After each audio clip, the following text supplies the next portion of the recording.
Hello, my name is Al DeGenova. I am the Executive Director of Right On Door County, as well as a poet. Our mission at Right On is to inspire and engage writers and readers of all ages at all stages. We do this through events and workshops at our Writing Center and within the Door County, Wisconsin community. Our programs are open to everyone, Door County residents and visitors alike. We also offer an author residency and retreat program in a comfortable home directly across the street from our Writing Center. We are especially proud of our campus as well, offering groomed trails through 59 acres of beautiful woods and meadow, a place for writers and readers to find mindfulness, quiet, and contemplation. If you have not experienced Right On Door County, check out our website, rightondoorcounty.org, or stop by the next time you are up our way. The next hour of poetry is sponsored by Right On, and it features some of the best poets living in the very special place that is Door County, Wisconsin. I'm proud to be a part of this hour. I hope you enjoy our words.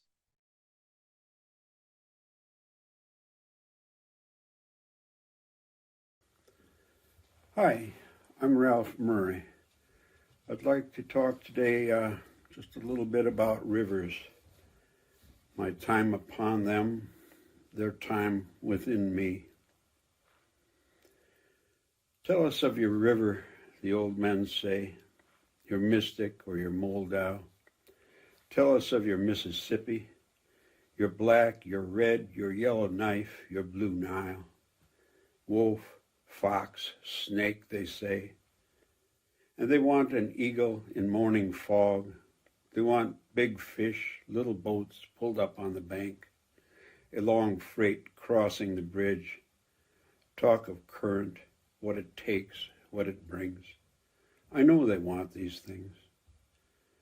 But my river is concrete and asphalt. It has no stern or side wheelers. It has 18-wheelers, barking Jake brake wake-up calls, Honda howl and chopper rumble. Little boxes of steel and rubber and glass ride fast, pursuing instant dollars and distant dreams. This river goes to the city, not the sea. It has a number, not a name. On weekends, we play the game 6 lanes wide, all of us and our kids in the countryside. They ask how I live with such a river, how I go with the flow. That's the way it is, I say. But the old men tire and turn away. This black river flow of nightmare night, like wartime ink and blood, dark headlines and blind alleys and allies blinded too, in their Yes Donald wet t-shirts, warm as death and prayers like, now I lay me down, and if I should wake, oh please, if I should wake, let this have been my dream, and make the morning bright, a laughing mountain stream, and end this blackened char of night, where sacrificial lambs lose sacrificial limbs, and they're bleeding in the aisles, singing patriotic hymns, and they all are in the headlines. Oh, please, bring up the light and stop this black river flow of nightmare night. I'm not saying heart of darkness exactly, but there is an unnamed river descending from a midnight in each of us, an unlit flooding where no one dares. There is an hour the bell does not toll.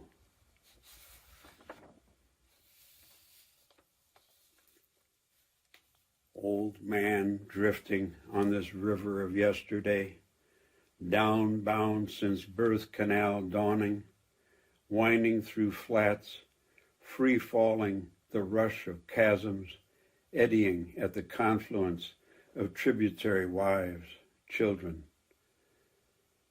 Hot and cold running river, floating away river, skating away northern river comes south.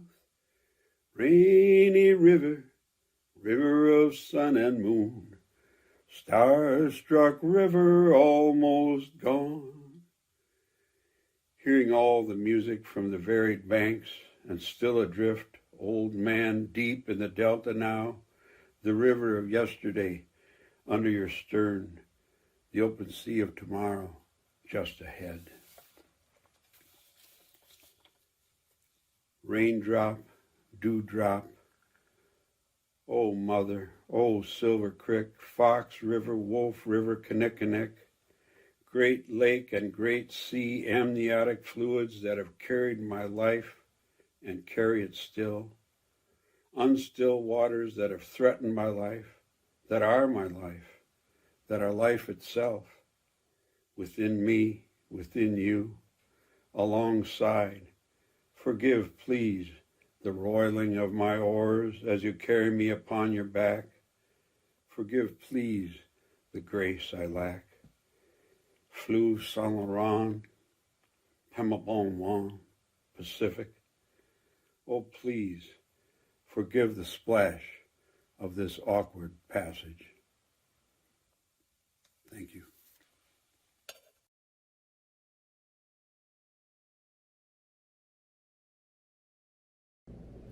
Hi, my name is Anne Heyse. My first poem is called "One-Third of Pakistan is Underwater." As a child, I lived in Lahore, a place that is now underwater. In a few months, the water will recede and the muck will be cleaned up. But today, the house is submerged. The bricks and the stones, the driveway, the chairs on the veranda that sat under the willow tree have drowned. I have a vague memory of that backyard and the snapdragons that grew pink on their stalks, tinges of yellow. The man whom my parents paid to work in the garden was kind. He knew how to speak to children. Where is he? Does he know how to swim? Does he mourn that the snapdragons and the hollyhocks, and perhaps even his grandchildren, are lost?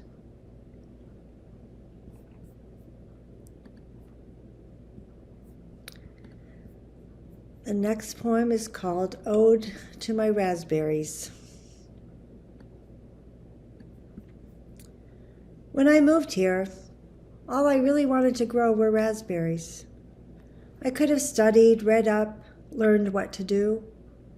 Instead, I stuck a few plants in the ground, watched as each year they multiplied, spread themselves beyond the confines of the space I had given them. Many years it was haphazard, a few early, a few late, enough to delight me. This year, I am still picking. I have come in just now with hands full of them, hands cold, frost warnings in the forecast tonight.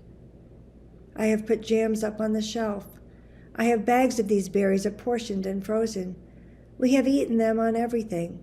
I have given them away. Still, there are many that could ripen in tomorrow's sun. It seems silly to talk to my plants. It seems wrong, though, not to. When I pick a particularly robust one, a perfectly ripe one, I say, "You are so beautiful." When I put the first several in my mouth, I say thank you, not just for this, but for everything.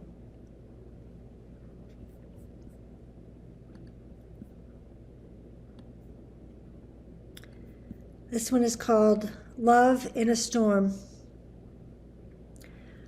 Our gutters moan, whine, hum in the gale. Whitecaps tear across the surface of the lake. Driftwood scuttles. Gulls strain to fly. Chickadees and downy woodpeckers will likely be swept from their shelters, then churned and whisked in the wind.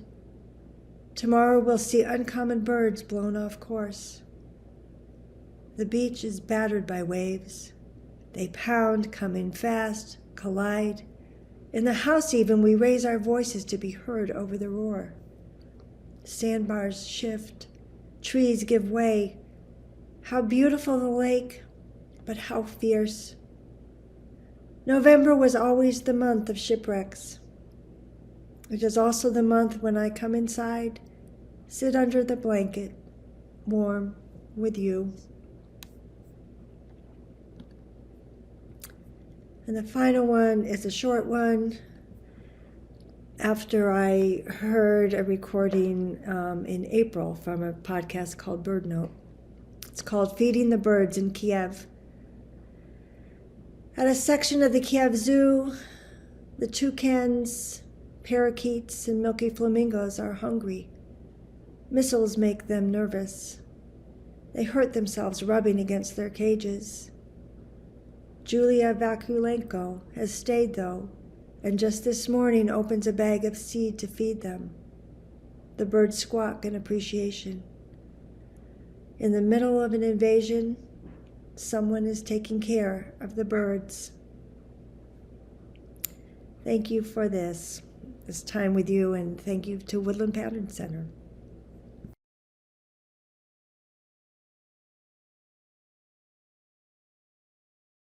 Season's greetings.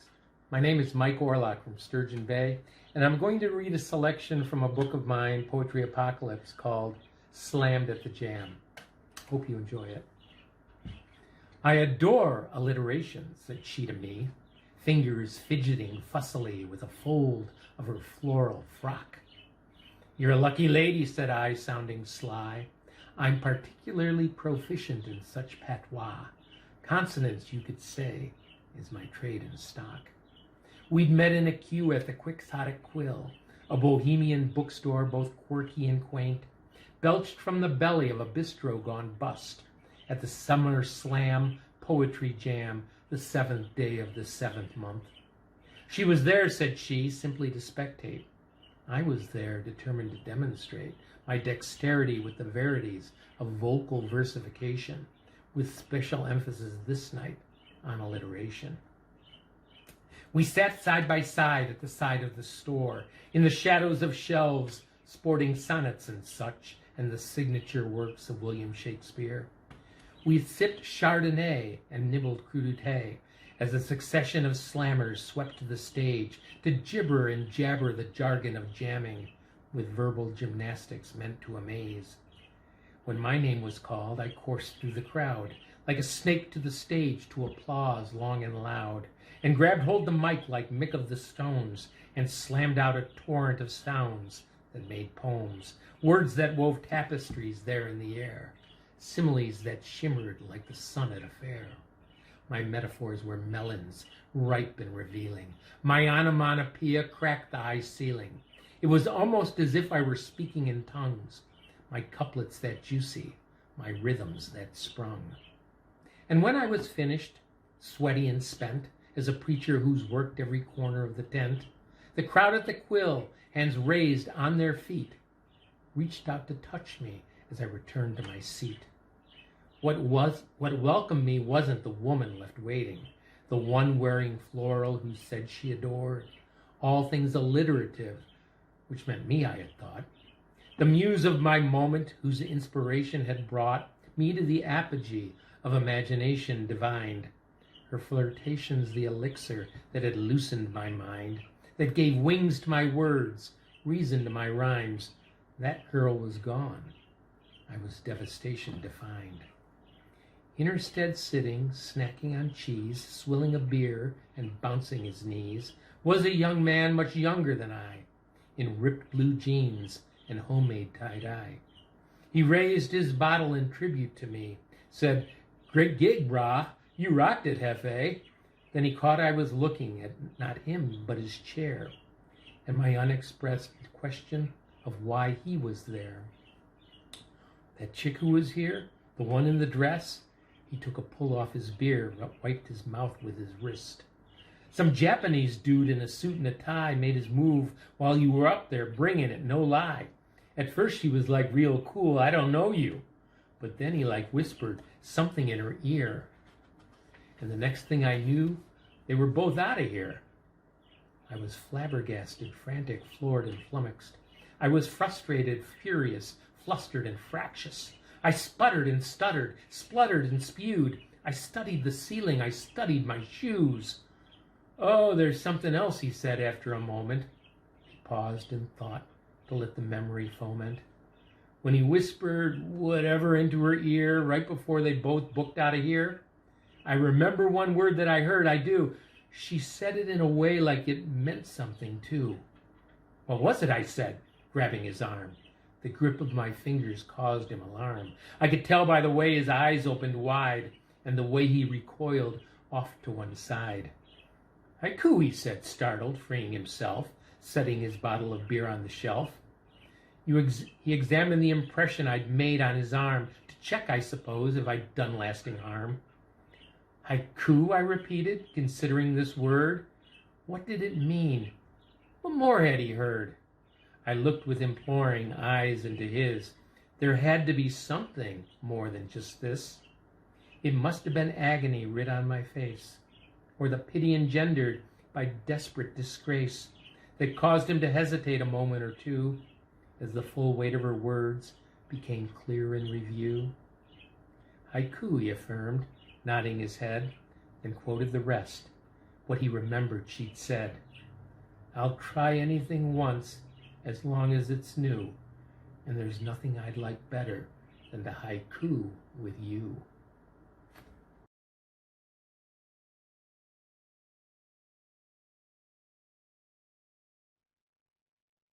Hello, my name is Albert DeGenova, and I'm reading today for Right On Door County. Stigmata. I do not go to church anymore, but today my friend the Franciscan friar is saying mass in a century-old chapel built by old-world craftsmen. I've come for the architecture, the Gothic echoes, the stained glass stories. My friend is celebrating the stigmata of St. Francis. His homily speaks of how we mark our private treasures, as well as our books with initials and notes, how Christ marks Francis, how our bodies are marked with scars, how our souls are scarred with the panhandlers we've left begging on windy winter street corners. The poet-priest fills the air with metaphor. I see my soul, weakness and desire tattooed across its shoulders. I look at my hands covered with the scars of holding too tight. I hide my unholy stigmata under a coat of regret, ragged at the cuffs, and I ask with an awkward prayer to be allowed to write one more love poem before I am judged. The morning sun opens her pink robe, and you don't want to look away. The blue hour fades in her smile. She wraps pink around you, the scent of her warm breasts, her scars against your cheek, seductive as green absinthe, intoxicating, with the promise of noon and the white heat of her, reaching the roots of you, the white heat of her, before the night returns with its sad song of the black guitar.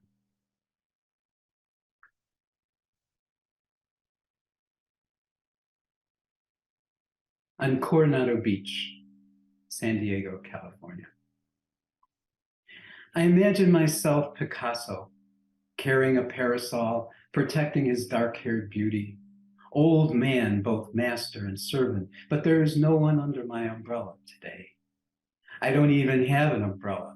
I sit in the sand watching pelicans dive, beak first, full speed into the Pacific. I watch sailors run along the beach, up and back, an endless circling parade. I think I will never stand at the helm of the sailboat that crosses this horizon. At this moment, I want more than anything to tear off my trunks and dive into the waves, to wrap my nakedness in this womb of salt water. But I know I won't. I never have. The woman who walks alone, ankle-deep, splashing waves, will not talk to me. I don't even say hello. No Marilyn Monroe, no passionate poetess, no wife will appear from within the hotel bar behind me. The back of her head had nothing to say. I accept my place on this beach, sandcastle builder of dreams and fantasies. I accept that wishing, like praying, never makes it so. That the empty cup Forgotten in the stand will stay there unless I move to pick it up. And whether I choose to fill it with sand or water is what really makes all the difference. Thank you for this opportunity to share my poetry.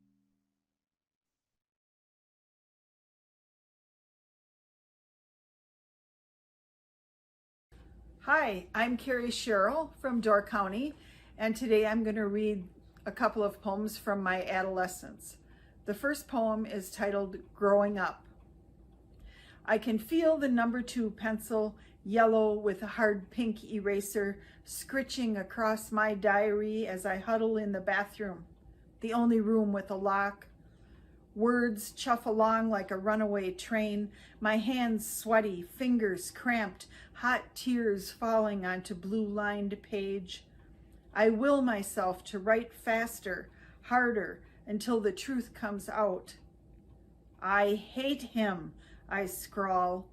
The Andy next door, 3 years older, lanky and shy, his Bambi eyes staring now at my t-shirt front, asking for things forbidden, to touch my budding breasts, practice kissing in the blanket tent. No more games of Crazy 8, no chasing butterflies in the field next door, no roller skating in the empty parking lot. My best buddy succumbs to puberty. Can my pink eraser obliterate my hate or simply blur it, smudge it, until I am ready for the dirty possibilities? The next poem is about those girls of adolescence. I hold grudges. Those girls, you know the ones, matching sweaters, nail polish, lipstick. They giggle and gossip in playground corners, point and snicker at my saddle shoes, hand-me-down coat. They had fathers with jobs, weekly allowance, shiny skates with purple pom-poms, dance lessons, tap shoes, ballet slippers, silver braces and rubber bands on their teeth, days of the week underwear, all 7 days. They collected Beatles albums, teen magazines, purebred puppies, pierced earrings, and latest acne creams, and kisses from the basketball jocks. They went out to lunch, to piano recitals, golf lessons at the private club, grandparents, summer homes, Florida for Christmas break. They returned with birthstone rings, new makeup, bikini swimsuits, fresh hairdos, tan lines. I wonder now if they have daughters who are rude to those less fortunate. And last of all, the teen dance. At the teen dance 1969, my love-hate relationship with Hey Jude. When the lights dim, it's time for the slow series. The chaperones take their places, watch for wayward hands, prolonged kisses, bodies melting together in the summer heat. They tap us lightly, shine a flashlight, insist we move apart. It's the moment I wait for, not knowing if my luck will bring the football jock or just Barnyard Bill, my grade school pal, to share the dance. Hey Jude begins, and Bill takes my hand. For 431 long seconds, I am in misery, agony, suffering the scent fresh from the barn, masked by too much Old Spice. His rough hands snagging my knit halter top. I lay my head facing out on his John Deere shoulder, seek fresh air, someone else's perfume, the scent of my own breath, fresh with double mint. He leans closer, sings along too loudly. You have found her, now go and get her. He rocks back and forth, not always in rhythm, steps on my toes, stays on the same 2 tile squares of the dance floor, and I count the seconds until the end, when I can breathe again. Next Friday is different. The football jock hears Hey Jude and grabs me by the waist, pulls me too close. I inhale English leather, feel his solid thighs against mine. His hands move finger by talented finger, slowly upward, and I close my eyes. Our bodies rock together through all 240 na na na na na na nas, wishing this song would never end.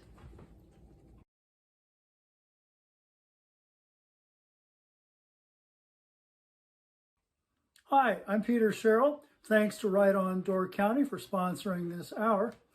This poem is dedicated to my friend and fellow poet, the late Jack Anderson, who shared a journal entry with me years ago where she complained that life was too busy and why couldn't she just live in a monastery, which got my ears and gears turning. So, this ain't no monastery, blues for Jack Anderson. Monks don't have to listen to the kids who slam the door on you, and they don't have to hear the neighbors grumble.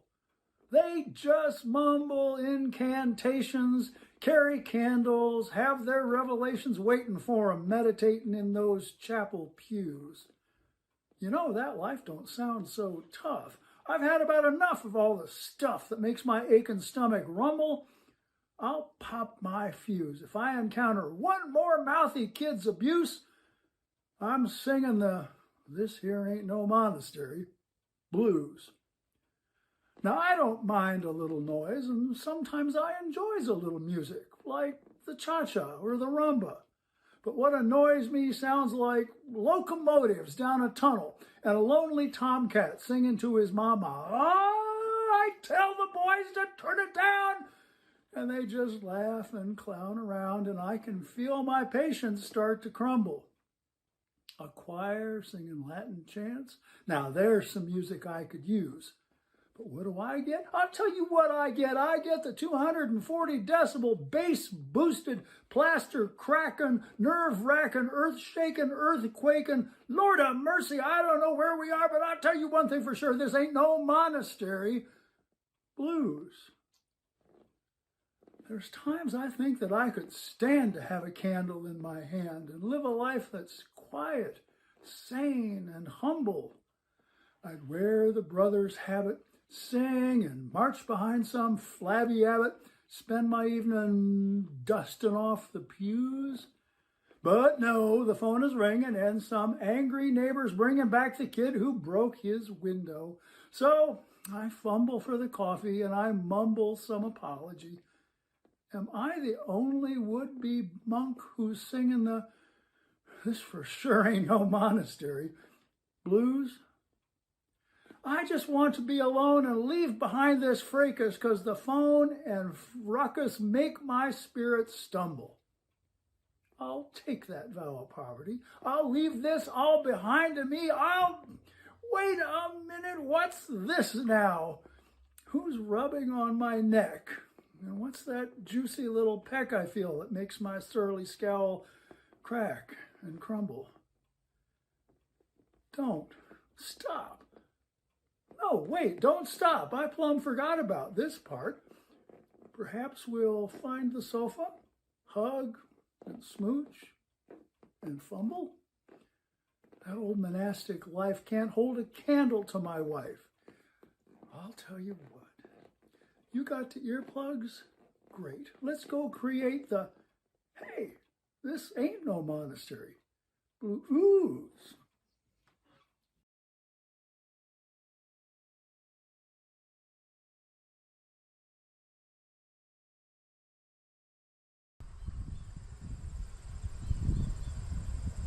Tree. Whole. The whole tree. Apples laying in a hole, maybe to one day sprout. A tree, an apple tree, inside of a hole, inside of a whole apple tree. such an immense scar, such an amazing wound. Yet what does this tree do in the face of this wound? What choices does the tree make? What voices does the tree take? Birds drill and take their larvae food. But look at the gift. Look at the gift of this wounded tree. Apples. Amazing apples. So many apples. Sweet. Bountiful apples. Yet I look at this wound and I say, how, tree, how do you stand?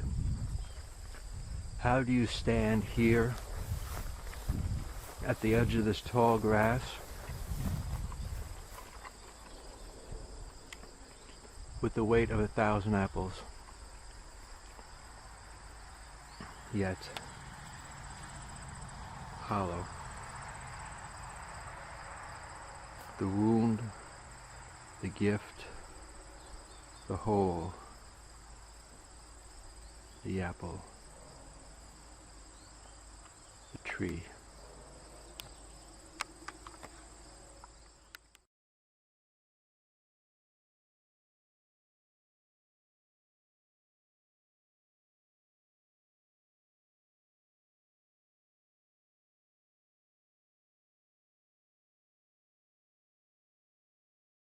Hello, I'm Karen Wilson. A July morning, 2022. If I hadn't read the news this morning, I might have forgotten the heat waves in Spain and Portugal, Europe burning, devastating nature and the human world. As in our American West, forests like tinder scorching the earth, homes disappearing into flames, people displaced, and animals dying. If I hadn't read the news this morning, my eyes would see only the soft blue sky, the green leaves on the trees outside, and I'd feel only the gentle warm air of this summer day, while the fires of a heating planet and the firestorms of war do their destroying far away.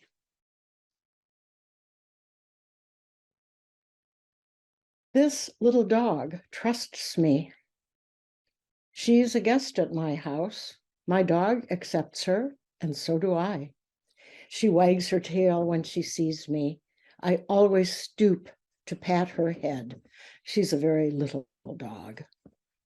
And the terrible thought occurred to me that someone might kick a dog like this in annoyance or simply bad temper, even after having made friends with her. And how absolutely horrible that would be, how enormous the hurt, the betrayal, not the kick.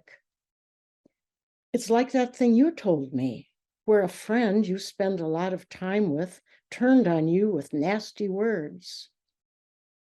It all reminds me of the high risk of trusting, in spite of the absolute necessity for it.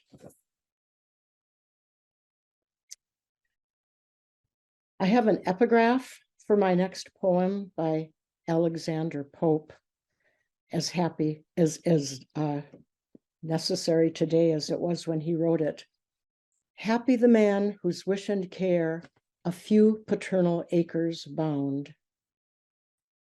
In the news from Ukraine, we can't escape the sheer awfulness of war. Bodies shattered by guns and bombs, Homes, hospitals, cities exploded into ruins. Humans still using brute force to have their way. So many wars in my lifetime: World War II, Korea, Vietnam, Contra Nicaragua, Bosnia, 2 times Iraq, Afghanistan for 9/11 payback. Those who seek gain from chaos refuse people their most basic right to live their lives in peace, have food on the table, a modicum of pleasure, and restful sleep at night. Surveillance. When I was a child, I was taught a God all-powerful, all-knowing, all-seeing, to whom my motives, thoughts, actions were revealed and judged in ways beyond understanding. Now I am grown, and we truly are known, how we live, what we think, what we buy, by mysterious means buried in small machines, so seemingly harmless we welcome them into our homes, where they record, sort, and judge us by our habits, weaknesses, opinions, as customers, voters, and pawns for purposes quite ungodly, wealth, power, and influence, thereby shifting to their benefit our purchases, perspectives, and desires in ways beyond our understanding, as hidden, fearful, and omnipotent as any God. And my last poem, titled Fated. Does the butterfly, the wildebeest, the caribou know their great migrations are declining and bound to disappear? Does the warbler perceive his forest home diminishing and his tribe as well? Is the human infant troubled that his life may not be successful, easy, or safe? The child will soon enough become aware that life is finite and the future unknown. In his life, he will fret, plan, and worry about things largely out of his control.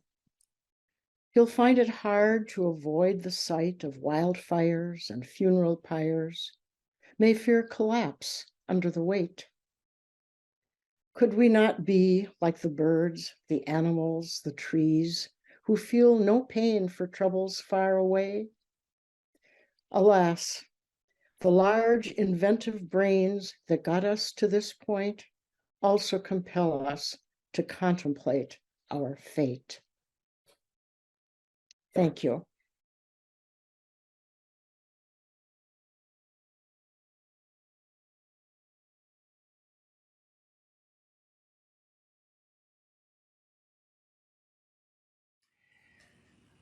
Three winter poems after Philip Miller, The Golden Acre.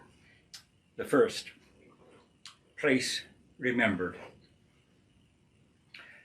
Morning, somewhere around the world erased. Buildings across the street, gauzy, vague. Only dark square windows, distant, firm in thick mist. From my place, a passing reality. Sorrowful, a dream, departing on waking.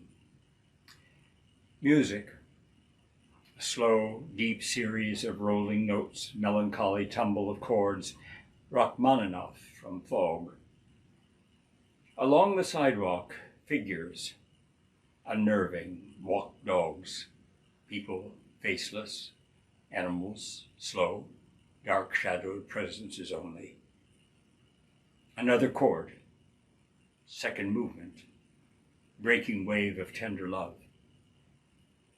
It ended then. Through a window steps away, I saw her, turned around, face even, pale, mouth tinged with lipstick, eyelashes dark with kohl, skin smooth, eggshell mottled. The single watcher, I, retreated into nothingness. This is what I remember. Not noise, ugliness, blight. Not more than a mote of dust in the fire, a dot of light. Something beautiful, then shadow, until the sun swallowed the world. New from old. He smiled at her.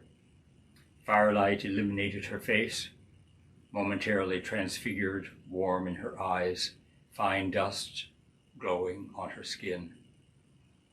Later, the fire low, washed up, hands glad, warm water, soap, swish a full basin, beautiful clink of plates and bowls.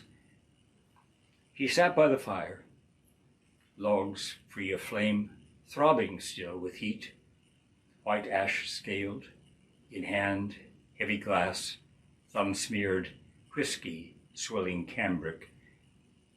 He looked into the fire, alcohol unspooling a Getty gear in his blood. A new world being burned from old. Red ash and silver ash, black ash, red flame. It opened before him, empty. He lay back on the carpet, watched the fire slowly die.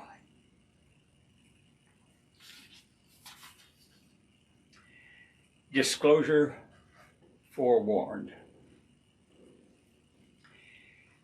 Bareheaded and alone, he was far west of home and north, looking about, all straight streets, no gated gardens, nothing wide, opulent.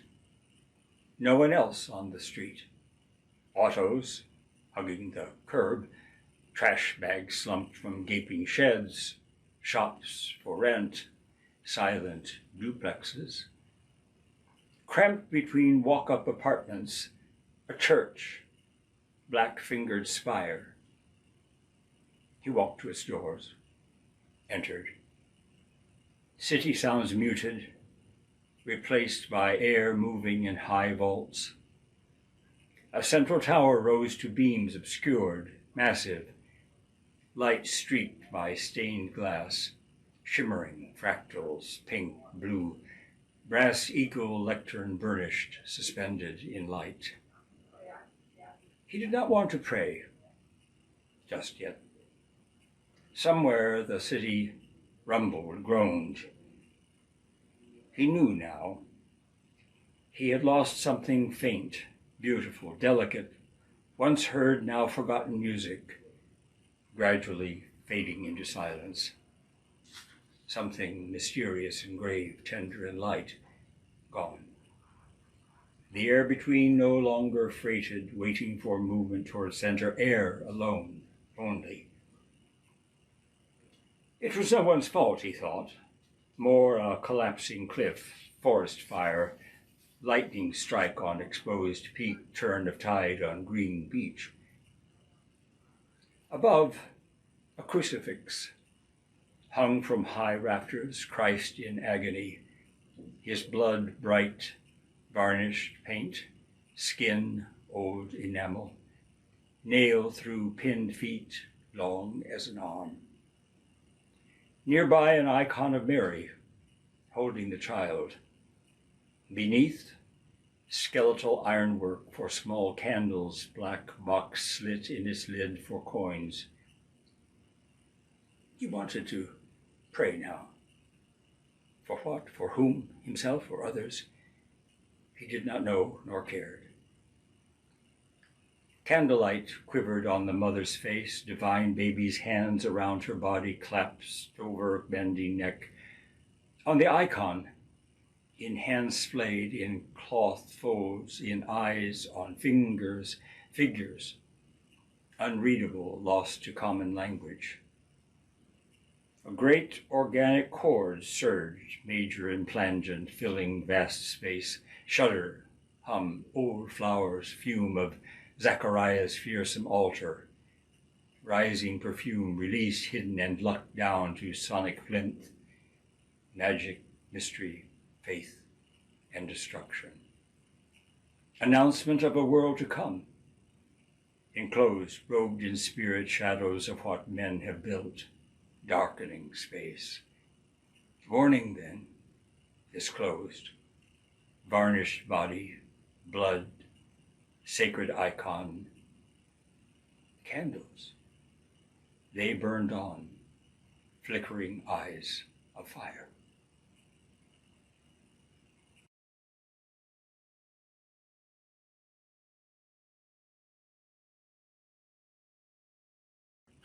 I have two short poems. The first one is for Joe, may he rest in peace. The candle burned brightly enough to cast our shadows on the walls of the small room, brightly enough to read what otherwise would have gone unread, brightly enough to light the way from room to room, to explore what is known and what is not. But then comes the breeze, and the flame flickers and flickers, and finally goes out.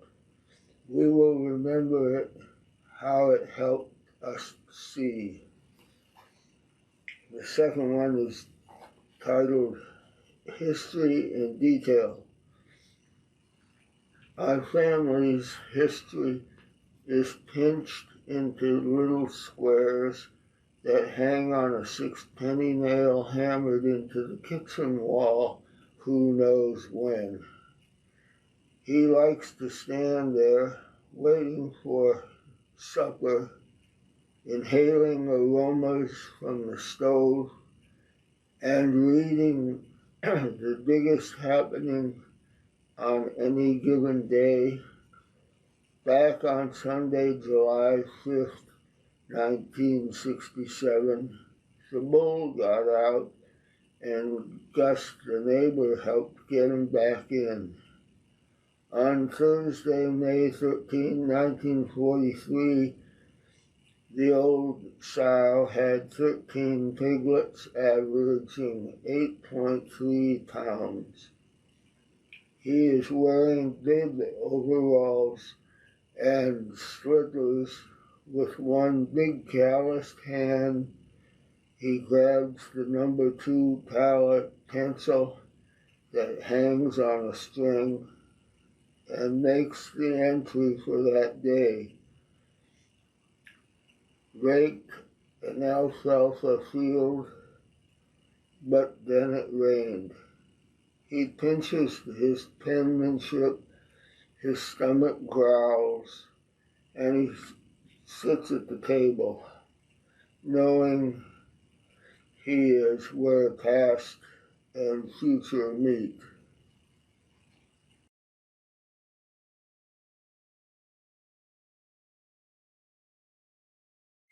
I'm Sandy Duffy. I wrote this poem called Family Times set in the early 40s. Betty, actually Elizabeth, and Roy belonged together. She, too fun-loving, he perfectly patient and kind. They gardened and danced, entertained relatives at Sunday dinner, played poker with friends, drank from risque highball glasses, laughed, had children, created a family, became my mom and dad. I was Dad's Big Apple, his razzle-dazzle girl. Baby Bob was precious, all big brown eyes and curls. God, I loved him. I wheeled him around in my doll buggy. He started to walk and we called him Drooper Drawers. When he was older, I built Lincoln log forts and ranches for him, and he commanded the cowboys, Indians, and soldiers. Outside we ran free to explore the creek with snails and crayfish, an abandoned orchard of apple and pear trees, to gather morels and wild berries, to swing on a rope in the big tree in a field of oak, milkweed, and wildflowers, to construct rooms with blanket walls inside a crabapple tree, to imagine, to collect pretty stones into a can from the side of the gravel road leading to mailboxes on Capitol Drive, to come home when our tummies rumble, when the old 37 Olds was in the drive. How's my Big Apple, my razzle-dazzle girl? Have a beer with me. Dad's beer in a dad-sized mug, and mine in a teeny beer shot glass. Later, Mom and Dad weeded and watered the garden, picked beans and peas, and pulled carrots. I crawled onto the kitchen counter, lay my ear next to the radio, and listened to "Hi-Yo Silver, Away!" I wrote these poems following a poetry class at St. John's in the Lake, and I decided that in the year of the tiger, every day I would take a picture and write a few words, maybe not necessarily a poem, but some words. The first picture was taken on February 5th, and it's of a frozen Lake Michigan. A bit of snow, a field of ice, evokes vast Antarctic Shackleton landscape, minus the icebergs. Invites a windy 80-mile hike over ice to Michigan, recalls a 32-mile survivor trek across South Georgia, minus the mountains. And I borrowed a picture for this one, which I wrote on the 2nd of March. Looking down Summit to St. Mary's Hospital, the former, and Seton Tower, the former, you can almost spy that dragon, formerly, scaling the medieval North Point Water Tower, still. Thank you, Teresa Agnew. And on the 7th of March, I've been experimenting with my camera, and yay, I figured it out. Photo, edit, crop, aspect ratio icon, freeform, reframe, done. I have a couple limericks. There once was a lady fair who pranced into town on a mare. Everyone gasped, hooted and laughed as she shed her clothes on a dare. Duffy's the name, gambling's a game. Dice are tossed, but not all is lost. For Duffy, the pot will claim. Typical 50s, this is Friday night cocktails. Blue cheese, brie, water wafer, Gouda, Stilton, Cocantini. Maybe salted pecans are safer. Malbec, Chardonnay, MD 2020, Grenache, Shiraz, Cabernet. Raise your glass, here's to plenty. Spicy meatballs, bacon-wrapped dates, stuffed Russian mushrooms, OMG shrimp. Savor the fare, heap high your plates. Old fashions, elegantly dressed. Dry martinis, Manhattans. Retro choices, certainly the best. And this was written at a time when I was having a bit of difficulty, and it's called Don't Tell Janet. Focus, Mom, focus, says Janet. I'm actually stressed, I guess, say I. Do I really want Janet to know when I mislay, forget, question what, where, and why? Have a place for keys and glasses, Ed says. Always put them there. Janet says, focus, Mom, focus. To Ed, friends, and family, I say, don't tell Janet. Little things hardly worth mentioning, barely noticeable, on the edge of memory. Bigger things, too. I'm off on a tangent, segueing into, oh, for God's sakes, focus, focus. Don't tell Janet. Thank you.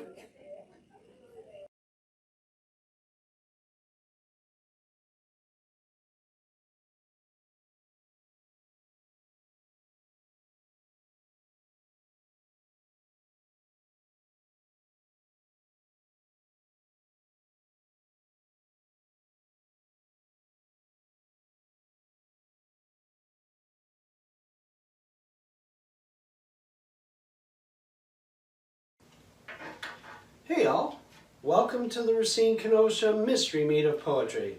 I am Stefan, the lunch line worker, here to help serve up the sometimes unsightly things that will end up on your plate. Maybe more like Wapatui. Everyone brings their favorite buzz-producing, mostly legal linguistitudes, and we mix them up for marathon consumption. After all, the most important piece of the poetry experience is you, the audience.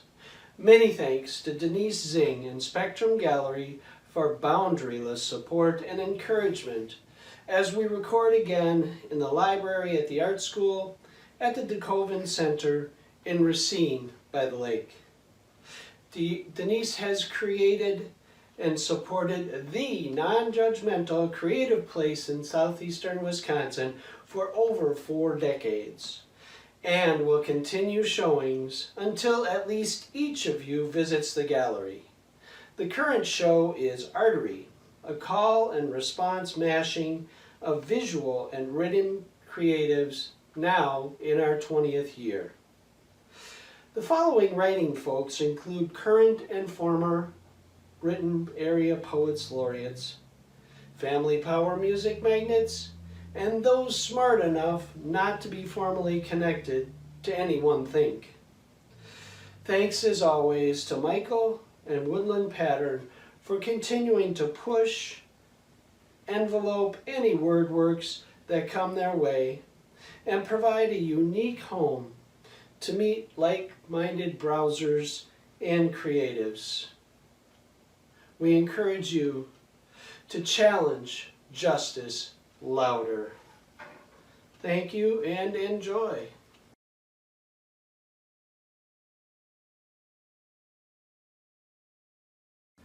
Hello, I'm Joe Engel, the KENOSHA Poet Laureate until January 1st of 2023. Got 3 poems that I'm going to read tonight, starting with the newest first, and then I've got an older poem after that, and then a relatively new one following that, which I wrote this summer. The construction on Highway 50.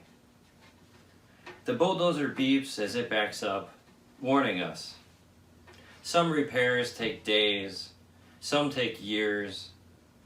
That car on cinder blocks, slowly turning to rust. It seems this renovation is going nowhere. Let us feel for the therapist who sees their hard work regress in the chair across from them. In winter, construction stops, and I'm left with the familiar floaters in my eyes. Like seeing my brain cells swimming in a sunbeam. Outside, a leafless aspen takes the spotlight, lit amid a break in the clouds, emerging more complete than me. What do the retired workers think about their labor torn down? The bridge they raised to hold all that rolled, replaced with extra lanes. The young outnumber the old, spring from a blind spot. New style, new slang, new size for old problems. They march, almost ready to have kids of their own. You reminisce with old words, old ways, as you beep in reverse, urging them to see how their demolition widens the route you laid when their problems were yours.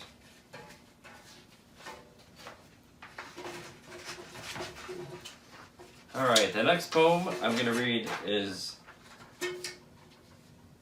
Something Like Advice.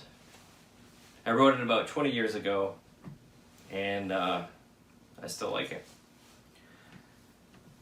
Lying there in the silence of waiting for the sun is like waiting for help to push up through the hills. For the morning doves to waken, not to save you, but to let you know with their minor trill and coo that the truckers have finished their eggs. That yes, your sector of the world is stretching and scratching its head. So now you can stop believing in the lick and flicker of lamplight through the trees, which whispers on your wall, on your skin, that life changes as quick as our thoughts, that every toss of our sheets actually changes the nature of the world we know. Easy as whiteout applied to a globe. And when the sun hits the shingles across the street, a chorus is heard from somewhere, and those shadows bend west beneath the palm of dawn or disappear. So put a foot down on the floor and move about the morning with no more thoughts of sleep. Walk amongst the concrete ideas of the world which now settle different on your sleepless skin, like the spray of wind from a semi, or a glint in the eyes of someone who somehow knew to turn your way.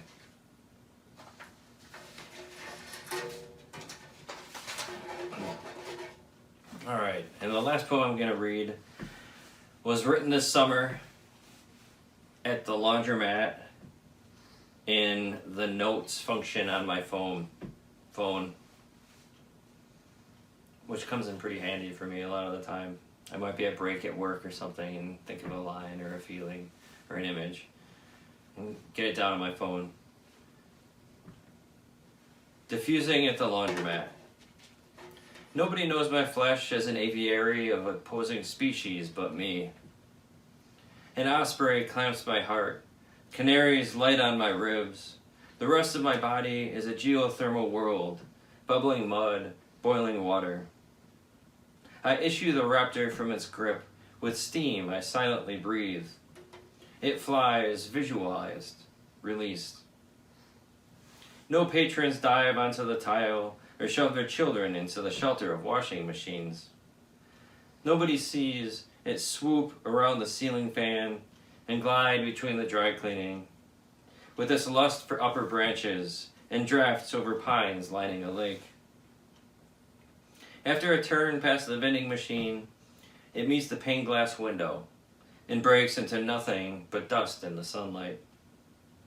Nobody saw it soar towards those cumulus clouds and maple trees. What makes hawks free? While those canaries chitter and flit from rib to rib, enlivened, as I exhale and transfer my clothes to the dryer on recommended levels of heat.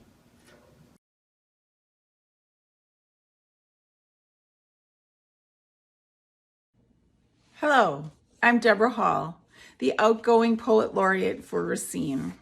I'd like to share 3 poems with you today. The first is entitled Last Rites. I didn't recognize the priest as he walked up the driveway in a soccer shirt and Adidas pants. Be not afraid, I'm here to give your mother the last rites, he said. It was 10:30 at night. I saw something in his eyes, as if he'd found a fruit tree in the desert, as if he once arranged chairs around a table where he was the main course. And I let him in the house, followed his prompts, called to old saints, words to thatch a nest, a respite before her long flight, as she labored in breath, a rattle in the lungs, as she primped her wings and found a way out. My second poem is entitled Symmetry. You carry the shape of a tree inside, each lung a borrowed design of branches. Genius limbs work in tandem. Each arm reaches up as earth exhales, as sunlight strokes the leaves. You pack seed in tight rows, fail to notice that stark waters nourishes a city of roots below.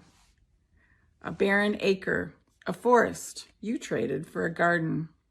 Remember, it was trees that taught the earth to breathe. Each lung a borrowed design of branches. And my last poem is entitled Danish Bakery. If we had stayed in another town on the end of a tree-lined street, past the neighbor with a palm reader sign out front, we would have had a different ending. You might be chewing tobacco on the porch now. I might be smoking a blunt in the basement.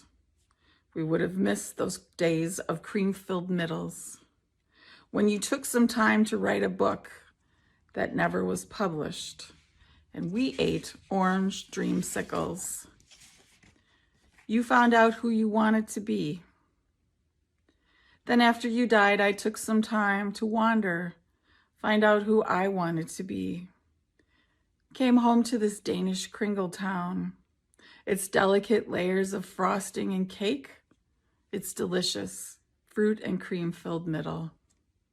Thank you.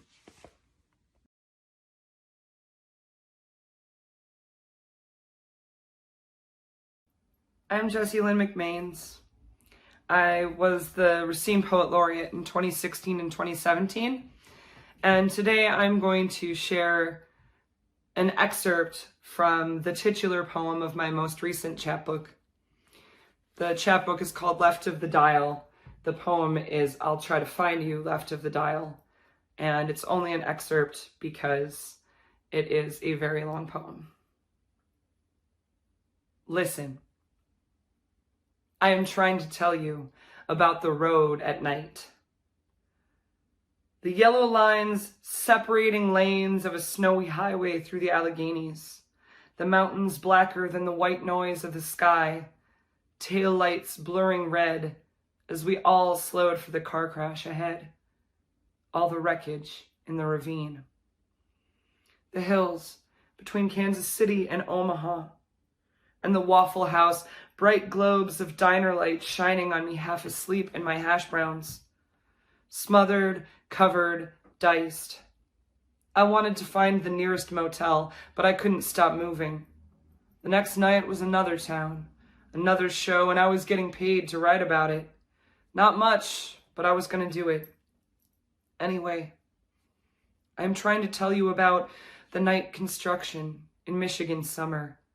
About Gary, Indiana, fossil spines of smokestacks belching sulfur, and the toll booths. How I'd find stickers on them, half rubbed off, but sometimes I'd recognize a band I knew. A sign that someone I loved had passed that way too.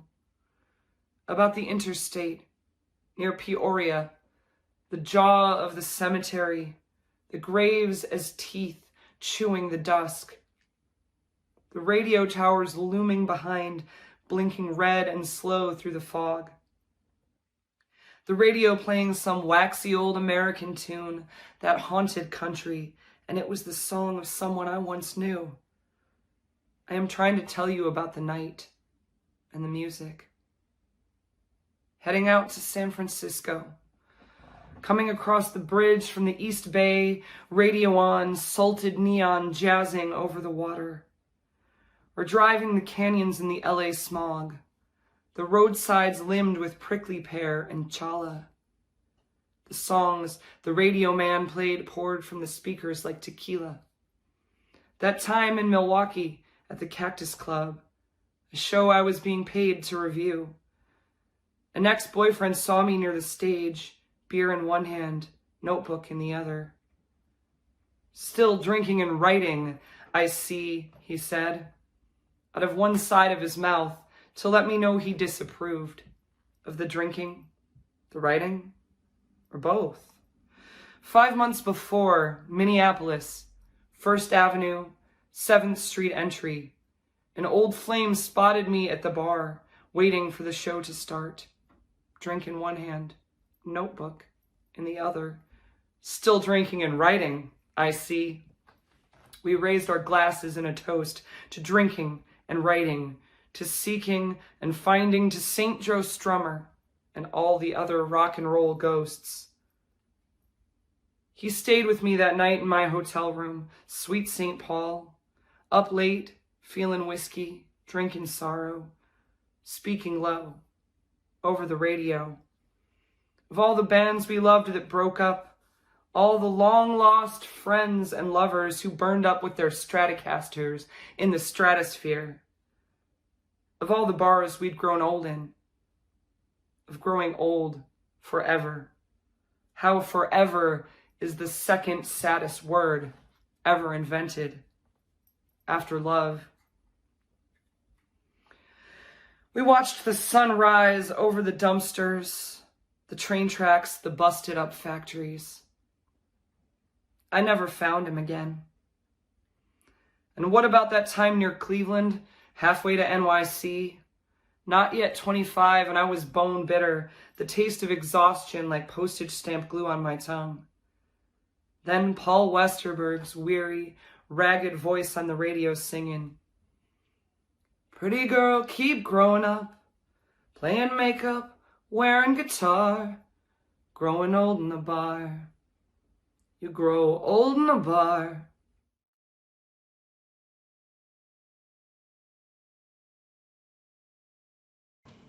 Hello, I'm Carol Lee, Saffioti-Hughes. I'm a retired faculty member emerita from the UW Parkside in Kenosha. I'm a member of the RACINE Kenosha Poets Group here, reading with my friends from the area. I'm also a member of the Root River Poets, one of the early members, and a member of the Wisconsin Fellowship of Poets. I retired to the North Woods, and I'd like to share some of my experiences living here. Landing. My first glimpse came late, their echoing honks so long in the sky. When searching the clouds and gray revealed nothing, I doubted them. Yet those insisted their way through a lowering dusk, streaming overhead like water rushing by. All sound, no color, but the changing rays against clouds gradually revealing overlapping V's. Dropping in the air enough, I could see faint outlines matching their haunting calls. How do they fly without the things we need for flight? Their calls become sonar and radar. They reckon altitude, speed, pace themselves as they lower, changing formations, gently morphing one message into another, haunting the air with their voices. They will circle, gather, drop on water to be safe from shoreline threats, and still I stand, caught by their joining of sound and night. Landing.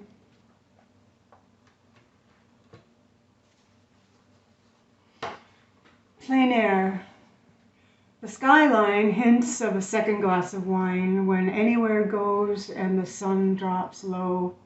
The pines so straight, pencils against the sky with brushstroke branches. A haiku hand defines their bygone, near by the here. Wing beats striking across the lowering light. As the small light slips, the pale blue-grays past the curtain sheer. Glow still seeps into the jagged between the house shadows and the sumac trees bushed, content to bend the ground. Plein air. Day of the Dead. Sunlight at dusk, brushstrokes from tree limbs cross the sky, no flaming leaves to soften the horizon. Wind gathers from empty trees on the hillside, whips down the back sand trail from the corner of the barn. I walk this time of year to breathe an air once full of gold, now ochre and gray, as smoke from burning leaf piles rises. A smudging. I turn into the smoke as long as I can, to let it rise over me, into me. Let me fall with that fall. Let me rise with that smoke. A ghost meal ready. A spirit guides me through this day's longing. Day of the Dead. And this last one, I want to thank Kimberly Blazer. She did a workshop at the Cedarburg Bog, and I was a part of that workshop. It was a wonderful experience. And no surprise, she sent us out into the fields, the meadow, and into the woods with our notebooks. Field Station Reverie, Cedarburg. Popple leaves fold, turning their backs to the wind. Shawl dancers swirling. Late monarch floats, testing wind and wings, waiting a sign to go. Rustling behind me, 4 hooves leap the juniper, eye to eye, and gone. Field Station Reverie, Cedarburg. Thank you very much, and thank you, Woodland Pattern.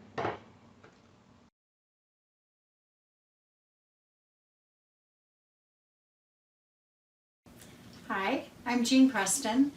I'm going to read some poems tonight reflecting my father's dementia in honor of a friend of mine who's facing that with her husband. The first poem is Plumber, and it's sort of the before. Plumber. My dad was one, a union man as far back as I remember. He once watched a fellow worker fall to his death from a high-rise in downtown Cincinnati. He once dug a ditch, dug it deep to lay some pipe, and the ditch caved in.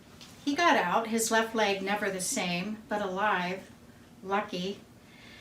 It was brutal, dirty work, body contorted under a sink work, resting out filthy toilets work, sparks hot from the solder iron burning his hands work, smells of pipe dope, plumber's putty, sweat through his shirt work. He came home at night, went straight to the shower to scrub away the smells and sweat of the day, to scrub away the black dirt from underneath his nails, the film of dirt off his teeth with a hard bristled brush. He came home at night to supper at 6, to kiss his wife, toss a ball with his kids, share a beer with the neighbors.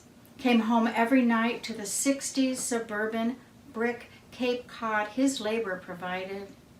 Hit the sack early, got up before dawn, went to work. Keeping up. Tuesday afternoon with my parents. Today, we're worried about Dad's wandering. He's restless, sits on his lift chair, takes off his shoes, pushes the control, and the chair tips back. He repositions the chair 2 or 3 times, rests for almost 37 seconds, then moves the chair upright again, puts his shoes back on, finds his cane, stands up, and heads out the patio door. It's a beautiful day.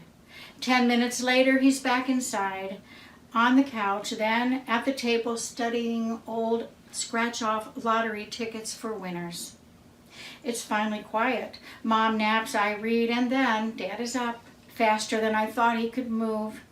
And he's out the door, the front door this time, the one that leads to the lobby, to the dining room, but also to the outside doors, the doors that open up to traffic and confusion.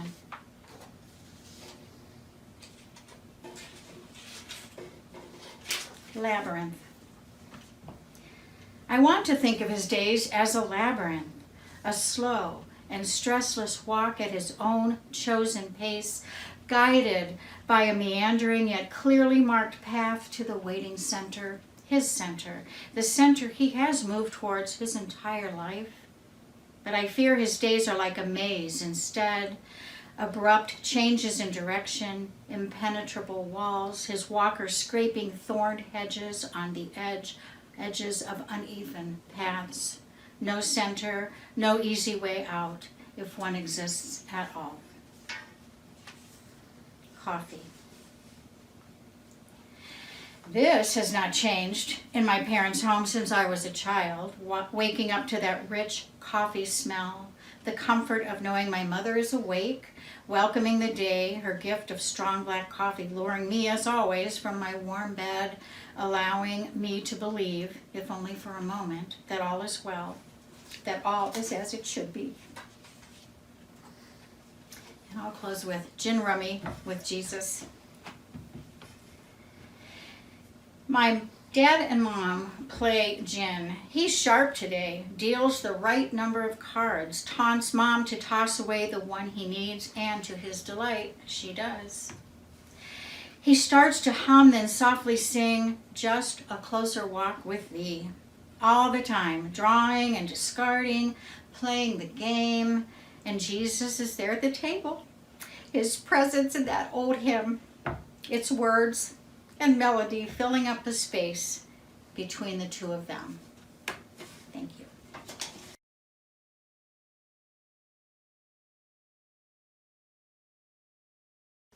What's up, everybody? My name is Nick Ramsey. Represent a crew called Family Power Music. When I say family, you say power. This first piece is about my grandmother. We used to call her Marmaduke. It's kind of weird, but it's just what it is. And about her failing health and us taking care of her as she transitioned. Marmaduke. There's a battle inside, which moves like the tide, to and fro. Sometimes I'm in my mind, so I hide and don't show. The drapes are drawn and windows down, so I lock up the latch, but the key's within me, and once cracked it might hatch. The small batch of medicine covers symptoms like a band-aid. Chemistry to body, synthetic, I bet it's man-made. There's blood and pollution, the heat piles a bit higher. Stop your crying, little baby, here's a soothing pacifier. Little concerns burn and add fuel to the fire. It's confusing, yes. You stress and perspire. Padded chucks are tucked in. Heating blanket plugged in. The monitor set to high, another ply of tough skin, which's been calloused from friction. I can't stray from this addiction. Water, straw, cup, and take a small sip then. Eyes closed, the snore starts, back to comfort in bed. The back hurts, explore charts, the heart's the word that was said. It comes down to clockwork. That old spring is rusted through. Living fluid put on pause, the body's lost its O2. These are just a few thoughts put to paper. I disguise it somewhat, rum to gut. I strut and climb out the truck's rut. The monsoon hit. Shoes stuck in the mud. Lightning struck a quick flash, followed by a loud thud. It was more like a pound, which shook the whole ground. Sirens, screams, plunderers all around. Cavernous cracks widen. Bodies slip down inside them. The police and rescue search to try to find them. Fingers gouge into pavement, hanging on to hope. As each digit slips, families try to cope. It's not easy. Salt water runs past the cheekbone, while wings attached to the back, and each flap is guiding us home. Second one I'm going to do here is called Shifting the Blueprint. First one done to music, so let's try it out. Much love to the Poets Laureate, KENOSHA, RACINE, Family Power.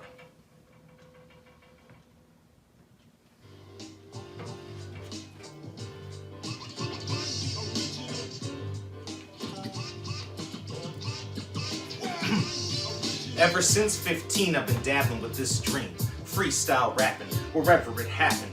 An honest addiction. Ciphers were my prescription. When my friends gave me props, now that was satisfaction. Then at 21, I spun words into writing, crafting poems and songs. Production came along. What remained was recording and performing at shows. If that was all it took, I'd have been so wrong. You see, these skilled tradesmen laid the bricks in the road and built the foundation for us to flourish and grow. Get with the movement, it's original music. Don't get confused, I've been shifting the blueprint. We're shifting the blueprint. I said we're shifting the blueprint. We'll keep on shifting the blueprint. We'll keep on shifting the blueprint. I heard 10,000 hours, which I thought was a joke. The first time I hopped on stage, I was like, nope, breath control and memory. Remember to entertain, I quickly realized this isn't all fun and games. Limit your drinks before you go on. Make sure your microphone's on. Practice makes permanent, so on and so on. I watched myself and analyzed it. The changes made seismic. What I couldn't understand is why some didn't like it. You see, these skilled tradesmen laid the bricks in the road and built the foundation for us to flourish and grow. Get with the movement, it's original music. Don't get confused, I've been shifting the blueprint. I'm shifting the blueprint. I said we're shifting the blueprint. We'll keep on shifting the blueprint. We'll keep on shifting the blueprint. To some it's rap crap, I guess I'm your little rapper. Terms of endearment, flinching was the spirit. The owner saw a profit, out our pockets we coughed it. We shifted from the norm, but I wasn't fearless, concerned with your returns. Our investments are pure, they claimed it's a nuisance. Forget your few pence, we've enrolled and upgraded our community maps. Plus you know that I'll never stop shifting the blueprint. These skilled tradesmen laid the bricks in the road and built the foundation for us to flourish and grow. Get with the movement, it's original music. Don't get confused, I've been shifting the blueprint. I'm shifting the blueprint. I said we're shifting the blueprint. We're here to shift the blueprint. We'll keep on shifting the blueprint. I set the skilled tradesmen on the bricks in the road and built the foundation for us to flourish and grow. Get with the movement, it's original music. Original music. These skilled tradesmen laid the bricks in the road and built the foundation for us to flourish and grow. Get with the movement, it's original music. Don't shift in the blueprint.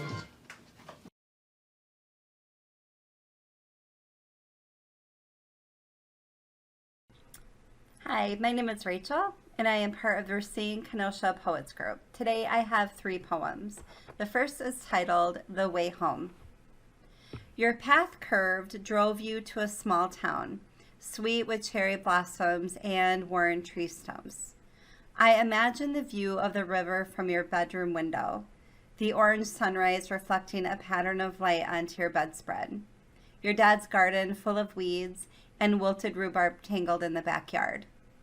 Maze of home improvement projects line the stairs on the way up to your bedroom. You don't mind too much, you tell me. My throw pillows match my couch, bathroom towels line up square, jazz plays as I take spots off spoons, plan a week's worth of dinners. I make cups of tea, sip as the light from my table lamp blankets me. I reread the same lines in my book, watch the sun darken behind trees, my back to your empty bedroom. One time, I saw a baby bird take flight off my second-story patio. I watched as she flapped and pranced along the edge of the railing. Her wings beat off-key, and my breath caught. As she careened over the side, mom bird screeched, tore at her own feathers, didn't follow. The second poem I have today is titled Unanswered. I am on the side of my daughter's lives, of the teachers in their classrooms eating lunch together, of the Metallica concert my friends went to, of texts unsent. Familiar as the cream of wheat I ate, sitting on the living room floor watching Jerry trick Tom. Familiar as the 4 flower dinner plates, 1 each for us kids. Mom on the couch swinging her crossed leg, watching for his car to pull in.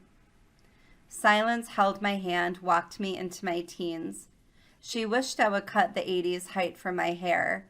Said, keep your feet off the couch, would you? Circled streaks out of her picture window. One night, in a parenting fury, they both pounded on the bathroom door, convinced themselves I was on drugs. Why else would I take such long showers? I sat on the edge of the tub, lit up my dad's cigarette, blew smoke out the window while the shower ran. What is left to say to lawyers, therapists, daughters, sisters, moms? Silence a weapon like any war, hits the innocent, leaves rubble, ash, and deafens those who might listen. My final poem is titled Train Station. If love is a red, red rose, it is a trace of fingerprints left on fogged glass, a lover's breath iced and cold, a shadow that casts the shape of his hat on the sidewalk, a uniform darker gray in the light, a handkerchief damp, crumbled, hidden in her coat pocket, a love that does not turn back. Across the cabin, a newspaper is left folded on the bench. She knows what it reads. Its blackness turns her away. At war with. The rest of the words hidden in the unknown. The sting returns to her eyes, but she is a military wife now. Her tears safe only in the pillow of her bed. She had been whispering a swear as the thread in her needle snapped in 2. His socks constantly had holes. When he walked into the sitting room, his feet too steady, and she knew then. He gently held her shoulders and her soul, their love a complicated rose. He would refuse her, straighten his back against her, their home pricked with a new fear. She washed dishes, prepared their pantry, now too much for one. If love is a red rose, it is also food donations to the women's shelter, army duffel bags on bedroom floors, and whispered phone calls behind closed doors. As the years passed, she began to thank God he didn't turn back to her as he departed the train. A goodbye withheld and hidden, a red, red rose, still caught between the pages of her diary, given to her on their first anniversary. Thank you.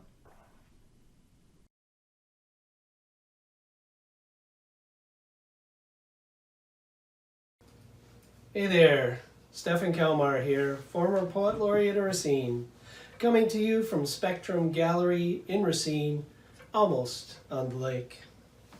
And with me is my poetic license. In case you think I'm not serious about this, I've been pulled over a couple times, but it's gotten me out of a few scrapes. I am on the side of Pen and B, Jesus told me, when we stopped for an IPA on that Saturday night where my youngest was safely with her mother.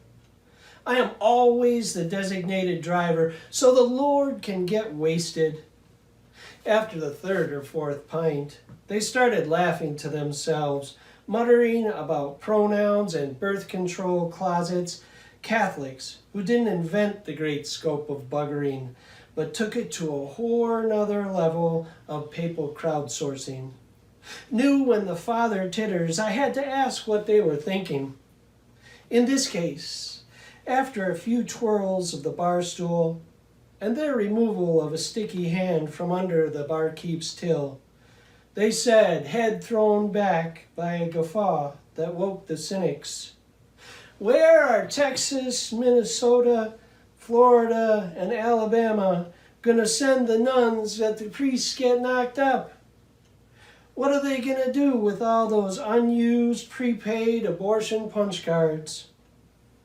When I didn't respond with my usual, "I don't give a damn about your stories," he said, "What do you want from a myth-making bastard, a single child at that?" Before he sent me home and took an invitation from a local Mary, he reminded me that when he and Renee had that conversation about being, the real quote was, "I think, therefore, I don't believe in you, I am." Thanks, Renee. Hospice volunteer. Door locked, sill pressed tight, stillness. Hold your breath. Keep a light on, edge away. Throbs that stop the whole account.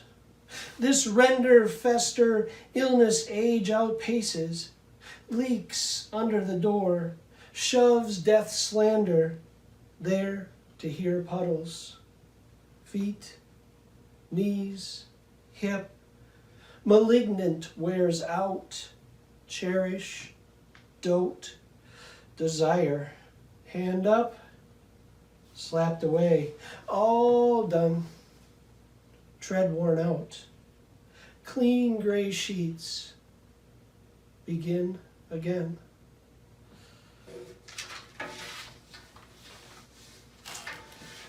Most of my poetry is from personal experience. I guess that says a lot about, well, me. Tarmac. The new war reminds me of coming home fresh recruit, all buzz cut and new sinew. My head wrapped around the killing of other uniforms like mine, except not like mine at all. State-sponsored mango practice ringing from my ear. Lay siege, I excelled. My sniper expert badge flected light. Take the shot, it reminded me from the ready room mirror. Chamber around. Ease it into a spot the size of a deck of cards between eyes 900 meters from dug in. My spotter to confirm the kill, carry my weapon and ammo. Pack parachutes in the dead night. Jump in. Training phase. dark with blank, learning me in the field. Reload, reload. Clamber weeds that keep coming, the stalk and the milk pod never yield. 10 years from Troy to my home front door, no one to recognize, save the cur that did wag, then taken by death, left the ticks and age for me to mine.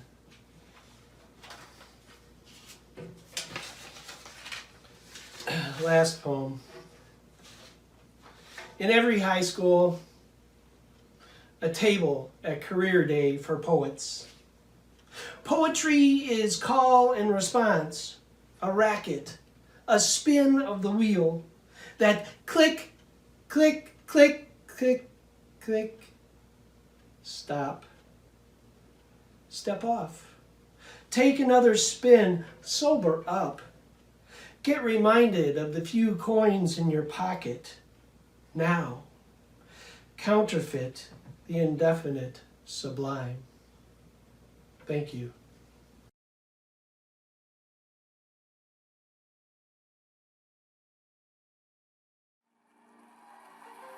Clementa Picnic found that grace. Cynthia Hurd found that grace. Susie Jackson found that grace. Ethel Lance found that grace. DePayne Middleton Doctor found that grace. Tywanza Sanders found that grace. Daniel L. Simmons Sr. found that grace. Sharonda Coleman Singleton found that grace. Myra Thompson found that grace.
Please get it clever. Something like breakfast. Doing the wind blew away the dead wood.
Sit down, servant, sit down. Sit down, servant, sit down. Sit down, servant, sit down. Sit down and rest a little while. Said, I know you tired. Sit down. Said, I know you tired. Sit down. Said, I know you tired. Sit down. Sit down and rest a little while. Said you come from a long way. Sit down. Said you come from a long way. Sit down. Said you come from a long way. Sit down. Sit down and rest a little far. Please tell me who you're looking for. Sit down. Please tell me who you're looking for. Sit down. Please tell me who you're looking for. Sit down. Sit down. Rest a little while. Hey, sit down. Sit down. Sit down. Sit down. Sit down. Sit down.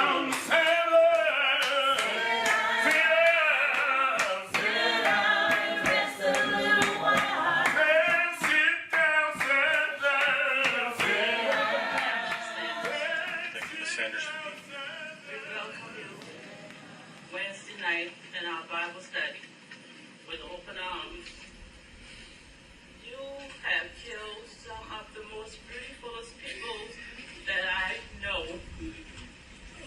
Every fiber in my body hurts, and I'll never be the same.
Well, it seems like each moment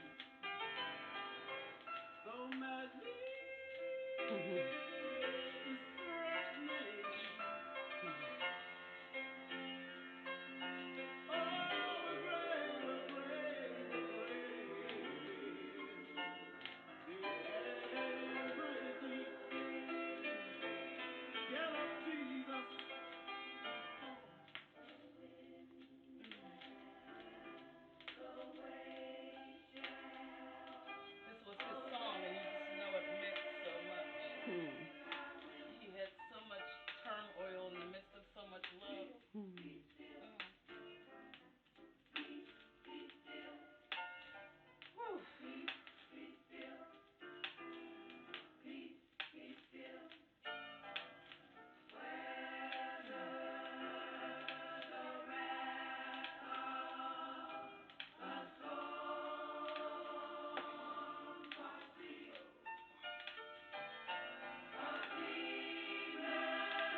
a representative of Daniel Simmons.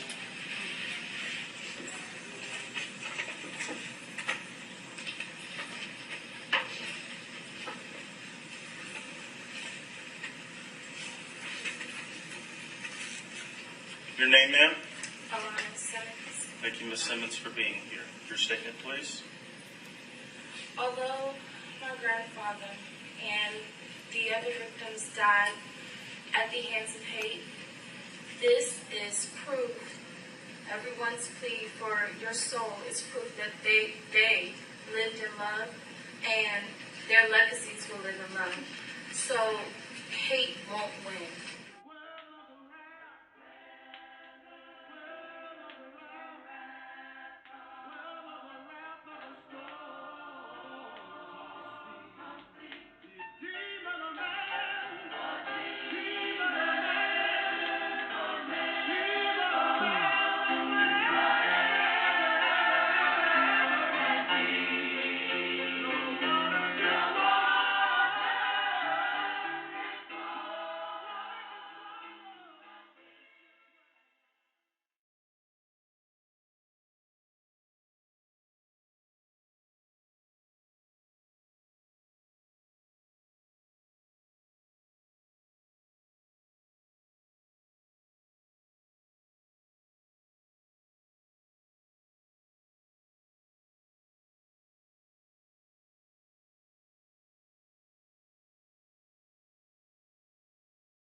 Thank you, Woodland Pattern, for another wonderful marathon, for supporting our veterans, and for all that you do with the community and in the community. You are a diamond in the rough.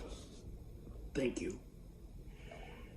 These first two poems were written some 12 summers ago at Naropa at the Jack Kerouac School of Disembodied Poetics, and they were part of a reading that I did at the student reading there. Ground Zero, the dust remains an empty hole. A sacred burial ground, but now new rail tracks, new life, but still Ground Zero. Thousands were there that sunny fall morning, looking, crying, silent, hanging on to loved ones who were gone. I might not go back again. This sacred place cannot be an excuse for more war or vengeance, but peace, healing, understanding, only peace. Trails of smoke falling into my village, not the trails of angels, but of violence, against my family, my neighbors, even those I do not get along with. Why? Why? Trails of smoke in the sky. Run for cover. Pray for peace. Yes, peace. And maybe quiet. Justice for Palestine. My next poem is one by a giant and an elder in the poetry community, Wendell Berry. The name of the poem is The Real Work. It may be that when we no longer know what to do, we have come to our real work. It may be that when we no longer know which way to go, we have come to our real journey. The mind that is not baffled is not employed. The impeded stream is the one who sings. My next poem is by Yusef Komu-Yaka, an army journalist in the Vietnam War, and again, a giant and elder in the writing community today. The 2,527th birthday of the Buddha. When the motorcade rolled to a halt, Quen Dak climbed out and sat down in the street. He crossed his legs, and the other monks and nuns grew around him like petals. He challenged the morning sun, debating with the air. He leafed through visions brought down to earth. Could his eyes burn the devil out of men? A breath of peppermint oil soothed someone's cry. Beyond terror made flesh, he burned like a bundle of black joss sticks, a high wind that started in California. Fanned flames turned each blue page, leaving only his heart intact. Waves of chiffon robe bowed to the gasoline can. And finally, a poem that I read every year since I had to write it. It's a poem in memory and respect for those 22 or more people today, women and men who have taken their lives because of the moral injury of war. Surprising God. How does one surprise God? I have heard the door or the gate is not locked. It's always open. Every day I think of Mike. He told me about the riverboat he was on. The murky river water, many small boats alongside, action all around. He was a sailor on a ship. What the hell was he doing on a riverboat? He asked even now. Can't remember the name of the river, but it was Nam. You come home from war. You are different now. No one seems to know that. Glad you're back, bro. Glad you're back, sis, they say. Yes, you are home. But then there is the addiction, not of killing, but of forgetting. The time comes to report. Remembering one's service out in the woods, away from it all. There is that standing at attention, hair and beard trimmed at muster for the last time. There was a strange silence afterwards.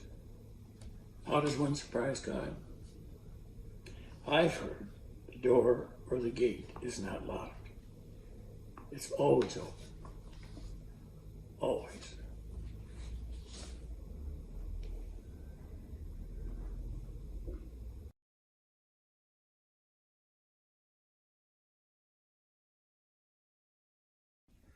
Doug Armstrong, U.S. Army, 80-182.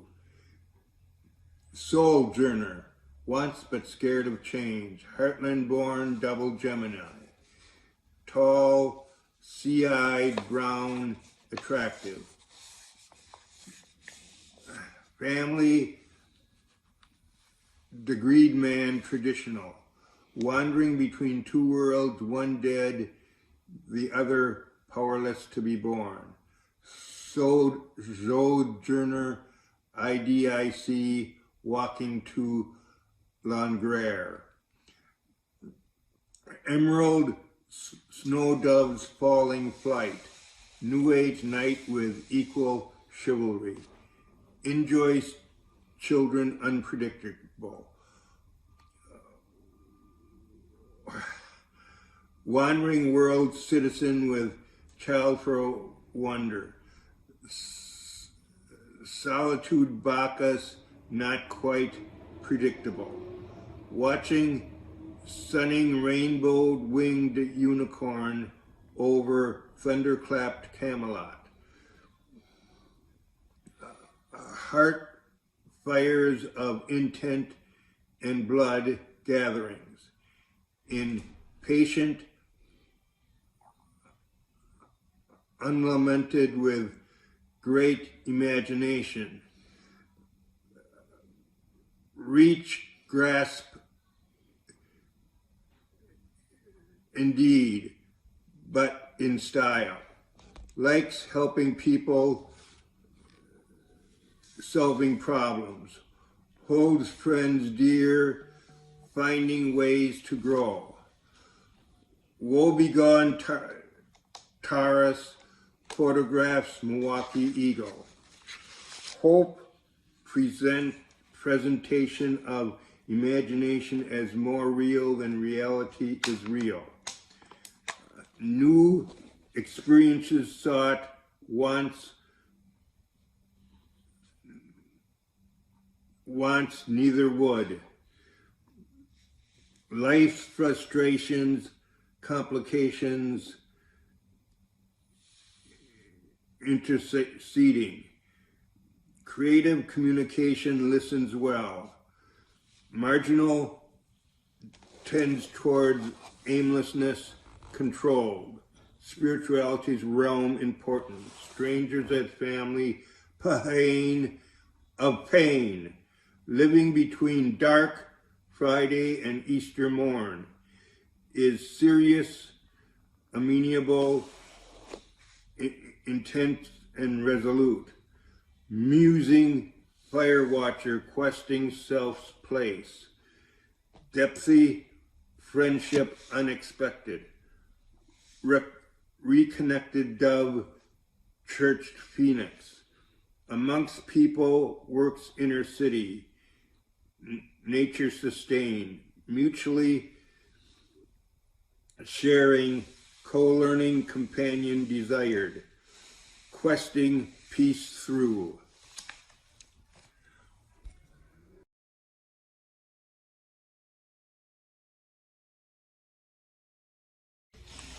Hello, this is James Hackbart. I was in the Army from 68 to 71, 1st Cav Division. The helicopter door got in Vietnam, 68, 69. I wrote these poems over many years. First one I'm going to read is Warrior Son. When I go to war, it is said that I go as a warrior son, so into battle. Upon my steed, I used to carry my shield and my sword. I carry my banner of honor. It tells the world I'm a warrior son.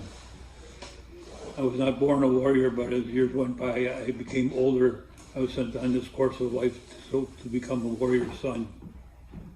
Warriors know honor, duty, country. Honor thy father and thy family name.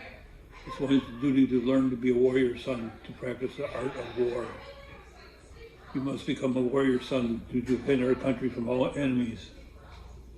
So teach me skills, how to fight, how to be good at killing, how to ignore the cries of pain, how not to fear death, but to rejoice in glory, and count the dead as my victory. From the day I was born till the day I die, people will speak my name in honor as a warrior son, if I should fall in battle. Should it be glory for me or my country that I seek, place me on my shield like the warrior son before me.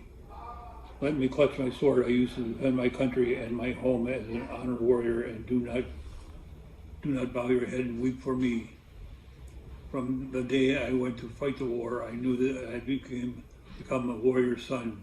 War was in me before I was born. My father was a warrior, as his father before him, as generations of my family before them. So you see, it is true. It is written in time as it was in mine. I am a warrior son.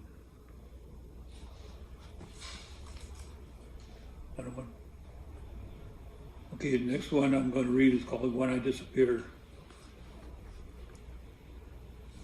You ask when I disappeared, where did I go? I went back to that place where I was a long time ago. You ask, why did I go to that place? It was so long ago, I say it's difficult for me to understand. Today has been a very long day. You ask me when I disappeared, where did I go? My only answer is back to that place where I was a long time ago. I can still smell the place like yesterday, rotting vegetation, the smell of dead, decaying dung, mixed with human waste, pillars of black smoke rising from the shit burners behind the hooches. You ask me when I disappeared, where did I go? Back to that place where I was a long time ago. I smell of JP4 aviation gas as the chopper blades turn. The smell of my M60 freshly oiled, ready to kill, and to see the red tracers and the blood to be spilled. That's where did I go when I disappear? I go back to that place where I was a long time ago. Heat, sweat, bugs, rain, mud, blood. How can you forget? Some say it's only a year. Can't you just get over it?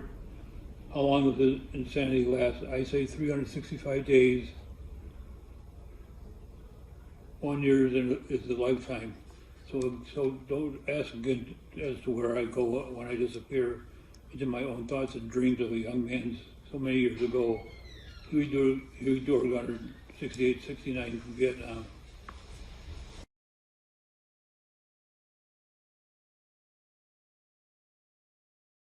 Hi, my name is Roger Quindell. I'm a member of Veterans for Peace. I served in Vietnam in 1967-68. My story is this. On March 17, 1968, I was severely wounded in a rocket attack that killed 9 others. I ended up in Camp Zama Hospital in Japan. On April 4th, Martin Luther King was assassinated in the U.S. Black-white soldier tensions increased dramatically. On June 6th, I was sent back to Vietnam after 81 days in a hospital.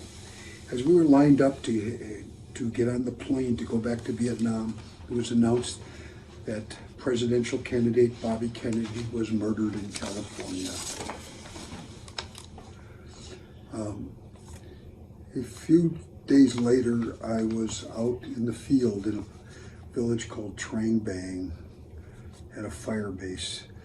And you could always buy little pleasures that were never available in the field far away from any village where I'd spent 4 months. Things that you always take for granted until you are totally and absolutely deprived of them.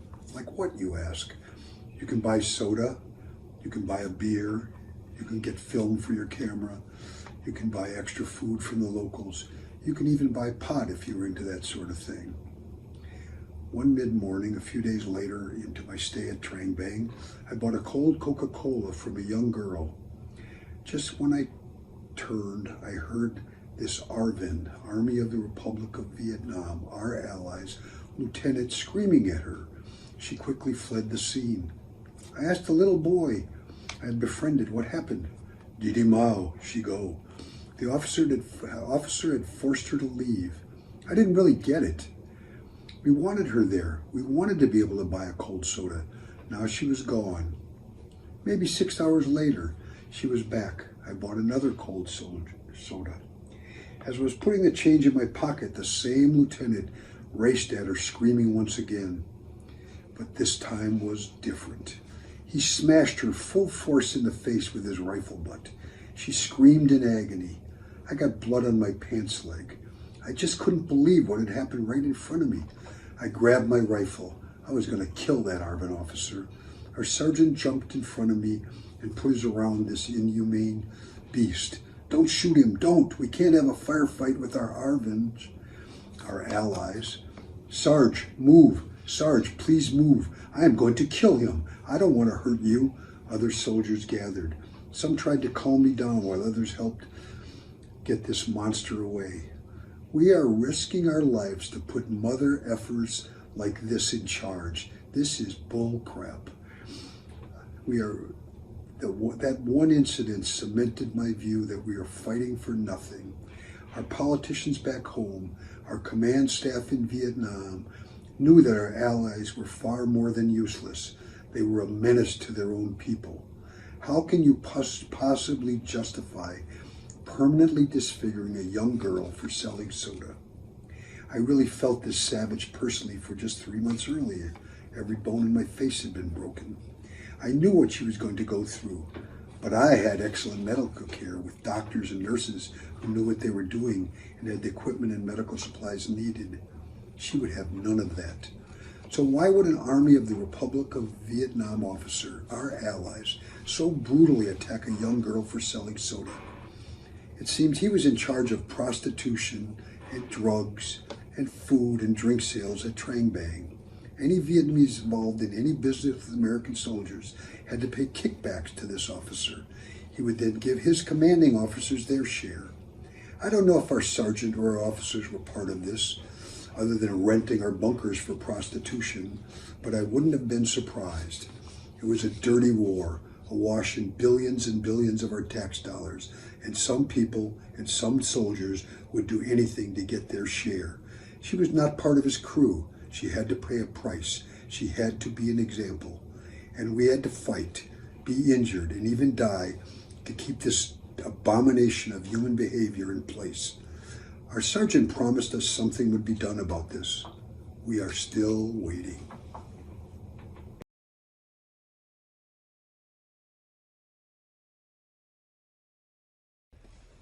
I'm Larry Reed, and I served in the Army. And I got some writing that I had. This is one thing that I went through. What did I find on that trail that day? As we went through the jungle, standing and crawling along the way, then in fear, I stood over it, stopping everyone who tried to pass me by. This is my spot in that fight. I know, I cried. Don't you try to go around me, or we all will die. Just keep your ass still and live to kill the booby trap trailer. I served their lives. I saved their lives that day. Why? Why wasn't I awarded? Why wasn't I awarded for the lives I saved that day? I heard who got it. And we all will see another day.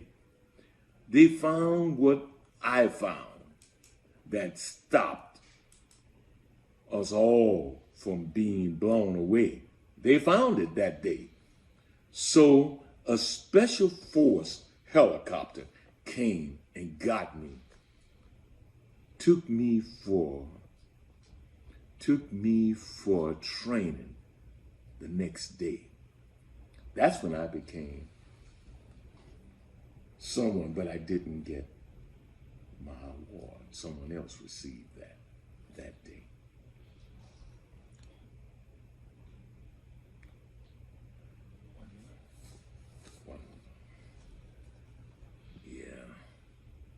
Now, this is something that really held me. And it's called the box. It was in the box that I learned to live. Now, how do I live without the box? Would you mind if I live as though I am still in the box? There's my eyes. Were all around me. My eyes was all around me when he came. I could always see. Then he had to dance with my 60 and me. He danced with my M60 and me. Soon I loved the music that M60 played. It was in my heart and in my head. He and I became as one. Just a man, not a man and gun. The man in black must have loved him too, because he always came to see what we could do.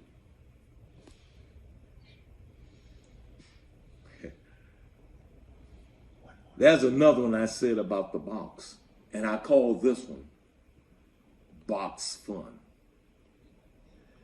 And it said, in the box, there was no place to run.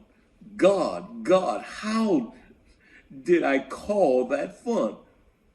The only hiding place was behind my gun. Over there,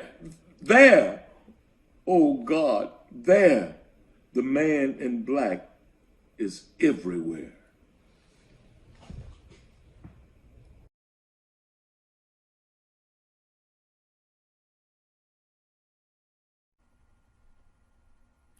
Hi, I'm glad to be with you. My name is Richard Epstein. I live in the Silver Spring, Maryland area, I was in the Army from 65 to 68.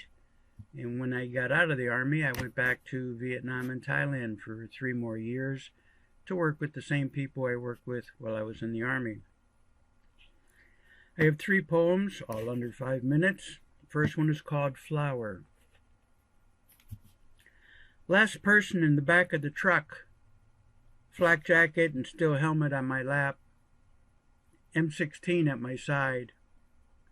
The sergeant tells me to watch for anyone running up to the truck as we get underway, especially if there's something in their hand. I'm watching a small girl of about 10 tugging on a stubborn water buffalo in a canal alongside the road.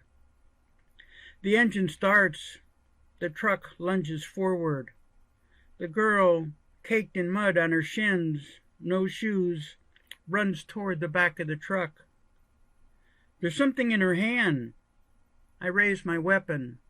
Safety off. A flower. She's holding a flower. The next one is firefight near the Nam Ka Hotel. It's Tet, Chinese New Year. I'm on the roof of the Nam Ka Hotel. It's edged with Christmas lights. I'm watching 122mm rockets arc across the night sky. Charlie and the NVA came for a visit. There's a firefight up the street. 2 MPs with a Jeep-mounted .50 caliber stop at the intersection. The VC are trying to reach the presidential palace. I run downstairs to my room to grab my Akai tape recorder to capture the attack. From the sound of the firefight, there's only a few Charlies with AKs. They're hunkered down at the entryway of a yellow stucco building on the corner. ROKs hit the building with a bazooka. MPs stand ready to take them on. Chiba, M. Sao, and Twee sound like angry chickens as they try to decide if and where they should hide. The sporadic gunfire grows more intense. Me? I'm watching the VU meters peak on the Akai M8 as a bazooka fires from the Korean embassy behind me. Chiba is sister number 3. M. Sao is young brother number 6. And ROKs are Royal Army of Korea fighters. Excuse me. And the last one is called The Dance. I can still see it. I hit him with the burst of my M16. He jumped up and danced like I've never seen before. Hope withdrew. There was only silence and the fog. Everything gray. The bamboo shivered and bowed low. The earth stood still. Breathe, I said. I should breathe. Thank you very much.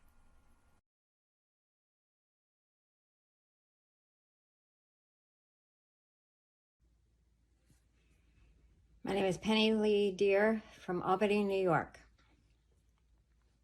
A piece of living history. I, Penny Lee Madden, was a member of the Women's Army Corps. I am proud to be a WAC. Basic training was the start of a brand new way of life, more than a career. I became something bigger than just me. I was one of them. Our basic training was at Fort Jackson, South Carolina in 1975, where this was a new concept for the WACs. Before, we were headquarters at Fort McClellan, Alabama since 1943. But that was shut down because it was a toxic waste dump. We all fell into dress, all from different walks of life. We learned together all the terms we needed to get us through the next weeks in basic training. We were Charlie 17-5. Each members of this cherry unit knew her place. We were called by our last names only. They tried to tear me down from what I once was, a naive country girl looking for something different, only to rebuild me into the best of the Women's Army Corps. Someone who has pride, endurance, confidence, respect, and grit. One of my fondest memories in the military is music, which started as early in reception and basic training. I recall specifically the hustle. Turns out white girls can dance. Where I hailed from, we would have called it a line dance. Just one of the many dances at the local jamboree, along with a jitterbug, the two-step, a waltz, and even square dancing. Oh, ma, I want to go, but they won't let me go.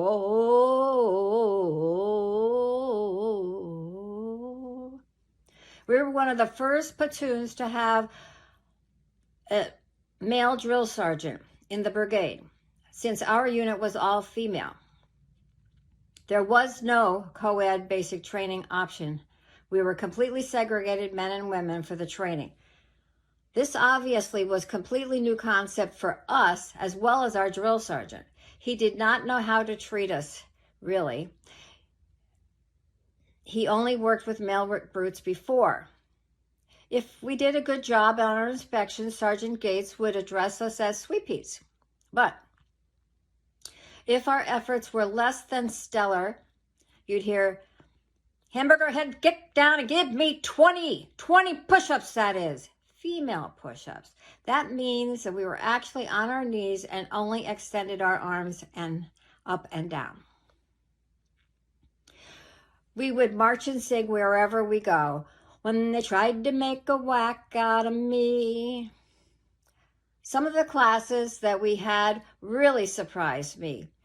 How to apply makeup properly, personal hygiene, and professional etiquette. Most of the women in the service during this time period were traditionally nurses or administrative specialists. We were treated like young ladies and we were expected to act accordingly. There were high standards. Yes, we did qualify on the M16, the Claymore mines, went to the gas chamber, went on bivouac, just like our counterparts, despite being young ladies. They threw away my halter tops and made me wear bobby socks. We would march out on the parade field where we would conduct physical exercise. Our uniform for the physical training was an ironed blouse tucked with a wraparound skirt, a pair of shorts underneath our skirts, bobby socks, and sneakers. As we prepared for training, we were given commands such as extend to left, march, at double interval, just right, dress. It was not until we were in our appropriate location and ready to commence our exercises that we would disrobe by unwrapping the skirt, placing it to the right of us, folded. There would remain until the exercise was complete. Then we would begin again, wrap around our skirt, completely covered up, ready to return marching back to the barracks. Your military lift. They took away my boyfriend and they made me sleep alone. Now wasn't that curious?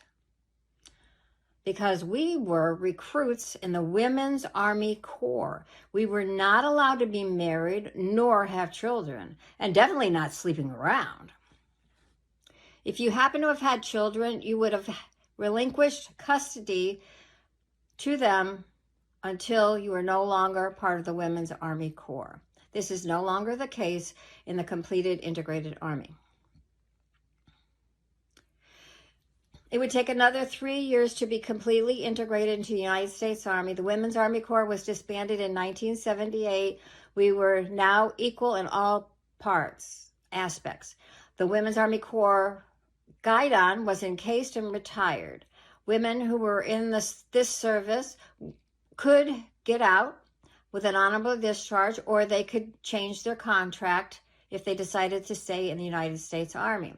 From then on, we marched to a new drum, a different drum. Hoop, 2, 3, 4, as we made our way to retirement as real soldiers. Thank you.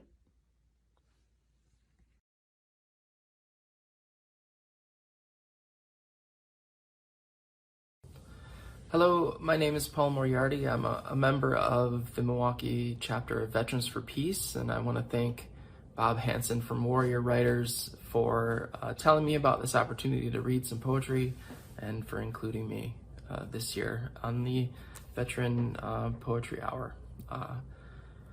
My writing in the past few years has focused greatly on these little moments I have with people I love.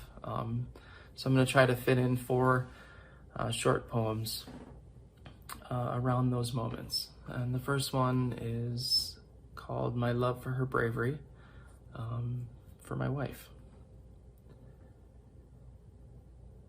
My fingertips brush lightly along the smooth, polished edge of the pew, as remembrances are spoken in haltings and stutterings. The cracks and imperfections in the wood keep me grounded and keep my face dry. They provide a focus that allows me to listen, yet not react. She speaks again on another loss, a beautiful and elegant speech. She summons a strength that I do not know. I focus harder, her voice, the polish, the cracks, my love for her bravery.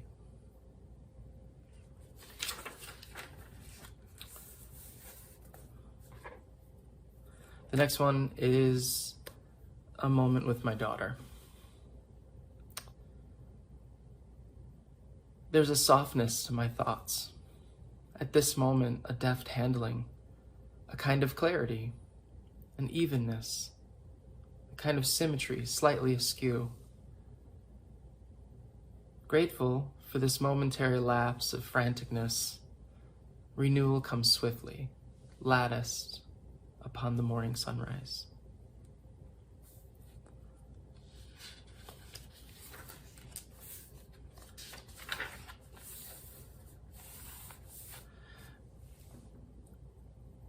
I wrote a poem for my grandparents in a place that belongs to, is in our family, that I often imagine them in when I'm there. It's a beautiful wooded path, and I know they loved it. And I wrote this a couple years ago thinking of them and lots of other things. So this is grandparents. This path in the forest was their favorite. Surrounded in pine, young love, scraping feet in red granite gravel.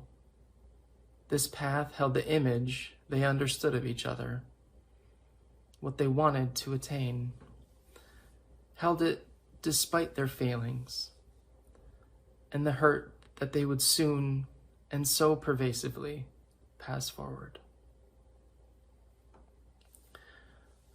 And finally, I have a moment with my son when he was very young.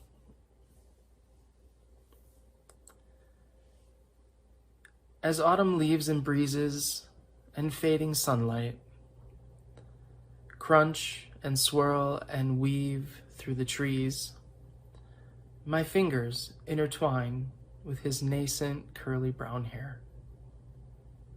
I whisper in his ear, "You will not be a soldier." The scourge on the men in our family ends with you. Thank you.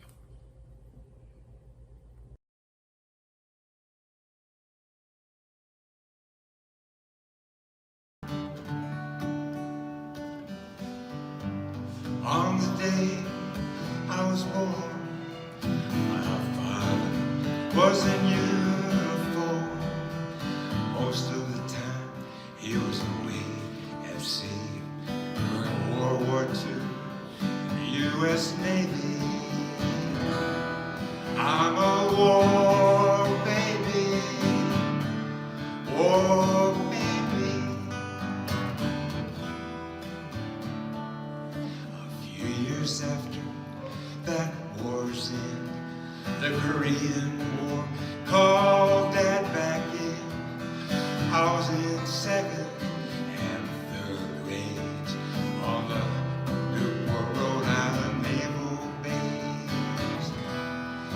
I'm a war baby, war baby. Later I worked at a military facility and marched in a band model on the military. In college, I was in the ROTC. It paid for books and tuition, you see. I'm a war baby, war baby.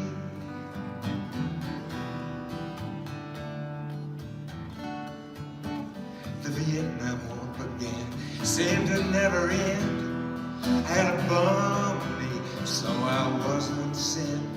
Then Afghanistan, then Iraq, the war machine that never stopped. The military budget is a bottomless pit. The American empire devours it. There's always funding for another war. We're taking care of real needs we just can't afford. I'm still a war baby, a war baby.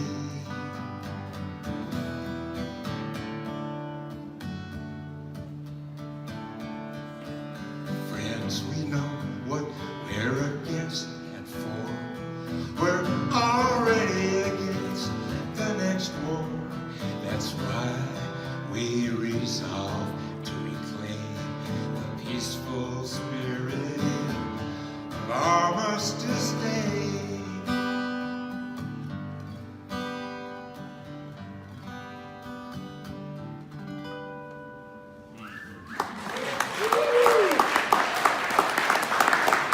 Total respect and all blessings to the veterans of peace and all those working for peace in this world.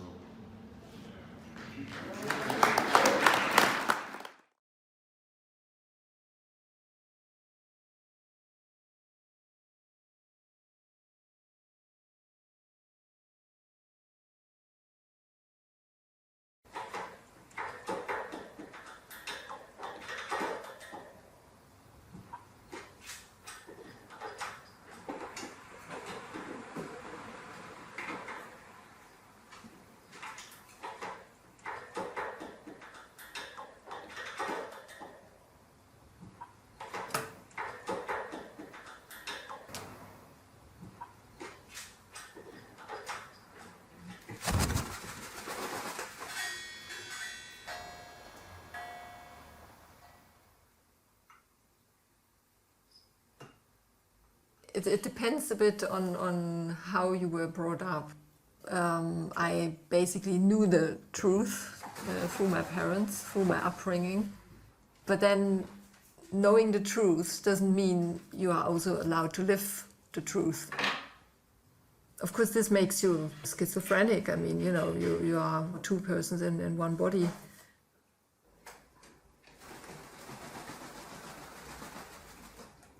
I mean, obviously she is, biologically, she is a jackdaw, that's quite sure. But what I meant is, as she didn't really grow up between or amongst jackdaws, she doesn't probably feel like a jackdaw. Obviously, I can't say a lot about how it feels to be jackdaw, but...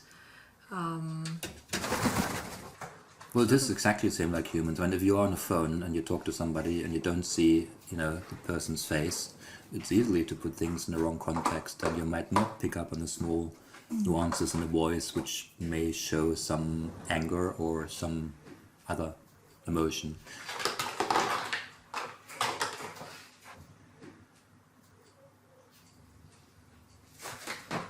Yeah, it can make you paranoid in a way, isn't it? Yeah. I mean, you know, when you're sitting in a pub with somebody and that somebody starts to make political jokes, which may be controversial, then you have to ask yourself, do I laugh or do I just leave? Even those little tiny things which do not mean anything at all could be potentially dangerous insofar that this could have been a member of the Secret Service in a way, Staatssicherheit or so.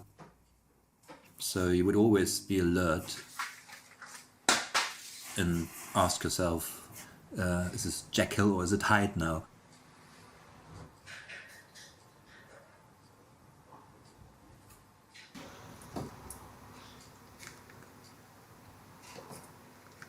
I guess now, retrospectively, I have to say we've been very naive, because I was also believing at the time that some sort of Western democracy is progress.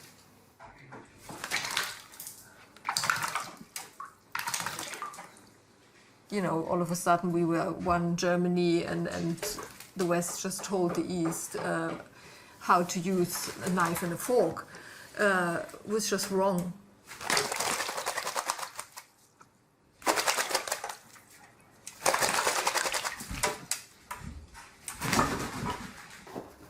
In October 1989, when as late medical students we went on the streets to Monday demonstrations. People didn't call for being included into Western Germany like in a colonial way.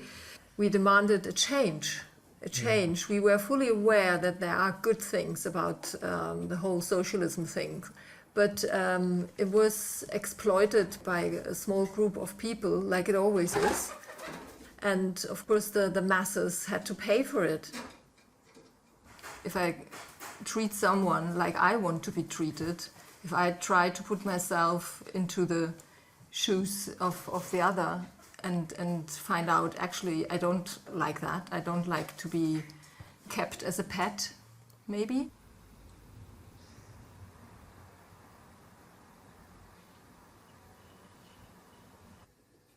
The pigeon doesn't need to paint a picture or to take a video. It's not normally needed for their lives. Of course, we are not seeing them as they are. That's actually sad. Of course, that automatically creates a system of superiority and animals which are less important. Brot und Spiele, bread and games. Bismarck said it, but he only repeated it from Caesar. Do what you want as a ruling class. It's true. And that's true, certainly, if you look around in modern Britain today, as it was back in Rome. On the other hand, more dormant is the thought of the other person who would ask for more, somehow manage to look beyond some border or some island, or realize, well, there's actually more than just owning a car and a television.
My name is Austin Reese, and this is a poem of mine called Glaciers, after Clark Coolidge.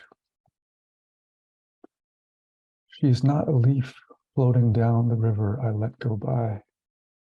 She is a glacier scratching mirror tops, stone walls, snow fences too heavy to lift. The tops of hills encircle her image, where time is not falling or breaking down, but the spreading of its cherry layers, fresh as a glacier. In the country of blue stones is fresh snow guarding into pools, weathering many days of steady melt. Stems of drops, stepping stones, something she referred to as beautiful without smiling. Scar as old as a glacier, its fresh grit pours a path at the feet of cherry trees. Snow, slopes, carapace, without question it was melting. Ice crystals flowered in her cherry-colored cup when she closed her eyes and melted. Stones the size of clouds occupy the rooms with views through skylight, where she grew a glacier and drew a red valley pasted in a notebook. A snowbook. Light scours the melt, where light batters the carapace of explanation. A silver tone of scratched mirrors, all the cherries distressing you. The melt of glaciers in an ocean of fresh starlight. The factum of hills amongst scratches in stone encircle the fresh cherries. The tops of drops made of fresh melt is beautiful. Your name scratched in stone, the fresh melt helps to uncover. The carapace of names doesn't explain the beauty of cherry light atop the glaciers, freshly layered in ice melt, pure tones of snow melting. Put in her cup. The scratches are a sign.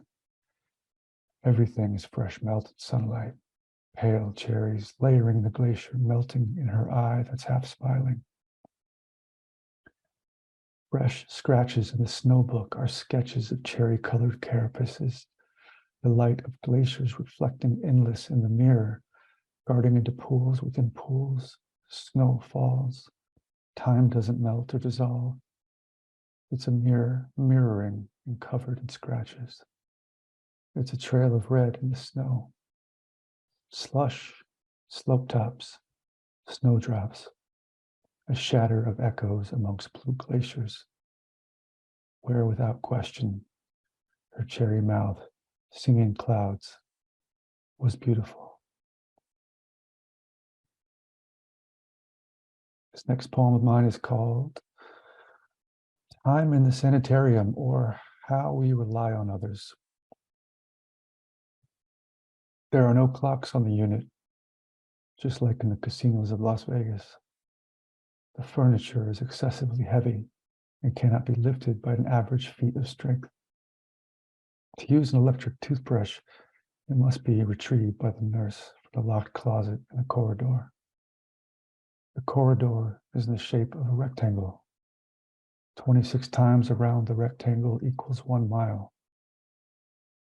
At the discretion of the nurse, pants and shirts with zippers and buttons may be worn. Cell phones are strictly forbidden, but physical photographs are allowed.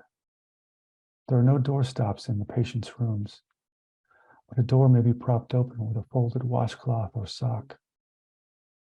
There are announcements throughout the day. For example, lunch is now served in the cafeteria, or de-escalation needed in room 204.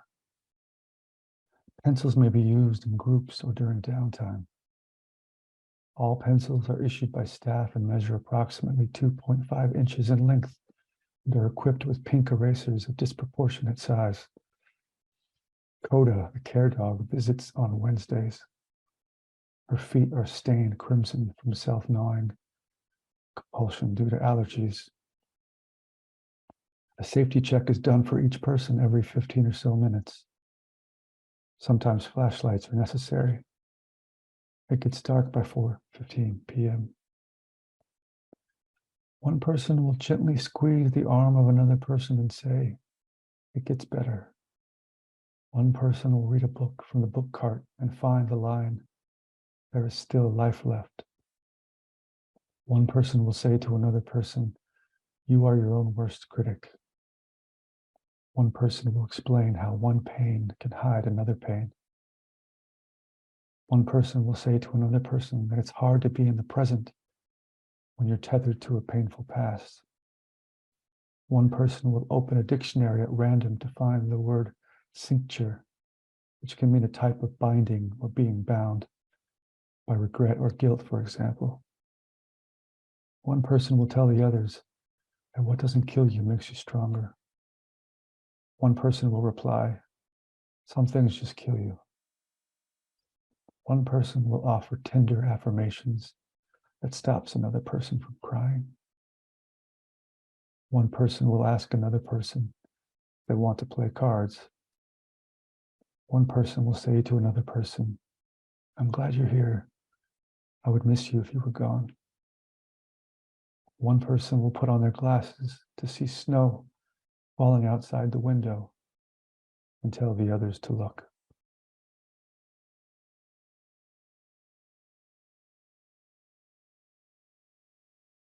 Hello, my name is Deborah Estrada-Carson, and I will be sharing 4 poems with you.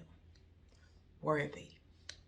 Wow, what a wonderful wave of emotions, only experienced by those willing, able, and ready for their purpose, their calling, their cause. Trusted, tried, and true, deemed to be dependable, humbled to receive honor, praise, and accolade.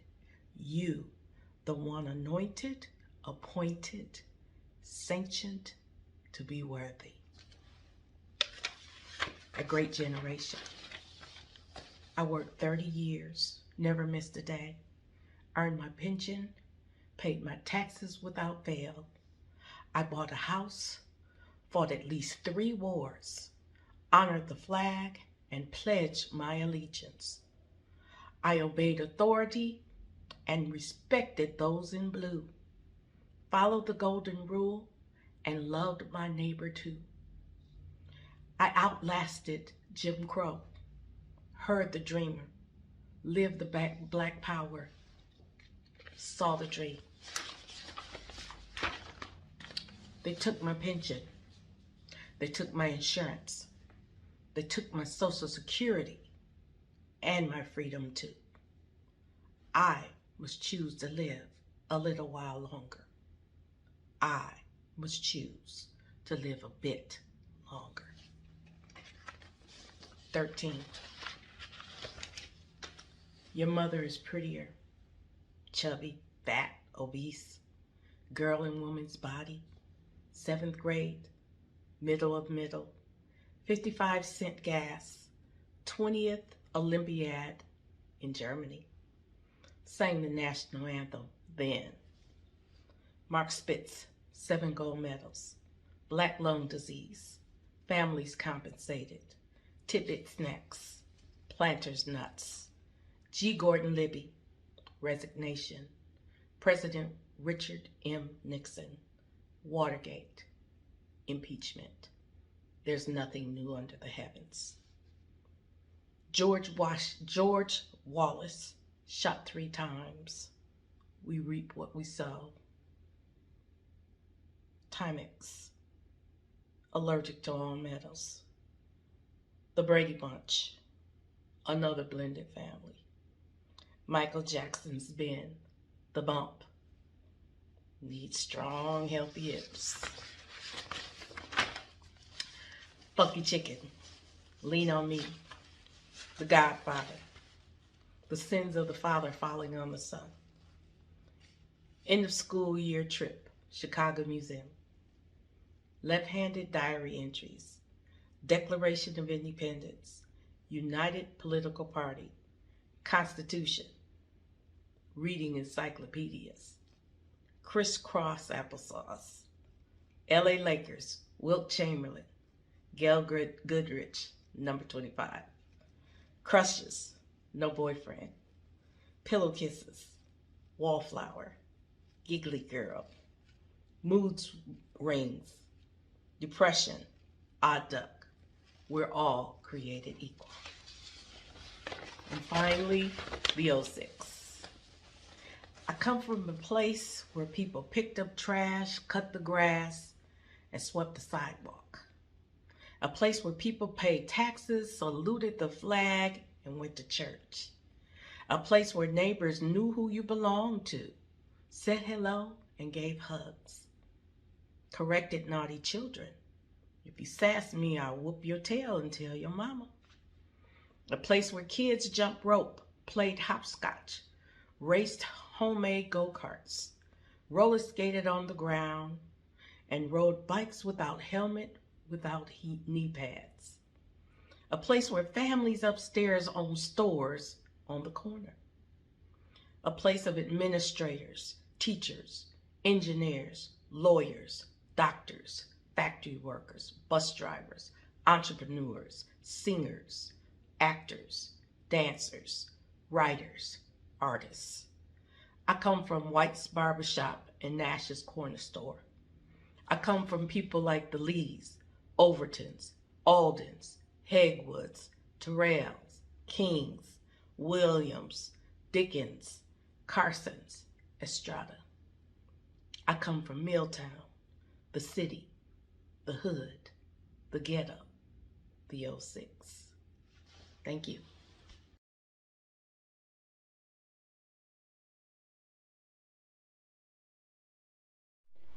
Some would say I was lost in my own world as a child and wandered too much in my head as a woman.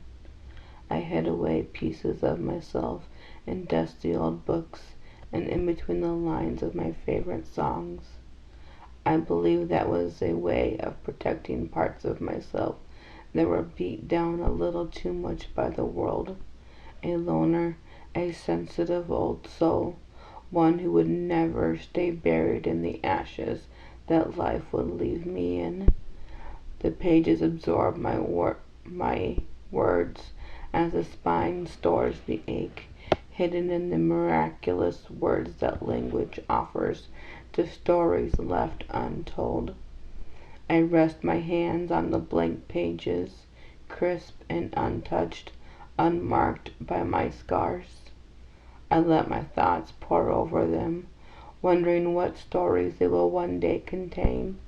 I fire off syllables from the gun in my heart that have bullets drenched in the blood from my wounded soul, cut with the deepest pain of loving and losing, of accepting others and left unwanted and abandoned. You said if I fall, you would be there to catch me. Then I hit the ground.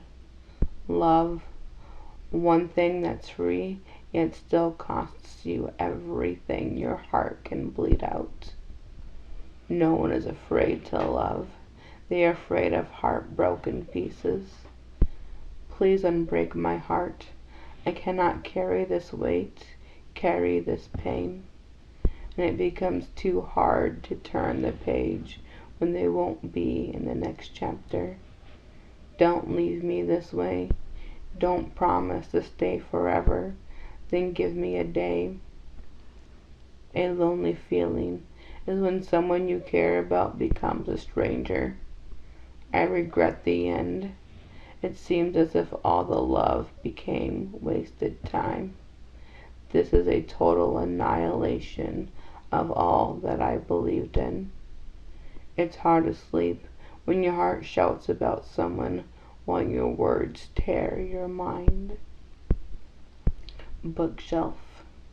She has a bookshelf for a heart, and ink runs through her veins. She'll write you into her story with a typewriter in her brain. Her bookshelf's getting crowded with all the stories that she's penned, of the people who flick through her pages, but close the book before the end. And there's one pushed to the very back that sits collecting dust, with its title in her finest writing, The One Who Lost My Trust. There's books she's scared to open, and books she doesn't close. Story of every person she's met, stretched out in endless rows. Some people only have a sentence, while others once held a main part. There are thousands of inky footprints that they've left across her heart. You might wonder why she does this, why write of people she once knew. But she hopes one day that she'll mean enough to someone to write about her too. Dejection. Your rejection led to my increased dejection and deepened the dark night of my soul. Surviving you was like surviving 3 years in a combat zone, fighting for my life in a never-ending war. And even when I left, the battle in my head became relentless. I allowed you to continue to fire bullets because I thought it was me that created this unrelenting battleground. I had to release my dreams and wishes of wanting you unconditionally in my life. And even when I came home from that living hell, I carry the wounds with me that have dug their claws into my soul, and the pain has now become an abyss of dejection where broken shards of glass shred my heart, and as all I can process is pain, never progress.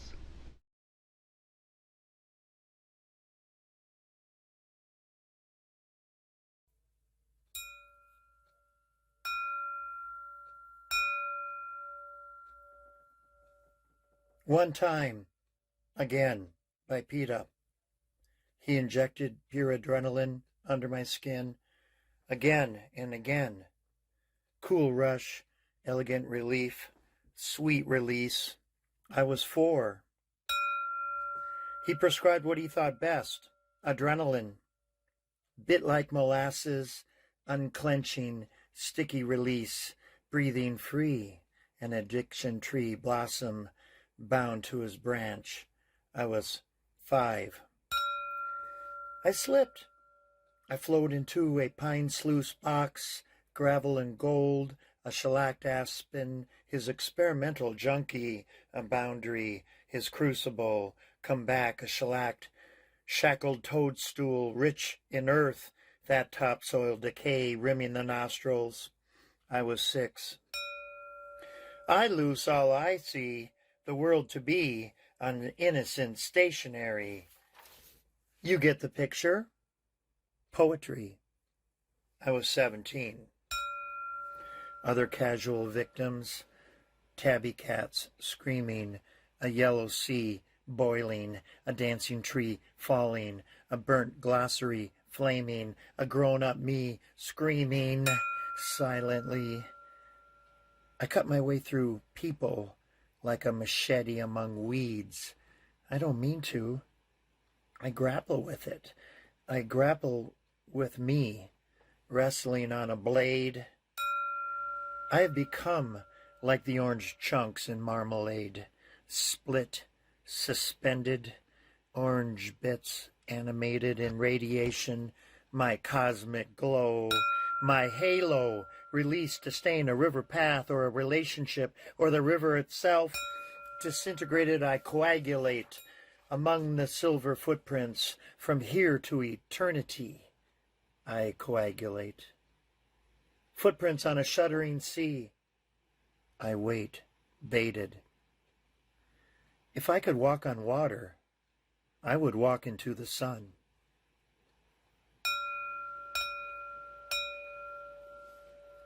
One time, again.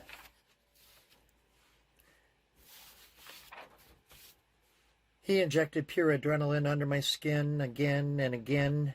Cool rush, elegant relief, sweet beast. I was 4. He prescribed what he thought best, adrenaline. Bit like molasses, unclenching. Sticky release, breathing free. An addiction tree, blossom, bound to his branch. I was 5. I slipped. I flowed into a pine sluice box, gravel and gold, a shellacked aspen, his experimental junkie, his crucible. Come back a boundary, a shackled toadstool, rich in earth, that topsoil decay rimming the nostrils. I was 6. I loose all I see, the world to be, an innocent stationary. You get the picture. Poetry. I was 17. Other casual victims, tabby cats screaming, a yellow sea boiling, a dancing tree falling, a burnt glossary flaming, a grown-up me screaming silently. I cut my way through people like a machete among weeds. I don't mean to. I grapple with it. I grapple with me. wrestling on a blade. I have become like the orange chunks in marmalade, split, suspended, orange bits animated in radiation, my cosmic glow, my halo, released to stain a river path, or a relationship, or the river itself. Disintegrated, I coagulate. Among the silver footprints from here to horizon, I coagulate. Footprints on a shuddering sea. I wait, baited. If I could walk on water, I would walk into the sun.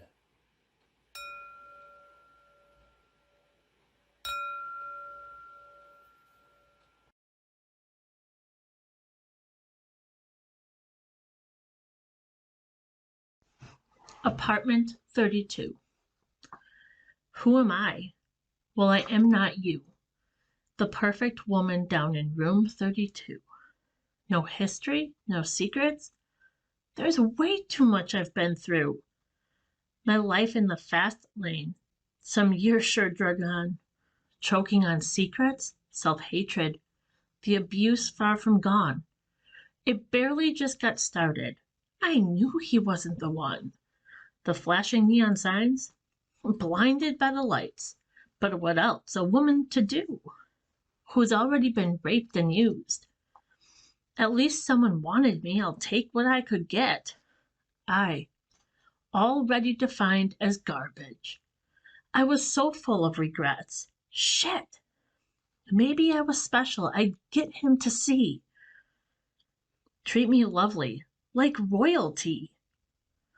Instead, I got shit on, the only throne made of porcelain. 10 years of names, not one my mother selected. 10 years of demands, physically neglected.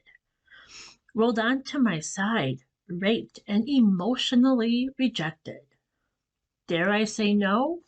Well, if I was ready for a week of berating, the constant hating, money withheld and bills not paid, then yeah, I could say no.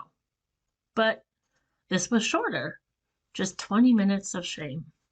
Wait, 10 years stacked with months, weeks, and days, multiplied in magnitudes of 20-minute sessions of shame.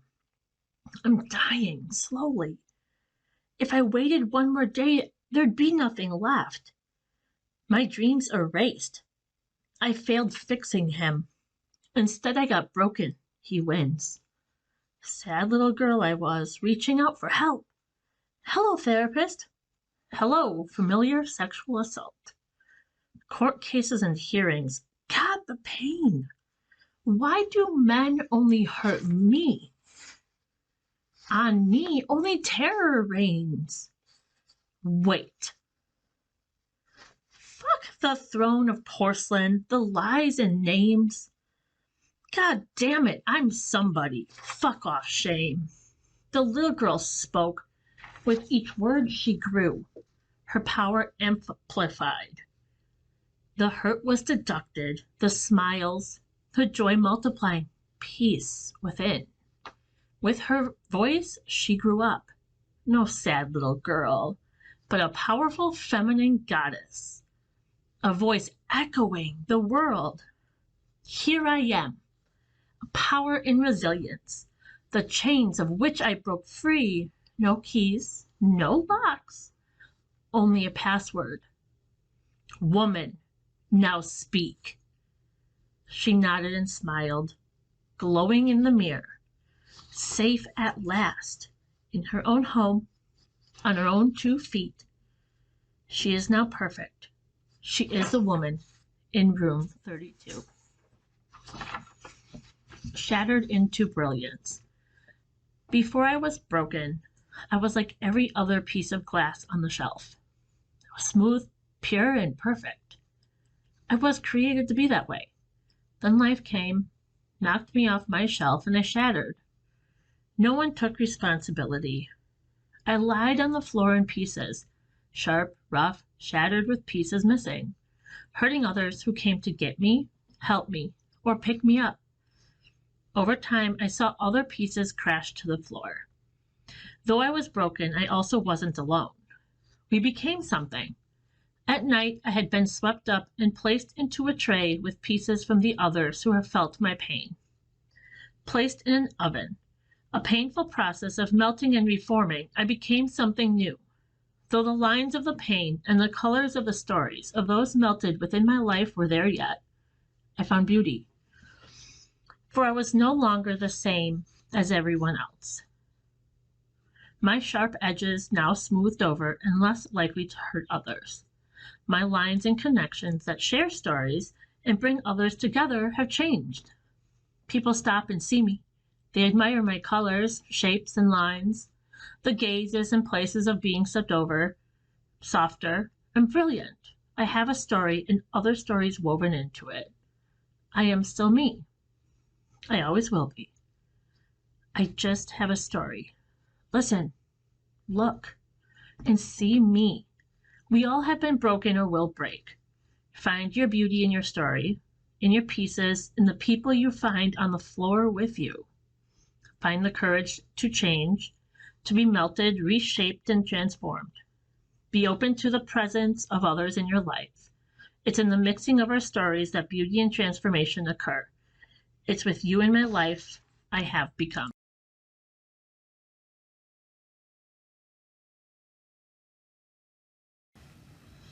This is Ed Block, reading for Lotus Legal Clinic. I'm reading from my new collection of poems, Moments Strange. White Rabbit, Woodstock, New York, 1969. White rabbit runs through all my dreams, chased by an airplane, flown by a luscious witch whose tossing tassels tease her tits. She's all in white, her voice is silky smoke and gravel, and her feet are bare. I still imagine I was there. She slinks across the stage, the microphone erect and at her open mouth. "One pill," she shouts, and I am ready to swallow anything she might give. Obeyed. Flies breeding in the dusty room. The clothing in the closet hangs in shreds. The body on the bed is decades dead. The woman next to him ignores the flies. She strokes the painted poodle in her arms and stares at cracks that mark the ceiling, singing notes that make no sense. When the sun comes up, the moths are lost, and now appear 100 ways to woe. The land invades the sky, and mind knows nothing. Everyone refuses lemons beneath the summer sun. All must devour husks as, when the sun comes up with single stinking eye, the burning sand laughs underneath the feet.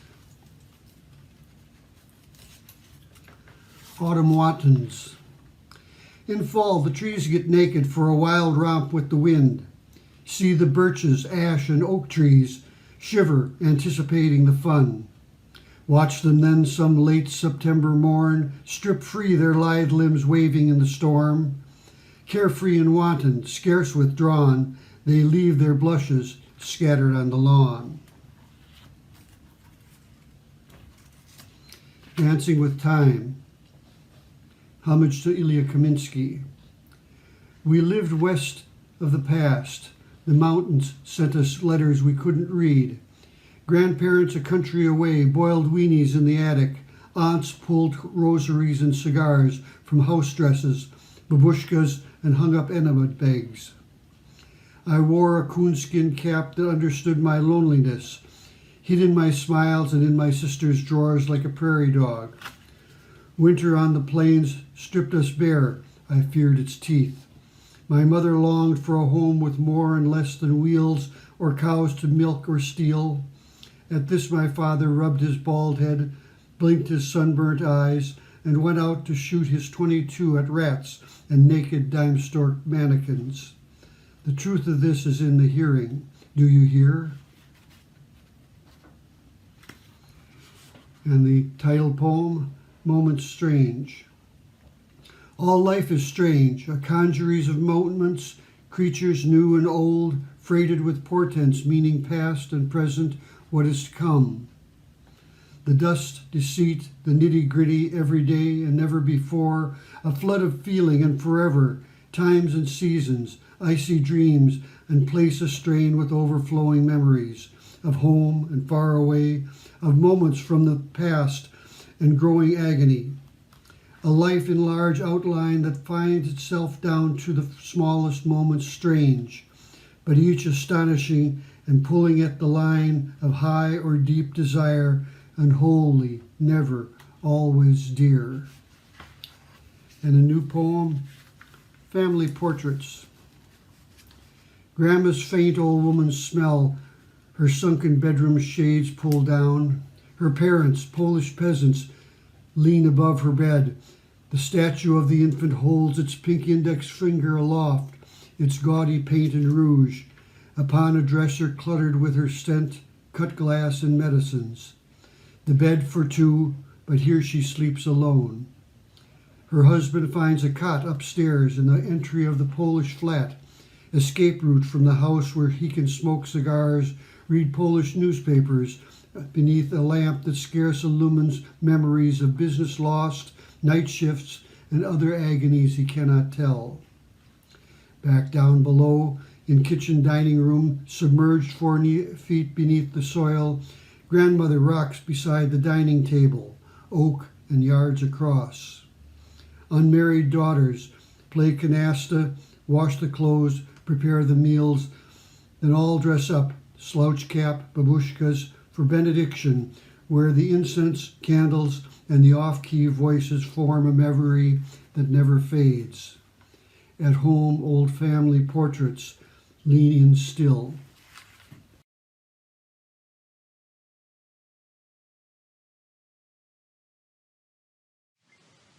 Here is 5 minutes.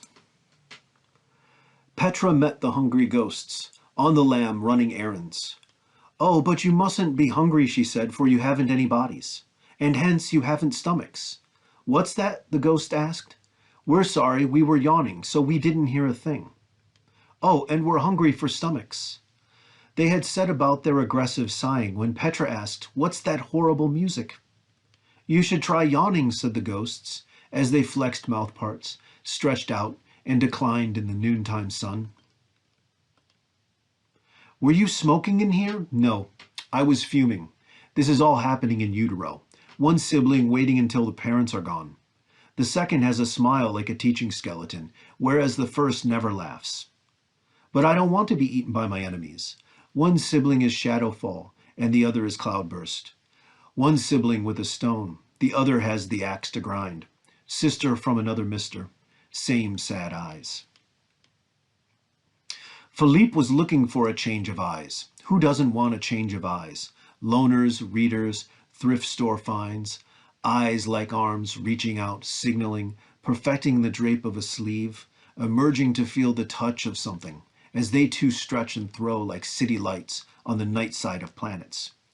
Corinne was tuning in. She was listening, hearing for a change of ears, ears that fold and slow through time, rolling like wagons traversing a crumpled map. Lydia liked to disappear, a hiatus, a vacay, into thin air, not that thick humid stuff, and appear right out of it. It was all an act, always soft soles, never corduroy, tending to disappear more than appearing like 60-40, and mathematically it happened, that she was there when she wasn't. When she was, you just wondered. Young Leopold Googled humans, clicked the shopping tab, and put 2 in his cart. Immediately he was placed in suspenders and cufflinks. Oh, not that old saw again. Traffic was a nightmare. Leopold, seated petulantly in an oversized chair, says of his veggies, "Take them away," with unamused finger wave. Has his pet scientists sequestered to toil over cheat codes in the lavatory, because getting even never ever goes out of style like a sauce. A woman takes a television for a lover. She turns it on, it turns her on. That's home economics. Justice in some orbits. Do you believe in love at first sight? It all depends who's watching. Commercial shatter. I fell and fell and fell into something, she said. Love-like or like-like. The janitor was dancing with a pretty broom. One thing leads to another and boom, there's litter everywhere. Dust bunnies, filthy rabbits, a base of sentimental alloys whose superstructure the song catalog gets played by animatronic beetles. All the while, cricket is in the casket.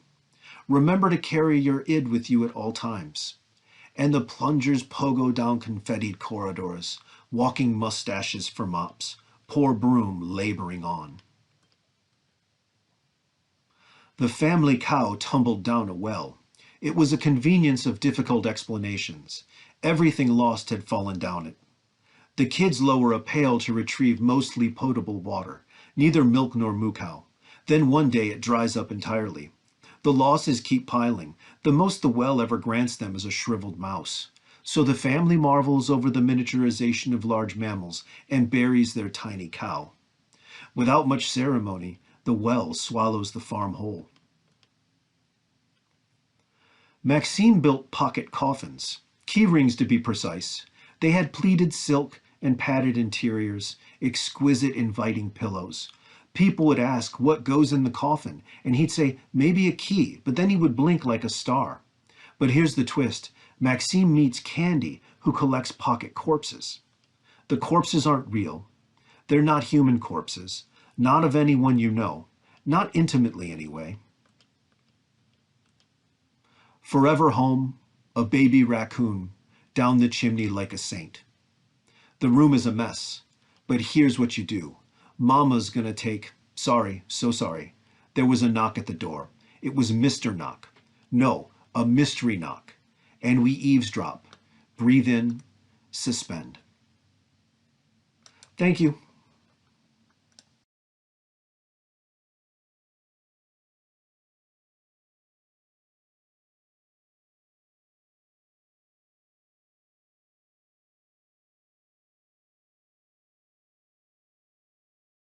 Well, good evening, everybody. Welcome back. It is Chicago Acoustic Underground.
Hello, my name is Ben Turk. I originally wanted to record this poem out on the street on the titular intersection, but instead I got COVID, so that's going to be the backdrop for today.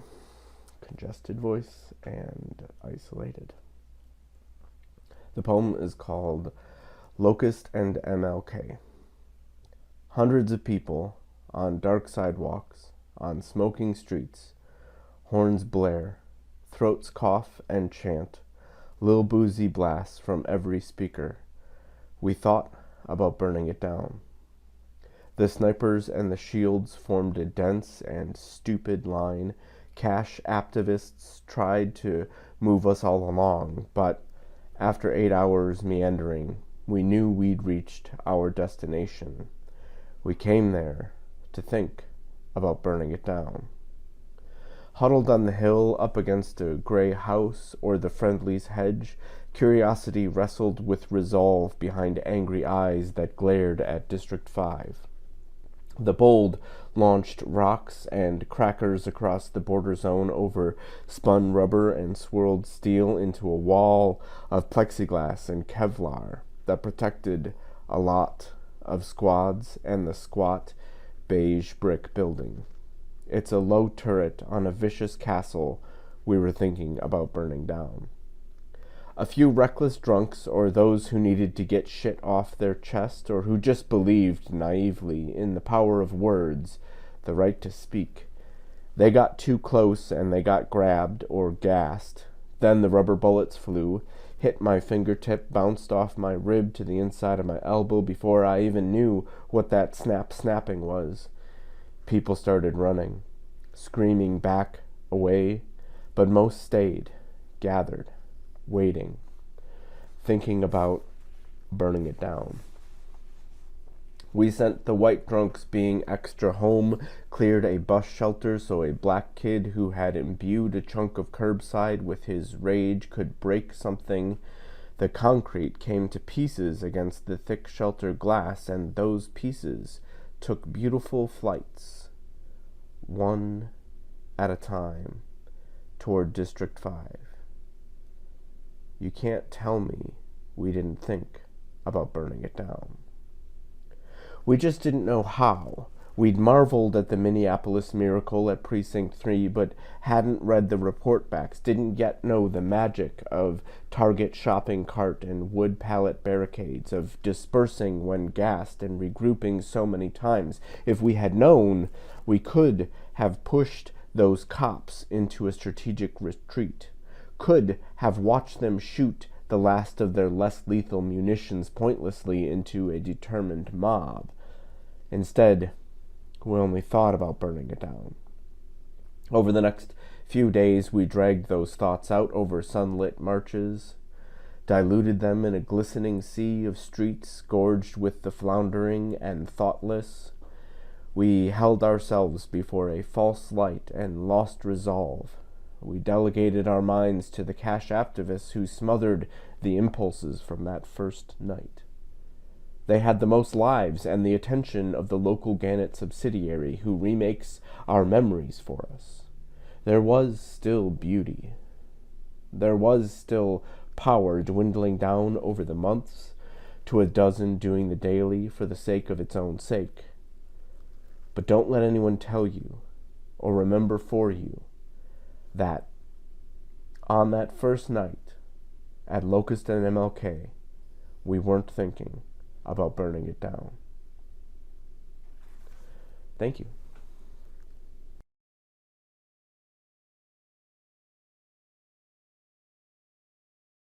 Hello, and thanks for listening. I want to start with a found poem. War Letter from Uncle John, Christmas Day, 1943, 4 p.m. Eastern Wartime. Did you hear the president's message last night? A miracle. Il Duce's stepping down. Lots of talk, like we'll be in Rome tomorrow and Berlin the day after. But the news gets less hot when the jazz band stops. CIO War Fund produced Marching with Johnny. I saw it last night. Music was Tin Pan Alley. He's as good in battle as he was in Seattle. There were chorus boys in uniforms, gorgeous wax, and Beatrice Kay saying goodbye to her gigolos before going off to work in a war plant. And there's a new Carmen on Broadway, Carmen Jones, black and beautiful, and a Japanese actress doing One Touch of Venus. They're hits, and this is still America. We haven't gone nuts over the accident of nationality.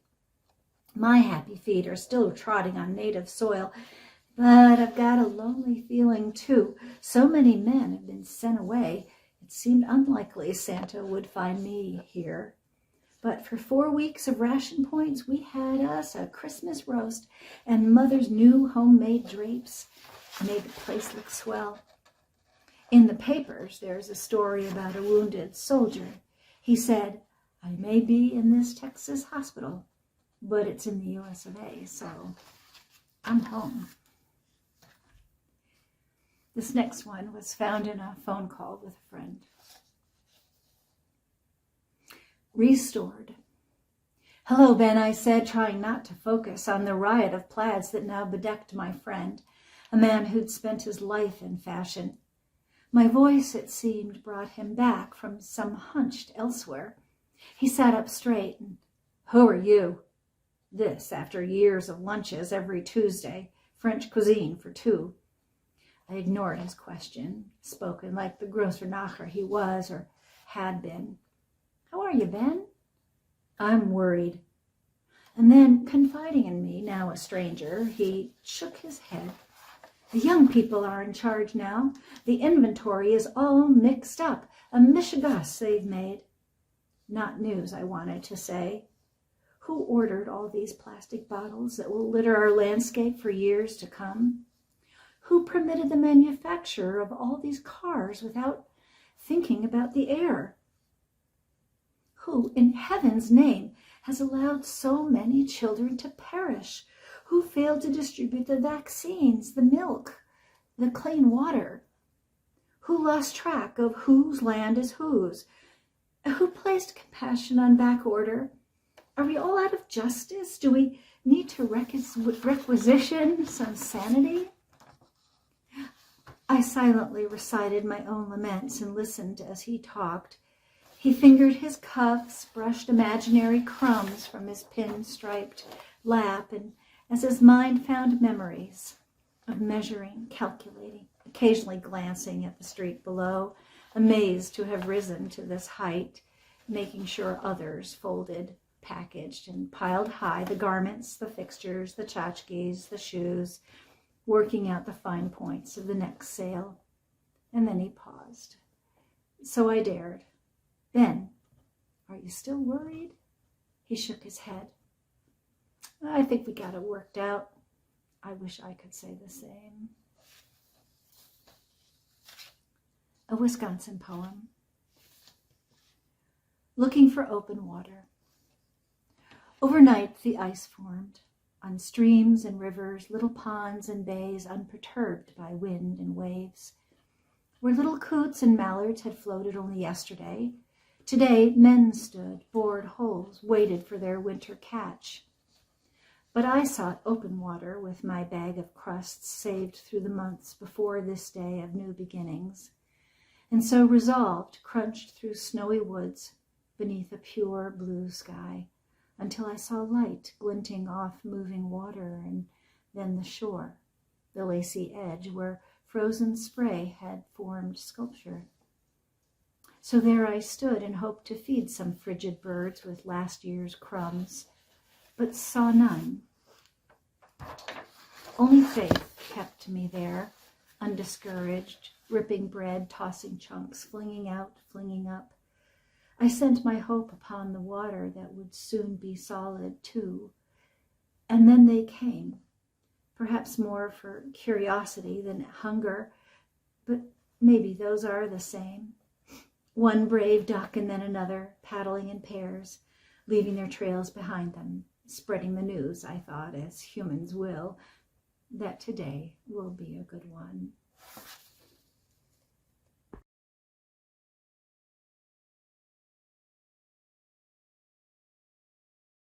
Hi, my name is Matthew Jorgensen. I'm from RACINE. I'm going to share with you a couple of poems that other people picked out that I wrote. They seem to kind of play off of each other rather nicely. So with that, I will begin. The Fork.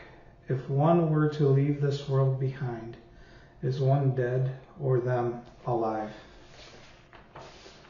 Path 1, a midday dream. Your picture of a tattered home and broken themes are what structured my childhood dreams. Violence is your enemy, and you avoid it without sympathy. Funny how violence was always like a close friend to me, but yet you judge me without the will to even see the bedrock that created me.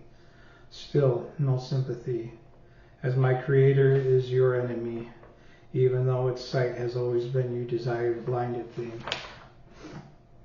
So where I was molded eludes your sight, and my words become your unwelcome plight. Therefore I will become your disgusting thing, as I still live life like a child's symphony.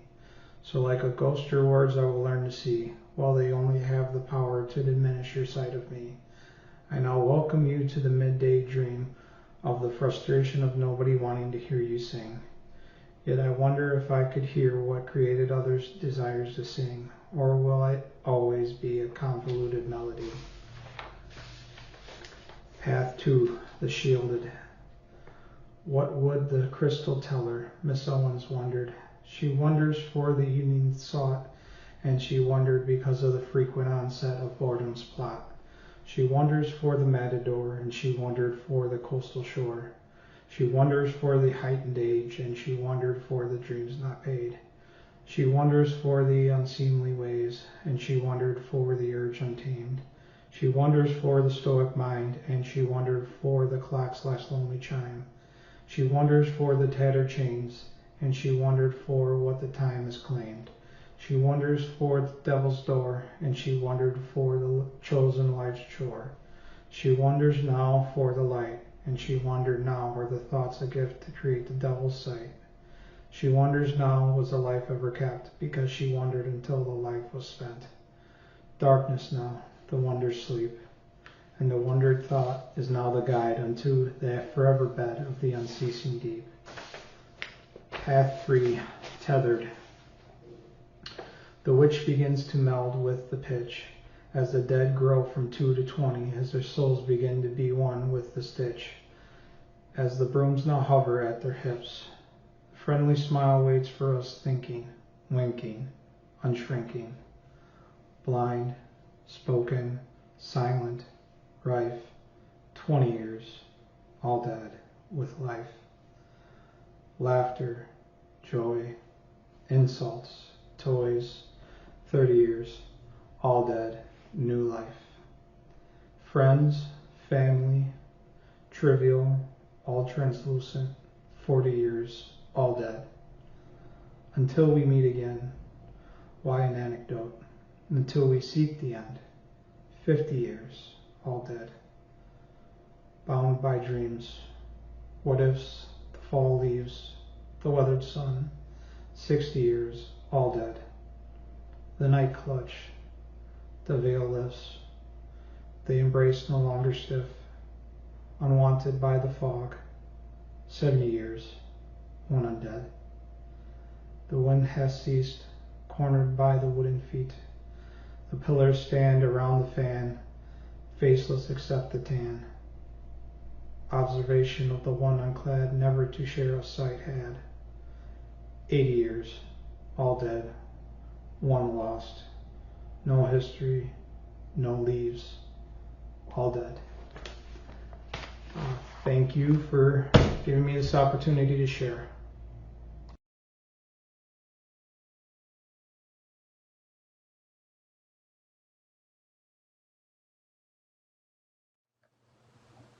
The first poem I'll do for you today is Eyes Wide Open. I lay awake wondering if I saw you today. Days are fleeting and fast moving. There will be a day when I look up and this day too will be a memory. Wishing I spoke less harsh, with less critique and more love. For there will be a day when that is all you will need.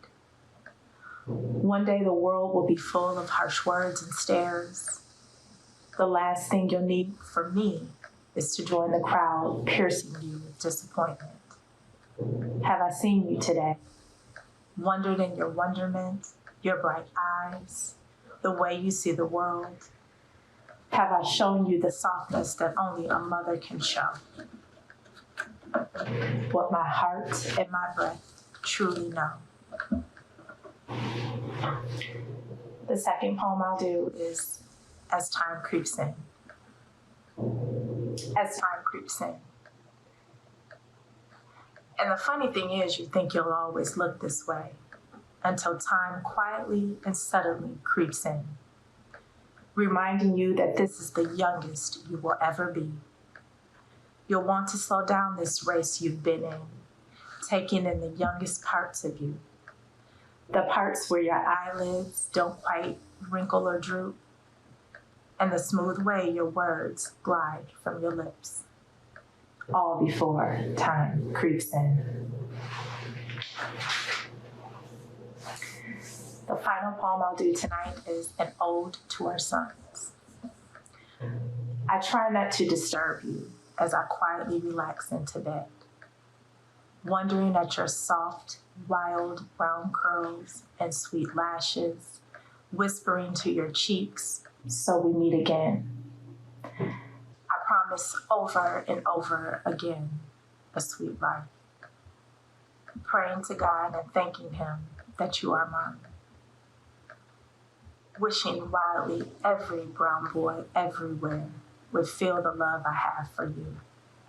What a beautiful world to be brown and loved, my sweet little boy. Thank you.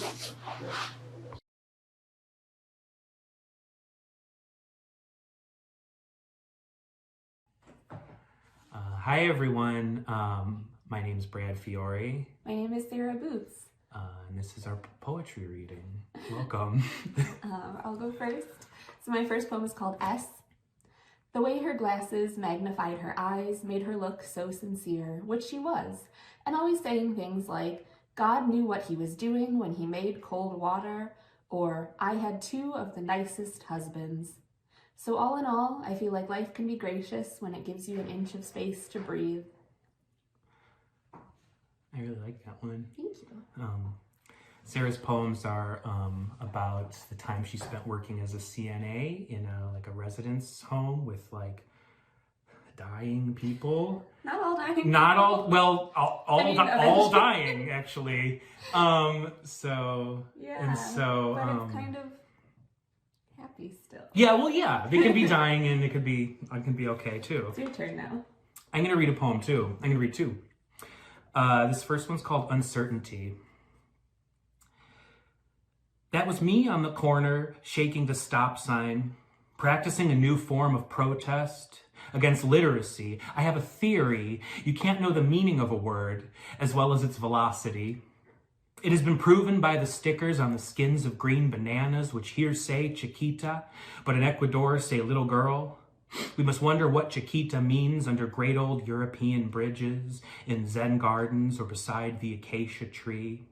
We may surmise something small and sweet and soft, which travels great distances and changes hands and bunches and color and flavor, then peeled. It has been proven by the single ant crawling on the Mother's Day billboard, looking for sap and a way back, but never leaves the inside of the O. He'll tell them all, he'll tell them it was the O in love, or at least the O in you, or unconditional, if he gets home. Nice. Cute one. I love it. I love that ant. Yeah. All right, I'm going to read one more. It's a little bit longer, and it's called Ghost Stories in order of how much I personally think you should believe them. 1. So Elaine said she saw a woman with her arm on a pillow, and the last person who lived in her room always used to sit with her arm on a pillow. 2. One time, the automated hand sanitizer dispenser, this was before everywhere had automated hand sanitizer dispensers, wouldn't stop going off, and we were like, ghost, for sure. 3, Tatiana didn't want to do her makeup in the bathroom mirror of a recently vacated room of a resident who didn't like her, so I said she should use the mirror in the man next door's old room instead. He was always nice. 4. The blue-eyed man in 225. 5. One of the 3 times I ever picked up third shift, a dying woman whose name I don't remember broke out of incomprehensible muttering to look me dead in the eye and tell me there's someone behind you. I didn't look. I still haven't looked. That's fine. Sarah's poems, here's our cat also. Sarah's poems are Sarah's poems are all these wonderful little portraits. And I like that poem in particular because it's portraits of people as well as ghosts to me. I think maybe you think of the poem differently, but that's how I think of it. I like that. I have one more poem. This one I actually wrote for Sarah, but she hasn't heard the final version of it yet. And so you're gonna get to see her reaction live. So it better be, it's not, this isn't live. It's called, the name of the poem is Zgzm. Knowing you makes me wish for a new animal, all fur and can curl inside when necessary, uncurl when affection is available, and even go away for days and days, because that's the only way it knows to tell the difference between the feeling of being home and the feeling of being in general. It's really good. Yeah. Oh my god.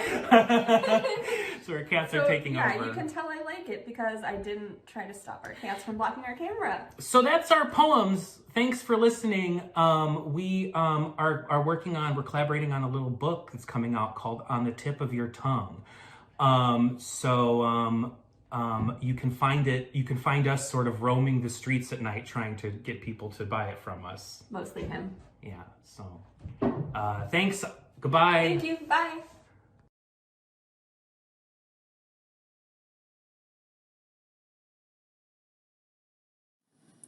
Hello, my name is Gregor Flegel. I'm a proud board member of Woodland Pattern. I'm also a financial analyst for Milwaukee County. And these are my poems for this year's Poetry Marathon.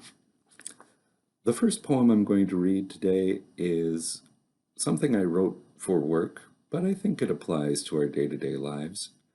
This is called Cautiously Optimistic Triptych.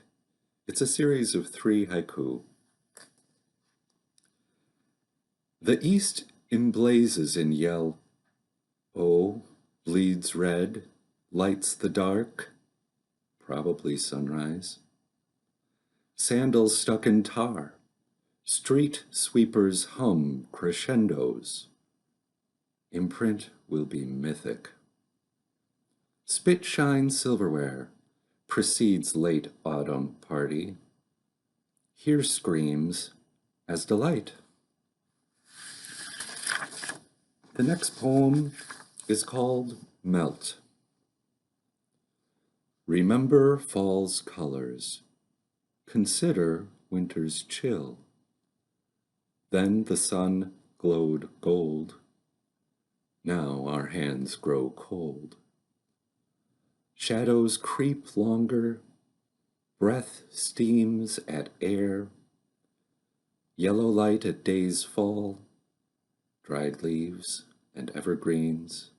Taste of sage, citron and slate. A bitter night rises. When pressure builds within this season of obligations, a solid order breaks. Realize the liquid potential of transition. Colors rise, then melt away. Seasons rise, then melt away. Choose your family and joy at the fusion of our breaths.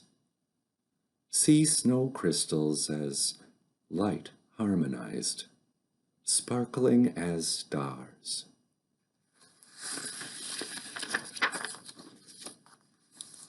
This next poem is not a love poem. It's about infatuation. If you would have me. If I were maggots, I'd be born of your filth and made strong by it, and soon buzz when you called me pest. If influenza and I were cousins, you'd be sick every time you smiled and sleepless.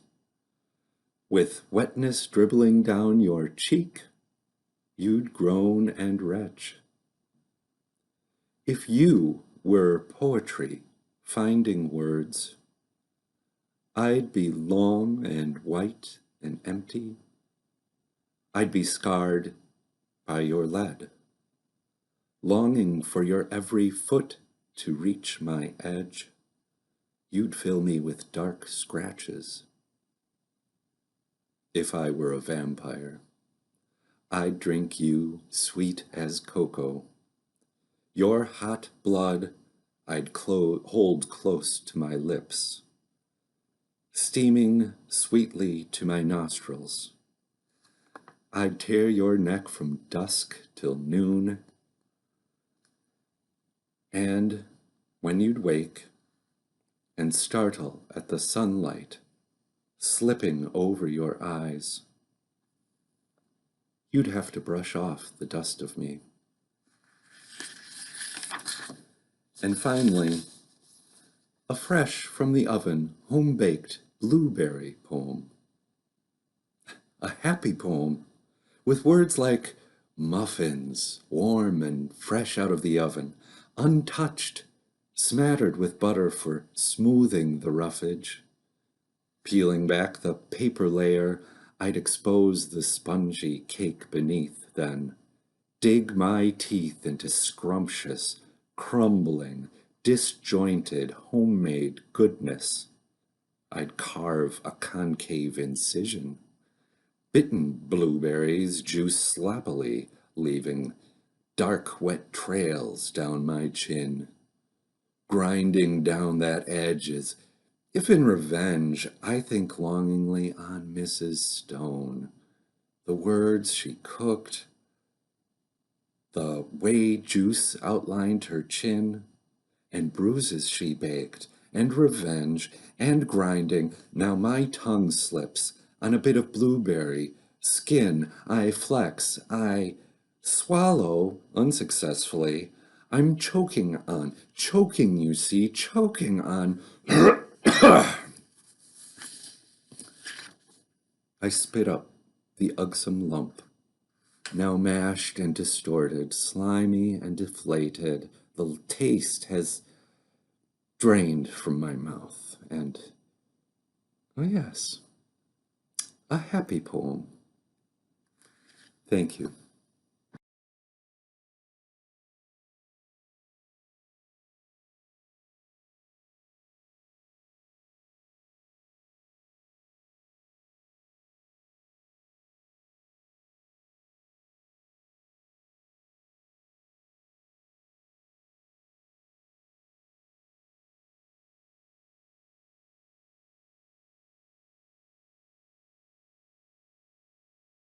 Hello, old friends and new. Thank you, Woodland Pattern. First poem. Let me testify for our very own jazz estate and its faithful presence in our community, and how its music gives us that extra bounce to meet life and stay with the struggle in this world's furies. Also a celebration of one of the many famous horn players featured there, Spike Robinson. I'm honored on Milwaukee.com chose this tribute to win its poetry contest a while back. Live at the Jazz Estate. The evening is breathing hard as a love poem longing to happen deep inside the nightclub light. Oh yes, the estate brings you this gift, jazz world class. Right here in Cream City is named Spike Robinson. Right now Spike's tenor is heavy fog smoking through curved brass. Mercy. Mercy has brought some heat to this harsh, blighted world where the sun has covered its face. Dusky glass over cool Miles Davis photo on the back wall catches Spike's profile. He reaches for that long, creamy high note before he takes the solo home. Drummer clicks along behind him, a train heading for the station. Spike hangs his tenor on his shoulder while the man at the piano takes over the solo track. Can you feel it? Horn sways with Spike's body, a languorous snake charmed by the piano man working his way around the changes. The night starts to cook. Just now you forget that outside this room half the world is crawling on its knees. You leave behind your troubles, losses.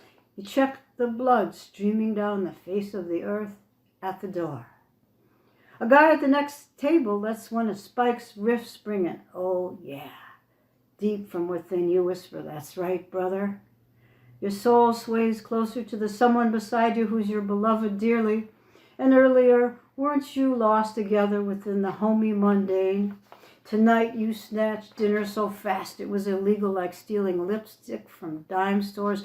And wham, the 10,000th dinner hour you shared was over. And tell the truth now, didn't the night measure ahead of you with a bleak arithmetic toward the 10 o'clock news? Except that great pal across town called suddenly, you folks know Spike Robinson's playing the estate tonight? The door to heaven swung open. You looked up at each other with the look that binds, the recognition that God just walked in on eighth notes, and off you hustled, the winter night indeed still young. You arrived for the nice old song, You Won't See Me Crying Anymore, right on time. Such sweet moments, you don't watch your back. Nothing is happening anywhere else in the world. You are in the state of grace. When all the tunes come home, the wee small hours are over, you will go back through that door, back into the city of confusion, your pulse high, a praise song. You walk out straight into the paralyzed eyes of the wounded world. You will raise up your hands and testify. Get up, rise. Life is a wind instrument, so stand up and blow. Yeah. Well, people, sometimes a transcendent gathering place isn't available to bounce us onto the high road, so you got to do the work yourself. An extra push out of a tough spot. Recently, I've lived in a tiny village. No magic venues there.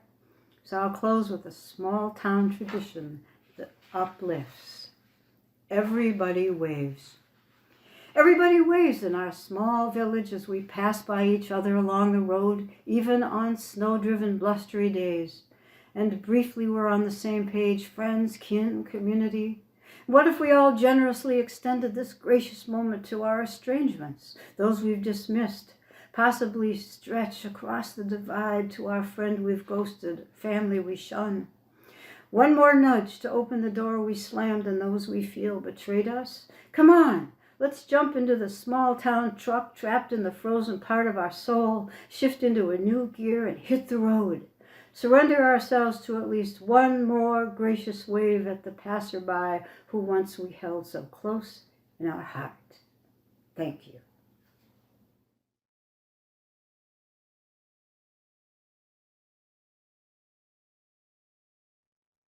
Gertrude Stein, let us describe how they went.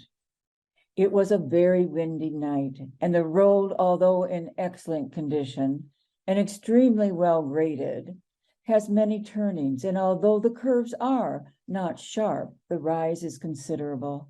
It was a very windy night, and some of the larger vehicles found it more prudent not to venture.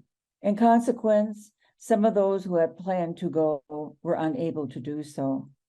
Many others did go, and there was a sacrifice of what shall we, a sheep, a hen, a cock, a village, a ruin, and all that, and then that, having been blessed, let us bless it. A Valentine to Sherwood Anderson. I knew too that through them, I knew too that he was through, I knew too that he threw them, I knew too that they were through, I knew too, I knew too, I knew them, I knew to them. If they tear a hunter through, if they tear through a hunter, if they tear through a hunt and a hunter, if they tear through the different sizes of the six. The different sizes of the six, which are these? A woman with a white package under one arm and a black package under the other arm, and dressed in brown with a white blouse. The second, St. Joseph. The third, a hunter in a blue coat and black garters and a plaid cap. A fourth, a knife grinder who is full-faced and a very little woman with black hair and a yellow hat, and an excellently smiling, appropriate soldier. All these as you please. In the meantime, examples of the same lily. In this way, please, have you rung. A very Valentine. Very fine is my Valentine, very fine and very mine. Very fine is my Valentine, very mine and very fine. Very fine is my Valentine and mine. Very fine, very mine, and mine is my Valentine. Every one is one inside them. Every one reminds someone of some other one who is or was or will be living. Everyone has it to say of each one. He is like such a one. I see it in him. Everyone has it to say of each one. She is like someone else. I can tell by remembering. So it goes on always in living. Everyone is always remembering someone who is resembling to the one at whom they are then looking. So they go on repeating. Everyone is themselves inside them, and everyone is resembling to others, and that is always interesting. From The Making of Americans.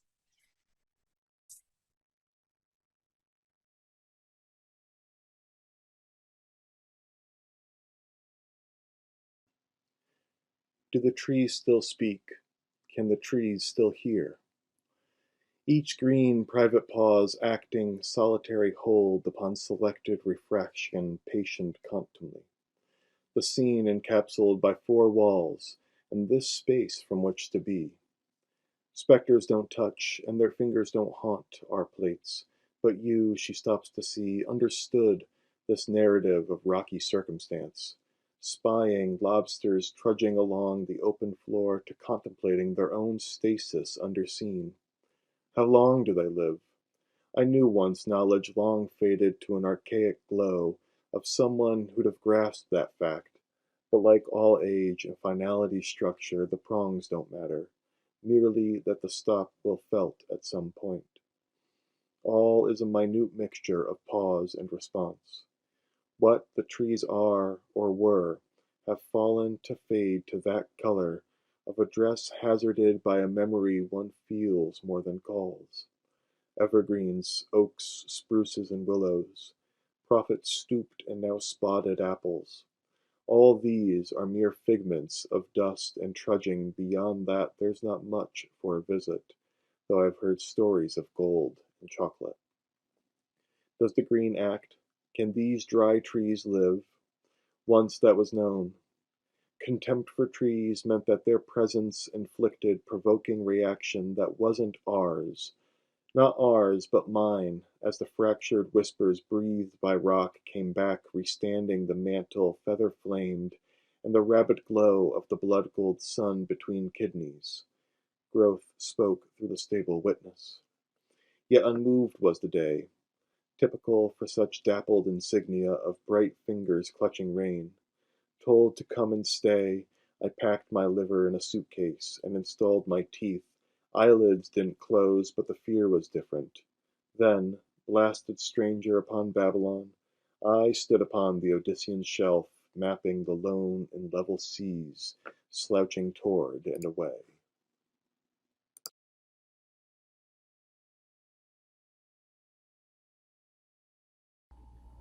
My teacher who arrived in a dream. Then she sat down as a swan at her grand piano, and the transformation was complete. My grandmother in white, in clean lines, the gloved white dress, she in her music, me in mine. She and I were clean, separate lines.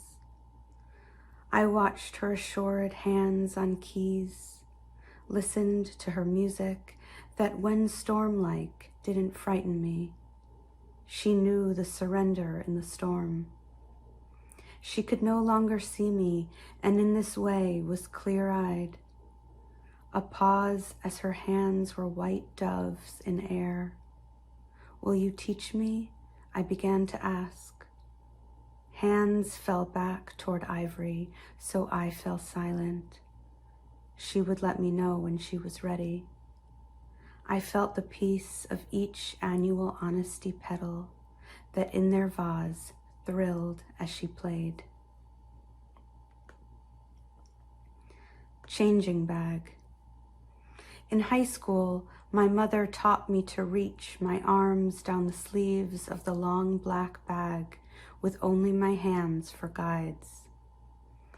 Open the cassette, put pressure on the film, cut slanted edges with scissors and follow the natural curl as you feed it onto the reel, turning and turning until you can feel that nothing remains.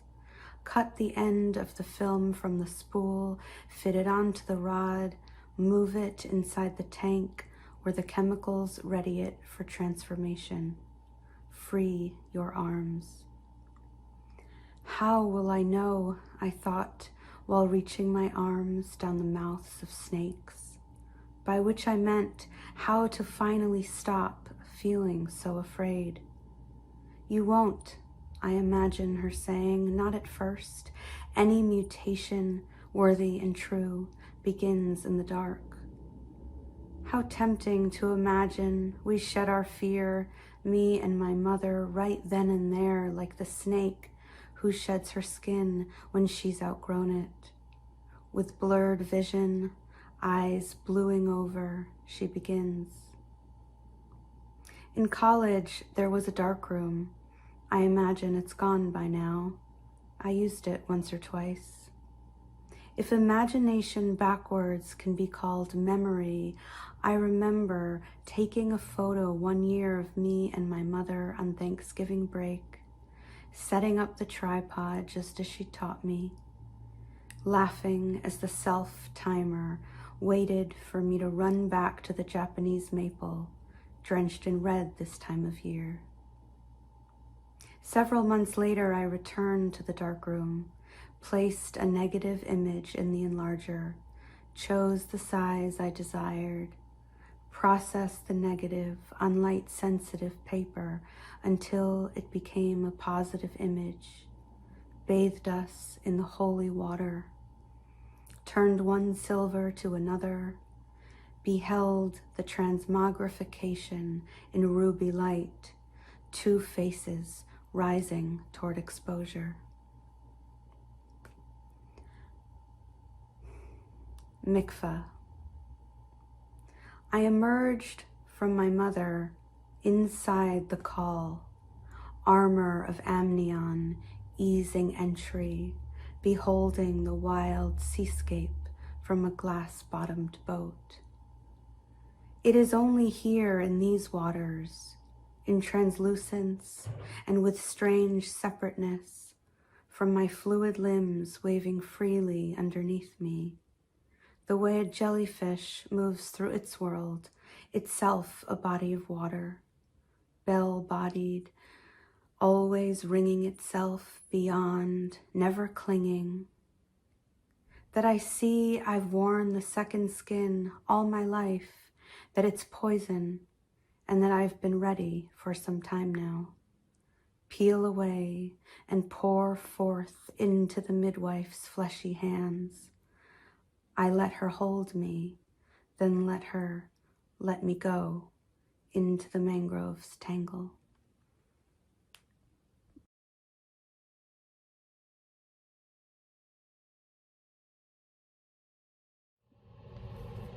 My name is Seth Copeland. I'm from Indiahoma, Oklahoma. This is part of a longer piece. Here we are, Burl in a hick town deep in zooms of Google Maps. The classes of 90 what to 2000 whenever, gut glugging, laughing in the yard of some farmer who couldn't wait out a liver transplant. Sold his house to last year's basketball star. Every shot he takes, the star yells, "Cotton Belt champs!" Glass Jim corn in a corporate sack gleams from the porch in the mercury light, electric soft, puff pale over all our cream blue darkness. We sip and swap what's new over shit beer, recall hookups that never did and definitely won't tonight. A few of us weekday in college. For now, hell now, right man? Up top. Ben's burned out from history class, and who wouldn't be? This bloodied field along a railroad track that runs cold and dystopian along and apart from it. Most of us wear day job smells, hangover sweats, someone else's partner. And me, flannel scarecrow and the big boy bales, just a freak fool, not cowboy cool, but learning to someone. Dude, she swears it danced on her hood on a car and then leapt off, man. Yeah, man, for real. All of us, thirsty crushed masks, the wood bust on the cafe counter, the grease burger smoked stale, the one where everyone's grandpa goes to talk about everything and blame it all on everything except his own long fade. Never mind, never mind. In the faces we laugh and voices, midnight illegal in frayed Cowtown law books. Drunk text slurgan, a slur etched in the cafe pinball, the boys' locker filled with graphite doink bloats drawn by the same kid who is somewhere between Jesus and cigarette coat reek, which is specific and isolate, but also everywhere in the disappearance of this capital terminus. And so here we wayward youth stand and moon and slur ourselves up rum Sprite. We are the demons that replaced your kids, yes. Most of us deny that we love anyone, but of course every one of us does. Cool scratch, an indigo bunting, a burned out cedar by the small shed off to the side. And I catch it, a spirit I do not believe in who doesn't need me to believe in it.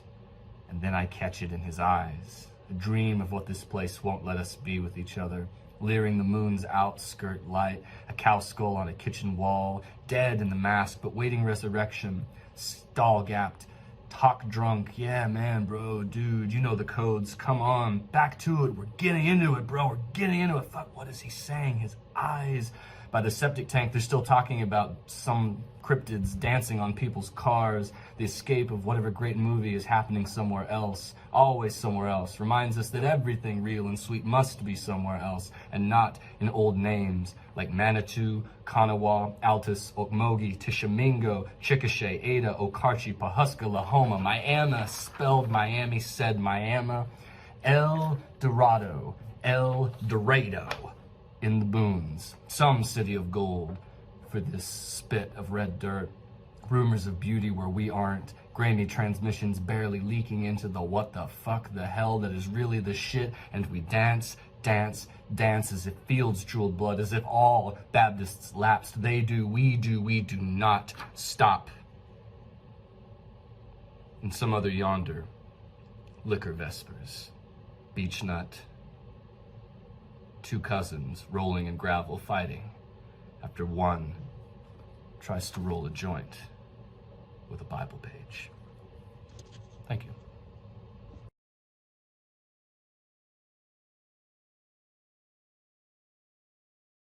Hi, everyone. I'm Jeannie Dean, and it's good to be here for the Woodland Pattern Digital Fundraiser. These poems are based on Chinese influence and from a class I took at UWM. And this first poem is dedicated to Professor Chu Chen. Tall, prim, purple sage, resplendent red salvia, sway slightly, white and violet pansy, bow to the brisky breeze on the UWM mall. I drag a plastic metal chair. Strong young man helps from the student hall. Nestled tween grand flowered planters, students come and go, walking to and fro. No one notices me right there, but flitting bumblebees, a winding breeze among myriad security surveillance cameras everywhere that see. Asian poetry is known for its tradition of drinking poets, and the two greats are Li Bai, called the Banished Immortal, and Du Fu, considered China's Shakespeare, the poet scholar. My next poem takes a bow to them, and it's called Poem on an Oak Tree. So many things, clothes, books, decor, made in China. I cannot count them all. How many leaves are on this oak tree? Surely computer AI will count each one. And the tradition also of some of the Tang Dynasty poets is to ask a question. My next poem is to the great hero Han Jin, who was saved by a washerwoman when he was an orphan. And he's responsible for the beginning of the Han Dynasty. And I've written a book called Poems of the Washerwoman, so I thought I must tell her story. Wet Han River splashes my long brow. Rough Rukin shrugs in my ringing palms. Crouching spine distills the dire situation. Scrawny orphan fishes haplessly on edge. Jumping fish evade his hungry grasp. He reaches his ragged pants too short. He sword fights fish. Washer women mock him. General Han Jin says, know your enemy, know your strength. Hunger's his ambition, famine his enemy. I share my modest larder, growing strong. He studies war.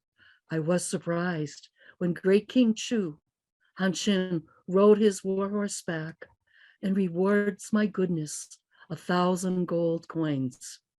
Yes, a great name is a great treasure, yet the humble washer is more noble than 1,000 drunk poets. So there's our nod to the poet tradition. This next poem is based on Du Fu, who formed the four character poem, 4-line poem. Sparrow chirps sweet rhythms. Last rose blooms faint fragrance. Robin perches gazing in my eye. Eyes water, not tears, allergy. Sparrow lifts off, branch bends. Who then was once a friend? Clouds fade, sunlight's sparrow. What's worse, bone pain or this sorrow? My last poem is called Fusion of Voices, and it's about a great Chinese poet who was kind of abused by society, and Maud Gonne, the 20th century Irish patriot. Unfinished dreams, my bed too cold to sleep. I wake early to faded dragon incense of Hamlet. No one near, even false jealous villains are gone. A tree, my lovely companion, speaks new rhymes. Bright, cool cactus blooms here in isolation. Li Zhenjiao, China's lean giant poetess, beloved scholar, player, patriot, in prison. Father mentor raised her like a son, his equal. Cheeky lyrics strolling under literary blossoms. Dear husband widows their archive works. She wafts. Cultures lost to Jurgen tribe, North Song War. Li remarries a brute soldier, 100 days, abuse, alone, divorce, disgrace, exile to her inked past, writing afterwards to bronze and stone, concise, subtle metrics, wryly writing free woman words. Founder, Ireland's Daughters for Home Rule.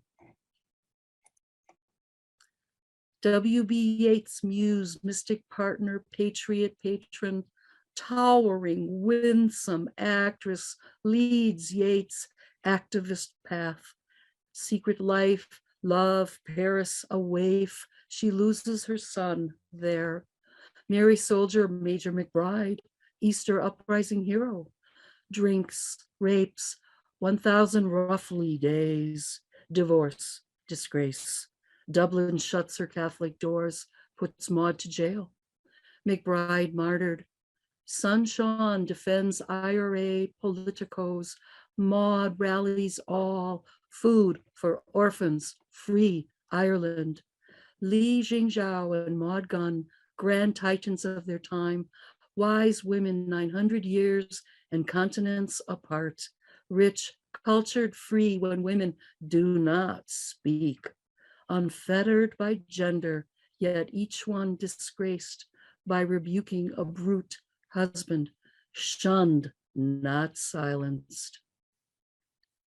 Not very many people realize that Maud Gunn, with her son, Sean McBride, are the founders of Amnesty International, a group that continues to have a significant influence into the 21st century for political prisoners around the world. This is a beautiful image of the poet on the mountain. And I want to say goodbye and thank you, Woodland Pattern. It's great to be here and have a super year. Look forward to seeing you in poetry.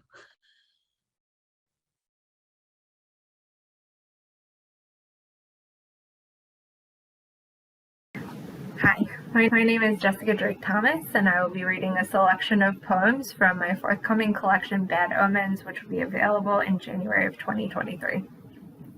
This first poem is entitled When My Feet Touch Dark Soil. It is based off the Welsh legend of the goddess Blodeuwedd, who, with her lover, murdered her husband, and they were turned into two birds. She was turned into an owl, so she could only be awake at night, and he was turned into a bird who was only awake during the day.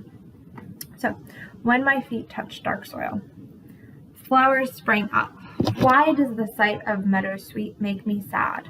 It reminds me of who I once was, the power I had, under the face of the sun. When I fell, I did not fall alone. Now I suffer in the dark. My sadness, a bitter fruit, lodged in my throat. This next poem is entitled Reading in the Back. Steam warps the pages of my paperback copy of the Kalevala.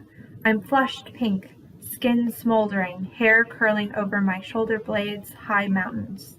Knees rising to form islands of the scarred land of my body, surrounded by the constant abuse of the moon's tides. I'm a witch, born out of generations of God-fearing people who bent their heads and their knees. I am a force of my own design. Seabirds circle my head, lay 3 eggs on the nest of my kneecap, a gold one, a freckled one, and a black one. Sun, stars, and the dark, good earth. I carve out rivers from the dirt, shape bowls out of oceans, crack the shells to light up the sky, weave spells into sacred forests, fill them with ghosts, and then I rinse my hair. This next poem is entitled The Wolves. When my heart beat against bone, I dreamed of hiding among silent pines. I was always hungry when I belonged to him. His blood-speckled grin, feral eyes fixing me in place, until the night filled with snap of bone and sinew, clack of teeth. He curled up and slept, a satiated Saturn saving me for seconds. I left, locking the door behind me. Branches grabbed my hair as I ran through the snow toward amber lights, feet blue as a dead bride. When they cut away the frostbite to keep me alive, there was so much blood. Unlike the moon, I will never be whole, but that's okay. Sometimes I wake in the middle of the night to the sound of wolves howling inside of me. The shadows shift in the corners of the room, moving with predatory grace, eyes of pale fire. This next poem is entitled Anatomical Venus.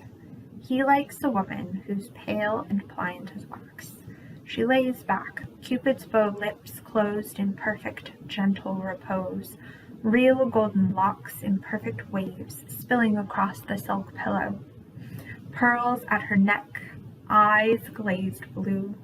She can be opened up like a cabinet, her organs removed, put back together, a puzzle that needed to be solved. Her face can be pulled away to reveal a staring skull with eyes still in, teeth bared like a wolf. This final poem is entitled The Empress Reversed. It's referring to the tarot card of the Empress, and when you pull a card upside down, then its meaning is the opposite of what it usually is. So, The Empress Reversed. There's a brisk trade for photographs of dead women, you know. Men like their women silent, passive, weak, soft as a kitten. They cannot stand a mad woman who speaks in tongues, knows secrets. A woman is only as good as those she trusts. Her blue lips gape. Spiders come crawling out of her mouth. Her eyes go black. She lifts up off her feet, head thrown back. There's a demon beneath her skin, scratching to get loose. Like this pattern, she's dragging her nails down. Yellow wallpaper, purple orchids, death cat mushrooms. A woman slipping out of her body, her prison.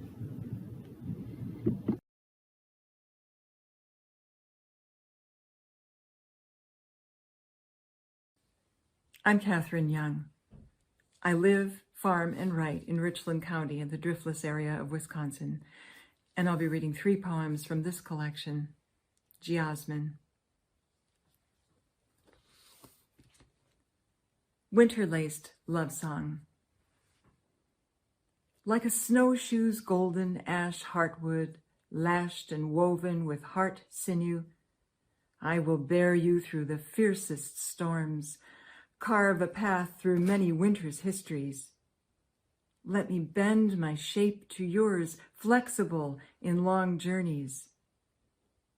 Survival's net is laced with stars and framed by honeycombed portals, hexagonal, echoing snow's ephemeral crystals that, like my love, grows endlessly anew. This poem, Sweet Land of Liberty, refers to a state park, Devil's Lake, which is now being renamed Spirit Lake. Sweet Land of Liberty. At Devil's Lake, the busiest state park in Wisconsin on the 4th of July, a place I would never go, and never at this peak time but for a reunion with expats, the long line of cars entering along Park Road is at a standstill, like the bathroom lines where we strangers chat as we stand waiting, part of a summer picnic tapestry.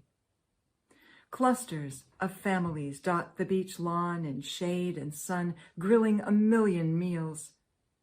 Languages from every continent coo to babies in strollers, laugh as frisbees fly, and I am at home in my country, this America, the diverse place I cannot see from my farm kitchen window.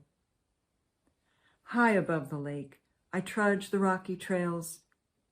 Hives of families climb, apologize in an array of accents when I step aside to let them pass. I am surprised by their humble politeness, as if I'm not just another American born of immigrants. Back down at the bottom, the lines at the broken bathrooms wrap around the building, while mothers merge to help each other's children take a drink of clean water, reassure them that we're all safe together. In our group around the picnic blanket, we are world travelers. I ask one who's been to Turkey, Iran, Turkmenistan, if she feels safe in those places. She assures me she does. She tells me, people everywhere are so much alike and want the same thing, to have picnics together with their families. On this day of celebrating our nation, I wonder where our elected officials have taken their picnics, and if they believe in the gatherings of families in public places. For one day, I'm in the real America, a place where everyone can freely play together as everything crumbles. A parallelogram. A parallelogram consists of two lines equidistant. We are spectator and observed, reflected in each other's eyes.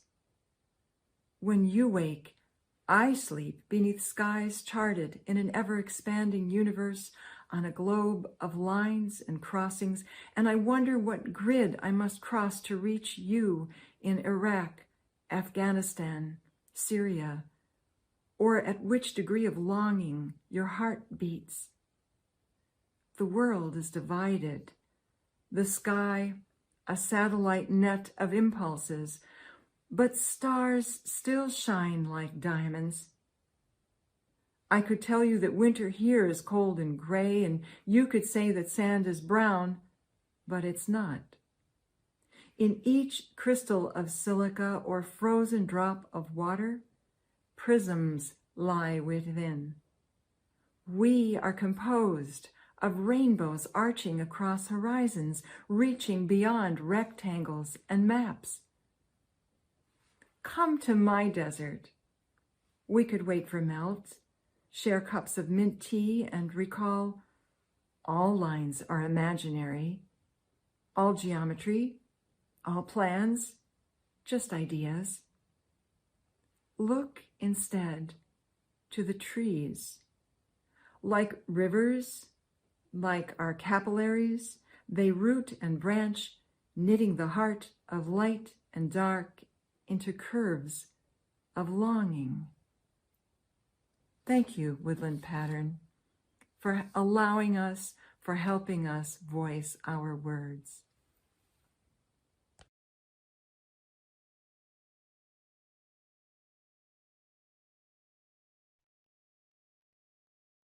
Hello, good people of Woodland Pattern.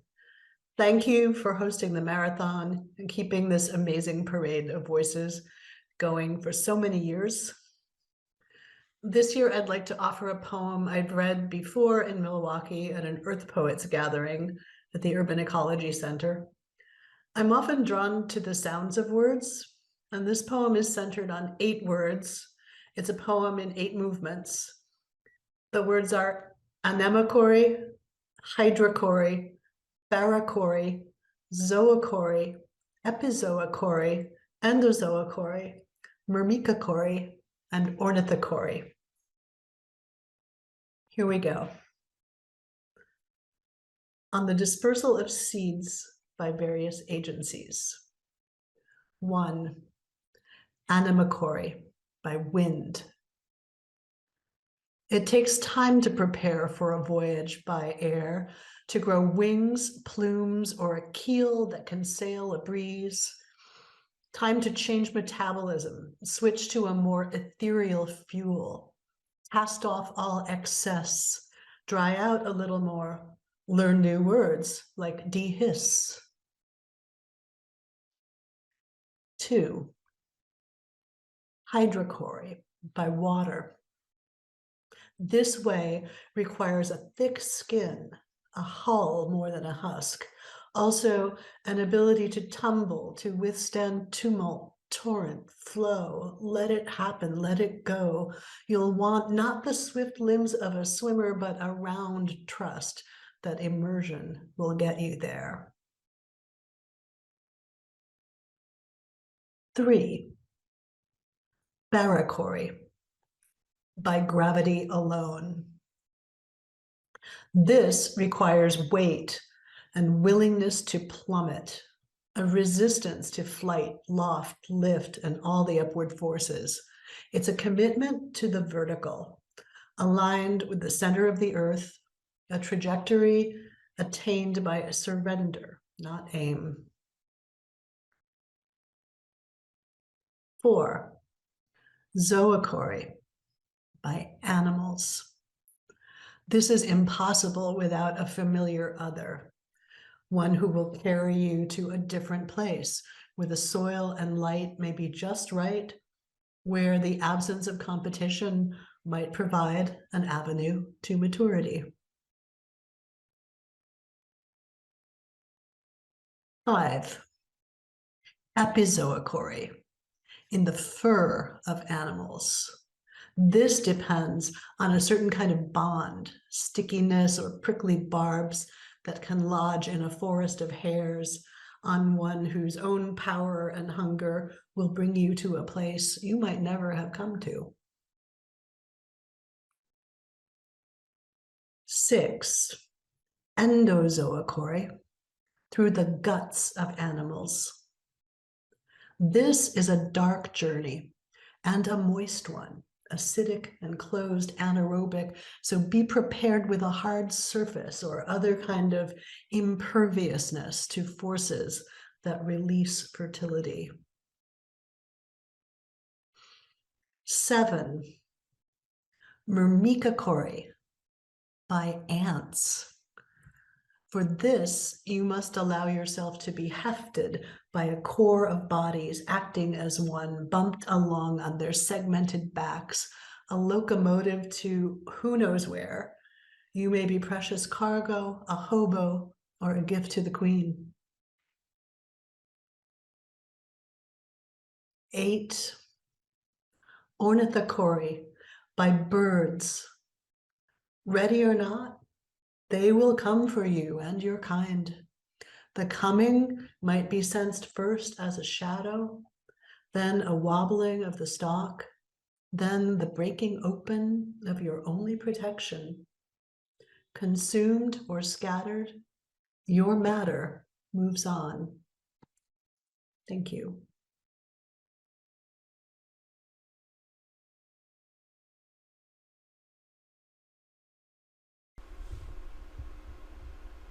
We are all these. Claire had made an emotional break with the group, which was upsetting to us all. She was paranoid, had built a case of conspiracy, believed that each one of us was part of it and had wronged her in some way.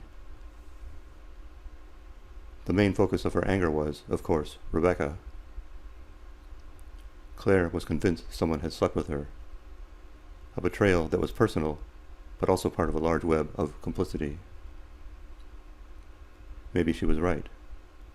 Maybe someone had slept with her. Maybe it was me. It all took place in the downtown offices. There were urgent meetings at the highest levels, failed attempts at consensus, hushed speculations in hallways and break rooms. Memos were circulated. I ran from one skyscraper to the next, carrying messages through pouring rain. A broad-brimmed hat protected me from the torrent, but my face was wet with tears. No one knew what to do. It was getting out of control. It came to a head when Claire aimed her pistol at Rebecca through the smoked glass between offices. The laser point of the sighting mechanism played over the oozing, shifting blisters of Rebecca's skin that Claire loved so much. We held our breaths, waiting for the pop that would shatter the glass and plunge a bullet into Rebecca's heart, triggering the psychological break that would lose Claire to us forever. Rebecca waited passively in the gloom, sorrow and resignation shadowing her mottled face. Claire never pulled the trigger. Later, I was able to find her alone in one of the disused offices on the foggy west side of the building. She was staring blankly out the window, the pistol lying on the desk beside her. "Claire, my love," I said, "you haven't yet done anything that can't be undone." She turned to me, twirling a thick clump of hair with her fingers, which she pulled loose and handed to me, leaving a shiny bald spot on her scalp. I accepted the hair and laid it at an angle across the desk, as was our custom. "You have a choice here," I said. "You can destroy everything we have, or you can reaccept our love and move forward." I embraced her, gently, from behind, my hands gliding tentatively across her flat stomach. I felt her soften. We held. We returned to the group. Claire is with us, I announced. Everyone breathed a sigh of relief, encircling Claire with our love.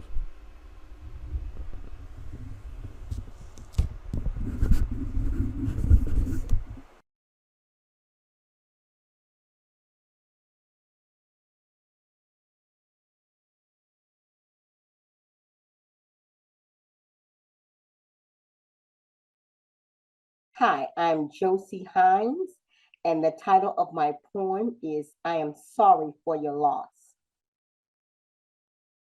I'm sorry for your loss. I am sorry for your loss. Words that you can't hear, but I'm sorry for your loss. Your pain is too fresh and your breathing is irregular, but I am sorry for your loss because I know your baby was special and I'm sorry for your loss. She was a dreamer and I'm sorry for your loss. He was a dreamer and I'm sorry for your loss. Her eyes sparkled when she smiled. Yet, I'm sorry for your loss. He brightened the room with his laughter, but I'm sorry for your loss. I can't replace him. I'm sorry for your loss. I can't replace her. I'm sorry for your loss. There are not enough tears in this nation to replace these angels. I'm sorry for your loss. I wish I could give you a reason. I'm sorry for your loss. Mere words are not enough to, I'm sorry for your loss. Make this nightmare go away. I'm sorry for your loss. What can I do? What can I do? I'm sorry for your loss. What can we do? I'm sorry for your loss as a nation, as a community of mothers, fathers, sisters, brothers, friends, grannies, papas, aunties, and uncles, cousins, nanas, and the Maderas. I'm sorry for your loss. How do we save our children? How do we save our future? I don't know. So it saddens me to say, I'm sorry for your loss. Thank you. This is in response to the Uvalde school shooting that happened in 2022.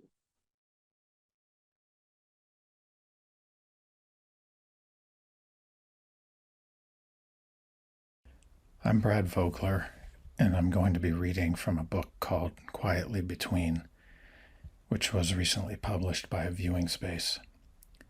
Quietly Between is a collection of poems and photos from 3 other writers and myself dealing with place and time. My project within that is called Ceremony of Knotted Songs.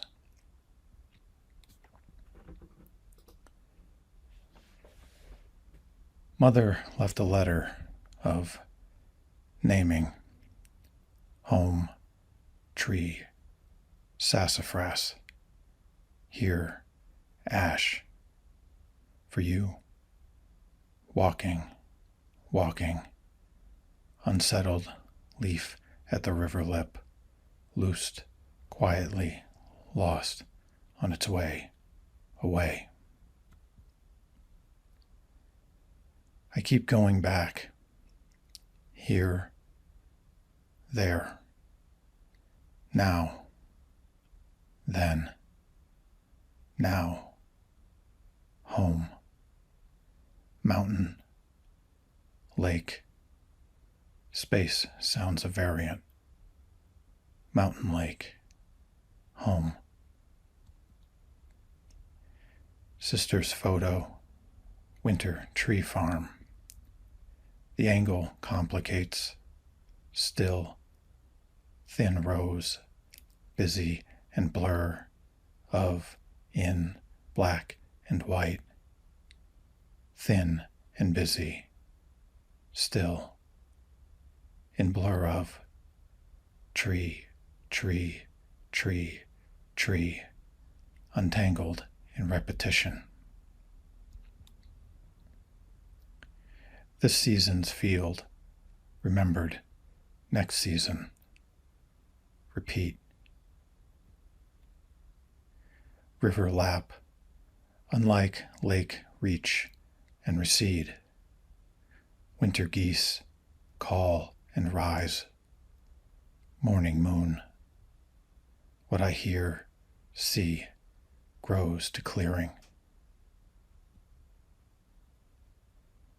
Return to winter ground. Dry constellations, forgotten in the season's rain. A favor, a worry. Flowers blue turned bursts through out brush-high grass along the river's rush and rise. Astray, from, away, from, lake home. River, a thread, but to, through, past you. Return, word-led body. River, field, distant. For you, lake, root, and rise, page, letter, and line. Listen. Thank you.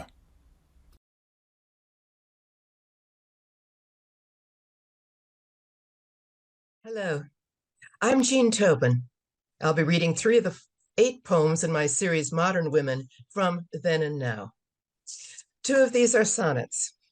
All are ekphrastic poems, poems from paintings. 1. Monet's Bar at the Folies Bergère from 1882. She stands behind the absinthe in her frame, so young, with inward gaze, unworldly air, a solitary woman with no name, who works the night shift at Folies Bergère. Dressed all in black, with neat white gauzy lace at wrist and collar, with an hourglass waist, she waits alone, with wistful, pensive face. Behind her in the crowd, couples embraced or drinking are reflected in the mirror, and so are chandeliers in gauzy light. Here is a high point in Monet's career, this patterning of gray and black and white. So artless, still and decorous she seems, her lowered eyes so haunted by lost dreams. 2. Oil on Canvas, 45 by 28, from Picasso's Woman Ironing, 1904. Ah, her weariness is accentuated by the falling line of her left shoulder. See her lean into her hot iron, her breast flattened under that curve of body and head. A bowl for water, a rag for wetting are before her. The cloth she irons flat upon, perhaps, a table. Her flat iron heavy, iron bottom, wooden handle. These simple objects are foreground, as is right. To the right, her left shoulder juts up high into the corner of the canvas. It falls as does her head down, her hair and right arm hanging at the same right angle. In her room, it's dark. Piled clothing waits for her in the background. Her dress, her arms are of the same white daubs she irons. She is her background. She will never escape the canvas. Always she will iron with dark eyes, sensitive lips, delicate hands. 3. Dream of MoMA, Museum of Modern Art. Rousseau's Jadwiga's Dream from 1910. And as you probably know, Rousseau didn't go to the jungle to paint, but stayed in Paris and painted from a local park, the Plant Garden. Dream of MoMA. A confounded, round-eyed lion looks straight out the canvas. She, poised calmly, lying nude upon a jungle divan, hears intrude a black man garbed in rainbow loincloth. Doubtlessly hears melodies to ravish. His seductive clarinet beguiles the moon, now rising round and ghostly, begs full blooms of heavy-headed lotus, blue and reddish pink, entreats gold-winged long birds to listen to his song on silent canvas. Toward her, lifting high his trunk, an elephant is hidden in the background, leaves that glisten brightly, edged in yellow, sharp as swords, precisely painted from Jardin des Plantes. Thank you.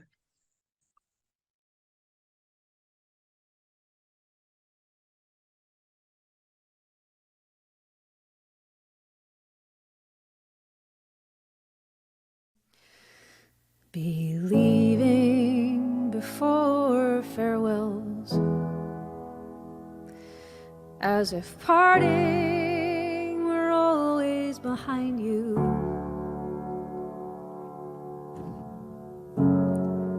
Like the winter that is about to pass.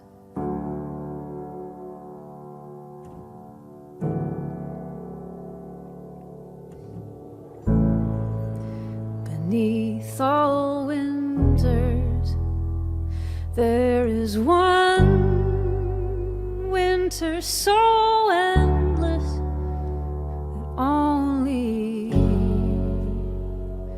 by overwintering it will your heart survive.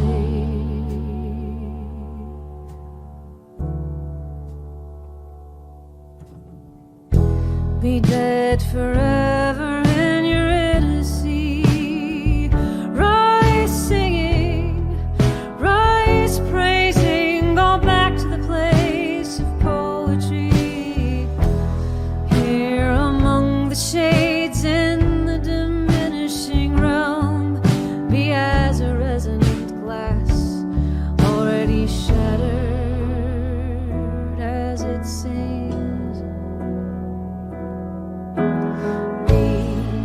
At the same time, know what it is not to be, the undying ground of your innermost vibration ringing. You will only know it fully one time, and now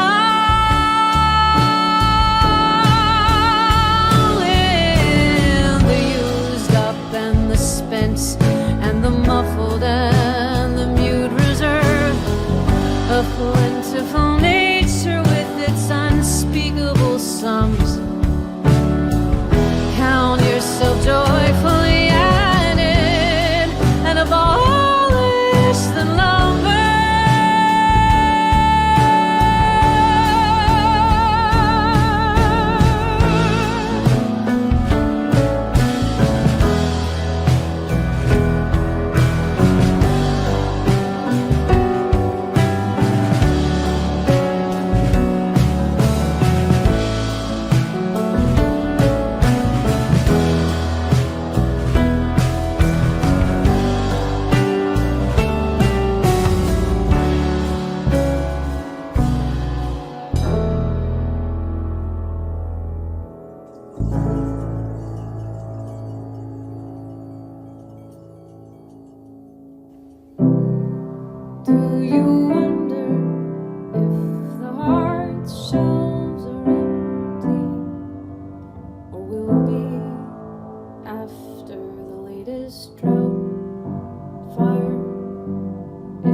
Would you believe so many tents in this city once were as common, as welcome, as unremarkable as Christmas?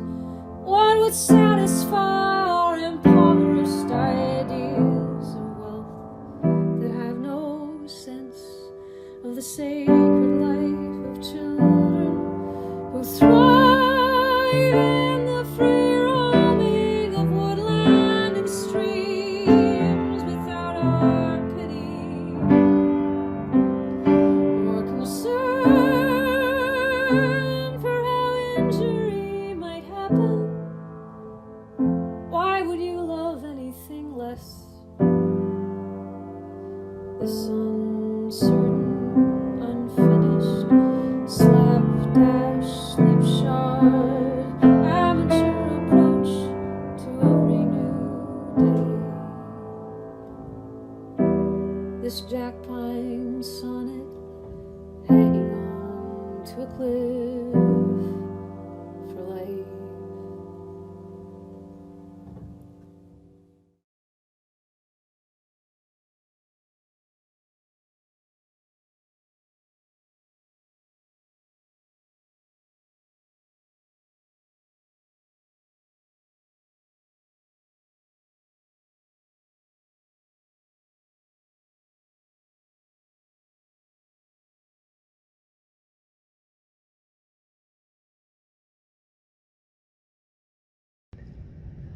Hello and welcome to the University of Wisconsin-Milwaukee Quest Project Poetry Hour.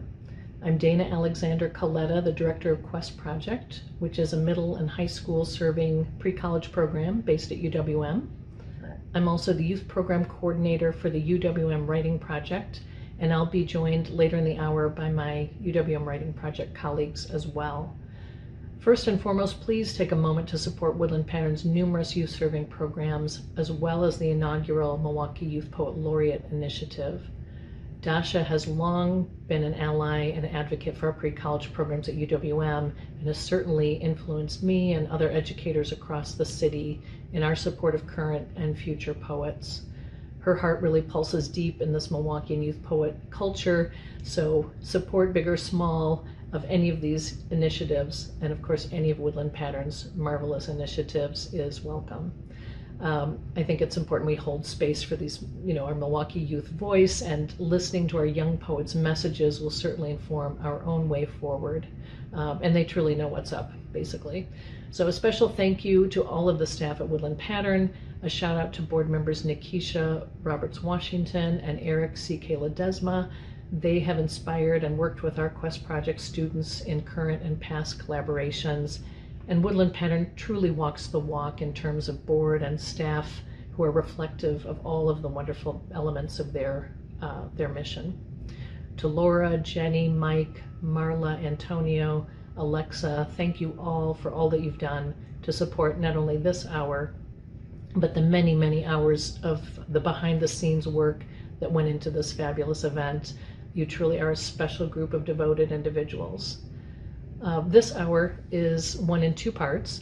The first half represents material curated from Quest Project workshops, prompts, writing camps, and adult writing programs in collaboration with Life Center Milwaukee, UWM Trio and Pre-College Programs, the UWM Institute of World Affairs, and the America Works program. I'm very grateful for this newly formed partnership with poet educator Catherine Yetz, who joined me in teaching our newly developed adult Writing Your Way to Work curriculum. But we quickly realized a week or two into the course that many of us were also seeking affirmation and healing through our writing.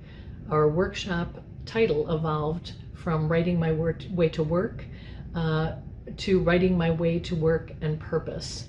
And our little community of adult writers has grown into a cherished time together, not only to write, but also to support one another in our humanity.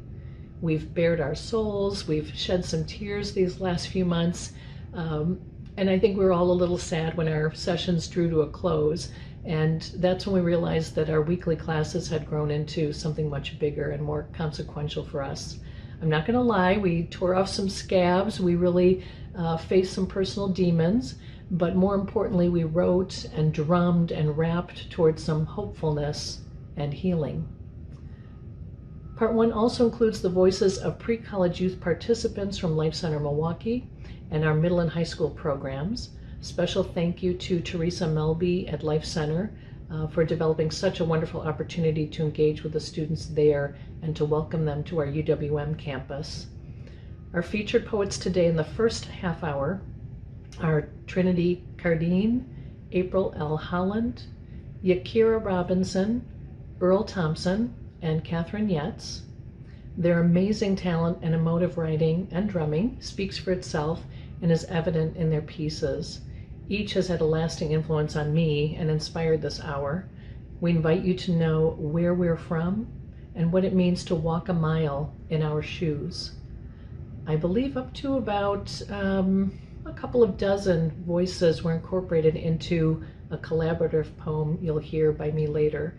Those included our youth voice, adult voice, so it was a lot of fun to put together to represent some of our thoughts.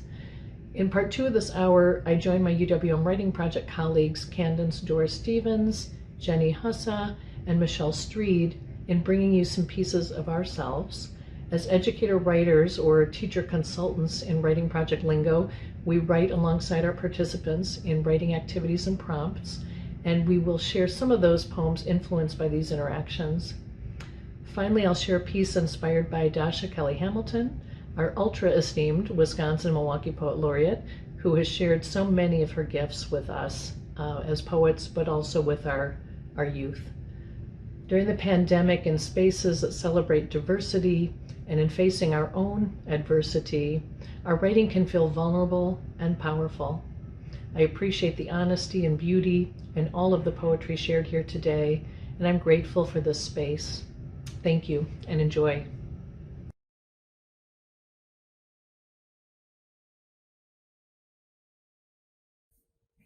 I Am Sometimes, authored by April L. Holland. I am sometimes a quiet storm, for I have known devastating pain, quiet storms at times erupting in my life, unbearable loss, mourning, and grief, feelings of hopelessness at times, stuck and unable to move on, surrounded at times by inconsolable tears and sadness. The pain resides deep within me, swimming through so many of my dark days. Extraordinary, uplifting sympathy cards reside on my bedside table, sometimes tucked away in a homemade Michael's memory box, ready to be reread at the given time of feeling. I am able to pull one or two of them one more time for my healing comfort, understanding my newfound peace and calmness. Sometimes I am oblivious throughout these dark days, but at times I'm able to smile at those beautiful cards of lavender, apple green, salmon pink, and blue.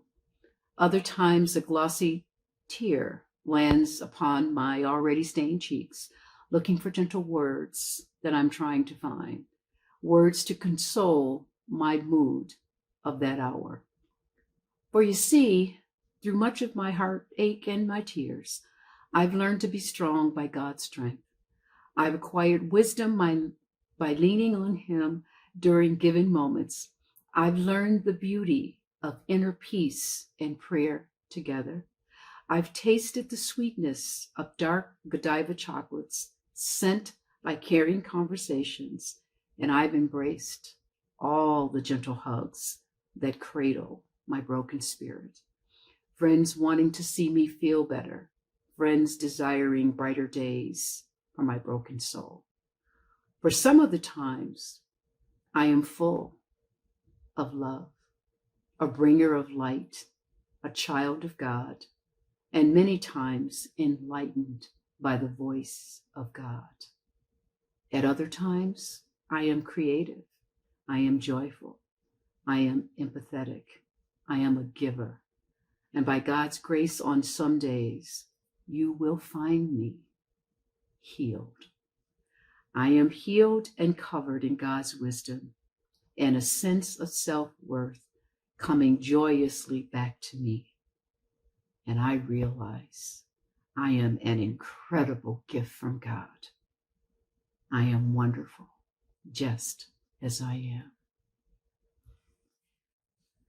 An Ode to Calgon by April L. Holland, and I've entitled it Rest and Recharge. For I am a creature of routine and soft discoveries, but at the moment too tired and ravenous to speak. I disrobe and slip into my beautifully designed warm marble bathtub, filled to the top with essential Calgon fragrances of a warm ocean breeze. Gentle aqua blue bubbles are comforting as I reflect over a busy-filled day. Aching ankles, bruised feet, and sore sciatica lower back pain need comfort and relief as I gently shove my warm body down deep into the aqua blue soothing waters, allowing the sweet, kissable bubbles to comfort my soul. Relax, I tell my body, and breathe. Relax and breathe one more time. Arming myself with good joy, the mother of phenomenal energy, comfort, and peace swirl my body and take me deeply into these luxurious, calming waters. I inhale, soft Jeffrey Osborne music playing in the background gently as my tired body clings to the fresh, clean, sparkling water. Let me marvel at creation as the smiling bubbles tenderly kiss and caress my body. Friendly aqua bubbles kissing one another as my exhausted body is calmed. It's soothed and begins to sense the soft fragrance of peace that saturates my spirit. Wrapping my attitude in affection as I let me be gentle to myself, being kind, being patient, being most loving to myself, by allowing myself to be swept up in passionate delight by this gorgeous experience.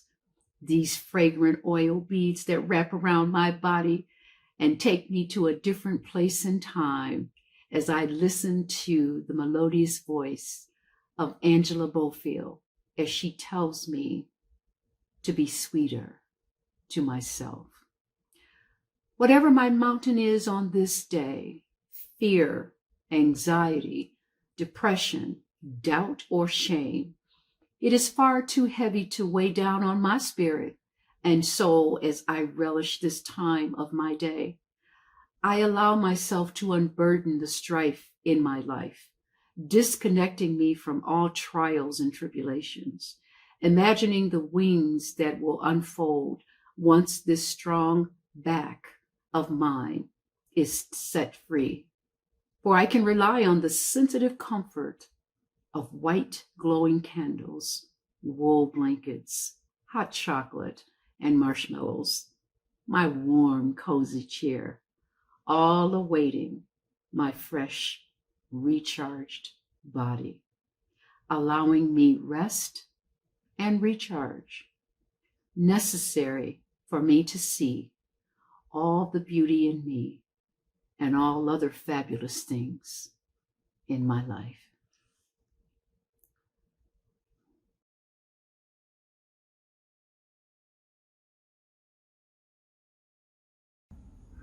My name is Billy, and someone ripped my ride. I rode on a magic carpet. Yes, my love could fly. Was falling, birds chanting, eagle chicks, buzzard said he'd wait for me down below.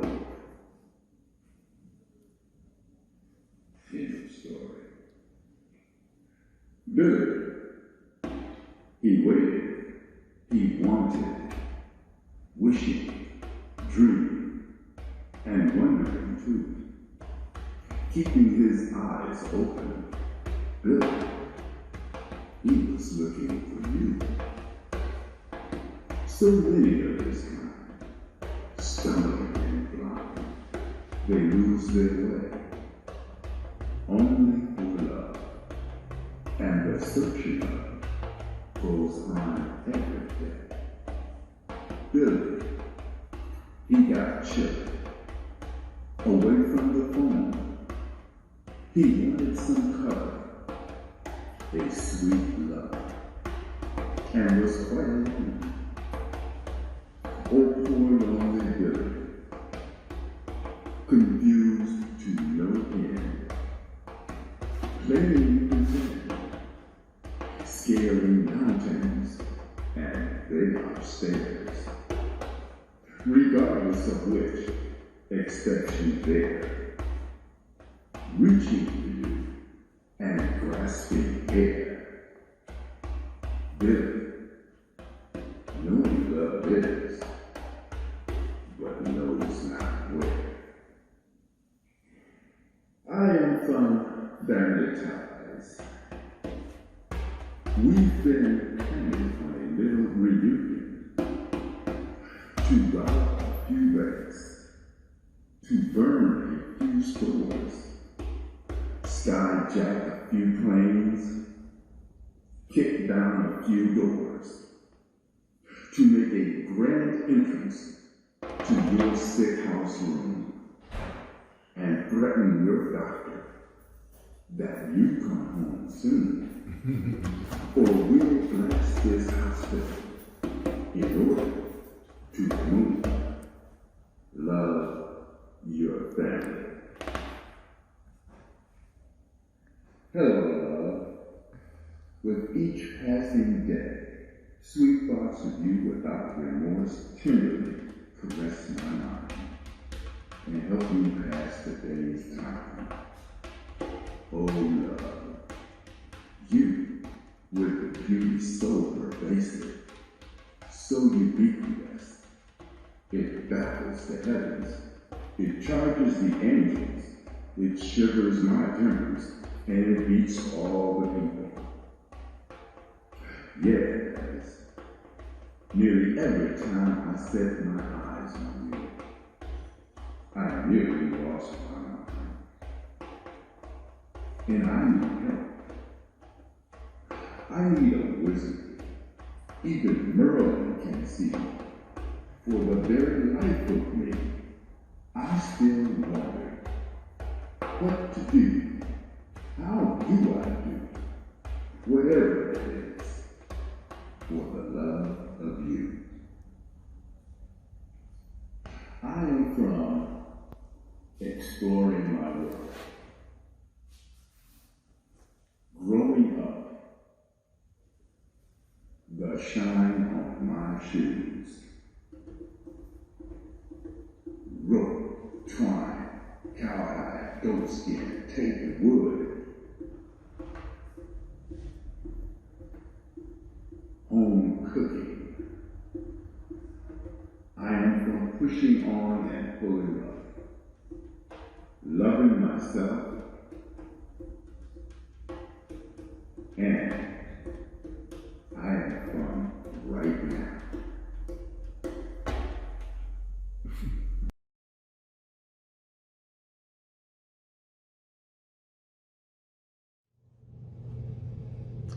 I'm going to share a collected poem, and by that I mean I've taken excerpts, phrases, pieces of various poems created by our participants from age 8, second grade, through probably age 72-ish. So this is a collaborative piece that is assembled from a second grader, 8 years old, to one of our adult participants. And these are individuals who participated in a collaboration with Life Center Milwaukee in after school and summer programming, our middle and high school trio and pre-college program participants, as well as our newer adult participants in the Writing Your Way to Work and Purpose series. And that is a collaboration, a partnership with America Works. So this is where we're from. We're from cheese curds and the hop, Deer District, Bronze Fonz, and Cops. We're from Milwaukee, the 414, the MKE, a place by the lake, a place where we like to embrace our diversity. But let's spill the tea and talk about these issues of racism, a place with a reputation for mass incarceration, displacement, and hatred. We cannot erase them. We hunger for more in anticipation, while other sisters and brothers hunger for justice, relief from a list of injustices that's endless. Just another example of systemic inequity where we're from, Milwaukee. Redlined, marginalized, still we rise and succeed. Some just work twice as hard for a home and the deed. Homelessness, hunger, and youthful restlessness, to getting arrested for just being black or brown in the segregated town I'm from. And vehicular recklessness, the defenseless behavior robbing lives, its senselessness. From lows and those who choose gang violence and crime to those who pine hopeful for more peaceful times. We're from Kia boys, the reckless souls who toy with the soul of our city, from problems that paint a Milwaukee that's not so pretty. We're from the neighborhood where violence taketh away and Life Center restoreth again. Cars stolen, lives stolen from not being able to bring loved ones back, to lives lived again in memory of them. From trauma and triumph to falling and getting back up again, to youth who use their talents and strengths to demand justice again and again, trading thoughts and prayers for impactful action, writing the way, paving the path, demanding respect and attention. Walk a mile in our shoes. I want art supplies and mocha cookie crumble from Starbucks. I want a lot of ice cream and comida, food. I want a big house and more shoes. I want to live with my mom. I miss her. I want my family to live together. I want a good job and a good school. I should have been with my brother. I need food and water. I want AirPods and a dog. I need my mother. I should have no school and sleep in on Mondays. I should have my blanket and see my dad every day. I should have a therapist. I want cake pops and tacos. I want to go to Mexico. I'm from the Happy Meal and Fruit Loops, the North Side, East Side, and iPhone, from not all kids can do the same things because of their race, to being funny, strange, weird, and nice. I'm from a school where some people can't afford the supplies they need, to actually doing the hearing, where if we actually listened, there would be less heartbreak in this world. I'm from Milwaukee, where if you're not selling drugs and doing crime, you're not cool, and we steal cars and drive reckless for fun. And I'm also from, my family sings a special song for birthdays. I'm from the house with the smell of bacon every morning and incense that smells good. We're from the smell of the weed outside and on the corner, too.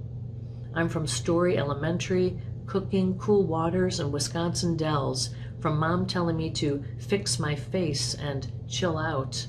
I'm from Life Church and prayers and macaroni and collard greens. I'm from the trees, Smith Park, 25th, and the Hood. I'm from hip-hop dances and eating food to being told to be good.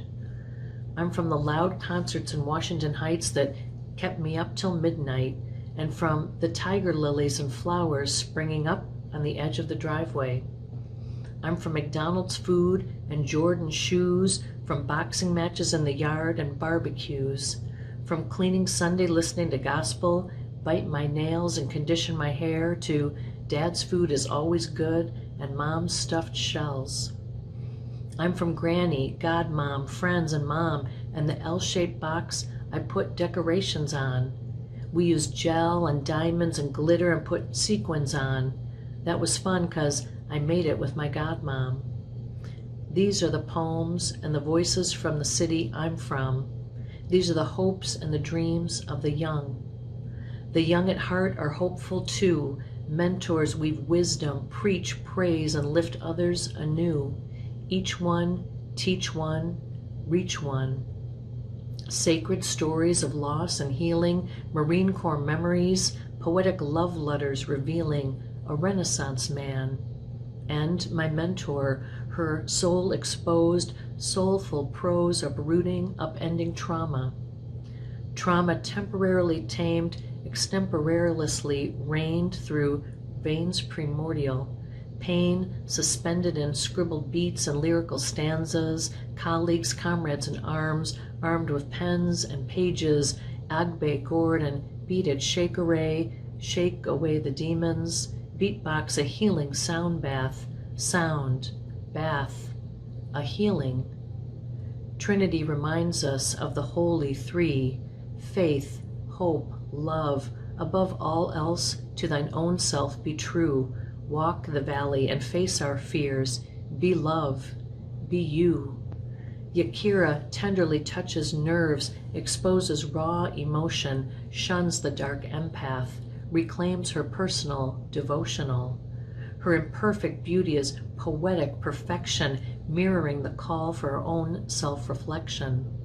I beseech you each to look to yourself and your actions for solutions, support this elder-wise and youthful new revolution.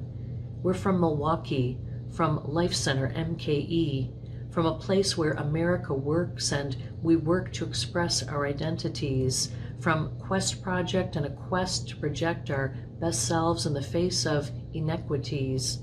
We're from hope and promise, from the Bucks and Giannis, from the Hone Bridge and bridging the disparity, embracing our differences no longer a rarity, celebrating ethnic heritage and increasing regularity.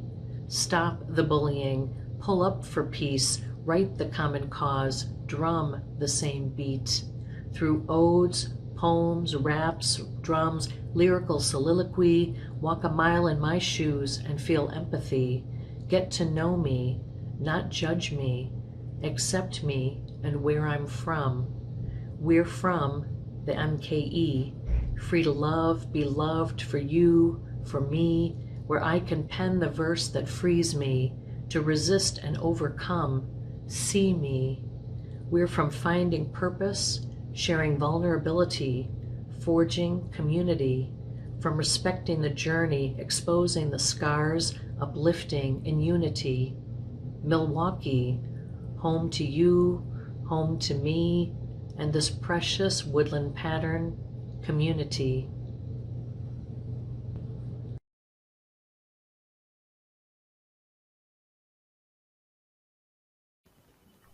This poem was inspired by the Writing Your Way to Work series workshops. We would meet on Wednesdays and share our innermost and undeclared ideas about society, vocation, dedication to ourselves and others. You dahlia, you marigold, you violet, you wisteria, all bloomed in brilliance beyond. Your tongues danced to the beat of Agbe, syllables white gold in your mouths. Yous are from places and spaces no one else knew until you opened your soul and poured each letter into white space. Yous who dwell in the city and step hard on the concrete, creating a beat with the soles of your feet that can make change sing in these backwards and insipid streets.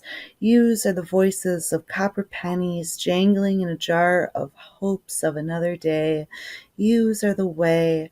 Yous will make buildings crumble or rise with your words as powerful as 1,000 fists. You make me thirst for poetry and have faith in this world. Thank you again and again for your choice to spend your Wednesday afternoon putting paper to pen. Vocation. For 15 years, I have been a florist.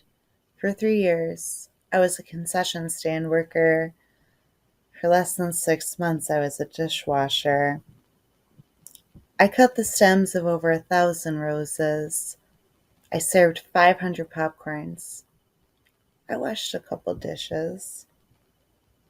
I would love to be on Miami Beach, teaching a class of poetry.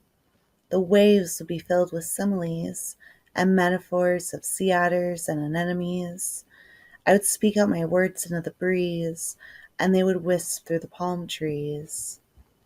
To get there, I would dance naked for a crowd of dribble-faced men. I would change my name. I would rob a bank. I asked a teacher about her vocation. She replied, "It's just a job to pay the bills." I asked a thief why he chose his vocation. He said, "I cannot help myself."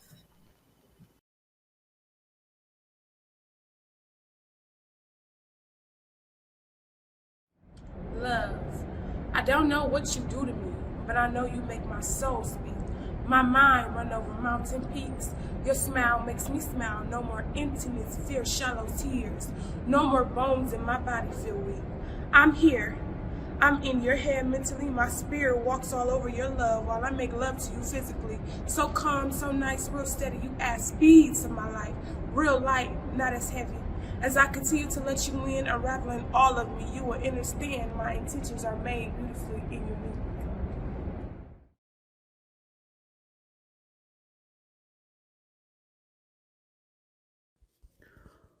Walking them out of my shoes, you have to tiptoe your way into them because the pressure behind it will leave your hair standing straight. Having to wake up every night crying because you missed that dinner plate, banging on the room door and your mama says that it's too late. Walking them out of my shoes is having to grow up with a child who is like your evil sister, but blood makes her your mother, who was jealous and tied in love with a sickening monster. Walking a mile in my shoes is to sacrificing yourself and having to grow up so young, raising your siblings alone and cold while your parents living life and having fun. Walking a mile in my shoes is being separated and hated for the way that you are, different in all aspects, casted out and overlooked due to the color of your skin, the black sheep or the lost lamb afar. Walking a mile in my shoes is having to see numerous of psychiatrists reassuring that you are a victim of many abuse, thinking that you were guilty of a crime that you never asked for nor commit. Walking a mile in my shoes is isolating yourself from the world to being so badly damaged with traumatizing memories that replays in your head since you was a little girl. Walking a mile in my shoes is to being a single mom playing both roles as a parent, giving your children the love and the care they needed because the father chose not to be coherent. Walking a mile in my shoes is overcoming your fears of holding on to old memories that's draining you while your face floods with tears. Where I am from. I am from sweet soft melodies of soothing tones that whispered in my ears, with fragile hands of wrinkles that folds rubbing fingers across my head and the smell of Johnson's shampoo throughout my body and hair. I am from the rhythms that guided my feet to sway and move swiftly, to dancing gracefully to the music that caused my body to the beat. I am from red ribbons to barrettes and long pigtails, with matching collar necks and corduroy skirts and stockings and designs of lace bells. I am from sleepovers and waking up to smoked sausage, grits, eggs, and orange juice, to playing tag and roughhousing, to small fights, to calling truth. I am from the rigged carpet that leave small burns on my knees as my siblings and I bow our heads thanking God that we don't never need. I am from long walks with smell of flowers blossoming in spring while watching a cardinal so red and bright calling as I try to shoot away the bees before they sting.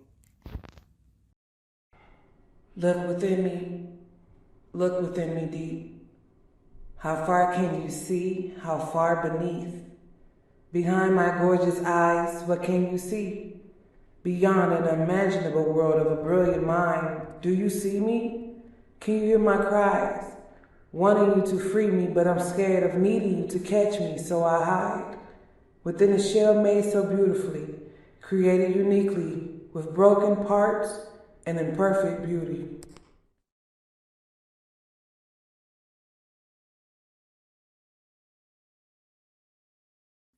Hi, my name is Jenny Hussa. I'm the co-director of the University of Wisconsin-Milwaukee Writing Project. I'm also a teacher at Greendale High School and at University of Wisconsin-Milwaukee. This summer, during the Invitational Summer Institute that we hold for the Writing Project at Linden Sculpture Garden, I was very inspired by a special exhibit that was held there called the Healing Coats.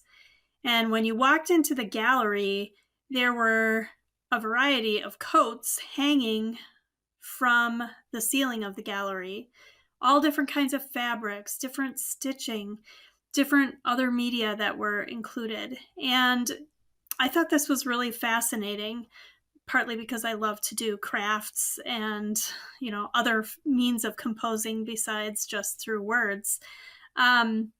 So the prompt that the artists were given as they submitted healing coats was this: if you were the messenger of healing, what would you want to do or say? What does it mean to learn about healing from each other? And I really loved this prompt as well. And of course, I connect writing and healing quite a bit as well. So it got me thinking about the image of a healing coat and how I would want to picture that in my own life. What is a healing coat? Sometimes it needs to be an invisibility cloak, either letting you disappear in isolation or camouflaging the pain so no one dares to ask about it. Sometimes it is a layer of Teflon. Everything thrown your way just slides off, and you step over it to move on. But to be clear, Teflon, in its impenetrability, lets no one and nothing in to assist. Sometimes it feels like the shell lugged atop the hermit crab's back, all the memories wound up inside it, pressing down with every sideways step. Perhaps it could be a rind that spritzes out fresh essential oils when the right person peels it away. It seems like it should be an Afghan knitted by a grandmother who knew you'd understand its warmth even better when she was gone. How she thought of you with every stitch. Maybe it is a coat of arms shared by your family, a history, a shield and crest. Of course, we can all attest that a lot of your healing is made necessary in the first place by family, but is also facilitated by family. Maybe a coat of arms doesn't need to be a shield of protection, but is a coat of arms, a hug that shares the burden until you can release it. Sometimes you need the armor to heal, and sometimes you just need arms. I like to imagine that a healing coat is spun by a little fairy. The threads, if you pay close attention, are made of words and mirrors.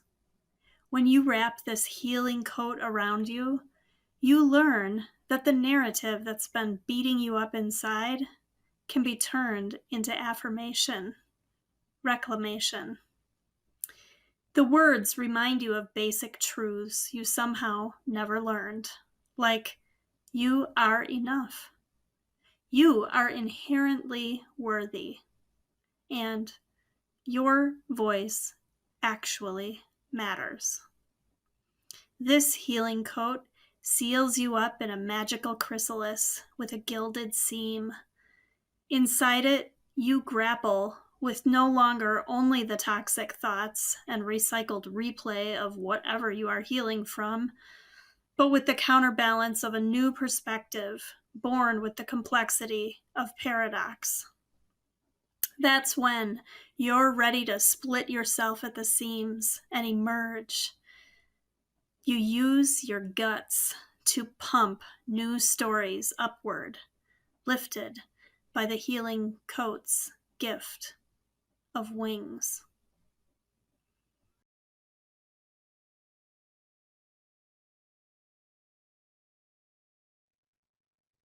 Hello, everybody. My name is Michelle Street, and today I'm going to be reading a piece called Dirty Play. This piece was written about the experience I had after my grandmother passed away. Dirty Play. My grandma died, and I went on vacation the day after her funeral. My grandma was a severe woman with short hair, always curled and sprayed. My stomach tightened and curdled during obligatory visits. We'd sit around the kitchen table in teams of 2 to play cards. Don't count on your fingers, she'd scold. Ashamed, I'd slip my hands under the table, adding with my fingers in secret, hoping that the math was right, hoping that I was right. During my grandma's funeral, I drank wine and played cribbage, her favorite card game, the only thing I had in common with her. You missed a run, I said, pointing to my friend's cards while she counted her crib. Why did you tell me? Why not just take the points? She asked. I teared up, remembering what my grandma always said. Stealing from a novice is dirty play. I'm going to be reading a piece called Pose, Wobble, and Flow. And this piece really comes from just the experience of meditative body movement. So, pose, wobble, flow. The yoga studio is dimly lit. Mats are all facing the center. I find my spot and begin. Breathing in and out, bending and balancing, twisting and turning into arcs and ribbons, pose after pose. Sweat drips down my face, mingles with tears as I wobble into postures, following the flow. We settle into a shavasana, and I focus on the breath. Breathing in, breathing out. Tonight, my mantra is simple. Breathe in, I. Breathe out, am. The breath steadies itself. I am. I am. Until one direction is indiscernible from the next. I am. I am. I am. I will be reading a piece called Walk. Walk. Just another lap around the building, and another, and another. The cold air beats at my face, but still I keep on walking. Another, another, another. What else is there to do? Sometimes you just have to be comfortable with being uncomfortable, my therapist says, but I'm not. After each session, I take a lap outside, and another, and another. They watch me walk each day, but there's nothing else to do. The doctor believes it will all be fine, but I don't. So I go outside and take a lap around, and another, and another. Maybe I can outwalk the last 9 months.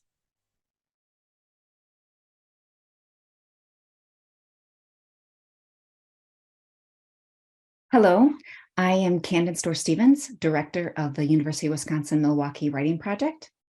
And every summer we have a writing institute, a summer institute geared towards writing and teaching of writing for teachers and educators across the Milwaukee area. And during the summer of 2020, that summer institute was held all online, where we normally do it in person. And so we were all exploring a variety of new ways and innovative ways to teach, interact, build community, inspire writing online. Luckily, however, we were able to have Nikisha Roberts come visit us, editor of the journal genre urban arts, and she shared some of the art that was in one of the most recent volumes of the journal, volume 9. And this art was the art of von Cannon, and I'll share just a little bit of it so you can see kind of the rich images that inspired some of this work.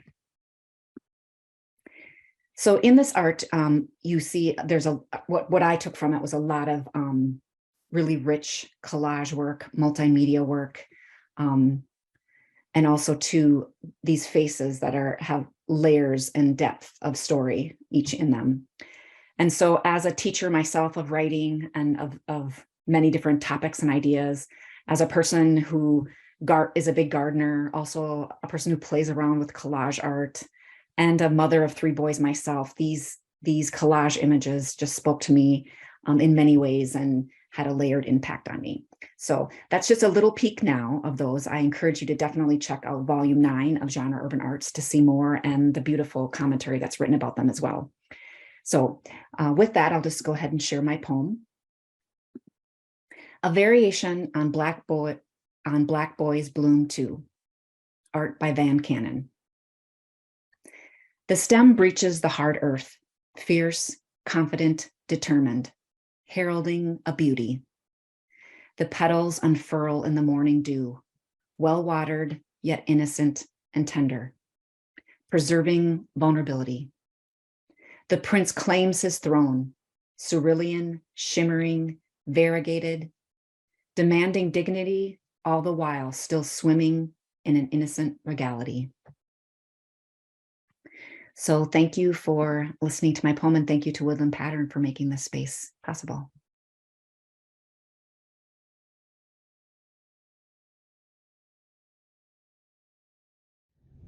This piece is inspired by the insecurities I often feel as an educator. And more recently, I've been, well, not so recently, these last 2 years, I've dealt with long haul COVID and have really been robbed of my my spoken word voice, my poetry voice. And that's left me feeling a little funky. Sometimes I just wish I were a poet. I wish I were a poet. Before I know it, I'd be poeming prolifically, dropping bars and mics on every floor in front of me. But I'm not a poet. I lack the formal education. Back then, Emily Dickinson, a dreadful bore, Holden Caulfield and Anne Sexton held my attention. I missed the chapter on literary devices and, left to my own devices, opted for free verse and spoken word like Gil Scott-Heron, except I was a nerd. I wish I were a poet, but I'm not. I lack the ability, the metaphor, the proclivity for iambic pentameter.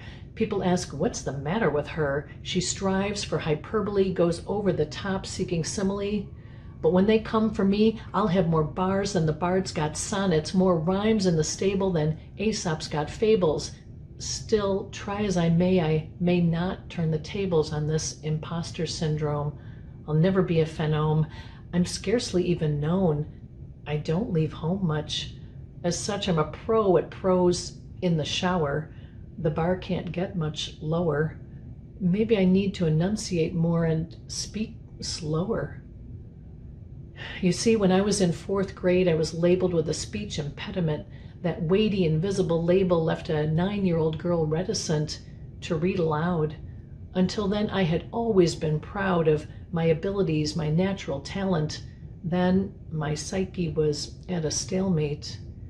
I creatively wrote my way from gifted and talented label in 3rd grade, a fearless storyteller, self-made, to repeating, she sells seashells down by the seashore, in the principal's office, what's more, while my peers jeered and played football at recess.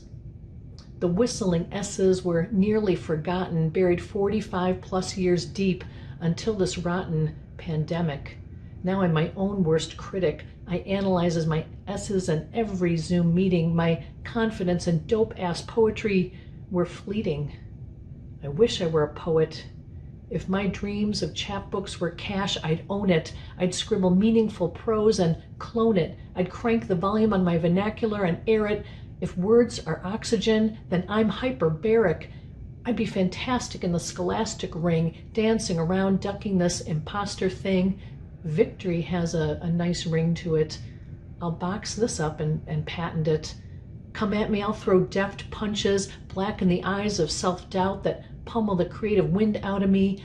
I'll pen poems and prose to shed the shame, just to be free, not to share, but to simply reassure the 9-year-old me. How I wish I were a poet. I'm going to wrap up with a shout out to Dasha Kelly Hamilton and to her legacy in developing and carrying out and providing us with this wonderful opportunity for our youth in the form of the Milwaukee Youth Poet Laureate Program. And may her legacy live on. Her work really extends back decades in Milwaukee, and this is a little throwback to some of that and to the wonderful work going forward. Them Youth, an homage to Dasha. Dasha is not one to rest on her laurels. Poet laureate, her lariat, truth tethering, poetic justice her pen ever rendering. They say still waters run deep. Collective youth voice, force majeure, them youth. Peeling off the scab, popping the pimple, scratching the angst of teen voice. Systemic cacophony, youth action, spoken harmony.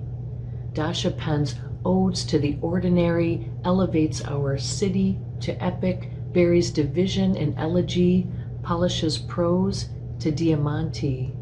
She busts barriers with bars, hustles haiku, slays it with stanzas that matter, whips up her free verse brand of cross-cultural batter. And when Dasha bakes a cake, she sifts black, brown, and rainbow-colored sugar babies with all-purpose white flour, reduces bitter privilege, eliminates salty, stale narrative, adds a laurel leaf, substitutes collard greens, Alaskan halibut, and a dash of urban hope. She wrote the recipe book, readied them for battle, armed them with rhyme, them youth. Champions of their own causes and truth, slaying lions with lines, voices lifted, amplified, resonating in lunchroom arenas, resounding on playgrounds, rebounding from battle. Rise to every occasion, if only we occasionally resist the urge to rein them in, to reign over them. Let's hold space, open these ivory-towered halls and doors for them. I know we can do more for them, do better by them, youth. So to you, dear Dasha, we drop the mic into still water where whispering young ripples lap at injustice, make waves that break barriers, crash louder than a bomb onto the shores of our city, this gathering place by the water, these still rising waters where them youth voices run deep.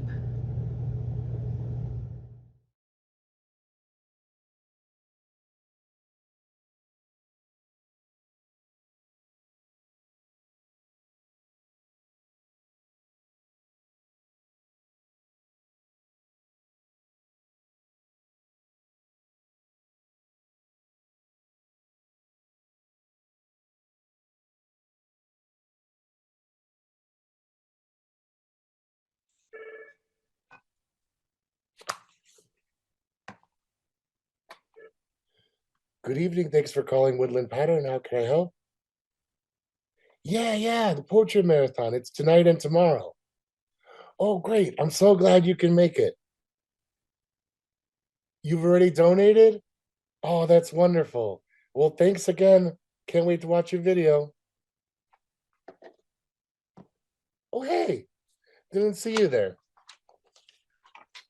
Hoping to read 5 poems for you tonight.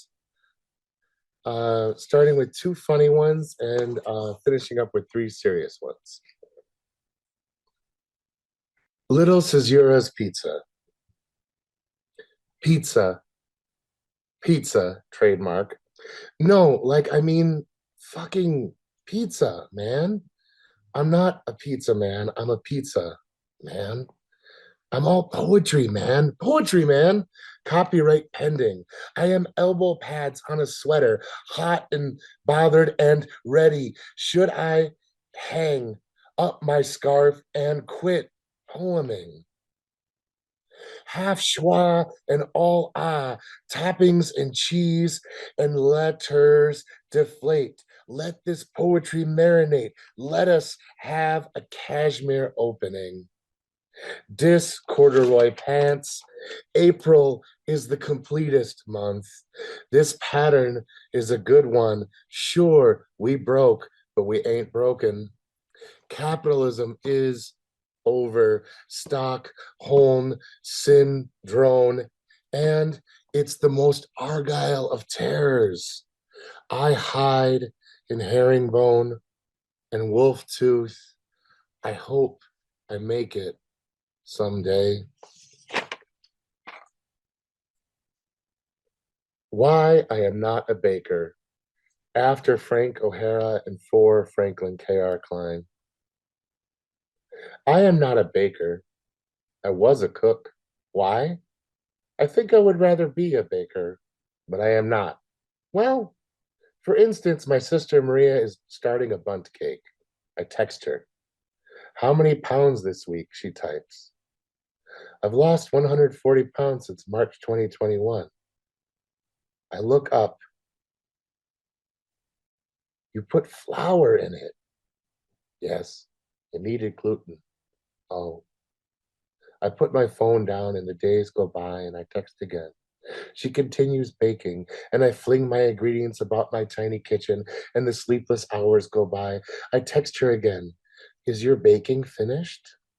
Where's the flour? All that's left is just eggs. It was too many carbs, my sister says. But me, one day I am thinking of a bagel, onion. I try my hand at an impossible dough. Pretty soon it is a whole sheet tray of twirled dough, not circles. Then another tray. There should be so much more, not of onion flakes, of bagels, of how wonderful onions are and life. Days go by. They're even rising in the oven by now. I am a real cook. My bagels are finished and I haven't mentioned onions yet. It's 12 bagels. I call them onion bagels. And one day in a basket, I see my sister's cake made with flowers.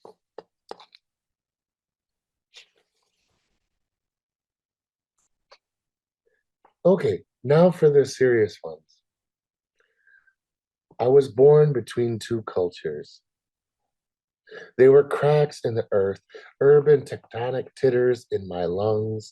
The wood paneling covers our histories for now. I can't hide the whose I am, at least as far as bronchial tubes can take me beyond this cast of service class, my hand gnarled, a sated cat's November yawning tooth. I am sure there are small towns in this world too. I am sure they don't know a single goddamn about me.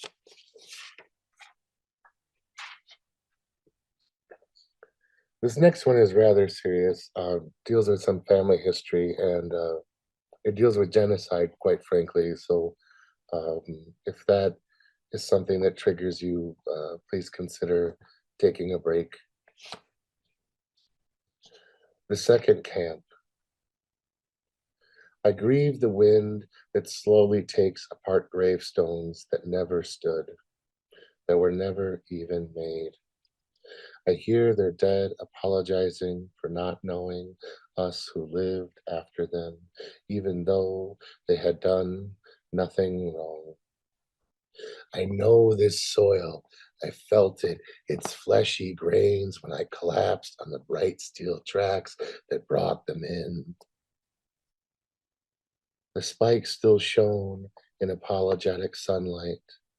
This soil enriched with so much human humus. Perhaps my great-grandfather's fingers linger somewhere there next to the wall where he was shot. I can't remember his name. It's not marked anywhere on the brick of that wall or any stone as our blood might be spattered. I don't think I ever even bothered to ask what his name was. Thank you, and thanks for supporting Woodland Pattern.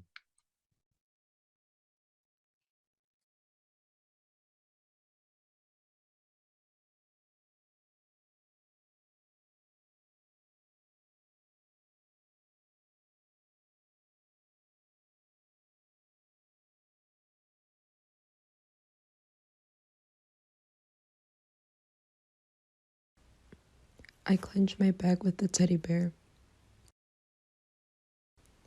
like it were an actual stuffed toy.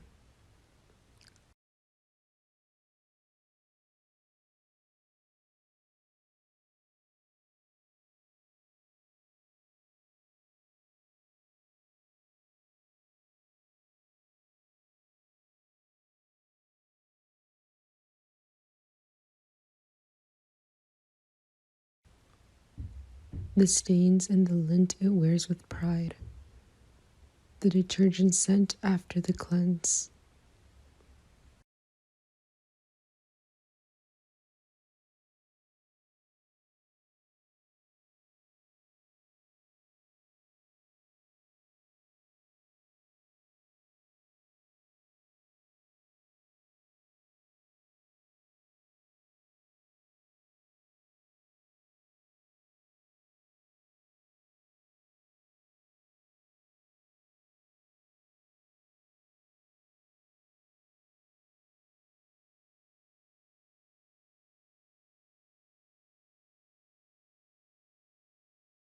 My right arm hangs onto unloosening thread for wearing my heart out.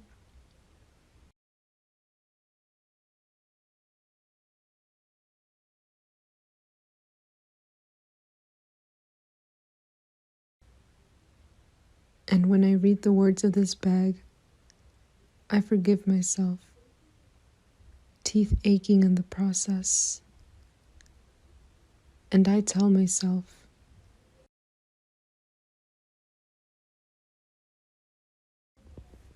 every fiber in my teddy bear's skin and tote bag colored bones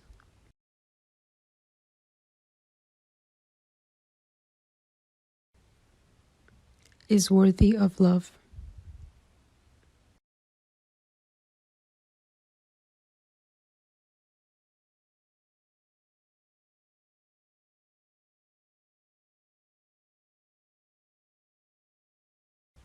Amor. Amor. Amor.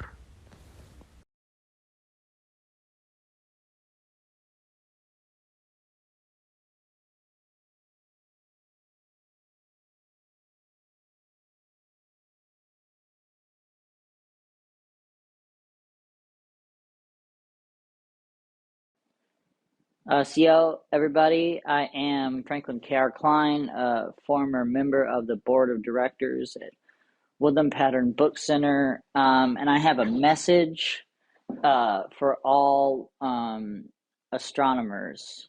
Instead of looking towards the previously uncovered and dark corners of the universe, all the answers you seek can be found at 720 East Locust in Milwaukee, Wisconsin. I'm going to read 3 poems from a new manuscript, which is called Motherfucker, I'm Ill. This first poem is called Nevermind. Harmoniously is the name of the game. To watch all the molecules crackle together, building a little pointy flame, or a bar band covering a song you just heard over the overlooked supermarket speakers, the deep yearn to look how wind looks, realizing and delighting in the world's many imperfections. I do want so badly for you to see, but I don't want to be the one telling you, like the bulbs on the Christmas tree can just sit there and be beautiful without us having to do anything at all. You don't have to see it my way, but again, I'd sure prefer that, although I'm open to trying it your way. Might be better. Tough to tell until I know. Maybe you could say a little more about it, like maybe we could share a pair of eyes in the meantime. Isn't it so nice to just sit back and let others power your pleasure sensors, however fleetingly? A little turtle sees a lot of haste around it. If you're me, you got to wonder what that turtle wonders. Like, does it ever feel like it's missing out, or does it just go, what's the big deal with being over there or up there so fast? Eventually is more than enough, like the lilt of a comma or the snap of a snare drum, an earworm, perhaps a casual flip of the hair says more, or even at all if possible, or at the very least is compelling. Fools. As it is, the grocery store doesn't taste like anything, so it's just guesswork, really, and memory, I guess, which is some kind of guesswork. What's that called? An educated guess? Well, I am educated and guessing all the time. I am an educated guess, I guess, with lungs and synapses and a cat for whom I am buying cat food that I can guess tastes like whatever a cat would like, fish or mice. It says salmon flavored, but to my knowledge, she's never had real salmon, so how does she know what salmon tastes like? It should be flavored like her stomach or the dry patch on her back. She licks those a lot. Seems to like that. I guess someone in the store was wearing a shirt advertising GodHatesAmerica.com, which is a website about how God hates America because there are gay people in America. If there is a God or an America, God made it in its own self-loathing image, just like me. I am God-flavored. Another one of the drooling fools waiting in line to buy our dinner, eyeing the candy bars, taking pleasure in our memories of eating them, putting one in the basket to live it again. The flutter of heaven fools us unrepentantly, makes us forget how nice candy can be here on Earth. That one's going to be in Rhino, issue number 40, I think. Last poem is called Order Up. Order up! The cat keeps throwing up little foam on our things, like she's a very incompetent barista making a bad latte. She does not seem proud of it. She buries her head in the couch, as if to say, Franklin, I'm sorry I did this. I don't know what's wrong with me. I can't tell her how much I get it, how hard it is to tell someone I'm sorry. I am, even when we're the same species. I worked in food service drunk a lot and messed up a lot of orders and myself. You know, if I were a food, I would be an omelet poorly made that got turned into a lucky scramble, which reminds me of how Patrick Mahomes II makes plays where there are no plays. I went to 3 bookstores in Kansas City to find a copy of Ionesco's Rhinoceros. It seemed to me to be a parallel to the general reaction against COVID and getting vaccinated, although Wikipedia says, despite source needed, it's an analog for the rise of anti-Semitism in Romania. The cat has curled into a ball on my Indian-style lap and is softly articulating her dreams to nothing in particular, her sharp teeth and globular gloopy eyes sweetly curtained. I taught Little Red Riding Hood to elementary schoolers last Friday and asked what the main idea was. And one of them said, don't be big and bad like the wolf. And then we discussed what it meant to be big and bad and how to avoid the negative aspects. I kept thinking, sometimes you have to be bigger and badder than the big bad to do anything about it, to make a play where there are no plays, or a cat cappuccino on the rug that we need a new one of anyway. I like to buy new things. I find it hard to be content with what I have. I keep wanting to make something I feel useful purchasing, like a ball in the air, lovingly gleaming towards outstretched fingers that will hold me.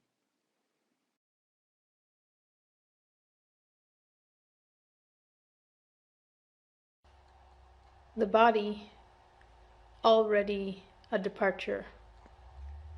Only one word for tenderness. home. Closing doors, leaving place of holy incantation.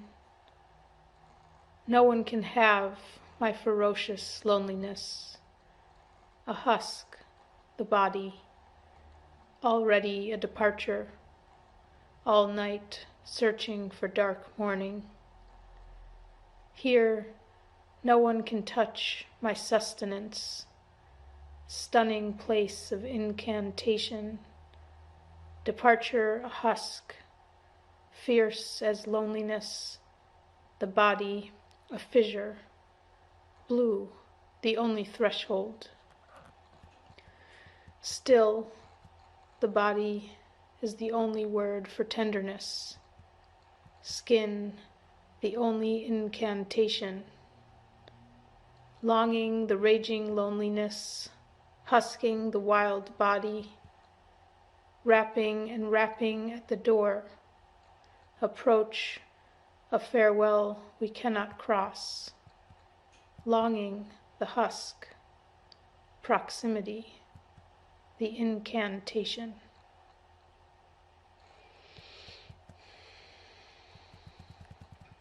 Thou.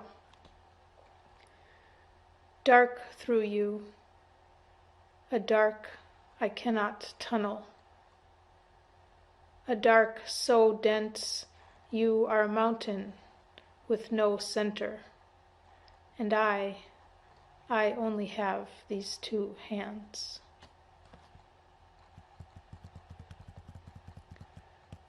For Cinque, after a house fire, July 26, 1998 to July 26, 2022. The living perhaps do not do so much as we think. The dead go on being dead forever. But the living keep returning and returning and returning, breaking and breakthroughs, creating and destroying, and creating and destroying ourselves again and again and again.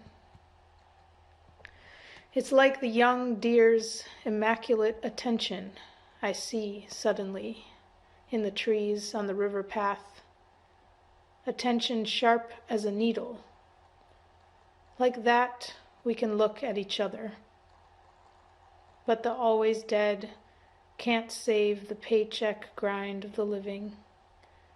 And the living can only sing songs to turn dark feelings purple, holding on to so little, while the dead keep hold of so much.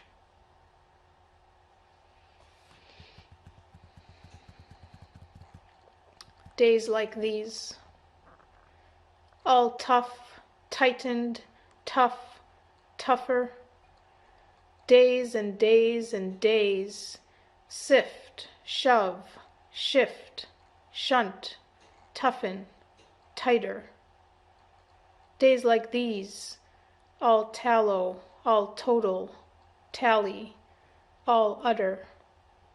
Another day and another, teeming, towering, taunting, tight, tighter. Devotional.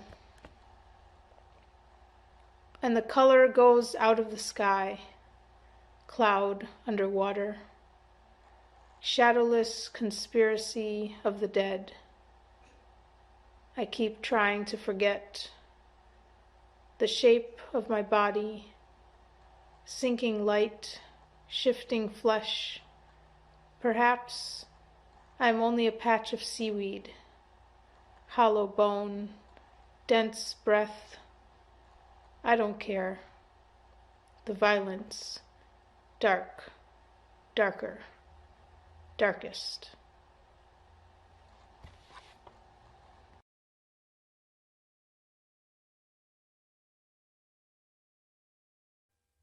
Hello, I'm Ed Mikowski. Thank you for supporting Woodland Pattern. This is called My 13-Year-Old Encapsulates the Majority of Parenting While Swimming in Lake Michigan. Dad! Yeah. Dad! What? Dad! Yes! What do you want? Look at me! I am! Thanks.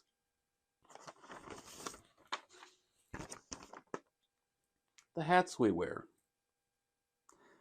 My son's entire existence, we'd go through our days, whether riding bicycles to swim the big water, or perusing produce at the grocery store, regarded as an obviously harmless father and son duo. But now he's grown to a teenager, nearly as tall as me, straddles that adolescent threshold, not yet quite exactly a child, yet not the physicality, the psychic weight of manhood. When we're in public now, people notice us with suspicion. Walk a wide, eyes diverted berth on the sidewalk. He's regarded as any other man now. A threat for anything he may or may not ever do. No matter if he or we smile, say hello, open a door, he is, for the remainder of his life now, a dangerous male of consequence. Regardless if he's still the playful, helpful disposition, ballet dancing person he's always been. And I explain this context for this transition taking place around him, the reason a world formerly so welcoming now appears at times so abruptly terse, awkwardly hostile. Except if we wear hats. When we wear similar hats, people find us again adorable. A return to our shared youths, apparently on holiday from posing an undefined threat. Long division. Crazy and reckless is fine. Burns pretty, clean when you're young. But give it a few years and that well stagnates to an eventually predictable quagmire of behavior rather than art to elicit a reaction, a pulse. Can be seductive to forget the focus on painting or writing songs or time typing alone, trading for the enticing storylines of so many familiar documentaries. Nights that had been ironic t-shirt phrases become tattoo lifestyle promises. For longevity, for continued gratification, it must become practice. And what the permanently captured never arrive on the other side to discover is the more time spent in that existential wandering, whether doodling or sculpting or rehearsing an arabesque, is more life spent delightfully indulging the madness. Flutter. Rather take my fashion cues from the vibrant chicanery of a migratory songbird than the drone drab of a bomber plane. Sure, both fly. One sings.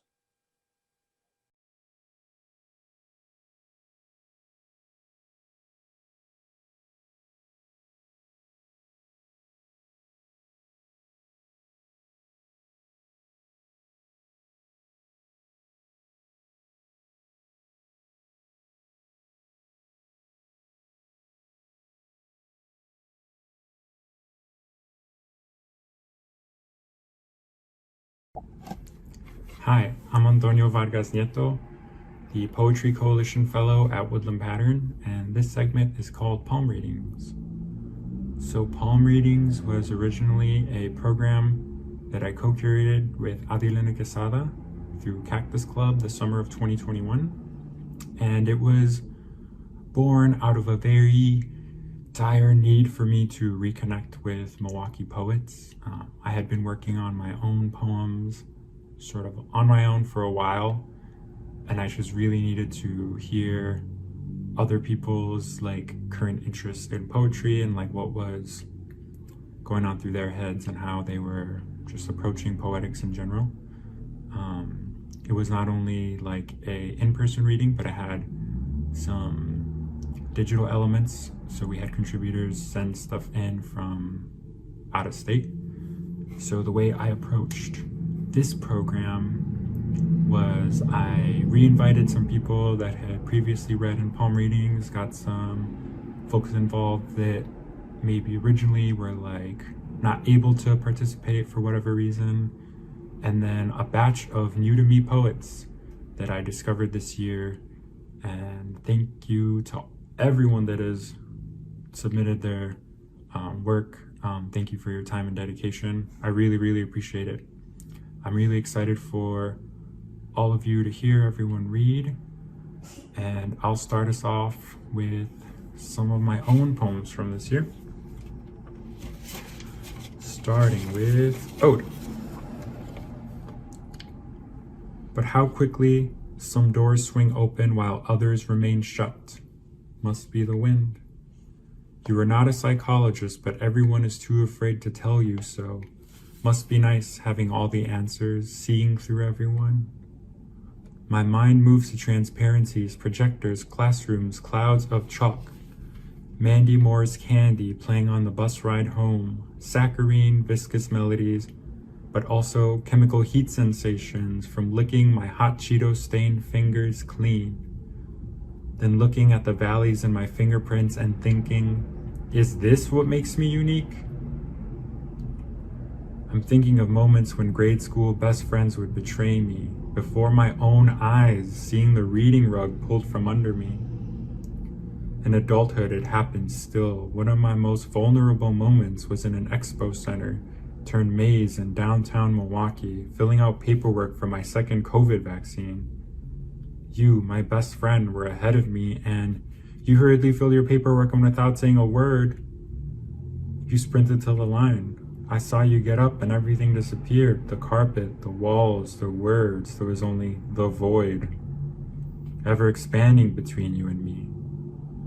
My inner flame faded. Only a wisp of smoke and charred wick remained. It's probably me, honestly. Every time I get it, I'm weird and quiet until I'm not. Often confused for smart, definitely sensitive. I don't trust my brain enough to do mental math, but I plot, juggle words, set the table. This spring, I won't wait for someone to buy me flowers.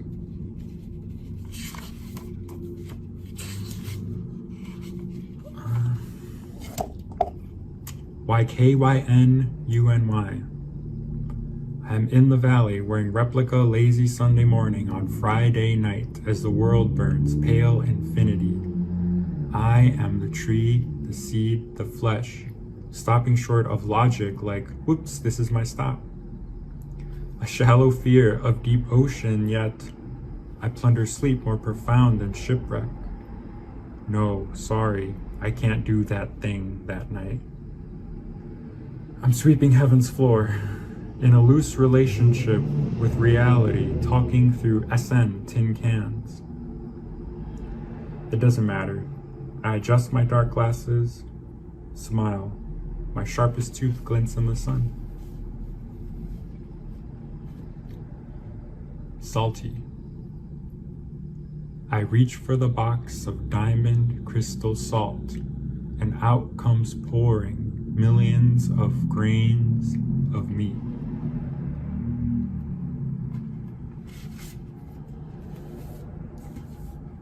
Consolation. Wind chimes swing silently in your absence. By light of silvery moss moon, are we really that different?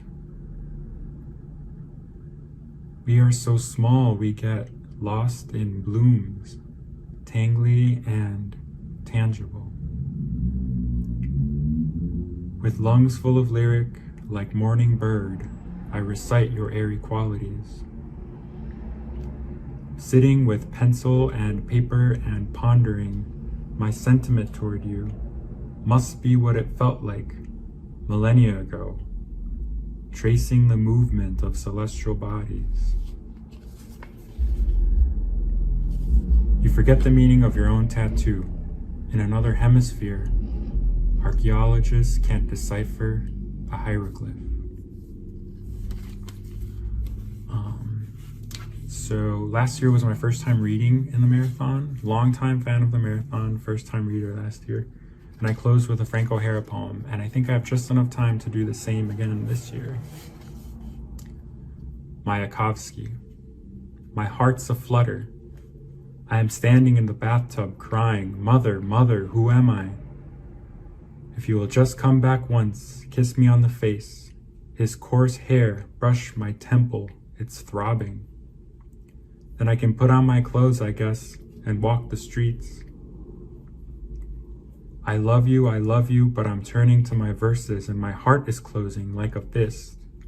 Words, be sick as I am sick, swoon, roll back your eyes, a pool, and I'll stare down at my wounded beauty, which at best is only a talent for poetry. Cannot please, cannot charm, or win, what a poet, and the clear water is thick, with bloody blows on its head. I embraced the cloud, but when I soared, it rained. That's funny, there's blood on my chest. Oh yes, I've been carrying bricks.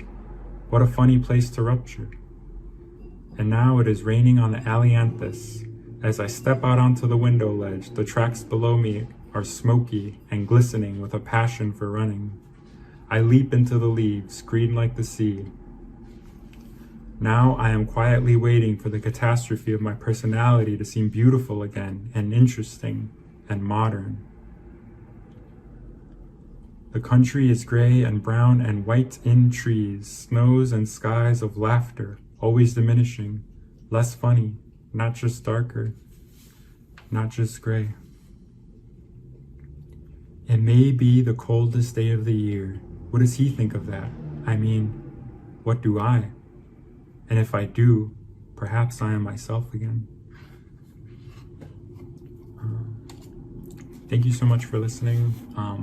Sorry if there is a lot of outside noise. I live on a busy street and my cat was taking a nap and then drinking some water. So yes, I hope you enjoy everyone's contributions, not only in poem readings, but in the marathon. Thank you again for Woodland Pattern. Thank you for all the poets for submitting your work. Please be sure to like, comment, and subscribe.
Rapture.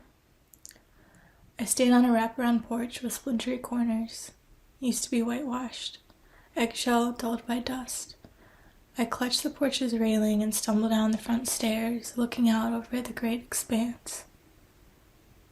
The clouds contorting into strange shapes, a premonition. And you called home years ago, said not to wait up. But here I stand anyway, my skirts blowing in the warm green wind, the promise of tornado or mushroom cloud, irradiation. The dust storm of your car down the driveway. I brace myself for whichever comes first. This is called New Soul. I wake up with copper on my lips and hot coals in my hair. I watch the sunrise for the first time in 3 odd years, and the bells are tolling now, don't you hear them? I'm across the ocean, no one knows my name or why I've come here or all the reasons I should be left alone. There's just my smile and the curve of my neck, and those embers, that copper. If you knew me, I think you'd love me.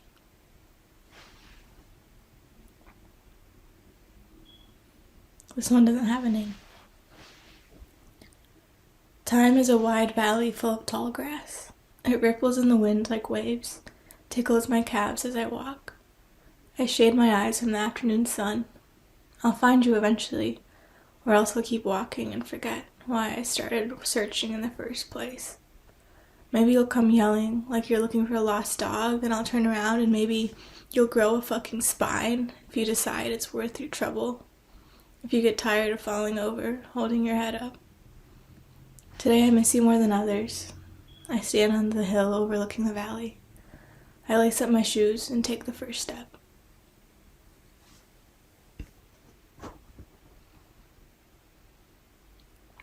This is called The Horse. There's over half of me left, the rest carved up and served at the table. Don't judge me too harshly. I built myself a bed from scraps, twigs and discarded hair, dryer lint and embroidery floss. Yes, I unbuckled in pride, reward in my wondering eye. A misty hill with a horse on it, waking up to a thin sunbeam. Your sleeping eyes. I'd never stray too far from home. This is called August. Saturday night, you lay in a pool of light under my paper lantern, looking up at me. I tell you about the salt of the ocean, the stirring inside me, my head pillowed on your arm, your belt on the floor, hiding under the stairs as a tornado blows through, a house made of glass, ruin, runaway. You like to take care of things, don't you? You like to be the thing that stays. This is called Little Animal. Sometimes the men come crawling back like coyotes to the back porch, like they're so hungry they can't feed themselves. Tip over a trash can, climb inside and poke around, scratch at my front door. Sometimes they don't come back at all.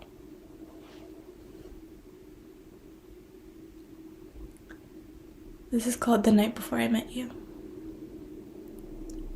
I stare out at the blue-gray of the horizon. A sailboat passes slowly by. The wind stirs my hair, drawing me east, as if I should get up and walk straight into the lake, plunge beneath the surface and let the water take my breath, replace my lungs with the schools of minnows.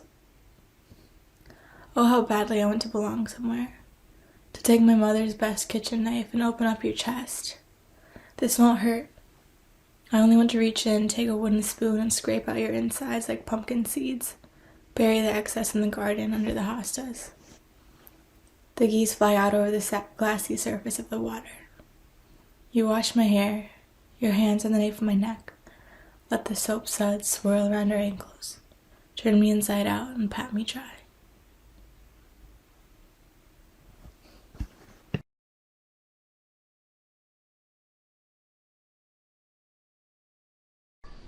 Hi, I'm Francesca Criticos. I'm a poet from Chicago, and I'll be reading from all three of my collections, starting with my first chapbook published by Sad Spell Press in 2017.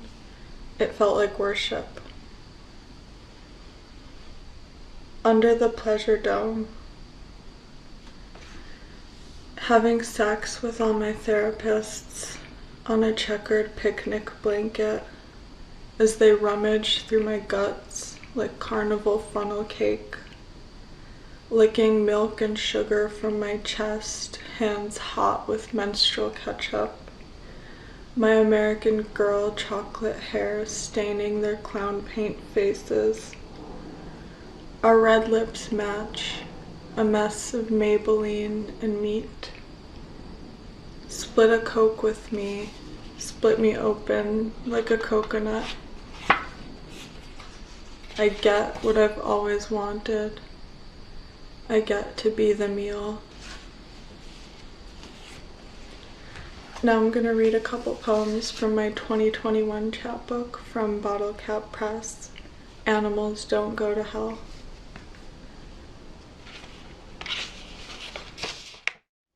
I've seen animals when they love.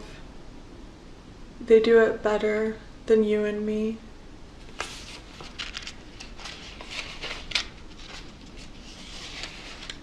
All fours, I want to, always, only be able to receive is a verb, is a virtue.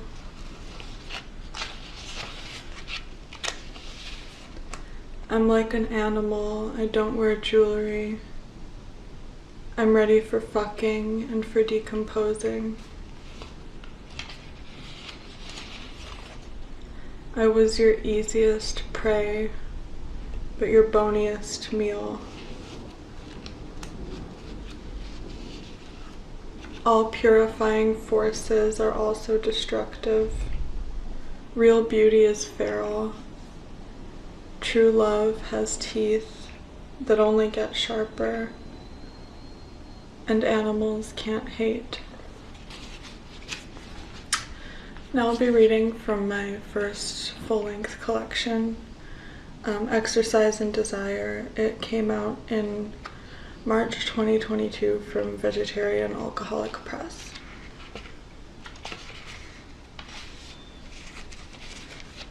Every car is being driven by someone.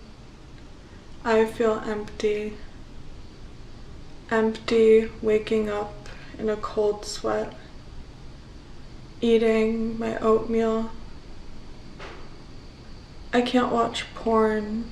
The sight of women's bodies is too much, and men's bodies make me nervous. I cried when my dog woke up from the anesthesia after being neutered. His eyes glazed over, looking for light. I don't get tired of pictures of the ocean and what they do to me. I can walk for a long time in the snow, lay in it. Would you pick up the phone if you knew I was calling just to say, feel my limp body, this menagerie of bones. Feel it.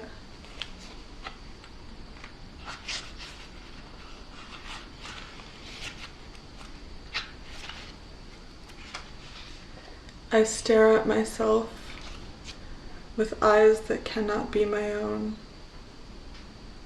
I think about how no other animal can do this. Thank you so much for listening.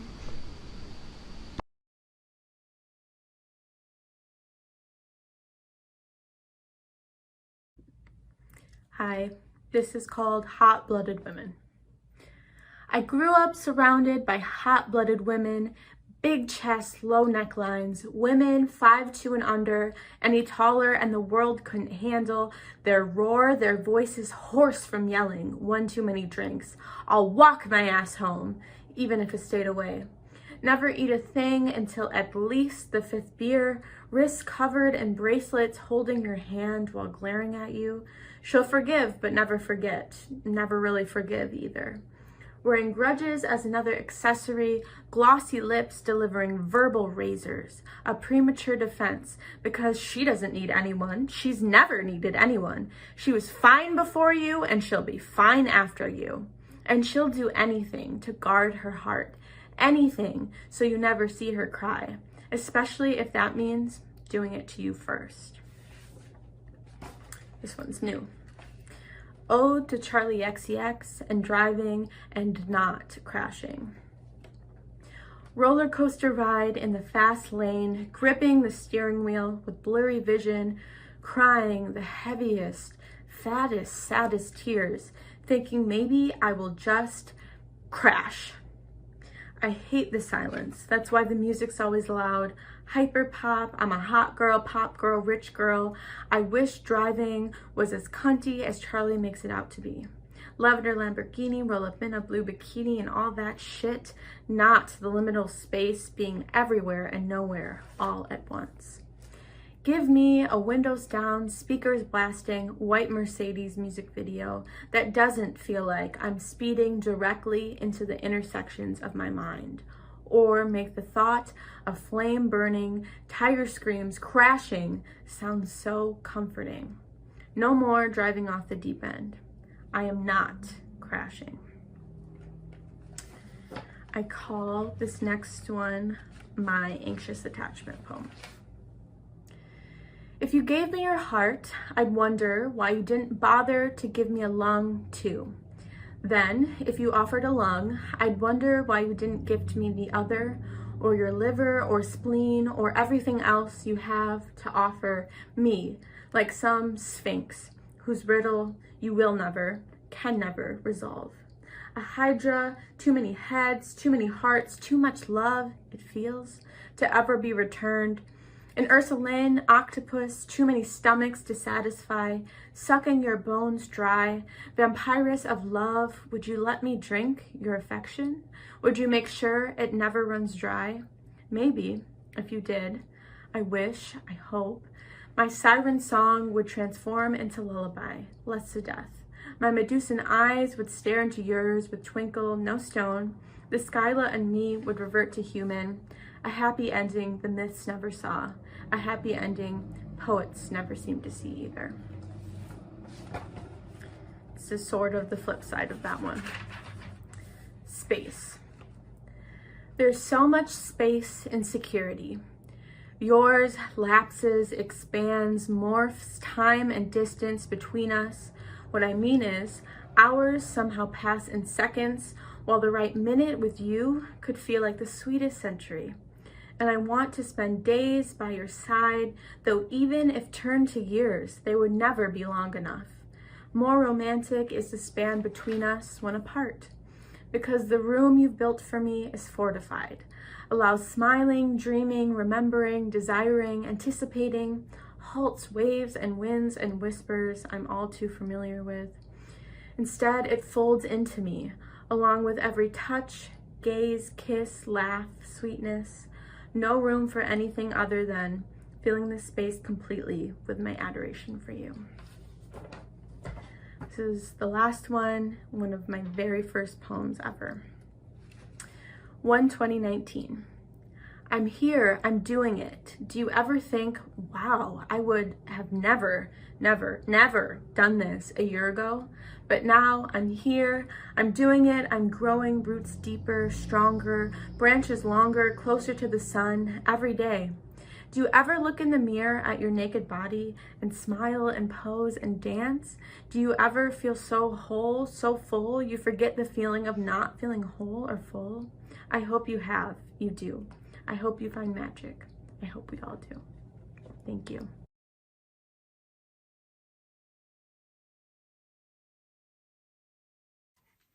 Hi, my name is Matthew Zarnecki, and I'm presenting Smith and Corona Coronet 2015, and it goes just like this. Carrots kept appearing everywhere, like people would just show up to your house with a bag of carrots. Later, you'd find more in the fridge. A deer wandered the backyard in the morning. Walter ate his marbles and then eventually hid in the basement for several hours. I walked to the park with you. You remember? Everyone was forgetting these days. With you, I had the most wonderful time. Oh, not to be sappy. I'm just saying, those times, they were good. Alice kept staring out the window in dismay. He walked to the front porch and smoked a cigarette. Everything seemed to be taking so much time and it was killing them, though nobody ever made rash decisions, besides her. There's no guarantee she remembers what she did, despite what people will never ask of, never know for sure, like, you know. Wow, the plant life in Dodeca grew particularly in 12s. One fellow was cleaning out beer lines, another writing for TV. I was at LAX reading LXX in X. That's fine. Tomorrow I'll be home. How strange that will be. Everything seems old. It takes so long to get anywhere. So there's the whole distance. Nothing but time.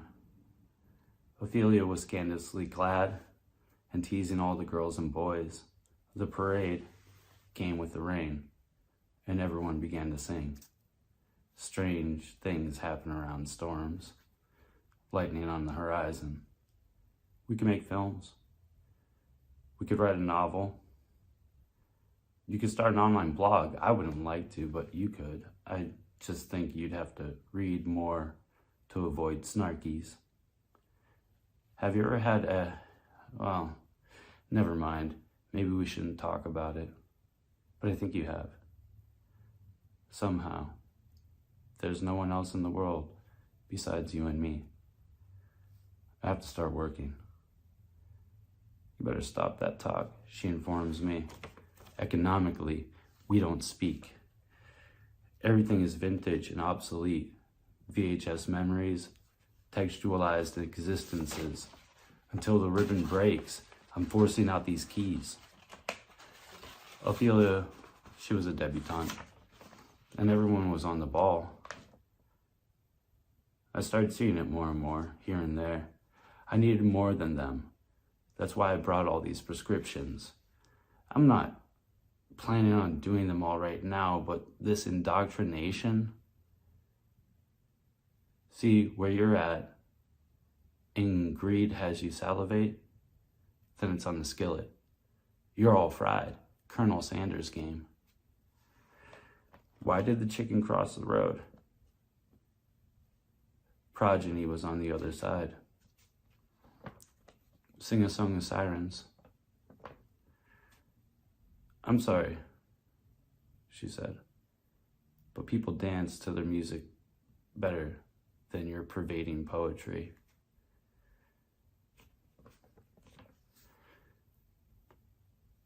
Sitting into the sallow of the filthiest marsh. Triptych beat. They were listening to the crickets calling out to the stars. Ammunition on the surplus, but no end to neutrality in sight. Goal, Gotham, ghettos. If I could, I would. Walk all the way there, day or night. Beer bottle caps like you won the lottery at some crazy arcade. The cracks seemed to split the floor. I could see Walter again. People asked me if I was in charge here or there. Neither, I responded, and the perplexed lurks perturbed me. You know, the faces distorted and somehow haunted me. They wanted a physical person who oversaw the whole operation, exclaiming, "Somebody's got to get a grip." I don't know what that means. We're in a mine shaft, gritty and smelling like sulfur ash, and the rain had left a small pool at the bottom, muddy, ruddy red, and I was well aware of the bats when I noticed the crystals.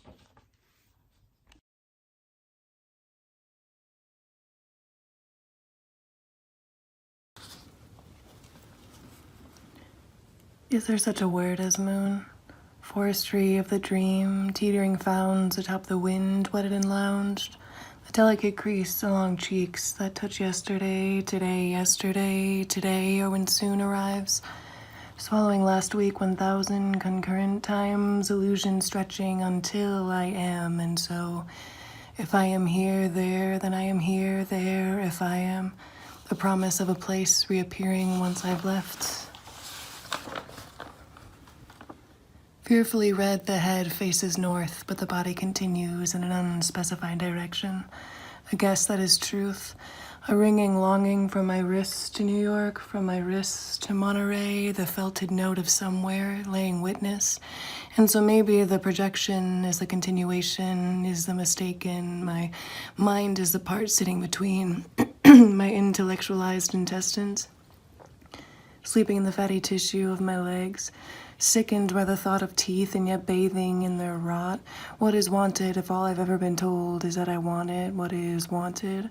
I look into the eye of the cloth, combing its spine as it frays, and Bernadette is dying while I'm organizing avocados and rearranging my elements in a grocery store, collecting my absurd tragedies forgotten on a boat in New York, forgotten on a stoop in Nashville, a dorm room in Minneapolis, a mistake in Chicago. When I moved there, I said I was more naive now than when I was told I was. When I left there, my naivety turned into mothers. Nectarines, grandmothers, intestines, larvae, aching, anger, broken, tender, sometimes appearing like 8 things, sometimes appearing like yellow syrups, sometimes standing like tulips, too heavy, too tall. I check to see if the bulb of my skin has rooted, patient, steady, budding, formed, and it ascends like light. Green light, pink, green, the sound of the scene. I travel from nectarine to nectarine and expose them to my afterlife and convince them of my tongue. If I am here, there, then I am here, there. If I am the promise of a place holding steady as I run back to it. A head, buzzing head. Head as earth, earth as a nectarine, the nectarine as time, time as forms, forms as fragments, fragments that repeat. Alive and soft and damp step echo, alive and soft and moss breath repeat. Forms from spores that are carried by the wind and currents and water. Forms from outgrowings of the brain. Forms from tree belly genetics. Forms from forms that must enter symbiotic relationships with fungi. Forms that are forgotten. Forms that I've forgotten forming, forms that I've forgotten forming, and left to rot, repeat, and left to rot in lineage, forming, repeat, and lineage forming, left to rot, alive and soft and damp step echo, alive and soft and damp moss breath, echo alive and...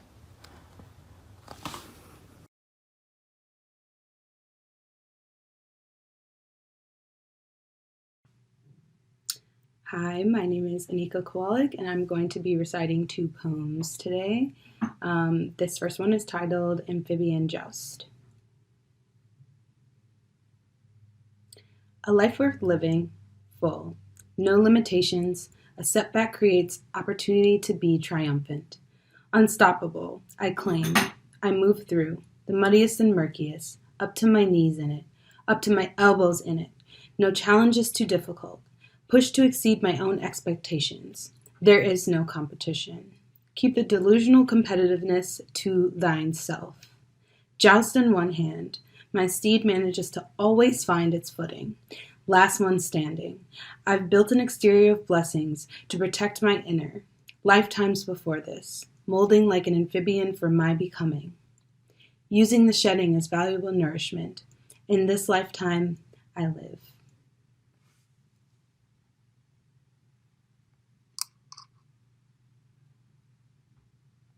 And the second poem is titled Dark Warm.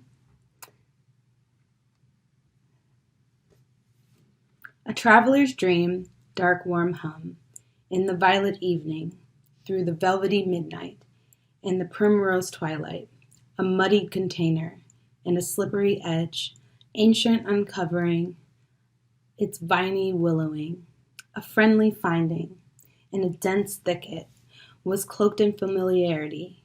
I came home, raining redemption, dark warm hum, a traveler's dream. Thank you.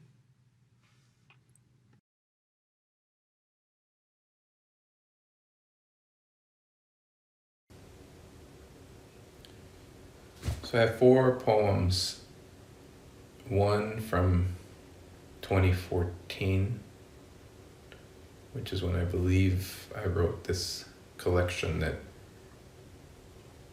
I'll probably never release, because after reviewing it, I think I only enjoyed this one poem. Then I have some poems from 2016 or 17. I don't date anything, so I'm kind of guessing. So one poem, 2014, one poem, 2016, and 2 poems from a week ago, 2022.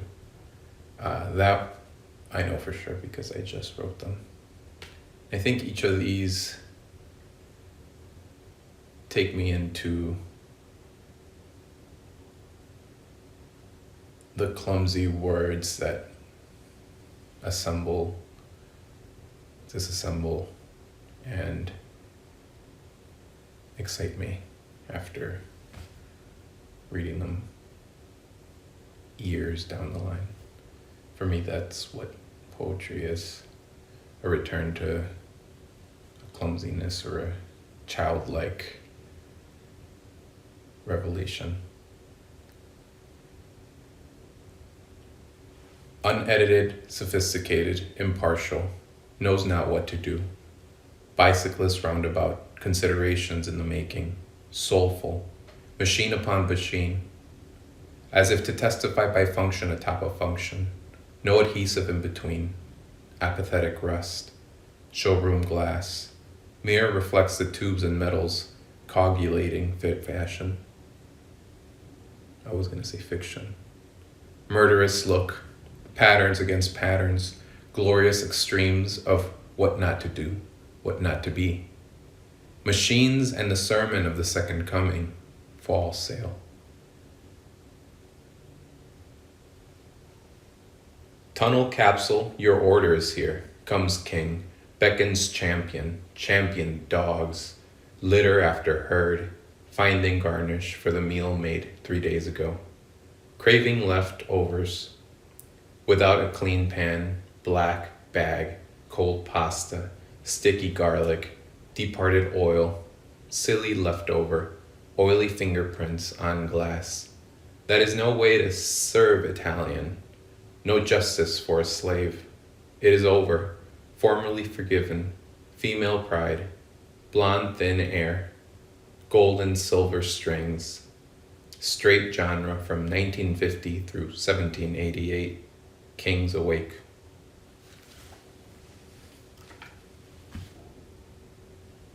Bodies don't lie. Let me lay flat, fine, refine, yet blunt. So long, flung by. Laugh track, trace back. Get horse, take pitch, high note, 2 more. About time, she's up, wide awake, worn glitter, gasp there, gulped water, shunned, masks, must go on. Words without end tend to bend. How to swallow an odd-shaped pill. Picture perfect dress rehearsal. So long, what a sweet expression, short but so long. So why must many long await? The t turns away to pause, like t in tucked or fate. Must be what we await. Ate, eat, await. It's only been a minute. Wait. For who? Stray wild cats. Longer labor. Laid in bumbleclot structures. Paled sweat. Shirts with hood. Masks off. Same face. Standoff.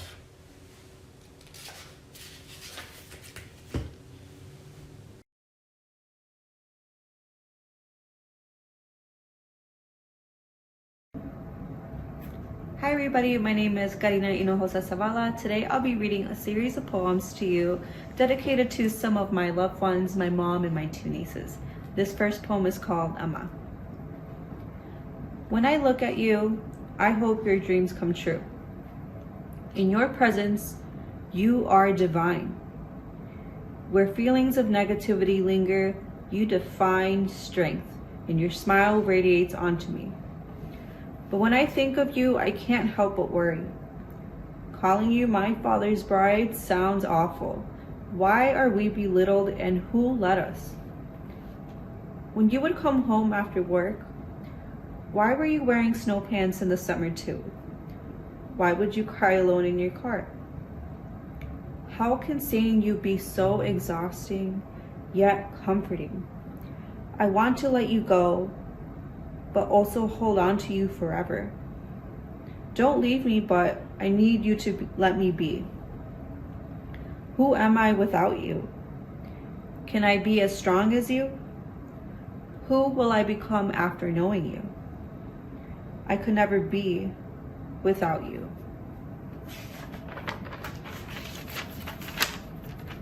This next piece is dedicated to my niece, Ari. When I look at you, I hope your dreams come true. The role of the oldest daughter is yours forever. The role of being my brother's daughter means that you and I are an extension of one another. It's beautiful and terrifying to know this. When I think of you, I can't help but worry. Silence is an enemy in the life of a Mexican daughter. Speak out. Your voice will protect your sanity and peace in a world full of chaos. Have patience with yourself. There's a reason why some flowers blossom in the spring and some don't. But when you're ready, bloom into who you love. Where and when will growth happen without a rainy day? Forgive like the sun rises and falls every single day.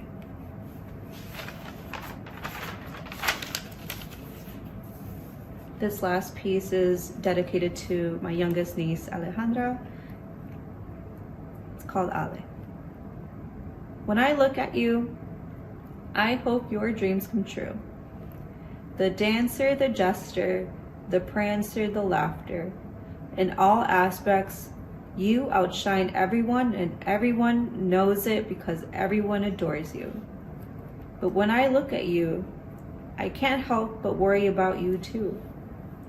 No amount of homework, dance classes, life lessons could prepare this world for your graciousness. You're a star, girl. Nobody should blow out your bright flame, but doesn't mean that some won't try. But stars are always in the company of other stars, comets, meteor showers. There will be times you feel like you are not shining your brightest, and that is okay. The youngest of two, your wit and light will carry you wherever you go. That's all for my 3-part series. Thank you so much for joining us today. Have a good one.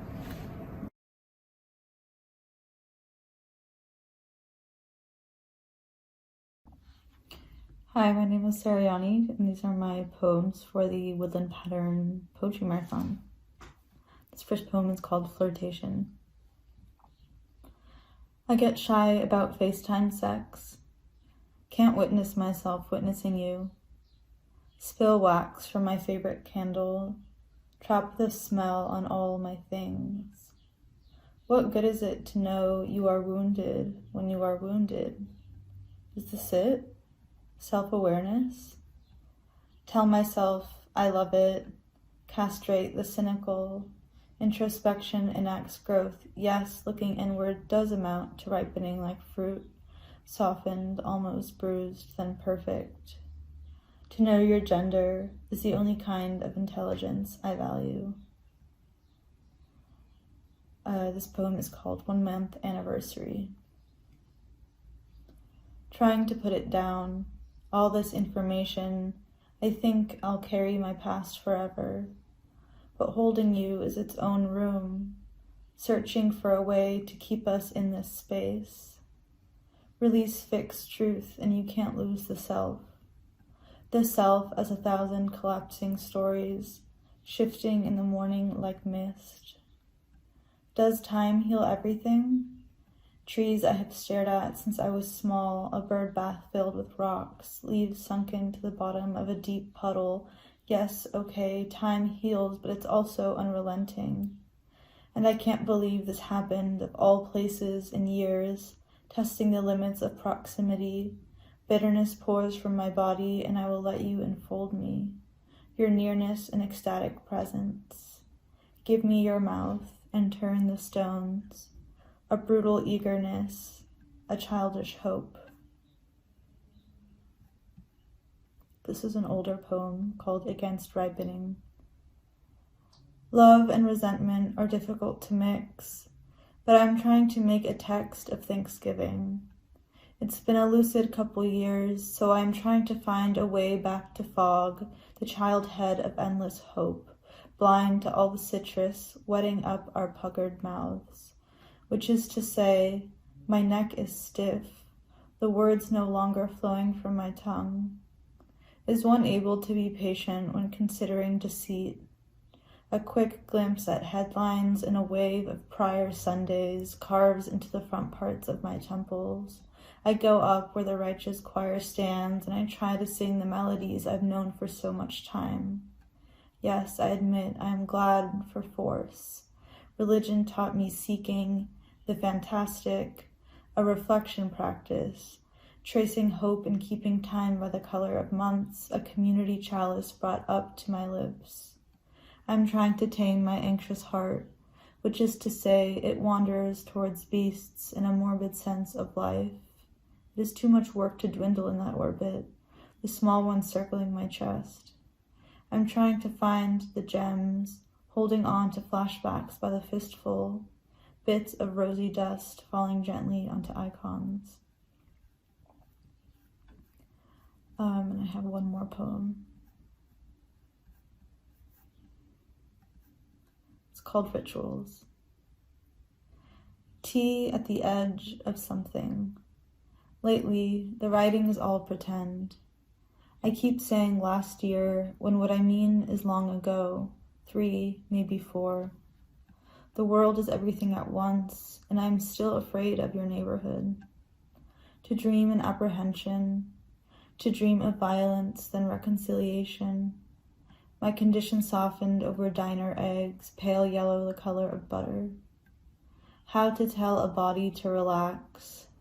My only claim to womanhood is fear. This is how I know I still exist, not parking on your street even blocks down because I've decided the name is haunted. Hungry months plead and plead. They take and I give, and now I am split by nostalgia, erasure, and an ache for the future. To wonder when, or if, it will feel smaller. Stretch each morning to show kindness to my limbs. Arriving left foot, then right, cool flat soles on an indigo rug. Default coiled, rigid. It is hard to occupy and tend. It is hard to open. The new place doesn't have a heater, but it has wood assembled by my hands, purple lights I cabled and hung, plants only I have kept alive. Consider it a record of my mothering, a testament that my body can make something good, what could be, what might be, what must. Thank you.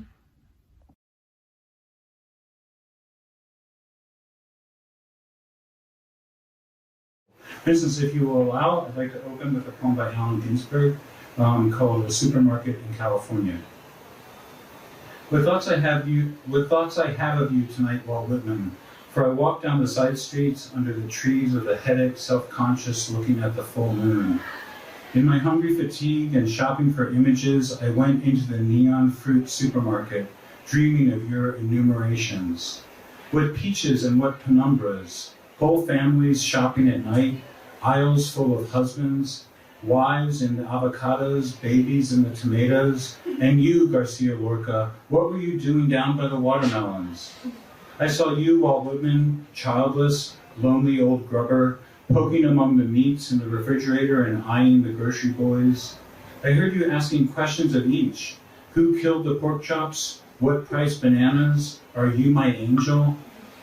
I wandered in and out of the brilliant stacks of cans following you, and followed in my imagination by the store detective.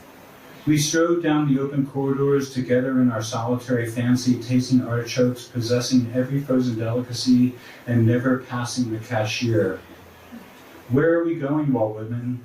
The doors close in an hour. Which way does your beard point tonight? I touch your book and dream of our odyssey in the supermarket and feel absurd. Will we walk all night through solitary streets? The streets add shade to shade, lights out in the houses will both be lonely. Will we stroll dreaming of the lost America of love past blue automobiles and driveways, home to our silent cottage?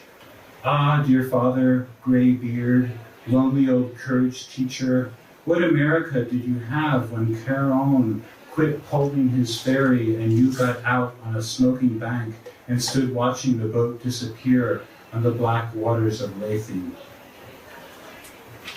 And this is of my own pen, not Allen Ginsberg's, but it was prompted by my self-consciousness about my age. And I need to say, it's really daunting to read in a room populated by many artists whose work intimidates me, whose work I admire, whose work I've had the pleasure of meeting over and over. So this is hard.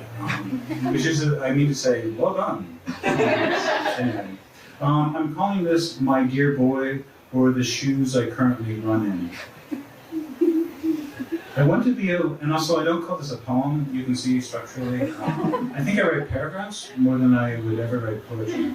And I'm holding a pen. I'm here to correct. This, My Dear Boy, or The Shoes I Currently Run In. I want to be a Lady Bracknell, or some form of dowager.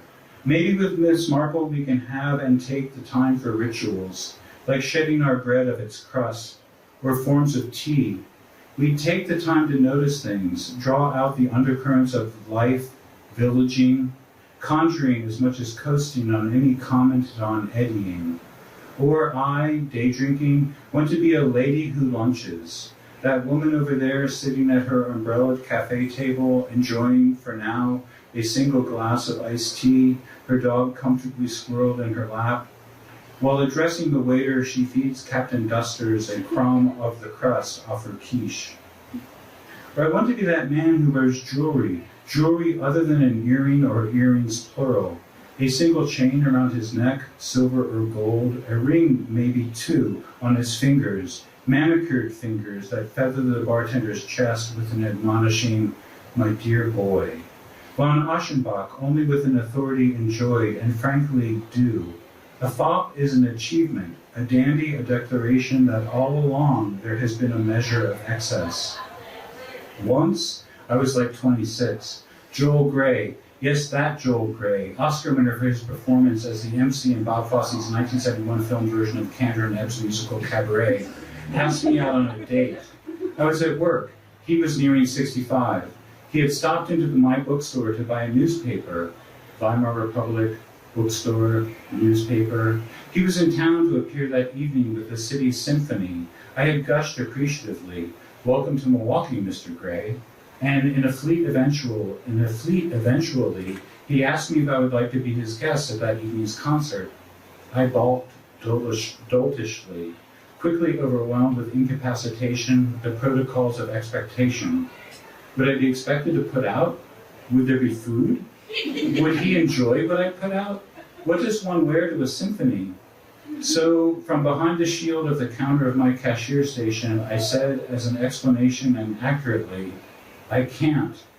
He nodded and then, reaching across the counter, patted me on the hand.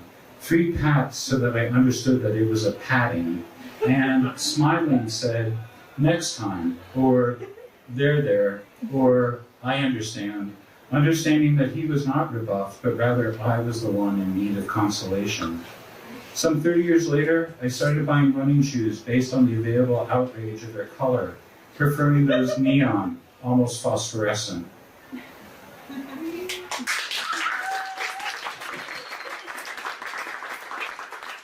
That's right, Joel Grey, ladies and gentlemen, an American treasure, cabaret like a fulcrum of the American songbook. So yeah, I'm here, I think, largely because I had this really pleasurable encounter with Antonio where I accosted him with Franco Jara poems, a poet who's really important to me. His book, Lunch Poems, I realized in meeting tonight, I think an as essential queer guide to meeting the everyday as Thoreau's Walden. So I wanted to write a poem, and I don't know what the proper phrase would be, in response or in meeting a Franco Jara poem.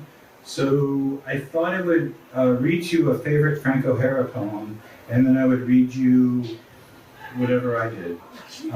So this is Frank O'Hara's poem, which is included in his book, Lunch Poems. It's called Poem. Lana Turner, do people know who Lana Turner is? Don't let me act like a patronizing old man. Lana Turner, I think, is probably through most of the 20th century was emblematic of the Hollywood star. Some of you have encountered Lana Turner when I shared with you Hollis Frampton's A Lecture, where he exploits Lana Turner as this image of Hollywood star. She's a Hollywood star in the way to which she's never really been celebrated for her talent as much as she has her iconic status. Part of her iconic status was that the legend has it she was discovered at a soda fountain, drinking an ice cream soda, and she was screen tested and became the lead actress and nominated for an Oscar at least twice, whatever that means. She used to have the aura of star in an economy or a construction known as Hollywood. Anyway, this is Frank O'Hara's poem about something that befell Lana Turner. Lana Turner has collapsed. I was trotting along and suddenly it started raining and snowing and you said it was hailing, but hailing hit you on the head hard. So it was really snowing and raining and I was in such a hurry to meet you, but the traffic was acting exactly like the sky and suddenly I see a headline. Lana Turner has collapsed.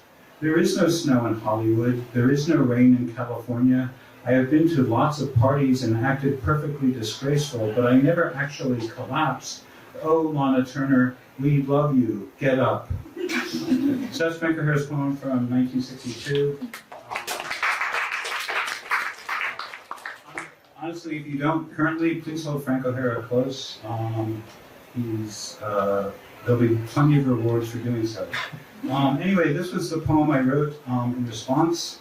I replaced Lana Turner with Roger Federer, and for that reason I dedicate this poem to Nick Leffels, who I understand lettered in tennis as a teenager. So this is called Poem for Nick Leffels. Roger Federer has withdrawn. I was scrolling uply and insinuatingly budded courts of orange, dusty, and Martian, and you said that we needed raspberries, but raspberries are blown also by sphinctering your lips, though we were not dissenting really, but shopping, and I was in such a hurry to best my puzzles, but the feed was lobbing text as a bleacher fan mumbling, and suddenly I meet a headline. Roger Federer has withdrawn. There is no dust like French clay in the produce section. There is a crescent scar on my own right leg, orthoscopic surgery for, quote, moviegoer's knee, bone fragment / ball joint actually, and I winced horribly. And really, I would have stepped back from all of it if I could. Oh, Roger Federer and your herrer, we love you. Play on.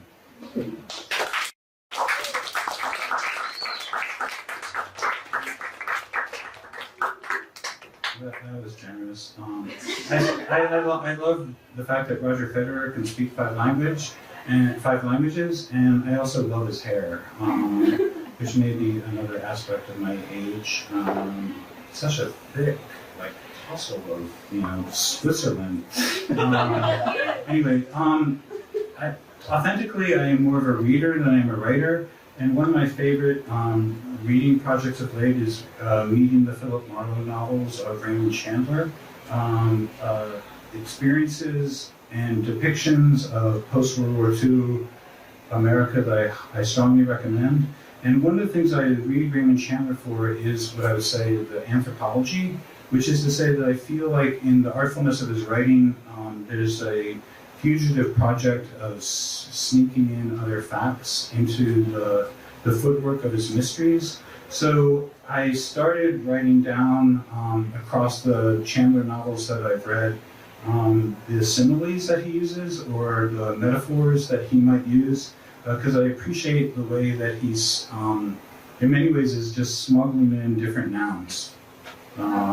So we were told adamantly not to read from our phone. I don't get out much, so I had no idea that there was this plague of people reading from their phones. I really appreciate your policing. This must stop.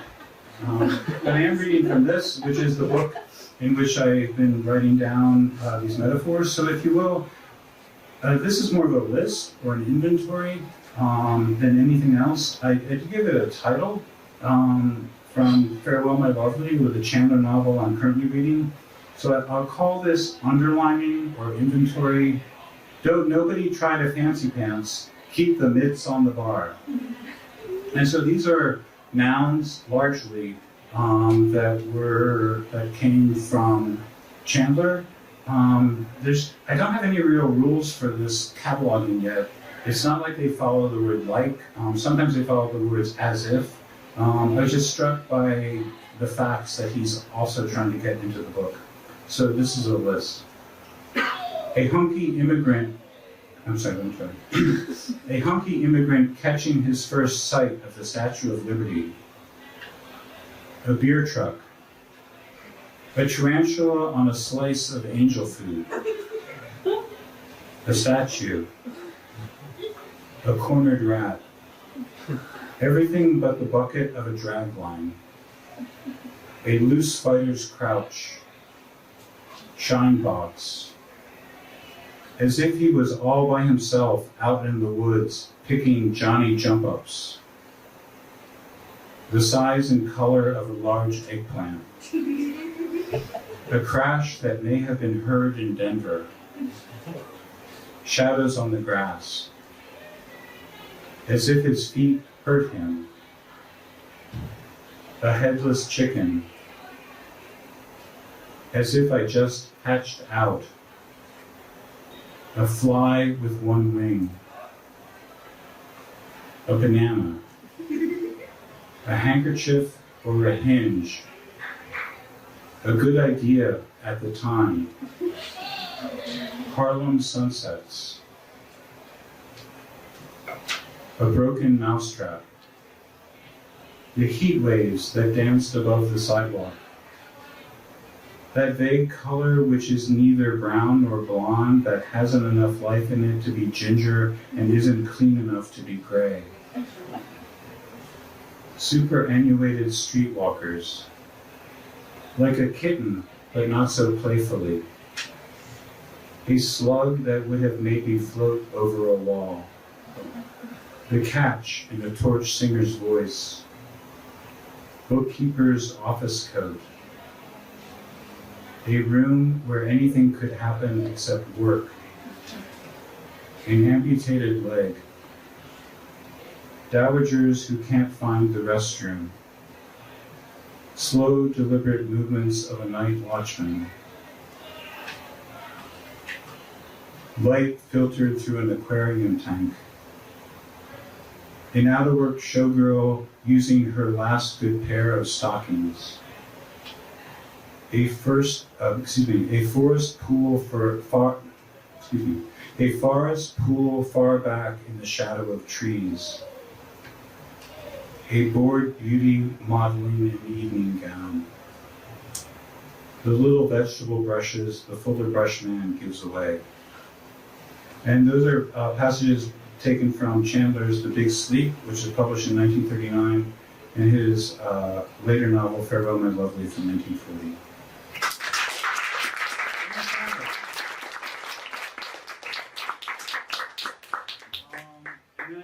Lastly, I'd like to read another Frank O'Hara poem, because I think Antonio dictated that. Again, this is another poem from his book, Lunch Poems. It's called Corn Kind. And there's a extended kind of consideration of a Betty Davis movie called The Corn is Green. I don't remember what year that is from, wherein Betty Davis plays a school teacher working in the coal mining region of Wales. Corn Kind. So the rain falls in drops all over the place, and where it finds a little rock pool, it fills it up with dirt, and the corn grows. A green Betty Davis sits under it, reading a volume of William Morris. Oh, fertility, beloved of the Western world, you aren't so popular in China, though they fuck too. And do I really want a son to carry on my idiocy past the horned gates? Poor kid, a staggering load. Yes, it can happen casually, and he lifts a little of the load each day as I become more and more idiotic and grows to be a strong, strong man, and one day carries, as I die, my final idiocy and the very gates into a future of his choice. But what of William Morris? And what of you million worries? What of Betty Davis in Evening with William Morris, or The World of Samuel Greenberg? What of Hart Crane? What of phonograph records and gin? What of? You are of me, that's what, and that's the meaning of fertility, hard and moist and moaning. Thanks.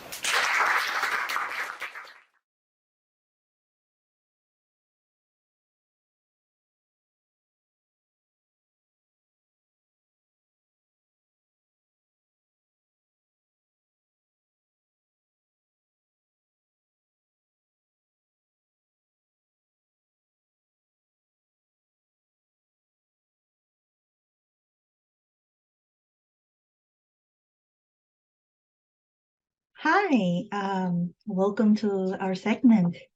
My name is Ehi Lee, and today for our section, we have a stellar lineup of 4 poets, and these are all wonderful writers who have lent us their words for our micro interview series on Woodland Patterns Instagram. Make sure to check it out. And if you're interested in their work, also don't forget to order their books at Woodland Pattern. Okay, to kick us off, I'll be reading 2 short poems from my forthcoming book, Asterism, which will be published by Tupelo Press next year. So this first poem is called Self-Portrait as Portrait. Dearest you, I suspect we were made tentatively, an exact assemblage of organs and motions, complete with little phantom pains. When your Korean was young, you asked your father not to call you an ingan, human, because you didn't know what the word meant. But now every day we meet at the edge of every edge, our ankles frail for touching. Together we are unhyphenated, indefinite, country, not culture, not skin, clumsy geese of 3 wings, one for ourselves, one for the world, one for strangeness. Surely some will continue to call us inconvenient. We won't forget all beautiful things are. My second poem is called Grounding Exercise. When I am hovering over the country I am in, when I don't feel held, I hold a thing. I notice the wooden torso of a pencil under my thumb, the thin layer of yellow paint. The dense, it's warm. Or is that me?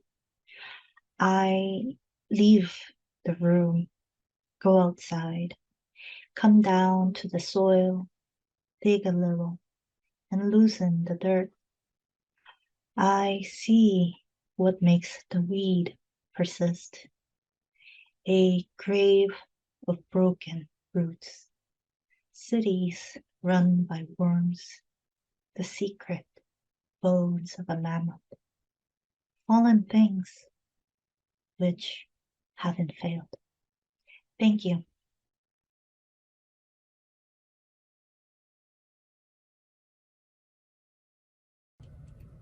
Hi everyone, my name is Joan Kwan Glass and I'm very excited to be reading some poems from 2 of my books today to help raise funds for the Woodland Pattern Book Center.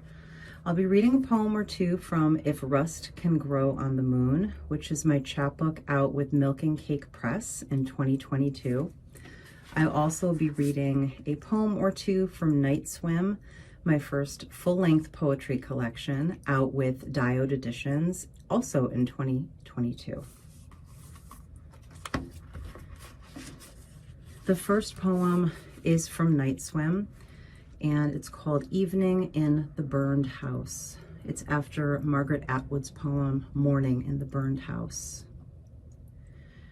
Tonight, I will visit our burned house for the last time.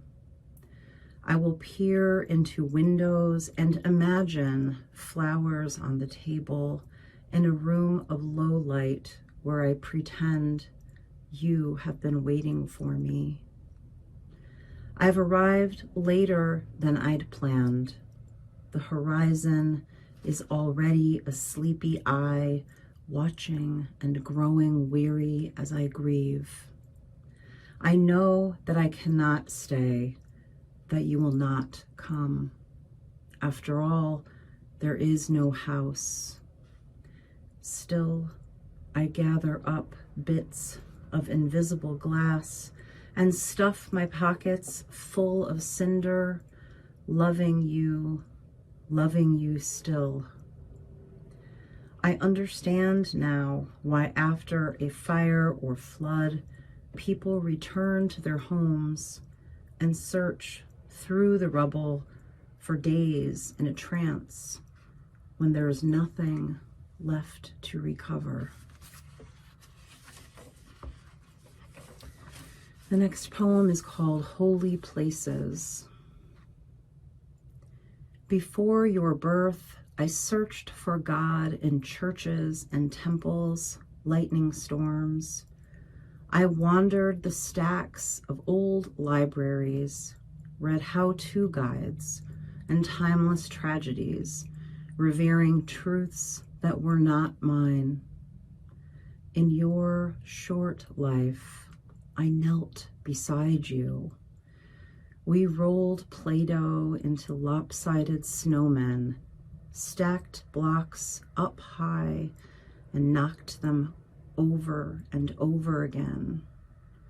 On our sunlit floor, there were no mandalas, no baptismal prayers or vows of silence. Your laughter filled the room like an ancient lair. Every breath was an offering passed between us.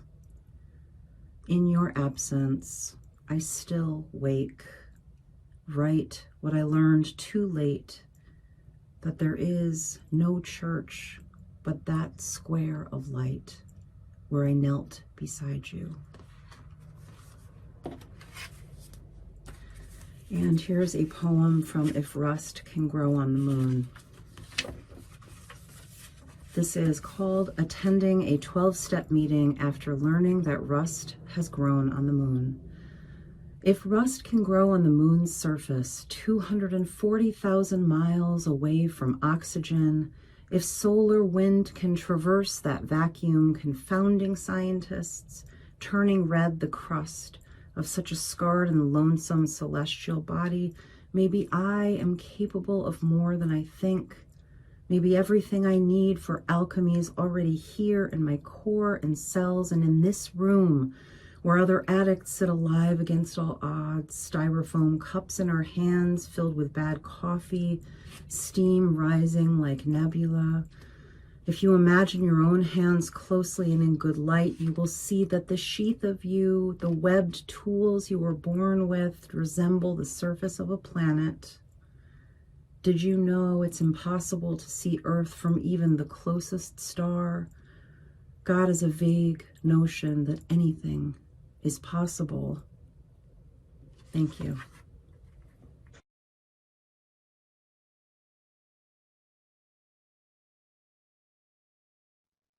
I'm Chloe Martinez, and I'm really happy to be participating in Woodland Patterns Poetry Marathon this year. I'm going to read just one poem. Spine. In Maine, at the edge of an island, the huge rocks went out, into the icy water, then suddenly down, like whales sounding. And I never saw a whale there, but I was 12, thigh deep, feeling that good cold that gets in your bones that makes you feel mortal, and up came a dolphin. Just beyond my arm's reach, its curved back, a smaller island, shining, wet, cloud-colored. And I was afraid of it. I wanted to touch it. I stood still, and then it moved on. Days later, something tender. A doctor in Blue Hill pulled from my heel a smooth, greenish sea urchin spine. Oh, my sharp, lost artifact, let me collect you now. Once I stood half in the ocean with a little shard of ocean misplaced in me, and I was light without even language yet to ask what that pain was.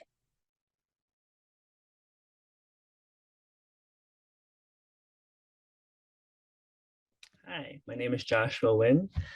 I'm gonna be reading a brand new poem that no one's ever heard before. See how that goes. So this is for the second poetry collection I'm working on, and the title is Gym Theory: A Guide to Maximize Your Gains and Minimize Your Trauma by the End of the World. And it thinks about, the Asian American body, and a queer counterpublic using the gym space, right? And then also just ecopoetics and what does it mean to be an Asian American body, trying to survive through it all before and after the end of the world might happen. This poem I'm gonna read, and it's after my friends Helene, Asha, and Kian. It's called New York Botanical Garden Before, New York Botanical Garden After. Gratitude to leaves blocking the sun off shoulders. Is that the laser of a cardinal? Marsh swamp? Rhythm of calls? Grackle? Rocks? Xylophone? Curious sparrow? Vietnamese elder, one leg on knee, dry toes with a flip-flop tan. Staring back at the Jesuit building peeking out from the oaks. Orange peel robin, shoulders pulled back, bushy squirrel tail leaping.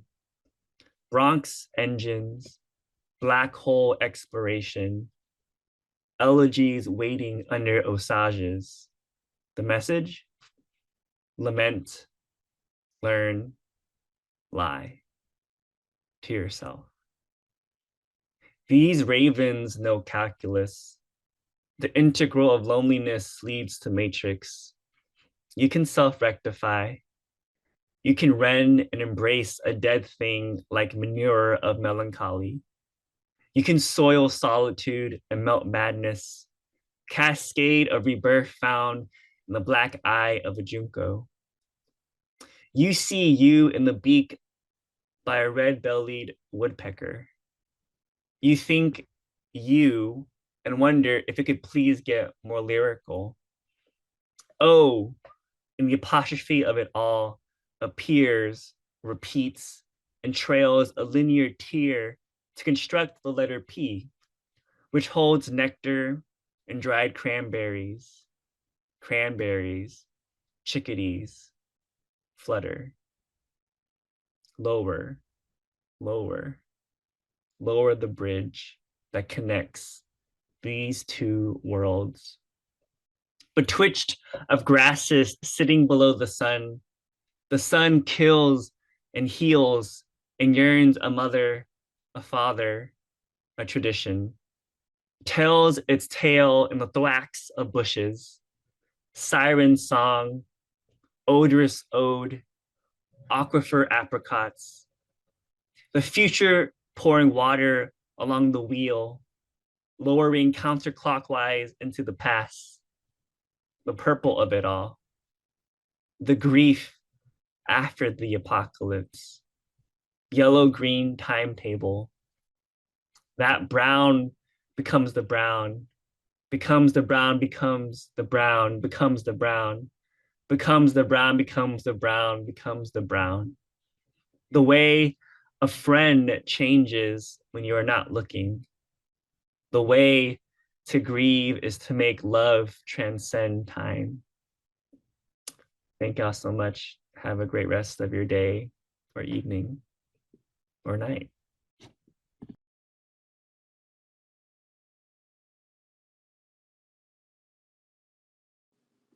Hi, my name is Margaret Ray, and I'm going to read a few poems for the Woodland Pattern Book Center. Hail Mary. The gym at the rural high school 45 minutes outside of town. No AC, just the giant fans set in the walls, rotating lazily like B-52 propellers warming up on the runway, slicing up the sunlight as it hits the hardwood floor. Smell of dust and resin in the humid Florida afternoon. In the locker room was where Jay told me she was more than a week late and worried she was pregnant. Then she got 8 rebounds, though she was no taller than me and played wing, and I thought about it every time I saw her take an elbow in the gut. I had always been the one who watched her, not sure what it was I was looking for. Strong and fearless under the rim, the way she'd throw her body to the floor for a loose ball, and that day she became, for me, a goddess as she sat sweating on the locker room bench at halftime, elbows on her knees, a glow of danger and ferocity pulsing off her. I don't think she told anyone else, but she wouldn't let me catch her eye during the game, which we lost when their point guard hit a buzzer beater from half court, and on the bus back she sat sleeping or pretending to sleep under her hood, Discman turned all the way up. The way our lives could bend around this thing. That knowledge grew between us, a blade we would have to carry later, mothering ourselves or anything that came along. A collection of dangerous things interspersed with things occasionally fine or good. It's not the way it hurts when the long-distance train rushes through the platforms that I miss, but the feeling of being ready to go somewhere. So much learned shrinking. The gauntlets were never fewer, we just didn't have the internet. The dried or dying spots on my plant sleeves look like writing. I can sit still here and look like I'm trying. I can go wait on the platform, that's not a problem. It's any kind of arrival that's missing, sometimes buzzing. It's not the pile of unopened mail that makes me remember the way someone else used to take up all the space, but the way it feels to fling open the windows on the coldest day of the year. I've been shopping for ways to get out of here. There's always something that needs recycling. Tiny cuts all over my hands because it's winter and I've been breaking down boxes. It's winter and I've been breaking down. It's winter and I've been filling jars with vinegar and flies. I've been shopping for fruit, but online, where you can't touch anything before you bite.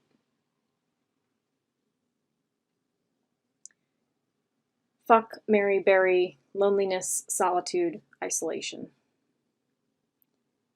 Bury isolation in the backyard because loneliness wants you several times a day, can't get enough, wants you on the kitchen counter, wants it in the middle of lunch, screw the workday. And yes, loneliness is a great lay. What's more, will hold you all night after. Will drag you back to bed when you try to get up to make breakfast. Loneliness will partner all your meals, even though you haven't asked, which is why they are the fuck, the number you can't bring yourself to delete, the siren of your darkened hours, though you'd married well when you said solitude, thinking of years ahead to spend in mine, such quiet years and slow, years and years to pass unlearning our first native language, touch, and how it is the body that dies last. Grief is a sudden room. Grief is a sudden room.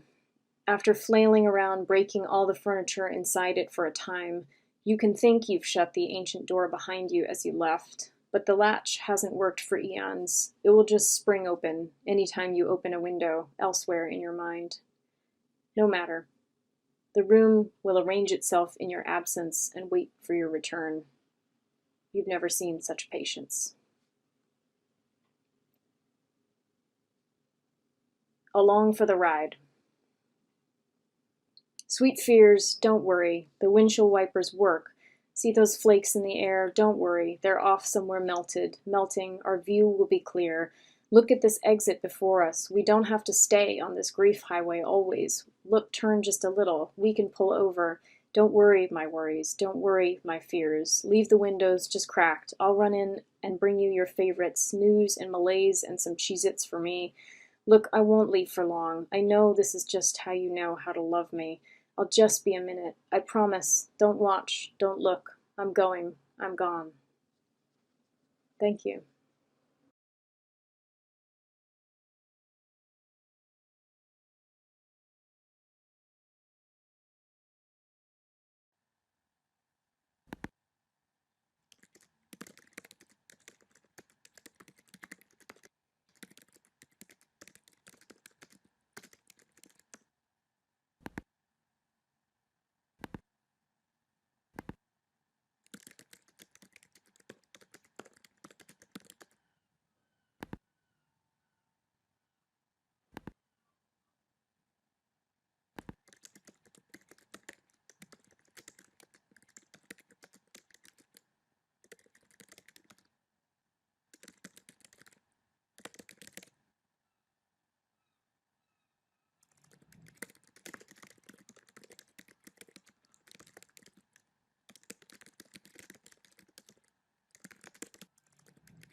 I had a dream about this place. Oh boy. You see what I mean? Okay. So you had a dream about this place. Tell me.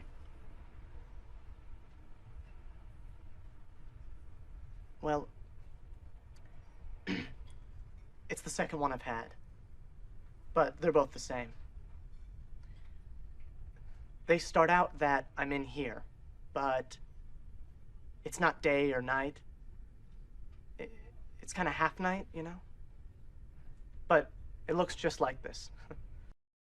Of all people, you're standing right over there.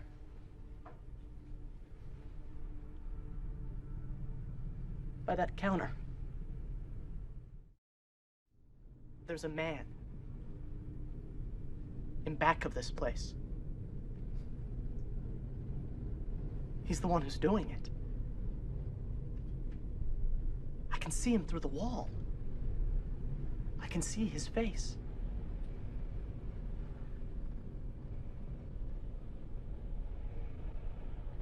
I hope that I never see that face ever outside of a dream.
Yo estaba bien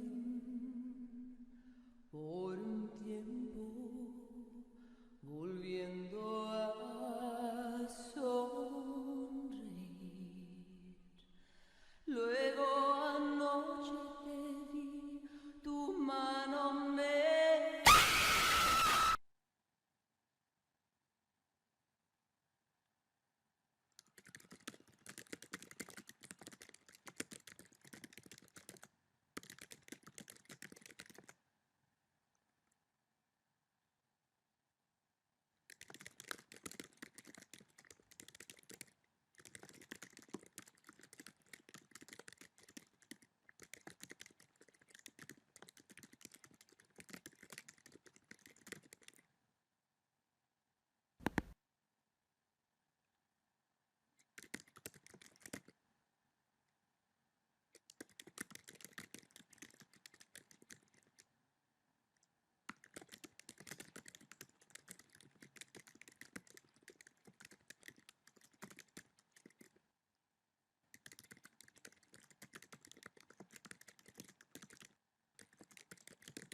What's wrong? I don't know who I am. What do you mean? You're Rita. No, I'm not. I don't know what my name is. I don't know who I am.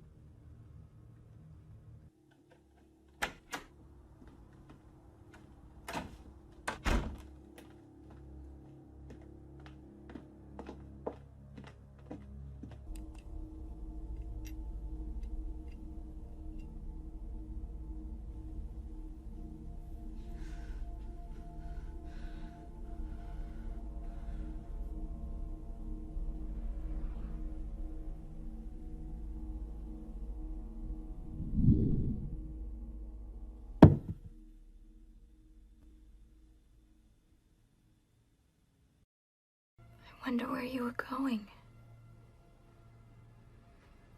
Mulholland Drive. What are you doing? We don't stop here. This is the girl.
Hello, welcome to Pity Milk's Woodland Pattern Poetry Marathon segment.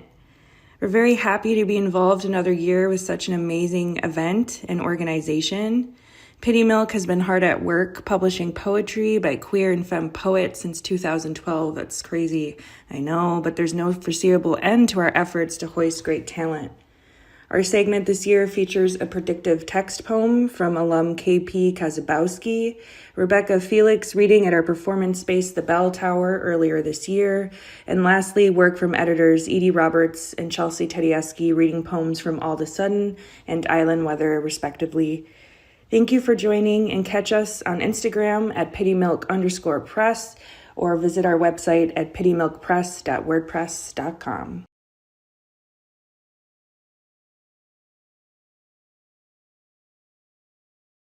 Hi, I'm Kipi Kazabowski, and I'll be reading a poem called Hurricane Ian.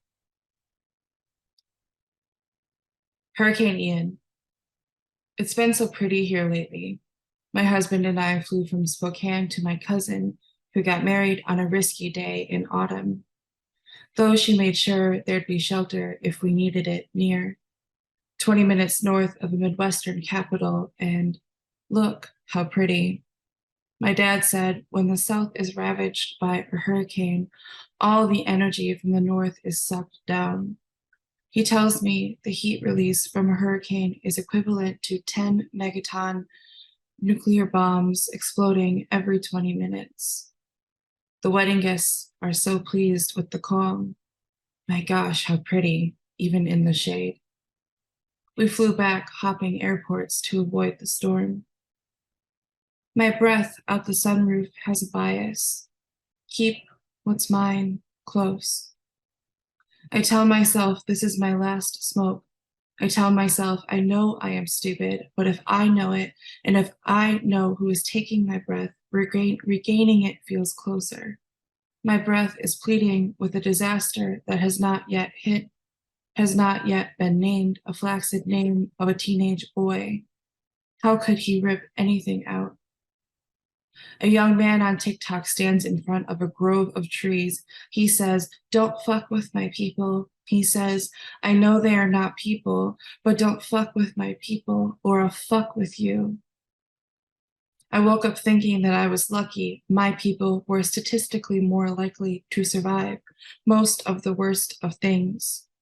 I think about checking on them every time I hear about a mudslide, and before I even look to see where it happened.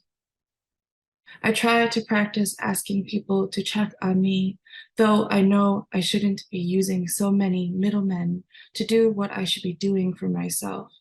But not everyone has a canary to collapse when the coal mine is about to. Of course you don't get over it. I know this, but I still disregard the meantime ping to get another check for the cancer until I have enough money to carry the heft of it. I buy a lotto ticket with the $1 I have on a morning I don't feel so chaotic. My voice strained by the strength required to exist in community. I'd buy land for all of us and build glass houses on it. The doctors can dive all they want inside the hot pink of me if I had a place to go, a place to stay, a cone of trees. Corralled by these people in whom I've found sisters. In storms like these, the ranchers are advised to braid luggage tags into their horses' manes with their names, their numbers, or to brand their address into the horse's flesh. It's better for them to be let loose in a hurricane. My dad doesn't believe me when I quote the statistics of this, though I don't remember the numbers. It's better for the horse to seek its own shelter. Our human shelter is so easily ripped, so easily palmed from the earth. Prayers do nothing but start the songs of loss.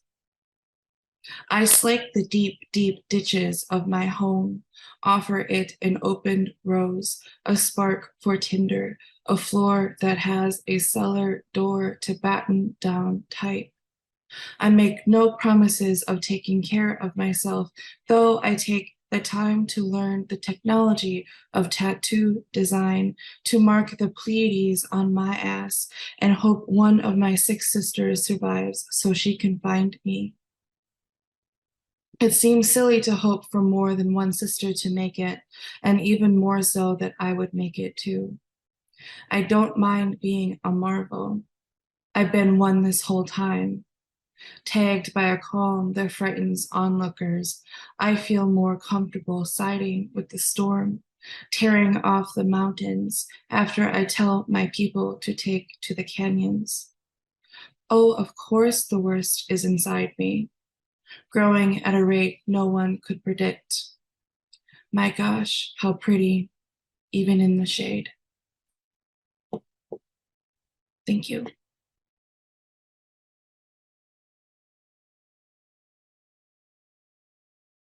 These are all from my book that's coming out, Strip Poker. A lot of nightlife, a lot of fun. So this is Home Game. When the hookah coal falls onto the carpet, someone slurs, Why does it smell like a laptop is on fire? Downstairs, someone plays a podcast on speaker and the host says, "Good dick doesn't come from good men." Everyone laughs, agrees, stops laughing. One girl says, "I'm so pissed at my man." Says she said to him, "I'll send your mother a picture of all your shit in the mud. And if there isn't mud, I'll make mud."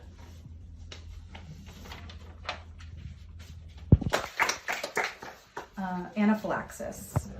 My selfishness is a warm blanket. I know I'm the catalyst. When people ask about the lipstick, they're really asking about the mouth, what passes through it. No, I hadn't eaten anything.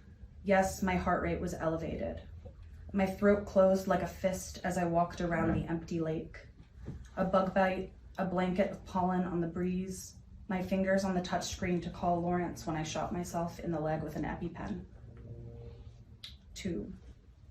Trauma is boring but provides some context. When he gave me the ice cream, I felt by the sound of the crunch I'd been set up. I spat out the toasted walnut, the sweet cream, swallowed a Benadryl in secret because he told me to wait for my throat to start closing. See how bad it gets, if you really even need it. You are strong. This is how much I love you. 3. Men love to tell me how strong I am. I started seeing this guy who makes me feel confused.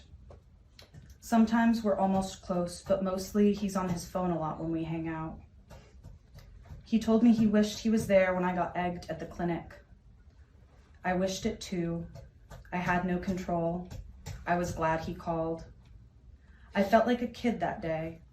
I forgot about sex, forgot about any want but to be dry and under a blanket. It wasn't anyone's fault that people are so insane. He has allergies too, avoids mine before we kiss so I don't even turn a little bit pink. I wrote him a poem he probably won't read that goes like, 4, reverse anaphylaxis. The opposite of a closed throat is an open throat, and my throat opens for you. I got you a present. Yes, you can open it while I'm here. I prefer it. 5. Victoria told me to get angry even if it was by myself. I drink a glass of vermouth with an egg yolk stirred in because my dad told me it's how our family survived the famine when Madrid was under siege. My great-grandfather no longer fought bulls, but was friends with the other matadors, who would give him sometimes a scrap of intestine, something for the family to eat. The last time I saw my grandfather was at his house in San Juan, a gated compound. His eyes were blue with cataracts, and he had his wife bring a machete to cut up a pineapple. The juice ran down his wrist into the starched cuff of his sleeve. I thought, I wish I cared more about things that mattered. When I get off the phone with Victoria, I am a light with a new rage. The energy I have is insane. I make 9 martinis in 4 minutes. He's trashed, but the man at my bar tells me I have the speed of an athlete and the poise of a geisha, and I learn to like it when mine is the freshest hell, the highest humidity. 7. The cost is whatever the market decides, and I say an easy no to the kids who offer me money for my expired EpiPens to shoot themselves up with at raves. It's not like Pulp Fiction. Nothing goes into the heart. I gamble every day too. When I wear the bra, I think about the matching panties you washed but lost somewhere in your room. I really wanted them back, but now it doesn't matter anymore. I forget if they were silk or just silky. It's been that long since you took them off me. Today, I'm $1 billion, and when I'm gone, when I'm tender of you, is when I really feel it.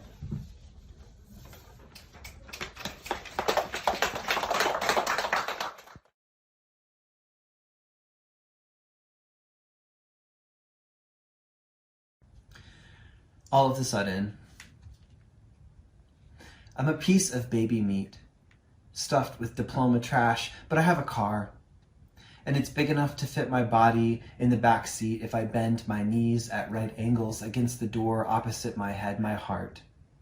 My heart is looking for euphoria surfing that never ends, but that's not the nature of waves, I say. Let's get high and die at least once a week, but I'm thinking it almost all of the time. All of a sudden, I am sitting still for long periods of time. The ringing empty compresses me down until I'm flat, white, sloppy, pixelated in the wood-paneled space-time boredom. God asked, what do I want to be doing, like a tired waitress? I smile, grimy split from inside business transaction. I'm dead to talk like alive, to make the sail. Towing the ledge felt wind, the slip, hot impact. I avoid the question. Ask for a refill, sink into my sitting bones. I want to know where to take this nerve suit to shut it down. My mama will cry, but not forever. All of a sudden, you are brilliant, and I am made to sparkle through knowing you. Dumb like a koi fish glinting off a penny, oh, shiny afterlife, invite me to bed. I, receptacle of dead ends, cannot make grow from seed, cannot convince no child ghosts to follow me on my matronly references. My knees worn a daughter figure into the luminous bowl of dirt, where my reflection could be yours, could be made more beautiful, if only I had the brain to paint myself a landscape, to sit static in the distance, my chin innocently on my knees, insinuated motion in crest of wave, to drown in air in ceilinglessness. My head is full of water, just plow me already. All of a sudden, my tongue itches. A toothy back door aches where for every key on the prison ring I would swallow 1,000 men, my throat tacky in the captive fantasy. How guilty I wish I were. Red feet to the hot dirt, new barbaric ceremony, live in dungeon, the clatter of newly birds in the plenum, harbored against the thunderous chambered hum. Combustion makes the body sound, spread of legs, limbs bent on cave in, the sweet of ass, of dry mouth, a kennel yawn, think about something intently and begin again. All of a sudden, I'm year of the hairless frozen rat, pinned to a dissection plate. My insides teach you something about yours, poised and mythical machinery, how puzzled the whirring nonsense stalled. How iced the dumb thump, slit my belly stiff with organs, held cold in place, slit my belly like yours might spill out warm to the floor, split my pelvic bone to know a dead thing, gendered, cover of Time magazine, my little black eyes, marble the little dark world come pounding down. You cut out my pale pink heart and pin it into the last calendar square. There, you say, and cigarette the nest.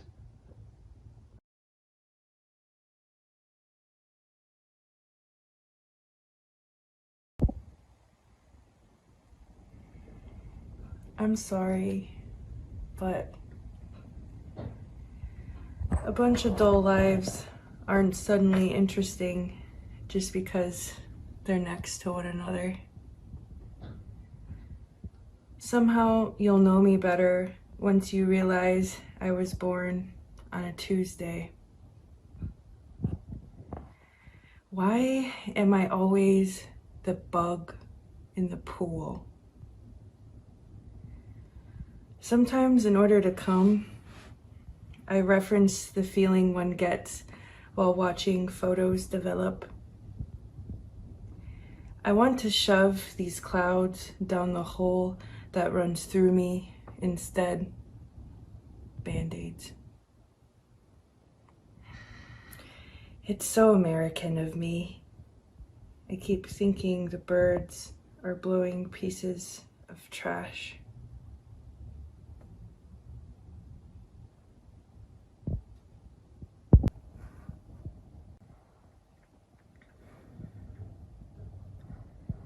Love Fractal. I wonder if anyone has ever cut my face out of a picture. Hate is so transformative because it can be done in private.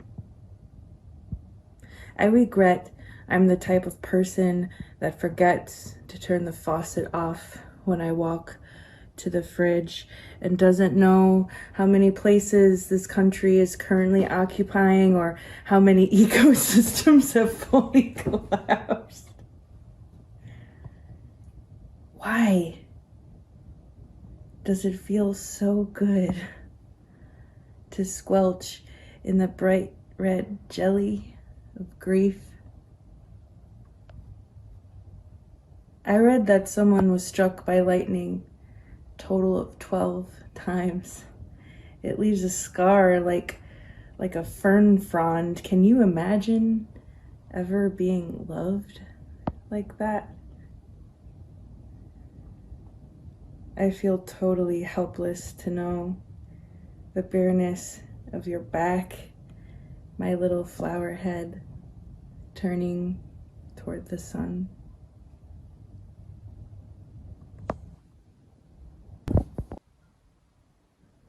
The power of disaster. The drops of blood that fall as I stretch from the toilet toward the sink to empty my diva cup have replaced God in my life. The fly caught between the glass parts of the window is flying around like I would if I were a fly caught between the glass parts of the window. There are things I wish I understood better so I could appreciate them more, although the things that I appreciate are things that I don't understand very well. I like to remember this one time when the sun was at my back and my chest was momentarily a slope of rocks that led to the open ocean of my face. Sometimes it scares me how easily I can fall asleep, like it's practice for the big one. Birth of the thrill-seeking industry. I asked God to tattoo the last thing I'll ever see on my arm. He drew a square and said, "It's a ceiling." Sometimes I think about doing what's expected, but then something might drop out of me with needs. And those needs might eventually include an all-expenses paid vacation that they'll never win. We could all start looking alike if we hate the same things passionately, like it's our religion. The majority of Republican senators smile with their mouths closed. The majority of Democratic senators have frigid blue eyes. Let's learn how to be a cloud. Do clouds still get their period?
Hello, my name is Melissa Mursch-Rodriguez, and I am the founder, editor, and curator of Moody, a bi-monthly zine publication ran out of Milwaukee.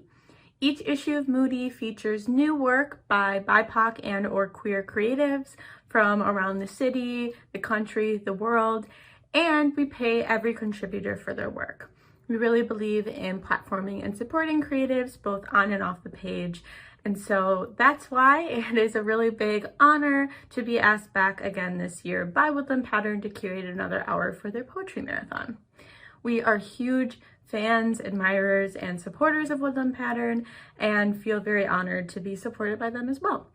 So I have curated a really great collection of poets for you who have been featured in past issues of Moody. You'll be able to see which issue they were in, and you can check out any of those issues at Woodland Pattern along with our Year 1 anthology, and of course on our website and social media. So with that, thank you again, Woodland Pattern, and please enjoy our hour.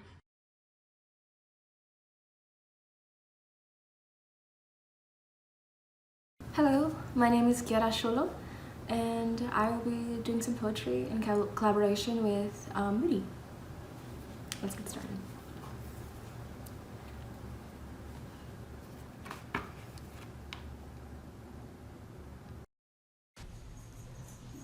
My sadness has been replaced by sleep, the drowsiness ever heavier, taking on my whole body, wearing it, wearing me.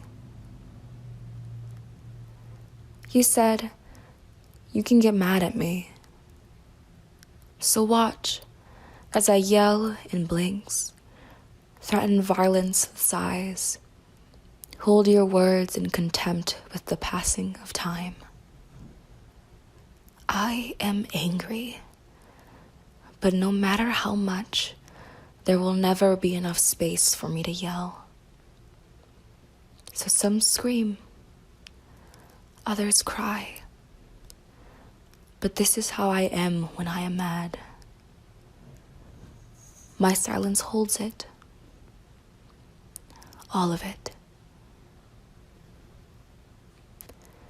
I feel unnoticed, left behind, left to wander, soaking in the invisible ink, dwelling in the cobwebs, clutching fellow lost things, embodying my loneliness.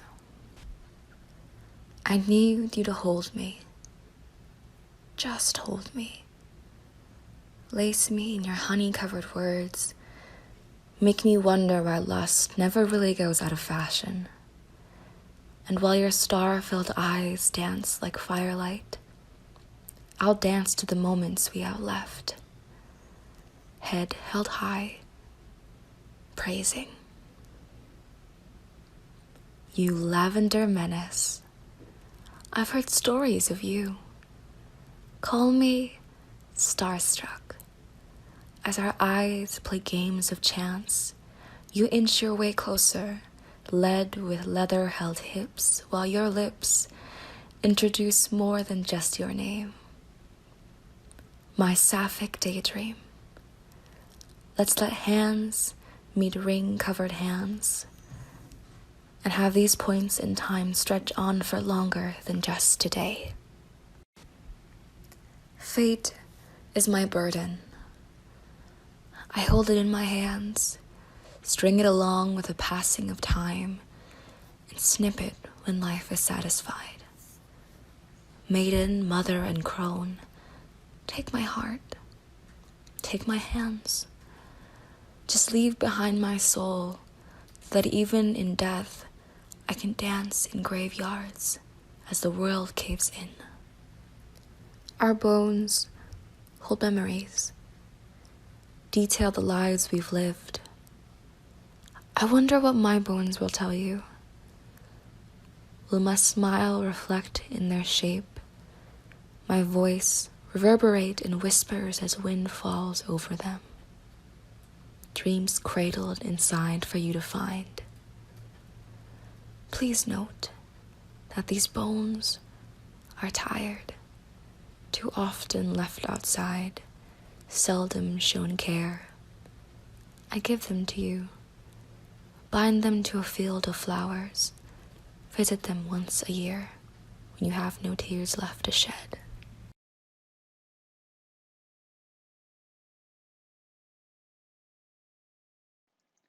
The Goddess and the Stag. 1. It is said that, after catching him gazing upon her naked form, the goddess Artemis turned Actaeon into a stag and let his hounds tear him apart. I wonder how she felt in that moment, sitting in her sacred pool, meeting eyes with a man, that split second where all you can do is watch, with fear and dread and a deep desire for this moment to pass. But it never does. It plays over and over again. Eyes, meeting hands, meeting unholy power, meeting blood. Rivulets down to the soles of her feet, now and forever unclean. 2. I do not know what to do with wrath. When I tell someone what you did, they get angry for me, and I calm them, saying, "It's okay, I'm okay, I got out okay." But there are some days where I wish you were a stag, because it would be easier to make peace with an animal. And maybe that's why Artemis did it. Not because it's poetic, but because she didn't want to admit to herself the shame that comes with taking that is so explicitly human. And if he was just an animal biding his time, then she wouldn't have to shoulder the guilt of someone who had been claimed. 3. I could stick the hounds on you. You have done more and I have done less, but I am not a goddess and you are not a hunter. All I have is memories of hands and lips and hurt and want, so much raw desire it scares me. Because even worse than the memories of you hurting me are the ones where I wanted you, where I let you. You used to hold me and you don't anymore. And I know there is truth in absence, freedom in distance, but in my worst moments I miss the feeling of your hand in mine. You called me kind. I had never been kind before.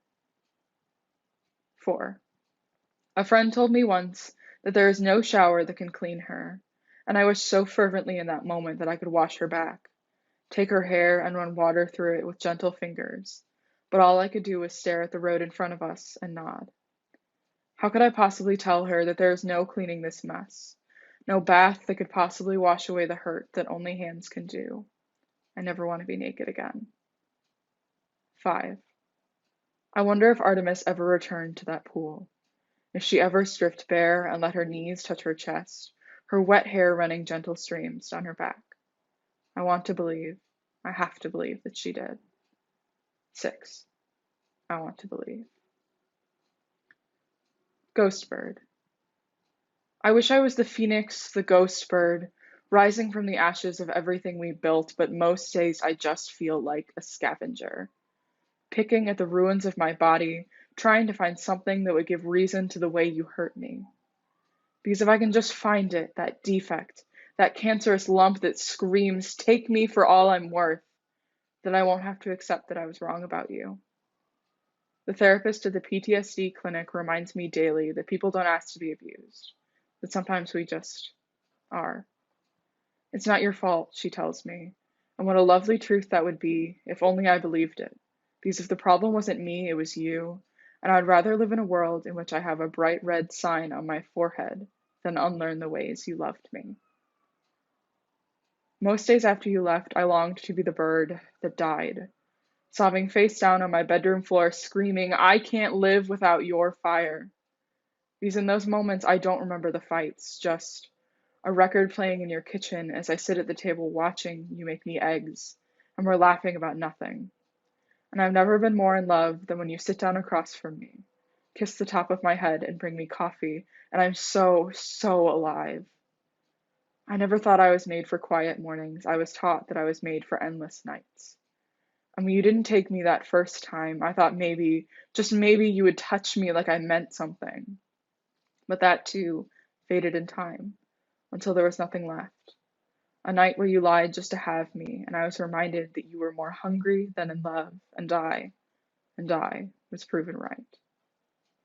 You were the flame and I was the host, and together we set out to make something divine. But beauty in and of itself is not enough, and I was burned each time you reminded me I was nothing without you, and it took me months and a brush with the other side to realize this, but I would rather be the ghost bird that flies, the phoenix that died. Because one day I'll leave the ruins of this body, the burnt out husk you left behind, and I'll mean something again. I'll know what it is to survive.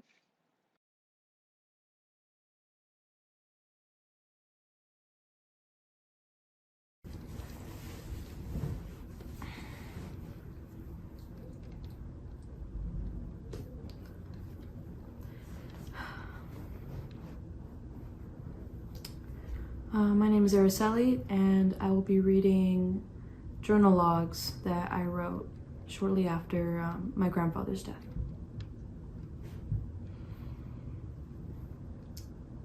May 12th, 10:55 p.m. The burial was bittersweet. Everyone singing together made me so happy, yet so sad. I'm grateful for my family, for my grandfather, for his wishes, for the nature of expression, for the space that love demands. I know waves of pain and sadness will come, but I'm trying to enjoy the peace I feel today. I'm still in denial. Acceptance stings, and it requires surrendering to time, to how life must go on.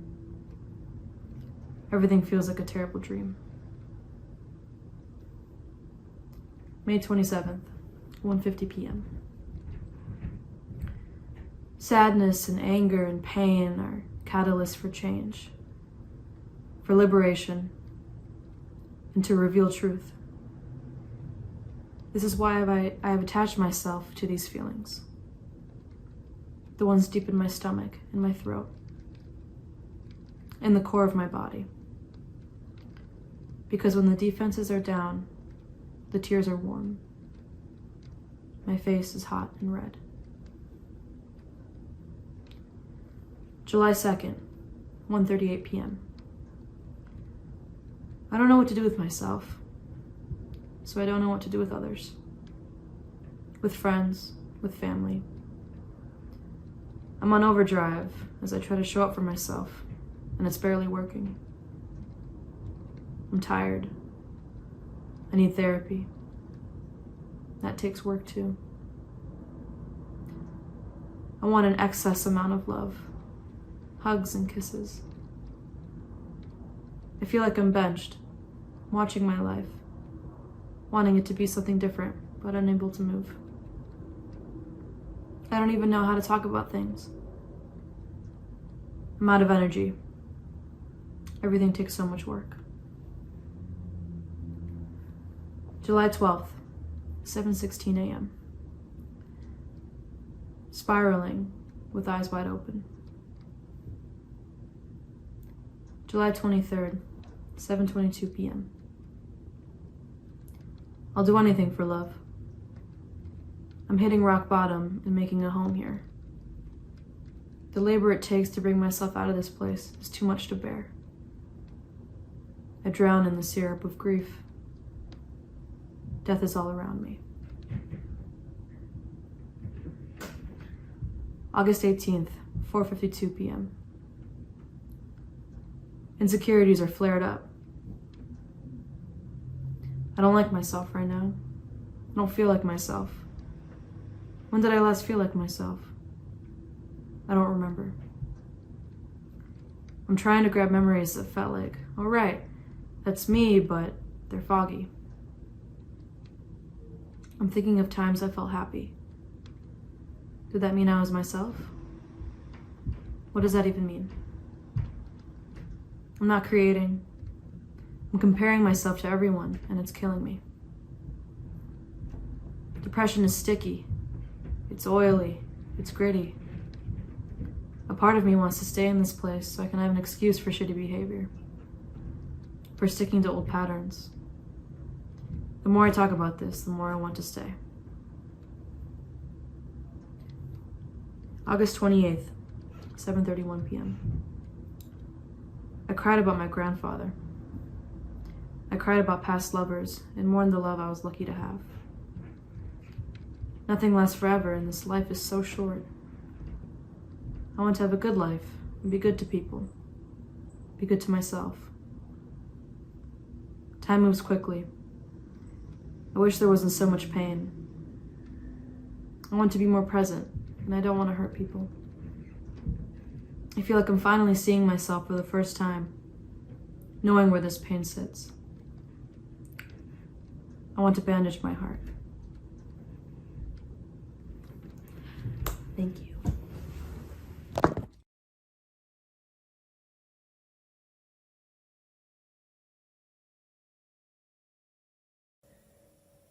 Evidence.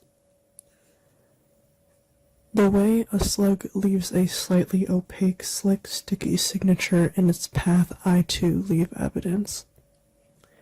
Sheds, molts, stray strands of hair, split, of course.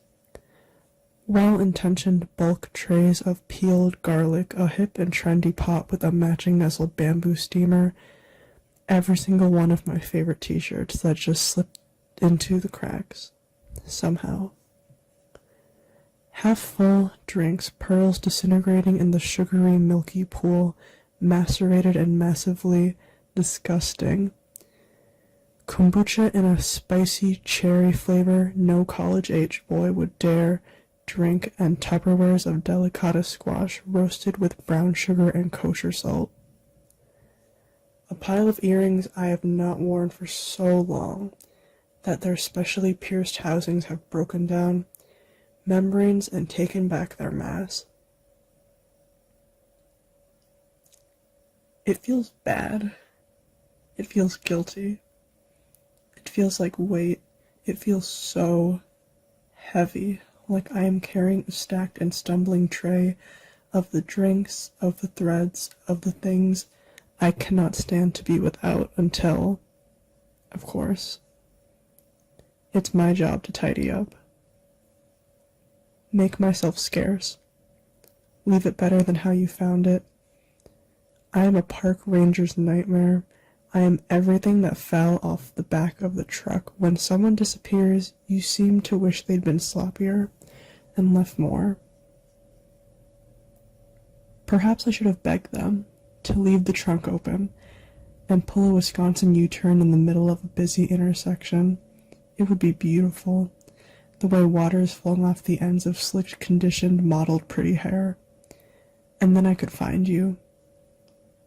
Not only in the litter, but in the raw rubber tire treads and the gasoline smell. Knocked over light posts and heavily ad-ridden news articles.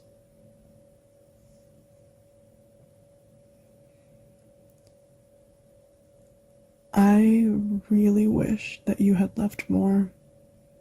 I wish there had been more to begin with. But that is something else again. Because when your words drag themselves out of your mouth, falling off your tongue, as if they clawed their way out as serrated knives, pathetic and exhausted, completely at the mercy of gravity, how could I have asked any more? Instead, we make do. We never throw away. The old blazers that don't fit, shoulders or style, the vinyl records, the firm and uncomfortable mattress you bought new, the only thing you ever bought new, the voicemails of you asking for clean underwear to bring to the hospital, the spices for food only you could figure out how to cook that none of us will ever taste again, the film cameras full of melted, plasticky, unusable screen caps, the scroll saw, the leather couches you slept on once, the Absolute vodka bottle sitting pretty next to a photo of the last pope who was alive when you were. We will never throw away. Perhaps we will till, only to shield our eyes from the way your birds of paradise became sickly and crisp, not under our negligence, but from the lack of warmth, before you were swallowed up by the earth. But we will allow the dust to become a membrane between it, you, and us, as if the layers of microscopic dead skin and dander will cure like resin, and that a Charlie Chaplin VCR underneath will perfectly preserve to the point that one day we will be able to revive you. Is this it? The apple did not fall, it slid down the branches and stuck like sap, gripping and fighting, vicious, against the peeling bark, and stopped short, the flesh dissolving instantly so that the seed could bury itself as closely as possible, that it may take over the fading root system. So I shed. So that in 10 years you will finally rotate your mattress and out will fall enough genetic material that it could be felted together. Give it a kiss. And there I'd be, hogging the blankets and taking the good pillow just like I used to. A vision suspended in time, dust and light, you and I together again, me and him together again. If I nest and hoard like him, if I take the roots he shaped and grew himself, does the seed get to become the same tree for preservation of its shade?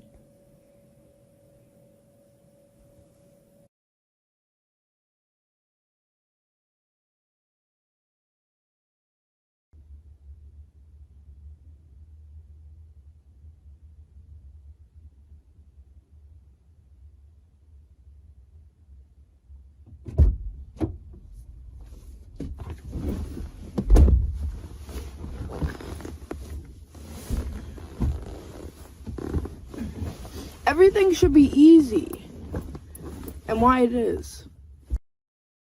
Living in the Western world most of my life comes simply. It's the ego that complicates things. Though we are in a time of extreme fog and misconception, life still moves within the structure that I lived in when I was 19. Was contemplating being a nudist because what the fuck, can never find any clothes that fit me, and it would really shake up my structure of life. This structure is a pantry of expired goods we never seem to find the time to empty. It's all been there for so long, maybe I might need it one day. These thoughts come from a recent event that played out in my life. I was in Mexico, lost my phone and literally everything on it. Painting ideas, thoughts, cultural critiques, selfies. Lots of things I thought I would always need or come back to. Notes from as far back as 2013. Like, it was crucial I carried that stuff with me for some reason. It's all gone, and I feel nothing at all.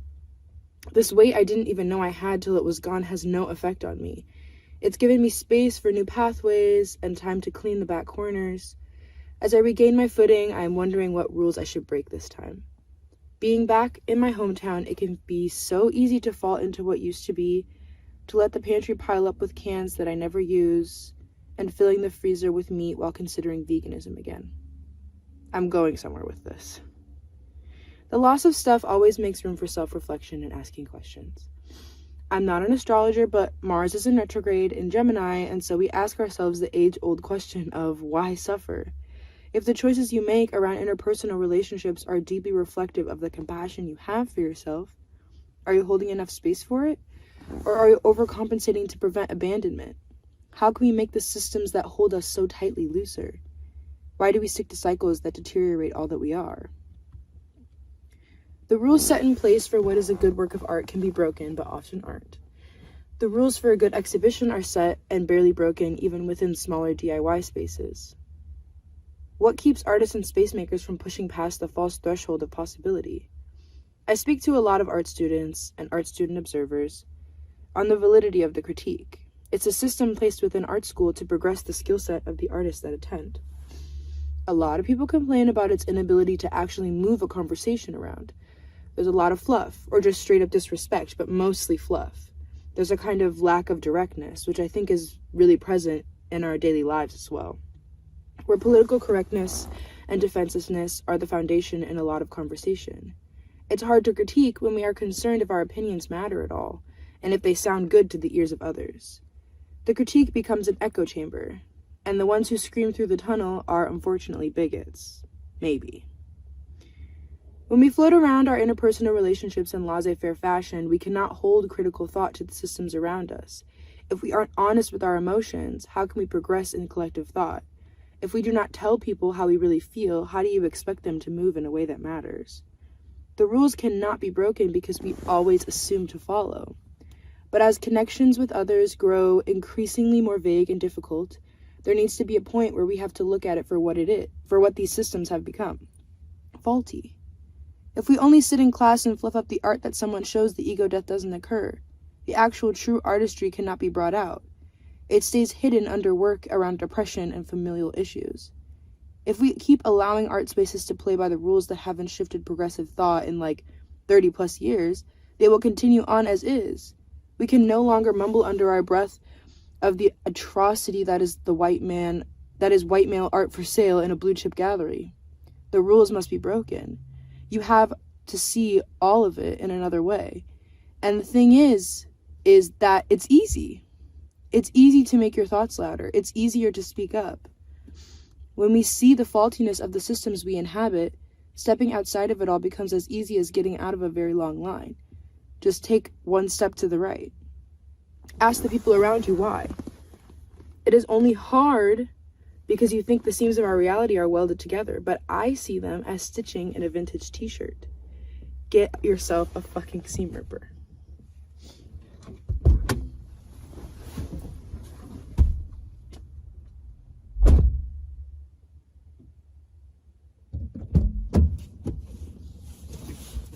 Woohoo!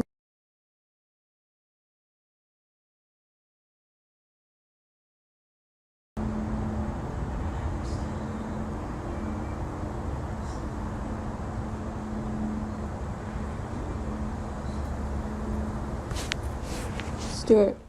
His small cries wake me up at 6 a.m. He's hungry. Half awake, I give him a scoop, and then we head back to sleep. His little warm body tucked between my legs. He sees me cry and doesn't understand the difference. I bury my wet face into his fur. He puts all his weight onto me. 6 years, I say. I hope we have at least 6 more together. I hope you get to see me with child, and mostly, I hope you get to see me happy. Healing is funny, in the way that it reminds me of grief, shedding past versions of yourself that is stuck between the past and the present. I weep in my partner's car as we argue over the part of me that cannot let go of my trauma. I tell him how the present requires me to acknowledge the past, wanting to stay in it and letting it go. That's the hard part.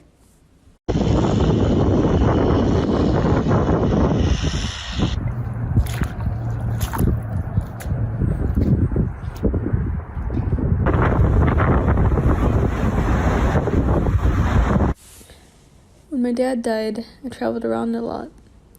I always had at least 2 bags on my person. One time a relative commented on it, poking fun. It was the first time I can recall feeling as though everything that had happened to me up to that moment was my fault.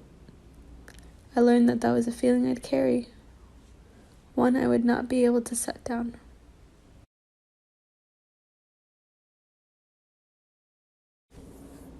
A theme, if you haven't noticed, has been water. In 2020, Niagara Falls was calling to me. I don't know why, but I needed to go there. Over and over in my life, I have felt the most tranquil in water. I swam in high school. They say in the old days they'd send people to the seaside to get better mentally.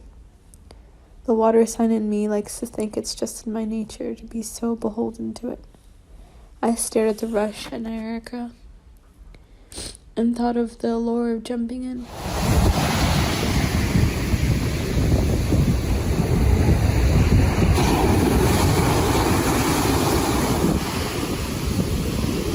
Truthfully, I didn't have anything prepared for this.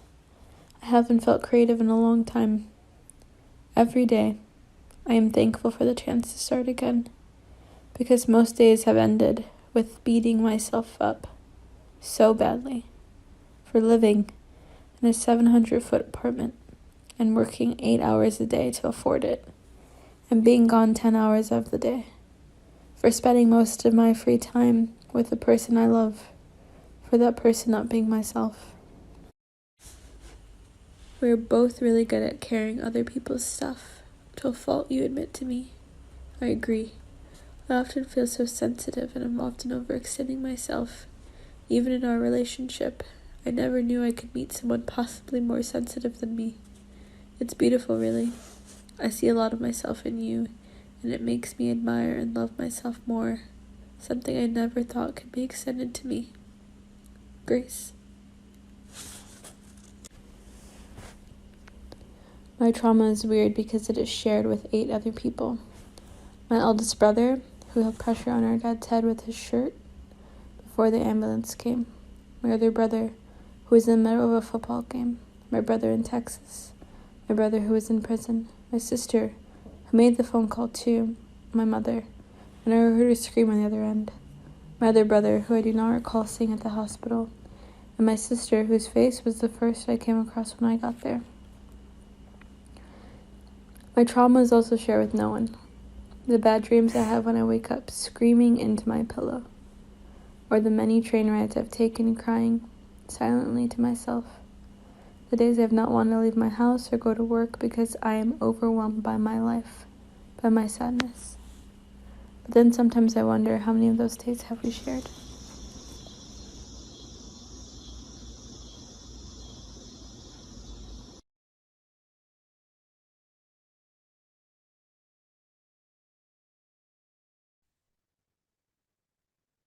English is much too complicated. I did not want to say the word beach. I was afraid that out of my mouth it sounded like that other word. The bad one. The one that others would laugh at me for saying, as if it were my conscious choice to ignore the short and long vowels that I had not yet learned. I did not say the word playa in English when I was 7. Have you ever been too scared to say a word? Have you had your mouth try to wrap itself around a vowel that is much too foreign? A language with phonology that your ears were not yet trained for? A language that includes words that out of your mouth don't always say what you want them to?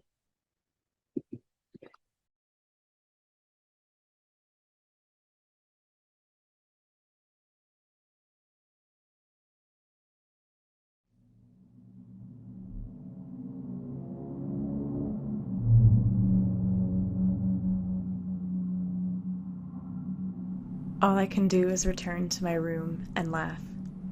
After being pushed from the romantic ledge of travel, after being greeted coldly by the glances and hands of men who see me alone and see the opportunity of it, there at the bar, or the parking lot, or the lobby, of landscapes and roads unfamiliar. It is in that ignorance they creep. They peer into me like I am the enclosure to an animal born in captivity, relying on their food and their kindness, naive to street names and where they go, because I am.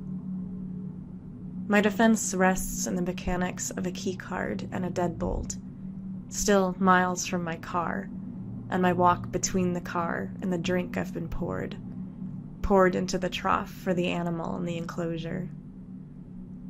All I can do is return to my room and laugh. In the shape of my laugh is an image. I conjure a glass sphere, the portal to the place they cannot see and cannot know, but burns nonetheless. And it is there that I carve out some shred of reclamation of the power denied, stolen, killed by the men who cannot know what I know. If they could see through the peephole on the wrong side, on the fluorescent green hallway side, they would see an empty room, dark, and a little fire in the middle of the floor. They would see a thing casting shadows and swear they catch fingers peeling back each flame, weaving them like fabric. Their eyes would glaze over in the uncertain sight of hair and fat, dancing, perhaps, in the fire on the floor in the middle of the room. And I would be looking back through the hole into their beaming eyes and creeping head, watching you watch me. And I would laugh as they stand paralyzed, as the tongues wrap around me, I laugh, knowing I am 10 feet tall and will burn their hands should they pass through the heat of me.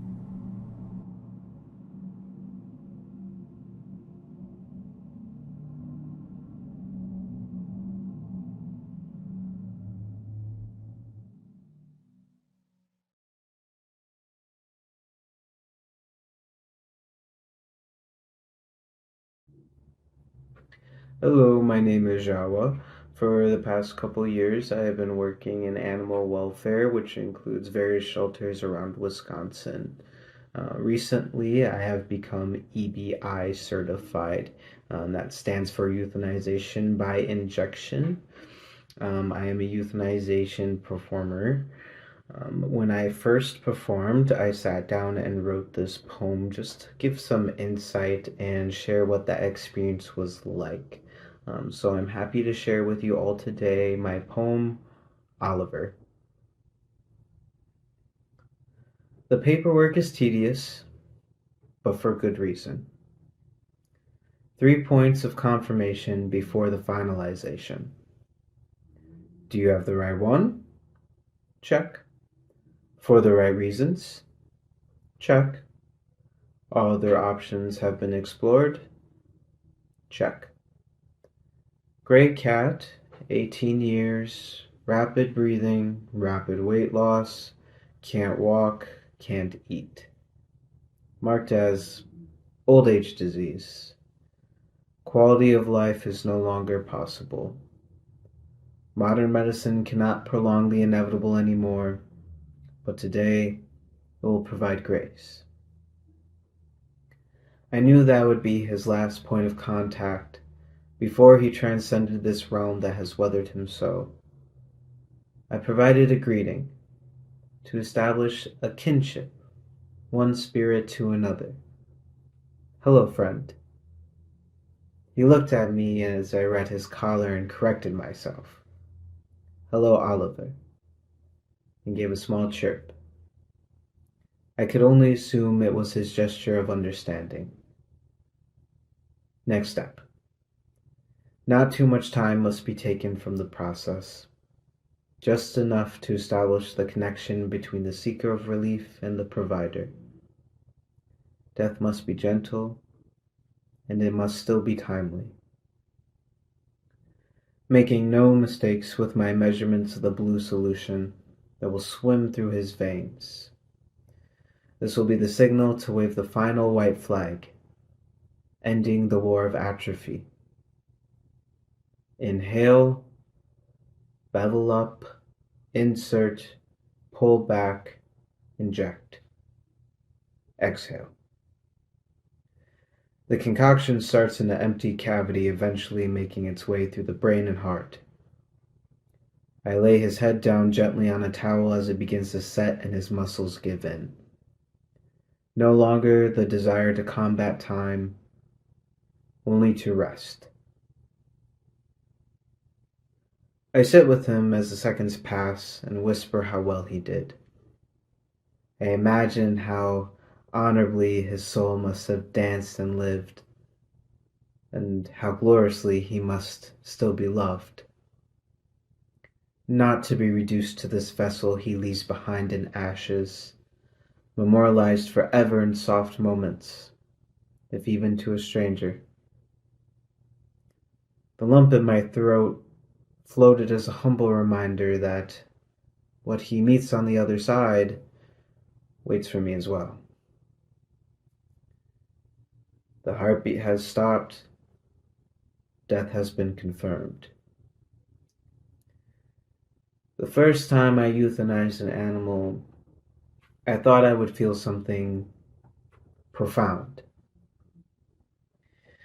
Rather it be a fiery righteousness like an angel of mercy saving another from pain, or a deep sorrow that would question what I have inflicted with my own hands.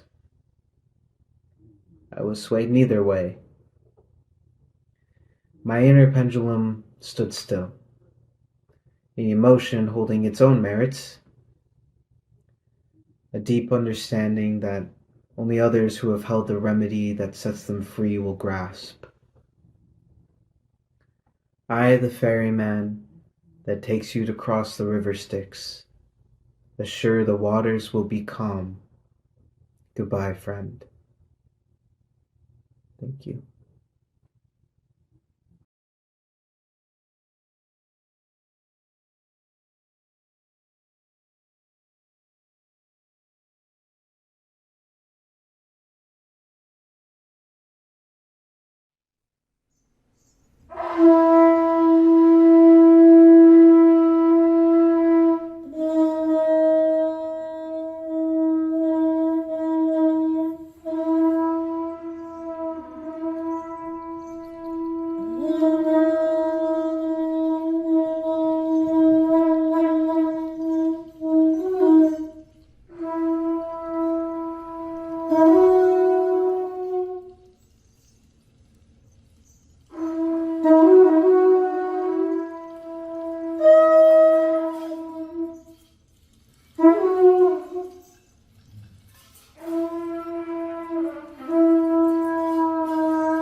George Floyd was born on Sunday, the 14th of October, 1973. 1973. George Floyd. To Larcinia and George Terry Jones Floyd. In North Carolina. George was one of 6 children.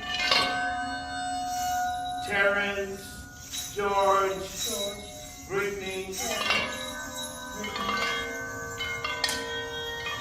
Terrence, Latoya, Darnella,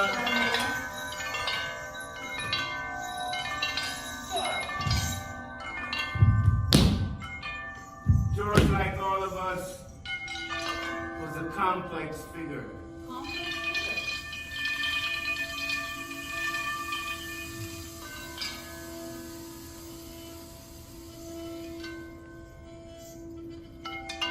George Floyd had 5 children.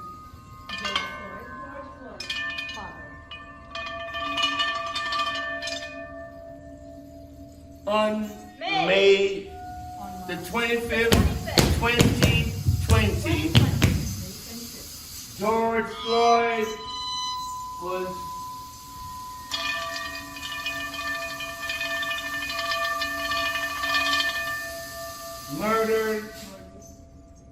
at the corner of 38th Street and Chicago Avenue, South Milwaukee.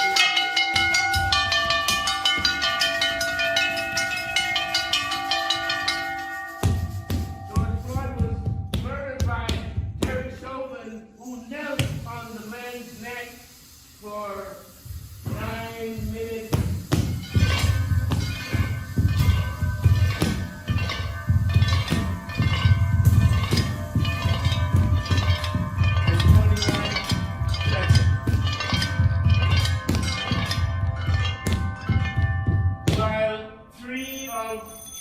Chauvin's colleagues looked on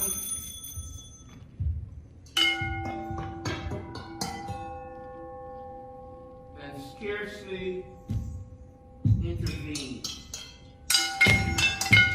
George Floyd was murdered in broad daylight for all to see, and thanks to the wherewithal of Darnella Fraser,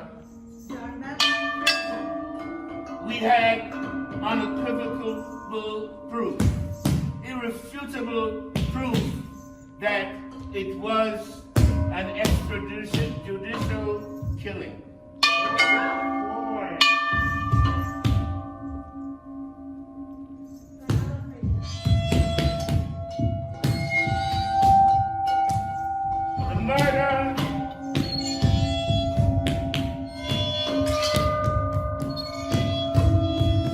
The murder awakened the world in a way never before seen due to the confluence of COVID-19 and the fact that people were off from their plantations, work, children off school, and people were able to give their undivided attention to what has become a ubiquitous activity in America, the killing of black and brown people for infinitesimal reasons.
love ourselves.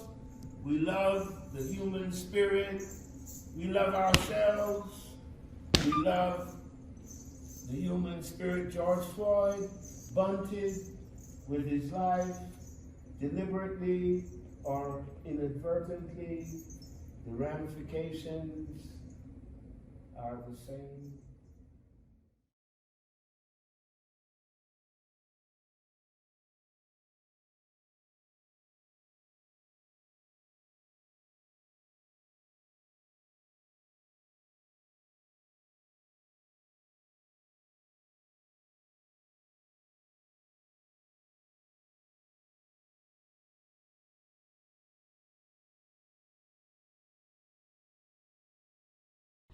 What's up, everybody? I'm Nikisha with Genre Urban Arts, and I am excited to be part of Woodland Patterns Poetry Marathon again. Hopefully you're not sick of seeing my face, because I'm just going to keep showing up again and again and again. This year we have another wonderful lineup, and so I'm going to run you through and tell you a little bit about each of our poets, storytellers, creatives, the brilliant people who have agreed to be part of this hour curated by me. So we have Edith Gonzalez. Edith is an archaeologist, a brilliant storyteller, and just a badass person in general. So I'm very excited to have Edith share a story with us. You should definitely search Edith Gonzalez. You can find more information about Edith on storycollider.org, which is where I met Edith. And it's a podcast that I produce for. And Edith is, I forget the official job title, but serious business. Check her out. We'll also have Omar Siddiqui. Omar Siddiqui is one of my very first cohorts of editors. When I started Genre in 2016, I started with 7 editors to help me get the publication off the ground, as well as the blog. And Omar was one of them. Omar actually came up with the black and white logo for Genre. And since then, we've just become really great friends, and we've always stayed in touch. And we continue to hang out and share poetry and work together. In addition to being a dazzling poet, Omar is also a doctor specializing in internal medicine and addiction medicine. So I know that you are in for a treat tonight to hear some of his works. We also have this year a very talented poet, Gia Griot, who I met in Jersey City and was a poet at our opening for 701. Gia is a brilliant creative, very talented spoken word artist, and works in a lot of spaces with spoken word and other creative elements in Jersey City and across the United States. Johnson Sold Out is back for a second year sharing poetry with us. Very exciting. Johnson Sold Out is a prolific poet, brilliant, very captivating to watch, so I know that you'll enjoy his performance. We have Portia Cobb. Portia Cobb, I met Portia first maybe a year or so ago doing a podcast for the Milwaukee Art Museum with Fatima Laster and Cantera Souffrant. And we just have ended up in rooms ever since then together. And Portia is a film instructor at UWM, a creative, a poet.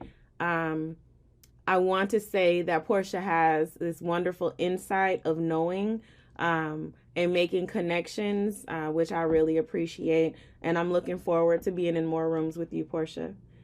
Fatima Laster. Fatima is someone who I admire greatly. Definitely a brilliant mind. Fatima owns 5 Points Art Gallery and Studios. Make sure you go visit 5 Points Art Gallery and Studios. Add them on social media. And also purchase some art from Fatima over at 5 Points. Fatima is a mixed media artist. a curator, and an activist, and like I can go on and on and on about Fatima. Very brilliant soul. So happy to know Fatima. We have poetry from Fariba Safai. Fariba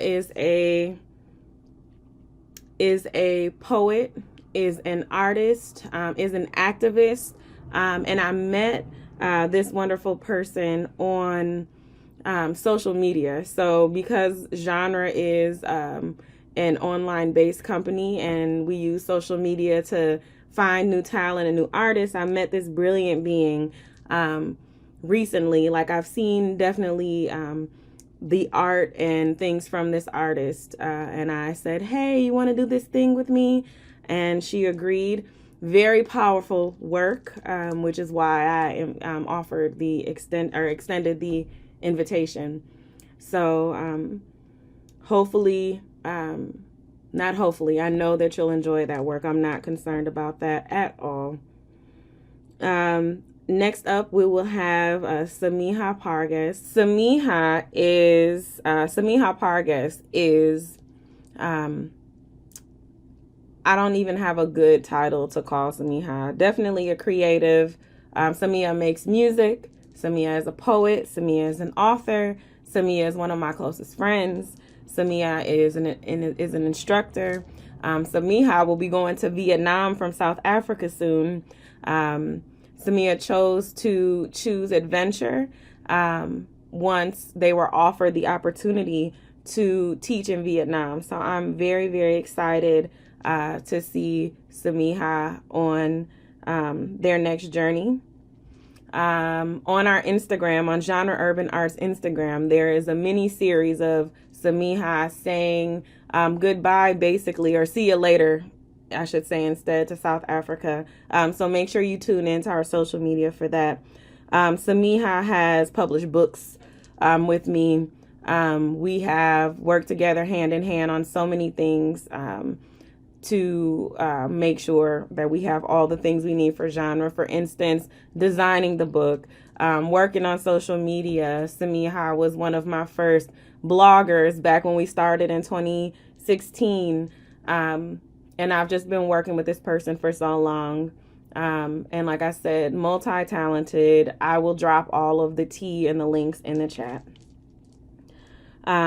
We also have Amanda Ruby Luciano. Amanda is Amanda is so quiet, but Amanda is freaking brilliant. Amanda has all kinds of talent. As far as art and writing, social media expert, Amanda is one of the kindest, most sincere, honest people that I know.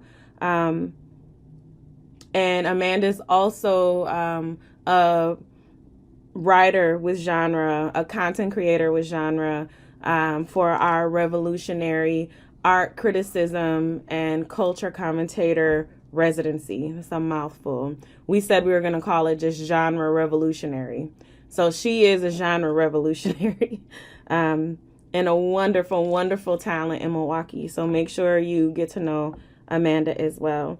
Finally, you will have a video that was produced by myself, Nikisha, and a videographer named Gartung Anne, who is another brilliant mind. The poem is called Voyeuristic. It features, there are some cool people in that video. I have Kevin Boatwright, Fatima Laster, Crystal Reed, and Zeb. I don't have Zeb's last name in front of me right now, but really some really cool people in that video, business owners, artists, creatives in that video, and you'll see that, so I won't talk much more about it. We had a great time making that video, and the poem really means a lot to me as a Black woman. So, anywho, again, I am Nikisha Roberts Washington, the owner of Genre Urban Arts. Genre Urban Arts is a media company.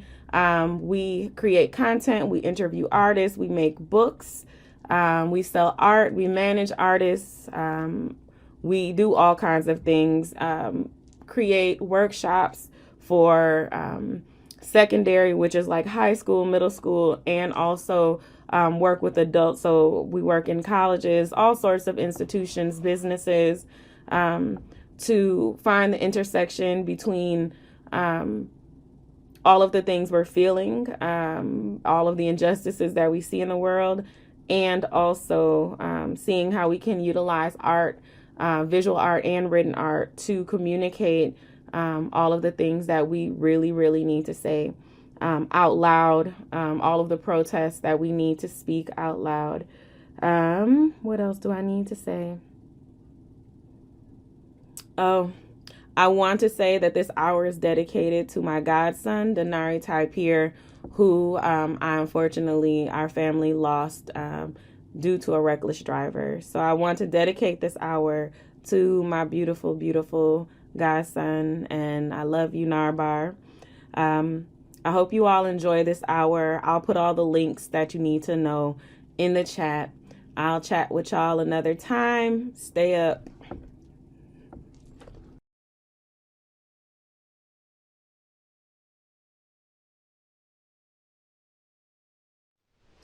I watched my mother spooning the starchy, steamy rice from the Chinese takeout onto my stepfather's plate. And we had just moved in with my stepdad, and we were celebrating unpacking.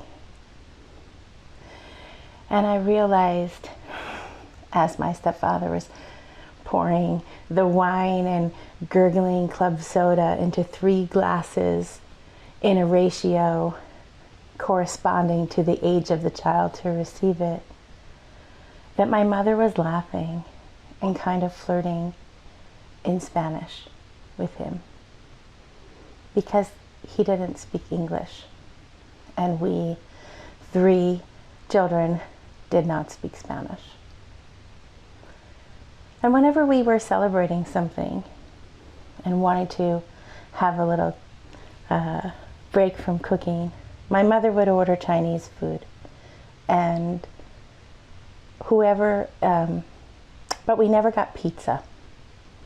The kids always wanted pizza, and we always wanted pizza because whoever turn it was to wash the dishes that night wouldn't have to, because pizza was the only time we were allowed to eat off of paper plates. But my mother didn't like pizza, so it was a very rare occurrence. And she told me she didn't like pizza because when she first moved to the mainland and she got pizza for the first time, she took a slice and took a big bite, and it was too hot and the cheese stuck to the roof of her mouth and burned her mouth. So that every time she got pizza after that, she would hesitate before taking a bite, always remembering that burn. And as I watched her putting the barbecued spare ribs onto her plate and my stepfather's plate, I realized soon after that Spanish became the language of conversation with my mother. That she would speak Spanish flirting with my stepdad, or laughing with her sisters, or comforting her friends.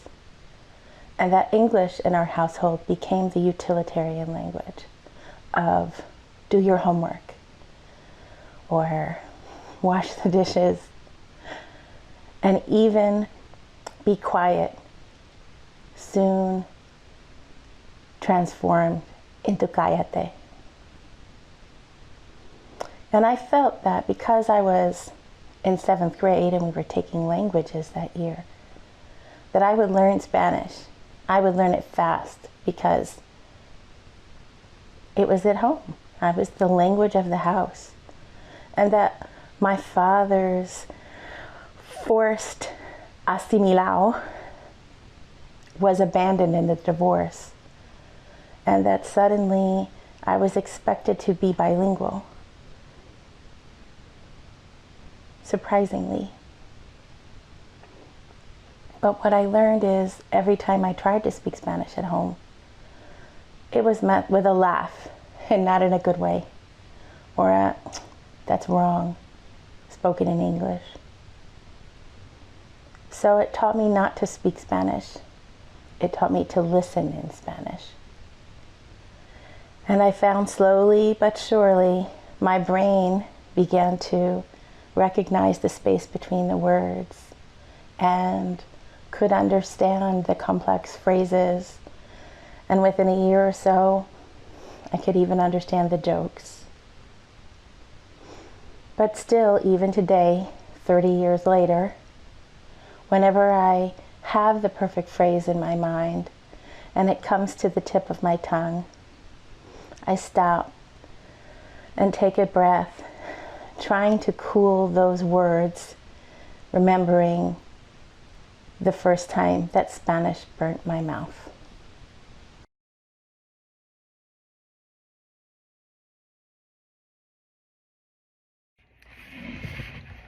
Hi, I'm UK Sid. I wanted to read a couple pieces from my book, The Hopeful Romantic.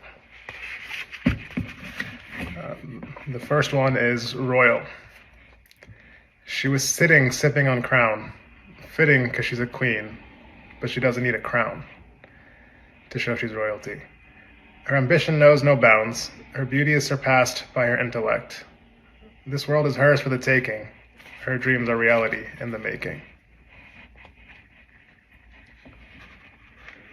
This next one is called Happily Never After. I know I had a life before you. I'll get back to it once we're through. Like all good things will surely come to an end. It's right around the bend. But right now, I don't want to take my hands off you. Seeing the world through these enchanted eyes. I don't know if I can go back to the world I lived in before you. But I've seen the end of this fairy tale. You go your way and I go mine. To remain strangers with shared memories, happily never after, until the end of time.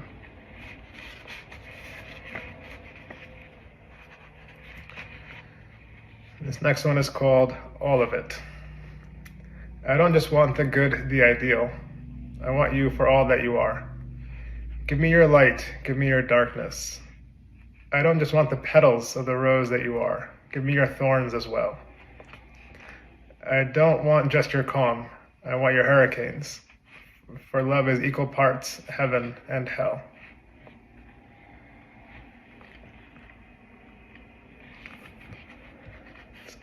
This one is called Walls. She was comfortable behind her walls, though many tried to knock them down and even sneak through them, with late night messages and calls, spewing niceties sprinkled with lies. They persisted and she resisted. On the surface, her demeanor remained calm, but underneath her patience was wearing thin. Her walls were in place for a reason. She had finally retrieved her heart, which had been stolen many times.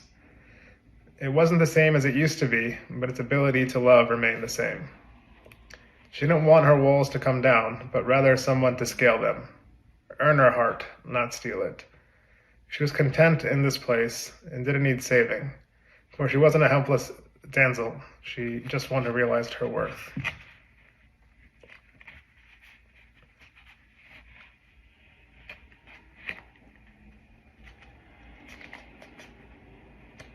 This one is called Facade.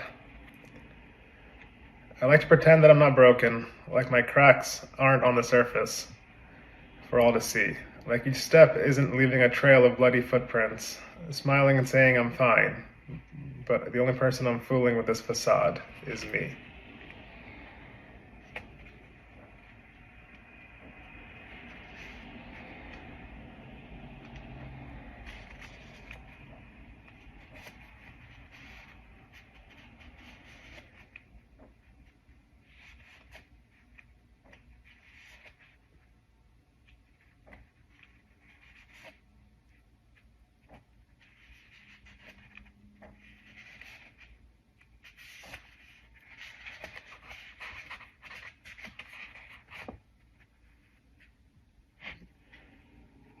This one is called Traffic.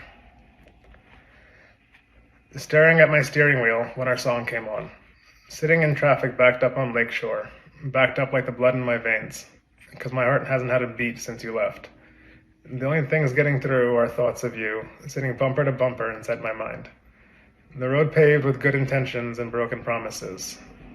The words I want to speak sit single file at the tip of my tongue, waiting to take their exit. I finally start moving, and just when I pick up speed, I pass by where we first kissed. I collide with reality that I'm stuck in place. The world may keep spinning, but I'm not going anywhere.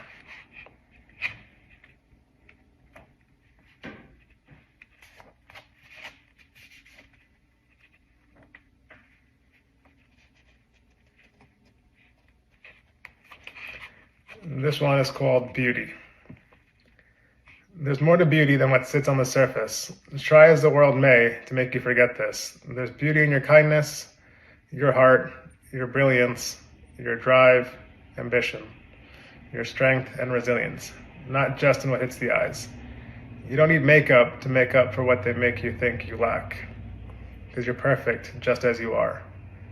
Be yourself, pursue your happiness, follow your dreams, show the world beauty that cannot merely be seen. Thank you.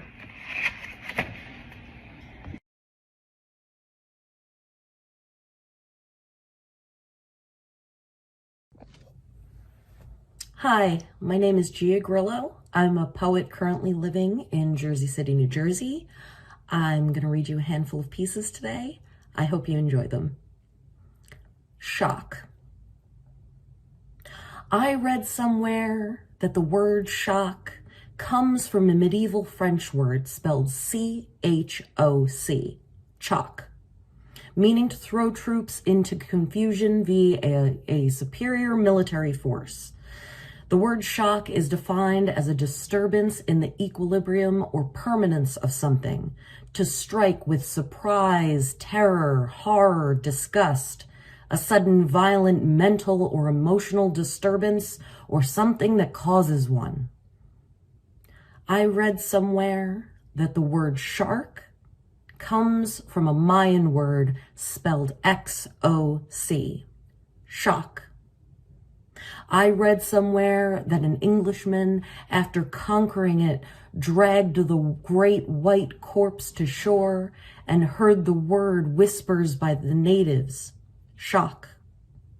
He brought the word back to England with the broken body, shock, a word that to the natives meant something like deep demon, devilfish, shock, the word for what waited for them in the water.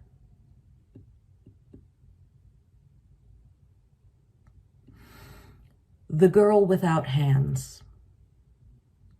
Her mouth, mere moments away from the pair, hanging mid-air above her parted lips. Her arms, bandaged, life cut off at the wrists, gasping, helpless, at the hanging fruit. I can't recall exactly what comes next, but I believe it's the guards to arrest her.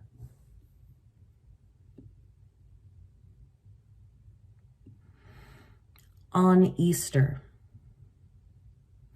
God put the apple in the serpent's mouth because they knew she favored snakes, had handled their lithe bodies without fear. They knew Adam had rejected Lilith, sent to him as a teacher and an equal, and he saw as a threat. But maybe, they thought, if given as a gift, maybe knowledge shared together from first bite, passed to them by an impartial party, would be better received. But we know how that story turns out and how it is told.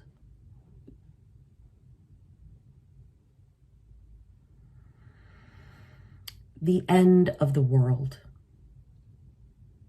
When your heart breaks, it's not the big pieces that go missing. No, the big parts of you can be mended, strung, struggling together, made to dance even, if necessary. It's the little pieces, shards like grains of salt cutting into your 4 a.m. foot, trying to get a glass of water that sets the whole house on fire with the pain. Seeing a car that looks like yours, you didn't call back, but hey, it's not the end of the world. My last piece, storms on other planets. Wake up with a cyclone behind your eyes and you're sure to feel like the house is falling. If the wind picks up anymore, we're sure to lose it all. Don't you know there are storms on other planets? For every moon Jupiter kicks out of bed, there are 5 more waiting with less resistance. Io and Europa became storms themselves, locked eyes, waiting for the other to blink. So what are the stars waiting for? Jupiter, come and collect your children. Put them back to bed. Thank you so much.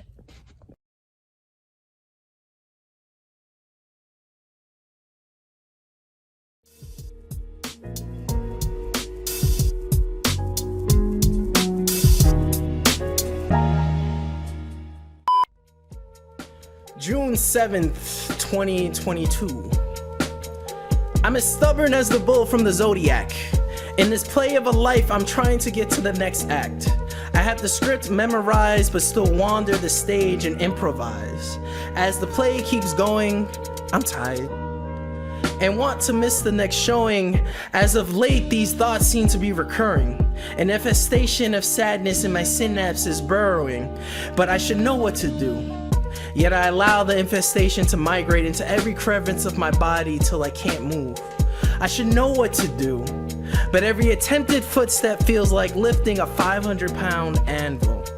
Honestly, everything feels tedious except choosing cancel. But I should have called you. Before the nuisance built a home in my bones, I should have known better. You always knew what to do in these scenarios. Always knew how to exterminate a pest. Free of charge, I always felt like I was robbing you. Never wanting anything in return, but still showed up every day for me. Even on your cloudy days, you still pierce your way to me. I, too afraid to embrace you, postponing our arrangements like a lunch with a friend you don't want to be friends with no more. How could you not hate me? How could you deal with getting stood up by someone with no energy to stand up? Are you just another copy of me? Do you get your fill spilling into others more than yourself? How do you not self-destruct? Were you birthed with an endless reserve? Nah. Even stars burn out, eventually. Why do you think I'm like this? The director always suggests me a better role, but I play self-sabotage so damn well. It's almost hard for me to get casted for anything else.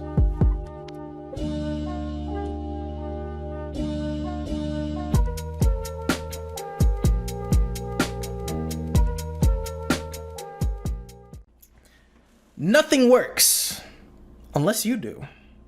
I became an author in a world of abbreviation. I don't falter when they cry for more cinemation. My lyrical ability ain't dissimilar for what they linger for. Nothing works unless you do. Only the feeble compare their stroll to other people. I stopped trying to take expeditions when I barely can traverse the hills. If practice makes perfect, each line propels me to it. Nothing works until it does. Then you have to do it all over again. Success isn't a one-stop express bus.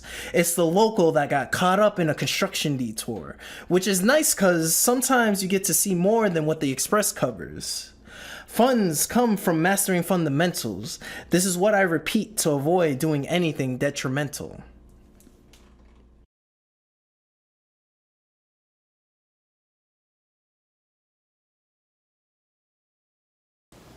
Hello, my name is Portia Cobb, and it gives me great pleasure to read in the 2023 Woodland Pattern Marathon. This has become a great event every year, and I urge you to continue your support for Woodland Pattern. I'm very pleased to have been invited by Nikisha Roberts and Urban Arts to read in this segment. I have a couple new poems, new in that they have existed a short time. I'll just say a short time. The first is called Traveling Mercies. And I love that expression. It is used a lot in South Carolina, and I thought it was befitting for this particular poem. Traveling Mercies for Lamar. On that sunny Sunday last February, down home, you turned a corner off Tougadoo Road toward Oakville and tooted your horn. Standing in the yard, I pivoted to see you in your Sunday best. You paused to greet me, like your mother used to do. Just like Katie, I was thinking, when she'd park and step over the ditch to stand shoulder to shoulder with me in this yard. Your exuberant, full smile, your distinctive high-octave lilting voice captured my attention, rooted me. On that Sunday, at that meeting place, under the cover of oak trees, your windows were open, catching the early spring breeze. Your arm was extended and your palm waving, waving as you continued down the road. Your round, familiar face, enough, more than enough, to ground me. I replay it now, after the news of your untimely loss. This moment is eternally fixed in the grid of time, a gift of remembrance. You, like your mama, Katie, pausing to greet me, extending wishes for traveling mercies under the cover of ancient oaks along Tougadoo and Oakville roads, our common ground. Thank you. The second set that I'll read are a collection of haikus that I composed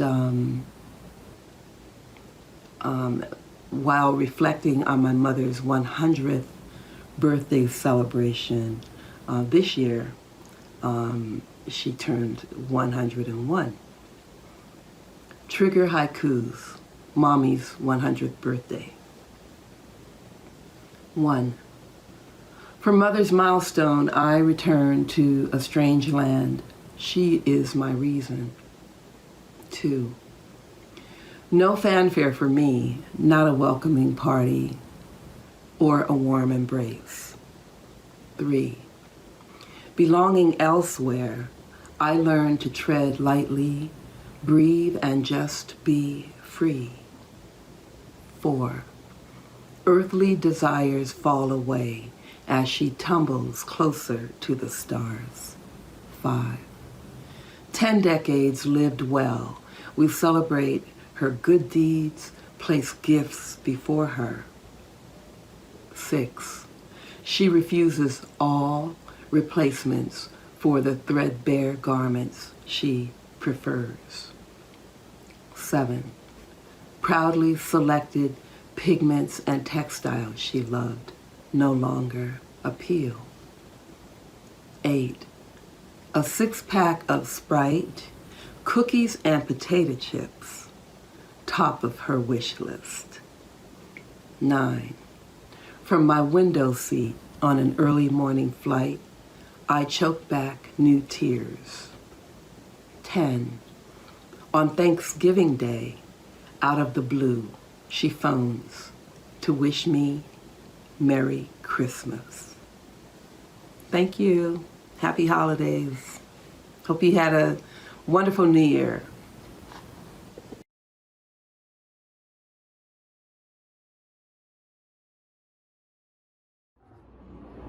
My name is Fatima Laster, and I am presenting 6 original haikus by myself for the 2023 Woodland Pattern Poetry Marathon. Haiku number 1, Stuttering Stories. Stuttering stories, insecurities corrupt, communities noir. Haiku number 2, Greed beseech Kufi. Greed beseech Kufi, sells out eminent domain, veiled bronze art patron.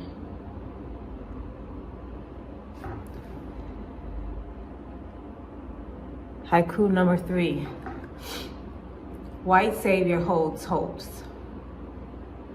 White Savior holds hopes, hostage tenants own home dreams, indentured evermore. Haiku number 4, Kettle called pot. Kettle called pot bad, assimilate politics, youth steams hypocrite. Haiku number 5, DEI gumbo. Mad mocha pot stirs, chocolate boiling point singed stew, DEI gumbo. Final haiku, haiku number 6, martyr becomes her. Bribes to gain the world, integrity can't be bought, martyr becomes her. Thank you.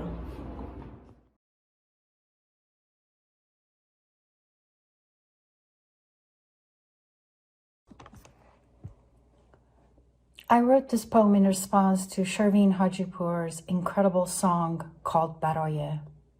It translates to the word for in English.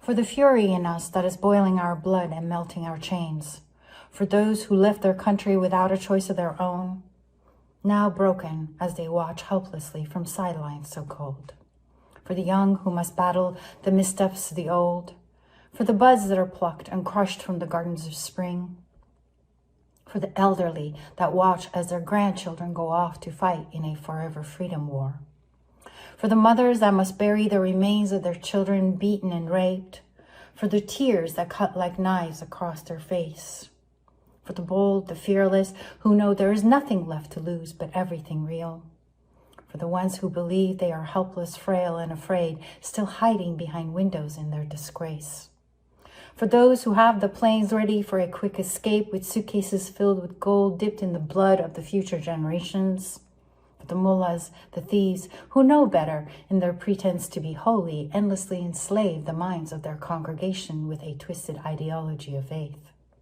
for their followers who look into the eyes of the children protesting in the streets and choose to shoot them directly in the head in the name of God they claim, for the ones who eat their feast at the tables paid by the flesh of our pride and joys, for the slaughter of the innocent that disappeared and their righteous remains, for the justice of the trees growing old, awaiting the hangings of the tyrants of pain, for the broken that have given up all but one hope remains, for the smile in the face of tyranny as we stand firm, for those who believe in heaven and those who don't, for Muslims, the Christians, the Jews, the Baha'is, the Zoroastrians, the Sunnis, the Yazdis, and all who make up the children of an all but forgotten land of old,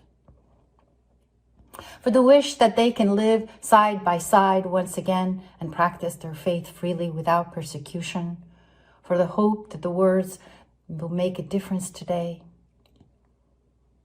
for the belief that they possibly won't, for daring to yearn for equality, justice, and a fair shake, for the endless hands of time to turn, for the dream that is dying yet you refuse to believe, for the old man who stands in the street singing our nation's anthem in vain, for the young girl who resists feeling her pain inflicted by beatings to her face.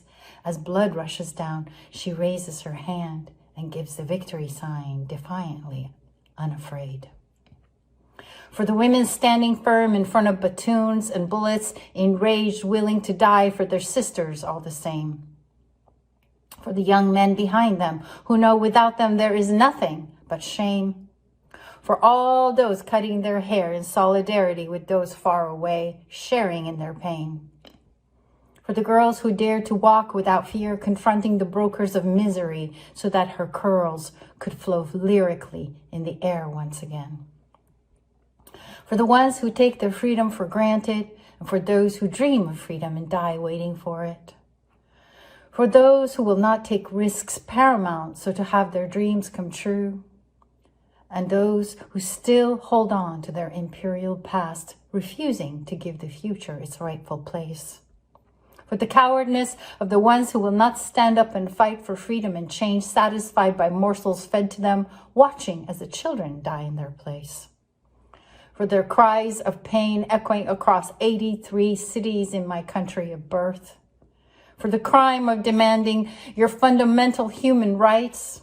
For the ancient embattled flag of the lion and the land of the sun in the house of Leo, awaiting its ascent back towards blue skies.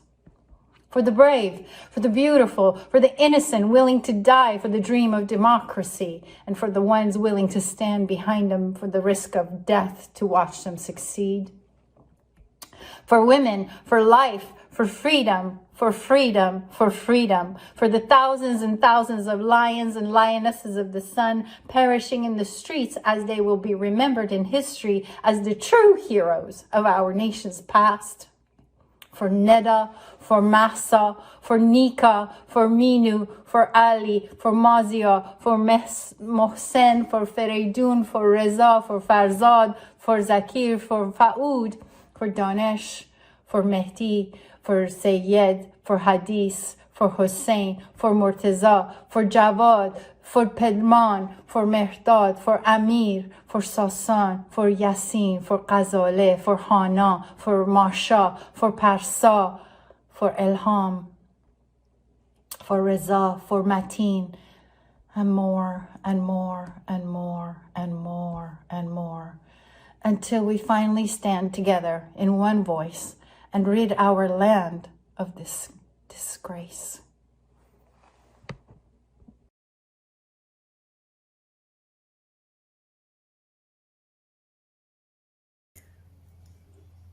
You ever been loved so hard that it hurts?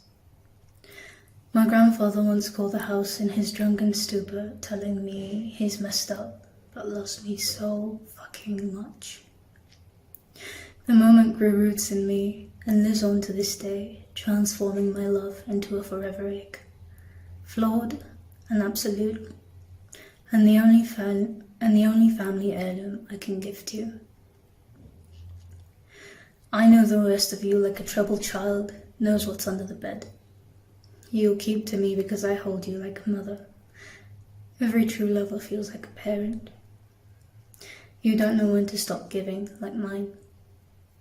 I'll always know where I end and where you begin, but I won't care for it. I want you the way God wants you to believe in Him. Desperately. Your first book was the Bible, but the Lord never showed, so you search for Him, or something next to Him in love. I'll give you what I can, and more. You are my chosen. I found you because of my past, but I stay because of who I strive to be in the present. When loving someone makes me want to run, I remember that I am haunted. You chip away at my walls and fosses. I discover more of me each day. If I was cruel before, I'm a brute now. If I was kind before, I am now saintly. Running from you means running from myself. I am here because I stand naked before you, and you are not afraid. And if you are not afraid of me, then maybe I can bear myself. Fearing us means fearing the places we come from. I met the worst of you long before meeting you. The men in your family will call you naive, and the women in your family will remind you there are other fish in the sea. You'll wonder if they're right sometimes, and sometimes I'll feel trapped. We'll try again the next morning because we were raised on half of the love that lives between us. Kids like us keep each other like secrets. We make it our purpose to guard one another well. We're adults now, but we find ourselves growing up together. I'll always know where you end and where I begin. I won't care for it.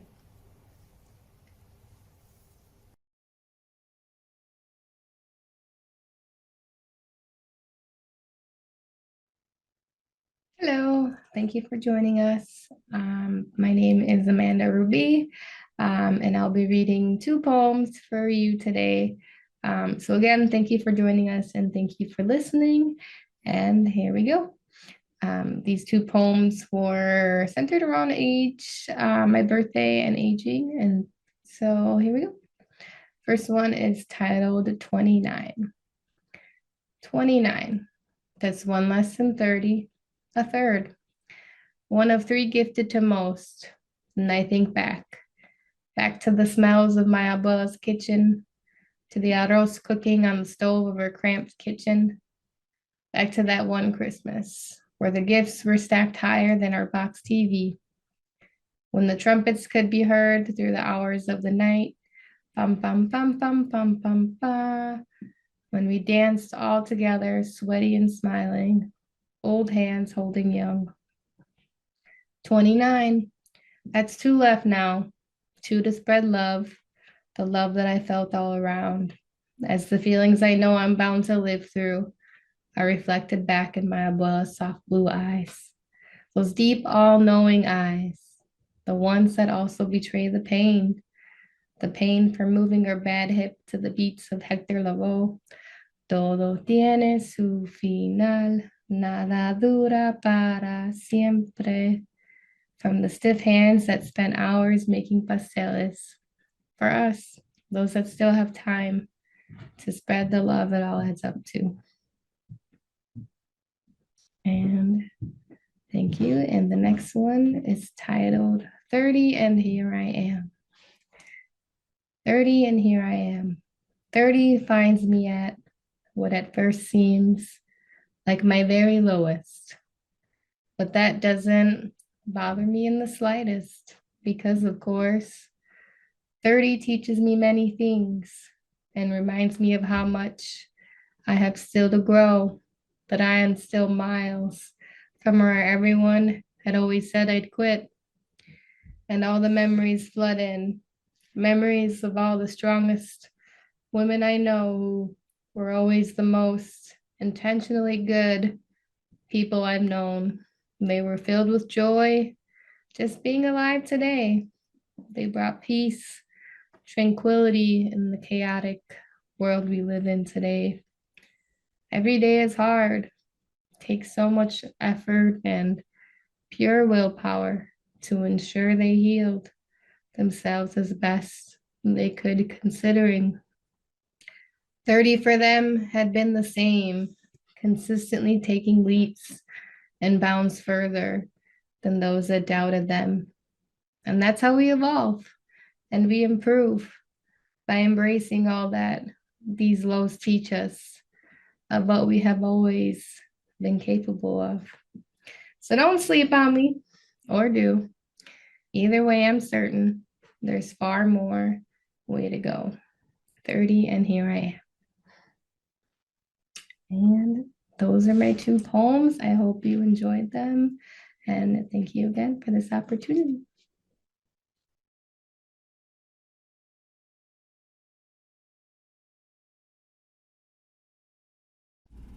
Black people should not have to perform pain to make you smile, to underscore our humanity, which exists simply because we do. We do not have to explain aspects of ourselves, make ourselves broken down, digestible, segmented, minimized. You greedy, imposing, questioning, eye-gazing. We know we too much and delight in it. Always, why our hair grow as it does, then change the next day? Why our skin sun-kissed in the sun? Why? Why? Because deities do as they please, baby. We live life full, we belly laugh, we knee slap, scatter, run away, then gather back together. Black people do not exist for others to notice us, though we are deeply aware that it is difficult for anyone not to.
This piece, these next two pieces, I should say, I wrote in a workshop with Toby in September. The theme was queering the nature poem. And I have a very complicated relationship with nature, i.e. I'm like never in it. So it was an interesting workshop trying to like think of ways I've connected with the earth, I've connected with nature, as well as my, sorry if you can hear my cat in the background, she's chiming in her 2 cents, as well as just like exploring my identity in ways I hadn't before in writing.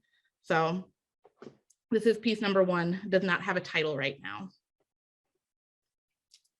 The same way I try to describe my relationship to queerness is the same way I struggle to articulate my relationship to nature. I haven't kissed enough girls or hiked enough trails to feel like I know what I'm talking about. Lord knows insects scare me more than closets. So it's a strange balance of being too afraid to go outside and too afraid of staying locked in. There's a big world out there, and I still wound up in bed with a man. There's a big heart in here, and I find myself wondering how bi I truly am. There's a big world out there, and I still manage to enjoy it all from a window or a photograph or a magazine. Nature is gorgeous and blooming, and I know it's good for me, but I am afraid of being eaten alive. Queerness is beautiful and blossoming, and it makes me feel whole, but I am afraid of being eaten alive. A single spider with all its legs, or a woman in heels who looks like she could drain me dry. I am all blood and paranoia. A single spider with all its legs, or a man without roots. I'm afraid of all the ways things can leave me, how things can die without apology, how things are able to crawl or be crushed beneath God's newspaper, or even the sound of my voice. But I wish to make love the same way ecosexuals do. Skin reconnected with earth, reminiscing on when it was once dust or a star, hands deep in mess, knees pressed like a peony in an old book. The trees invite me out, and I stay planted in spaces that will not water me. All right, so that was piece number one. I also apologize. Ruby, the youngest cat, has the zoomies, so she is like zipping in our living room right now. The second piece is perhaps one of my favorites I've ever written. The prompt was take a moment in which you experience like a change in your body. So it could have been something like puberty or like a scar, whatever it was, taking something that is changed with your body and connecting it to a favorite memory in nature. My mom is listening to this, so I'm really tickled. I don't know, I'm probably gonna unearth a memory. So when I first started getting armpit hair, my mom would shave for me because she was really scared I would cut myself. So I was thinking of that moment and connecting it with the love I had for riding my bike as a kid. So this one, also untitled, is piece number 2. In the winter, when I was 10, my mom had begun shaving my armpits for me. In fear, I would nick myself. We did this routine bi-weekly.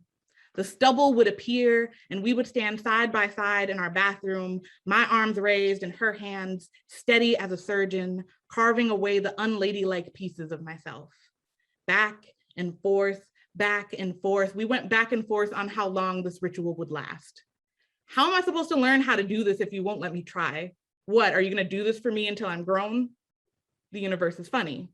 Being grown happened overnight without my permission. This was the same winter my period came and my aunt cried and cried and cried and exclaimed, "I can't believe you're a woman now." That summer, womanhood looked like riding my bike for longer, going across stretches of sidewalk that didn't know my name, my family's name, only knew the turning of wheels like the turning of time. You're old enough to take your bike around the block if you want. You don't have to keep riding back and forth.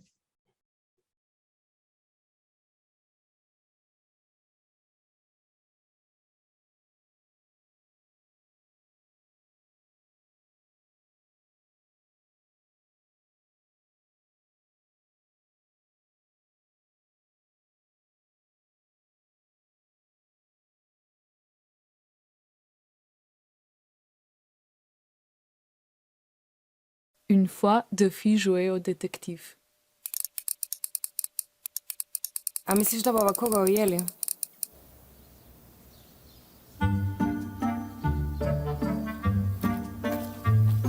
Tout s'est passé ici.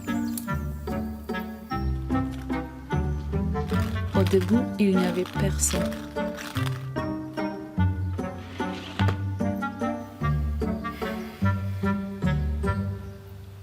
Dog čas.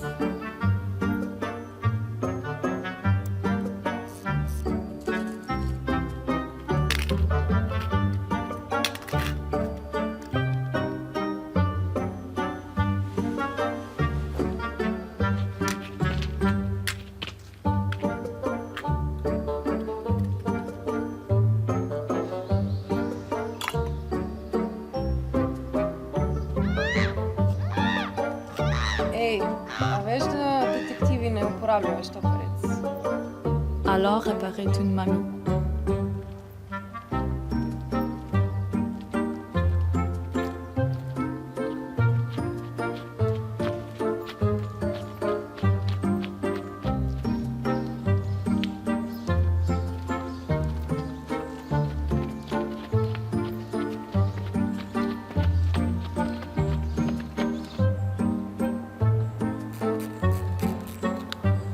Mogoče opazili kaj nenavadnega v okolici? Quelle surprise! La mamie est aussi une détective. Veste, moj sosed je serijski morilec.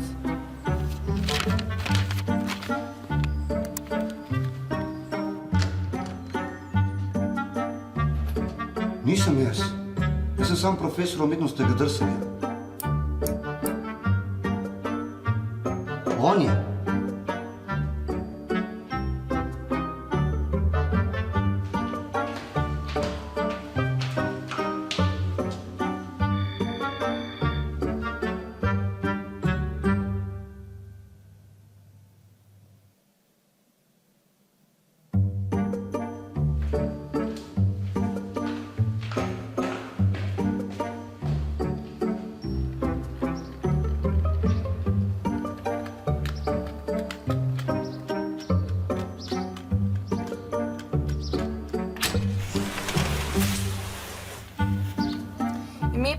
Ime žrtve in motiv umora, prosim.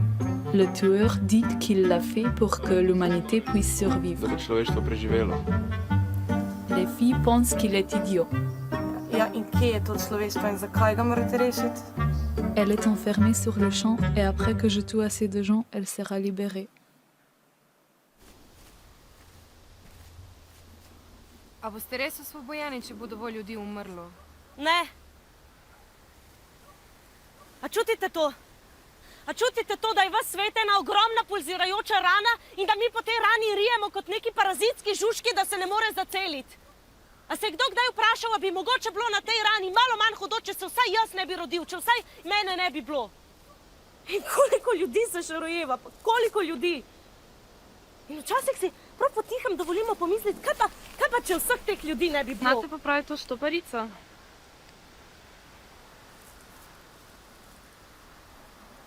Ta štoparica dela.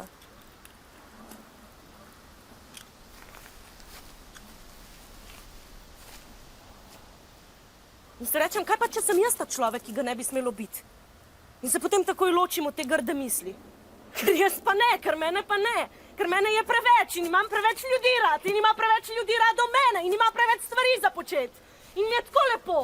In tudi, če mi ni lepo in me nima nihče na tem svetu rad, se še zmeri oglasi v meni nekaj kožuhastega in mesnatega in mi reče, kaj pa, če se še malo potrudiš, kaj pa, če še malo počakaš tu, kaj pa, če sem vreden, kaj pa, če bom prav kmalu samemu sebi dokazal, da sem pomemben za obstoj tega sveta.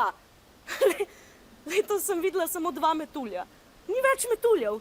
In jaz nočem imeti otrok na planetu, kjer jim bom morala razlagati, kako je bilo, ko sem bila mlada in so obstajali metulji. In so bili letni časi. Mi smo se prišli na drugo stran tega trupla od planeta in zdaj bomo padli v luknjo na dnu vesolja. Vse na tem svetu je tako, da se ta svet končuje, samo nismo tako, da je vse popolnoma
Misliš, da bo koga ujeli?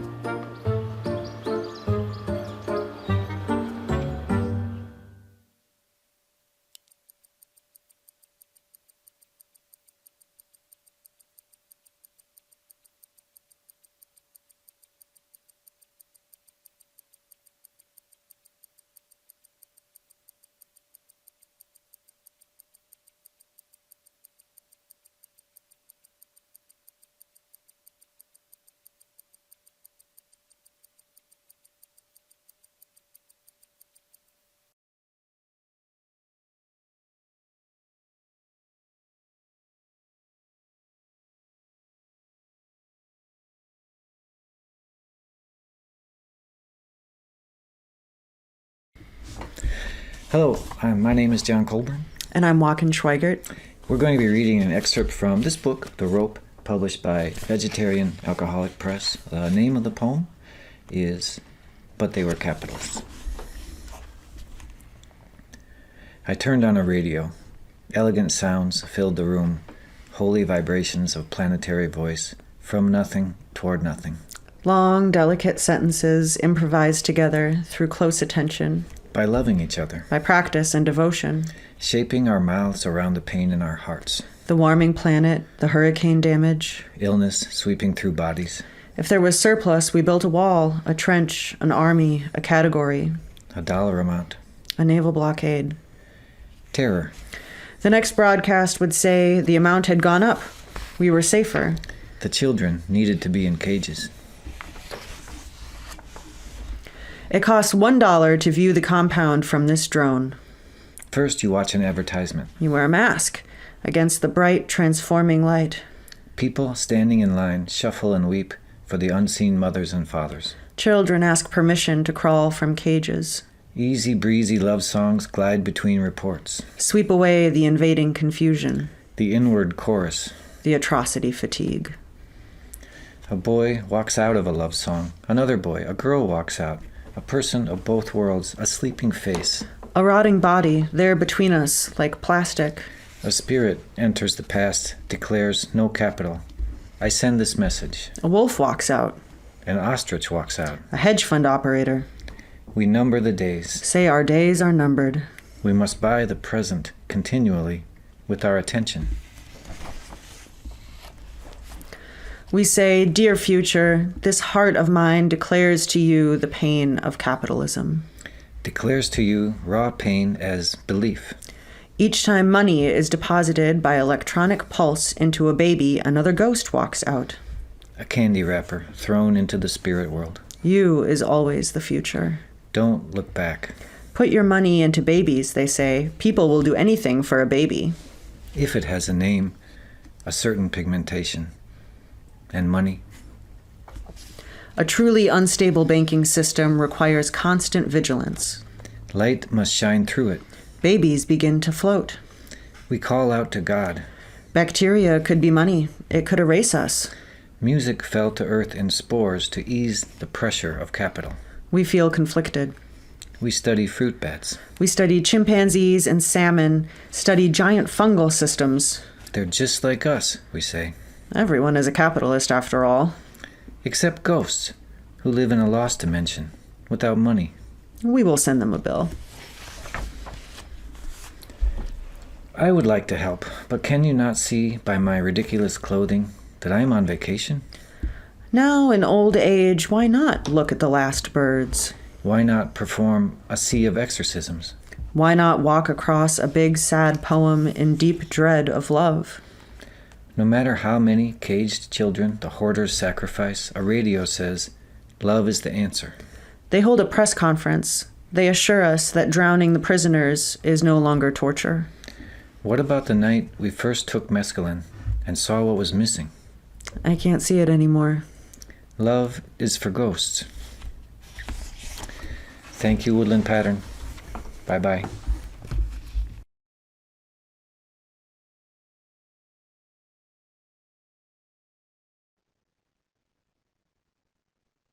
The voice said, "Woman, wake up and carry your heavy breasts. Wash your face with water and dress. Walk in the cold because the snow has come, and all people are people in the cold when the snow comes. Get on the bus to wonder who has kissed whom on this bus. And if it is not his whiskey bottle, he is holding inside his coat pocket, but his gun to shoot you in the heart, you will gladly forgive him because of all that you have and have not done. You will gladly have lived to finally know this is what it feels like to be shot in the heart."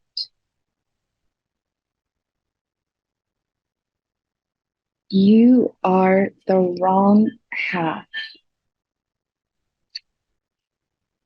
You stupid slut. You are not one of those mermaids, sailors think to swim alongside of. You are all the wrong half fish, I must remind myself. You are mostly eel, can habitually coil, sway and glide rolled up. Move your face towards yourself. Your own thick breath feels the thin skin of your own, all your own. Bite with your nails, scratch with your teeth. Breasts perfectly formed with deep brown irises. Teardrops with all the right half cut off. But they are only so you can recollect yourself.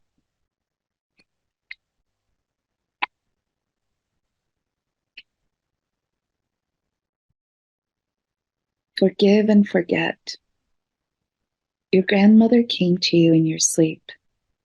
This is the woman who knew you when you still believed you could be loved. In the dream, she was your source of strength. At a dinner party you attended naked. You were ashamed, yet defiant. She spoke to you as if you were not wrong. She looked at the others as if to say she knew you were naked. You should be naked. You felt as if you had been mistaken. She must have always loved you the way you were. She must not have meant what she said about you smelling like your father. So you took the opportunity to tell her who you had become. You told her you had found out not all men like to slap women, as she had said. You've never known men or life. She looked angry but condescending. You explained you had met many since she died, patted her head, kissed her head, but she only boasted about knowing dead men who tell all. Her hair burned your lips. You wondered if she had come from heaven, if her daughter's daughter could go to heaven, if you would ever deserve to wake up. And I will read just a couple more.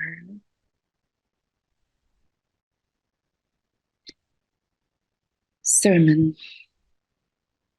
Since he did it to you, you forgot. Touch yourself all the time. The blood caked in your fingertips is your own from last night. Before you wonder, find reasons to put them in your mouth. Make your limbs have each other slowly. You are not your body, so your body can be yours, else you will always search for bodies. How much do you want it? Does the wanting lift you off the bed like a possessed bitch? A bitch.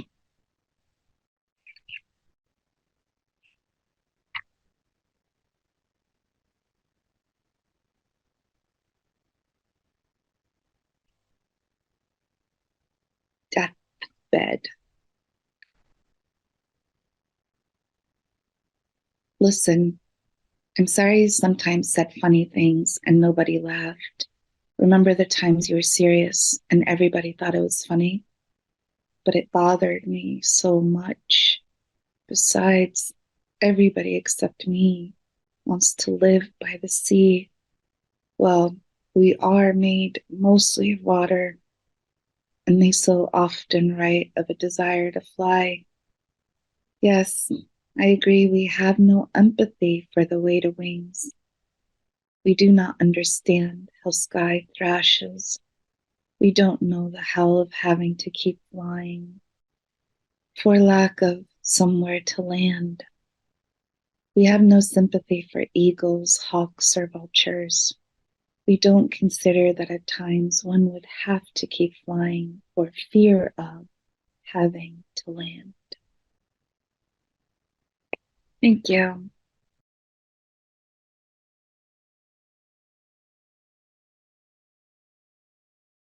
Hi, my name is Lindsay Francis Polino, and I'll be reading from my new book, Sometimes I Am a Destroying Angel.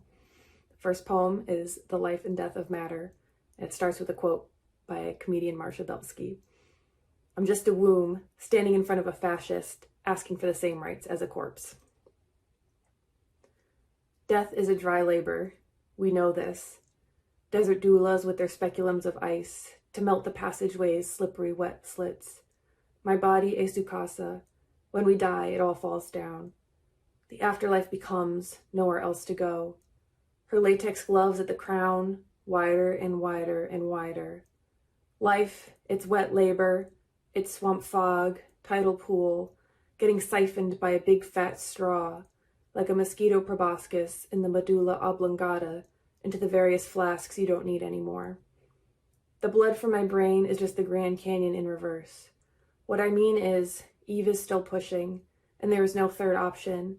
There is no other bear trap, no other stomach to cut open again and again and again. My corrosive movements, though slow, will collect, will one day be enough to gouge your heart out, will one day be enough to free my body from this endless back and forth between rock and hard place, and I can just sit, floating, lotus position, in a stasis. The cradle, its lightning cracks above the darkness, would someone just give that whole thing a shove and let the abundance abyss?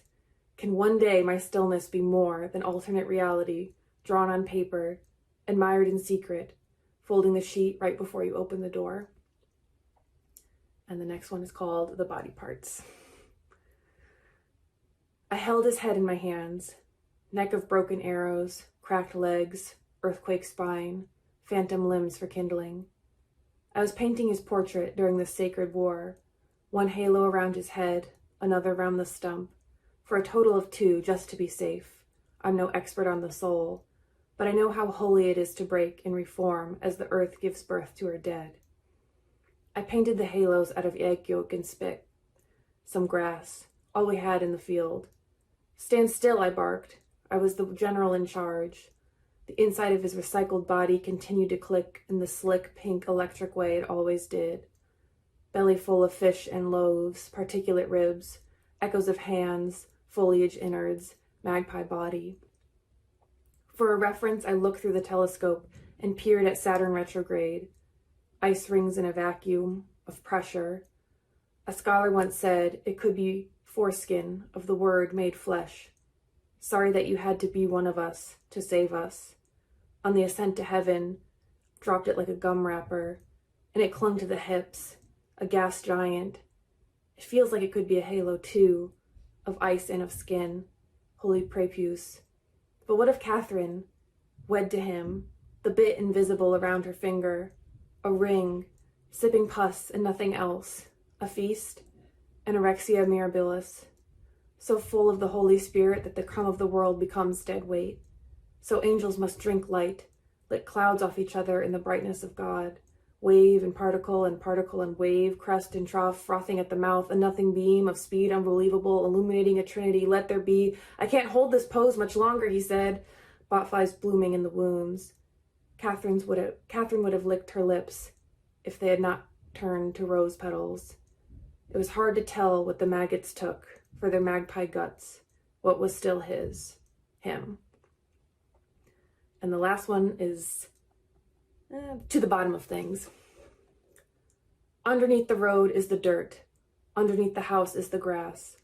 Underneath the thin skin marbled in jaundice and velvet spits a man. Underneath his blanket is a jar of limbs. Anywhere he knelt, under it an altar. The woman in the wheelchair with the wild hair holds a baby doll, both knowing and not that it is a decoy. Underneath the X-ray fog is a sharp diamond. Underneath that diamond is a scared girl. Underneath the girl is the dirt. Underneath the dirt is a family of roots tapping at a door. The door will open and reveal the road, and when that day comes, I will be underneath a bruised blue sky, flush with black mottled plum, fire bursts of stars and pinnacles. I will be underneath 1,000 pulsating worms, worms that know that all boundaries are illusions, and one worm is 1,000 is a million. Underneath those worms is the house under the grass at the end of the road, and the door behind me will close as gently as an eye. Thank you.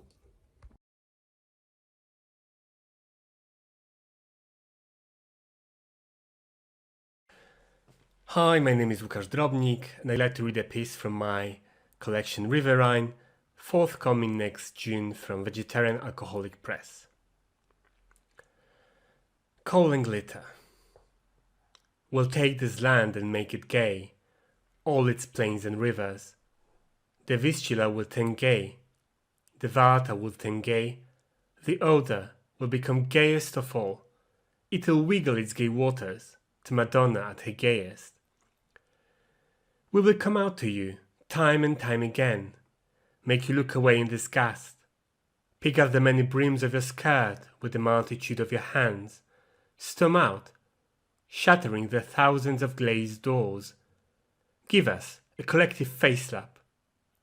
Hug us to your forever sobbing chest and say you fear we'll be murdered in the streets. Some of us will. We are the rainbow plague, the worst this land has suffered, worse than town slaughtering troops, worse than child raping priests, worse than protesters strangling police, worse even than neighbors setting a barn ablaze. We'll sit you down and make you watch us in all our fabulousness, all the dykes and faggots and trannies of this land. Do a little lap dance if you behave.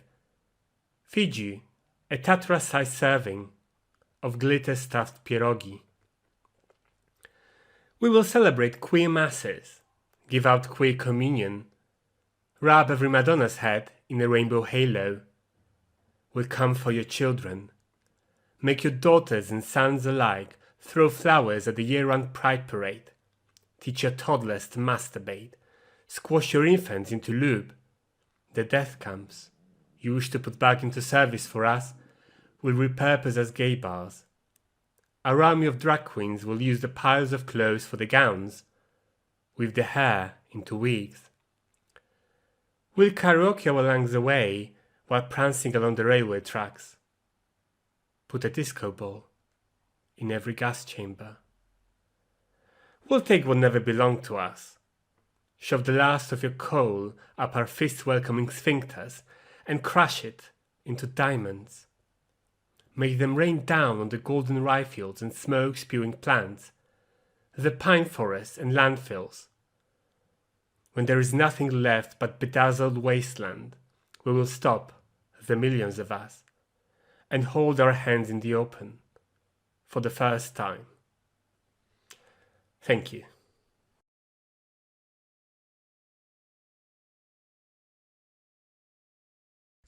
Hi, my name is Jen Marie Nunes, and I'm reading from my new book, Like Me, forthcoming from Vegetarian Alcoholic Press.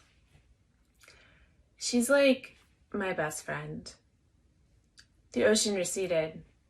We sit on the lawn of our friend's house. I watch her tell me. I'm like, it's not your fault. She's like, you should have seen his face when I said we should tell you. I'm like, it's not your fault. Something starts ticking. It's like, not your fault. I feel it from the inside out. There is no way to turn it off now. It is ticking and it will tick itself down. I'm like, it's not your fault. Meanwhile, there's the one about her fingers in my hair. The one about jumping high falls, not clearing low falls. The story about the football player and Sarah's party, the tripping fields. The one about her prom date and me in his tent the night of graduation. A fire in the woods, the phone call I bled her. She is my best friend. She has set the clock or the bomb or the conveyor or the drinking bird or whatever. Or like I have. Do you like still love him? We sit on the lawn pulling up grass. Meanwhile, there are chemicals in the water. Potassium chloride, anhydrous ammonia, dicamba, atrazine 2,4-D. She's like my best friend. We crouch in the gravel throwing stones. It's weird, she says, now I kind of feel like you're my girlfriend. When guys flirt with you, I feel jealous. We watch the trees around us. I'm not ready to be your girlfriend, I say. Me either, she says.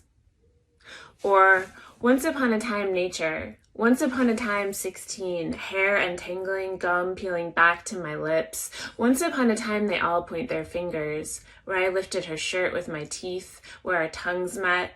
What is right? What's like right?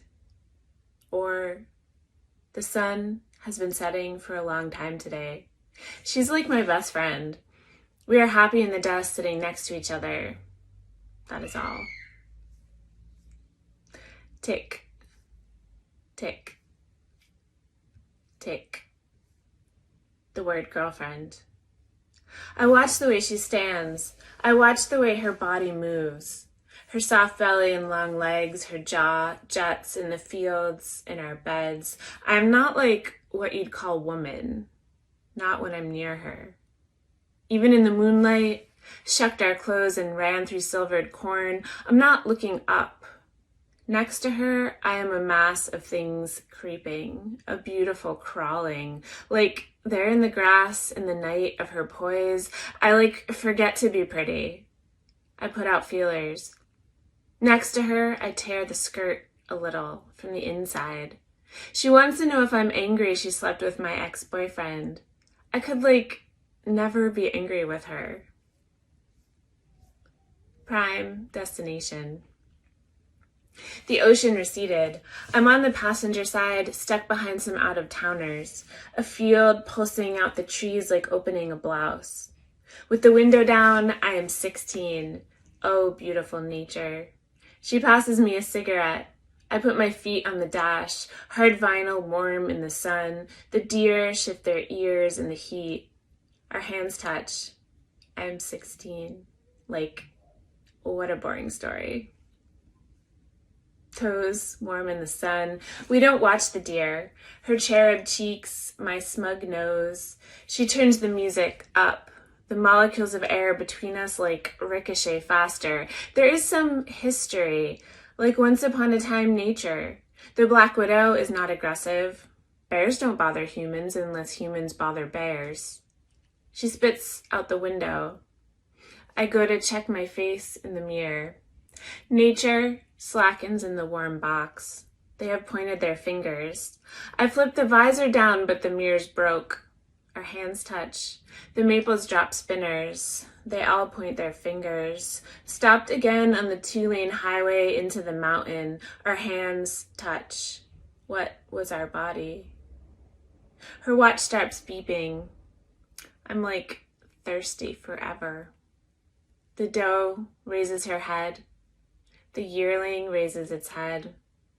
They all point their fingers. Oh, nature, I am not wearing underwear.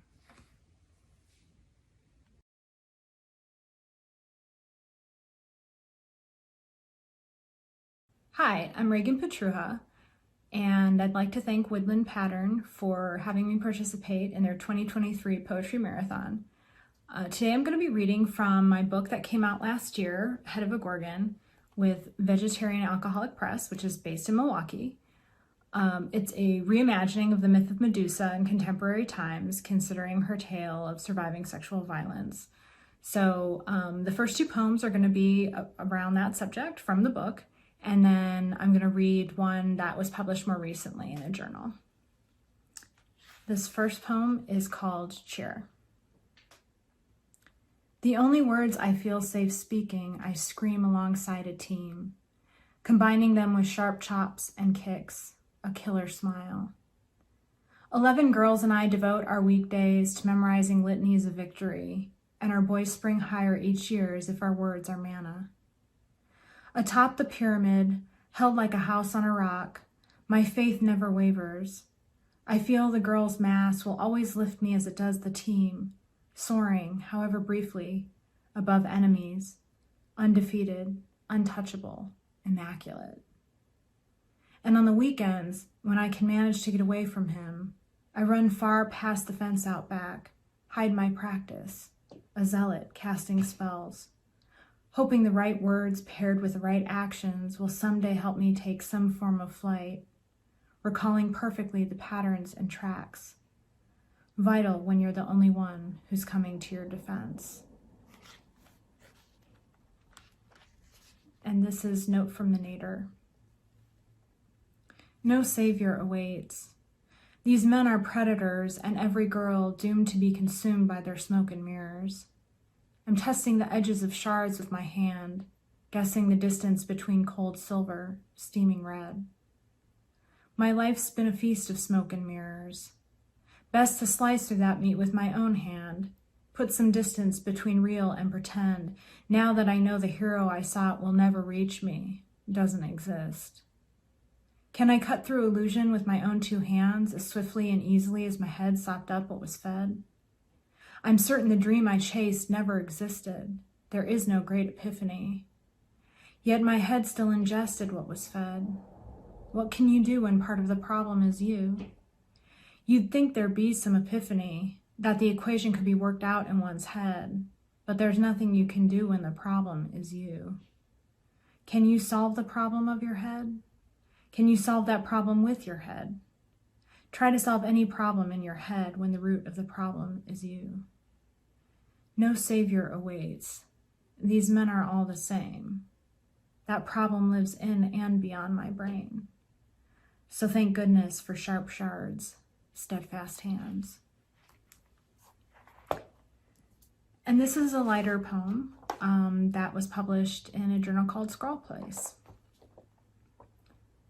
This is not a love poem, the same way the curvaceous tan can leg narrowing to a stiletto-ish tip in Magritte's painting is not a pipe, especially when you look at it sideways, but mostly because, despite its trick of highlights, it lacks a dimension that can be grasped. And what could ever be real without, at the very least, the potential for embrace? Truth be told, even 12 years in, I bet you'd readily recall our first. Meanwhile, my brain would have to ramble through its usual associative maze.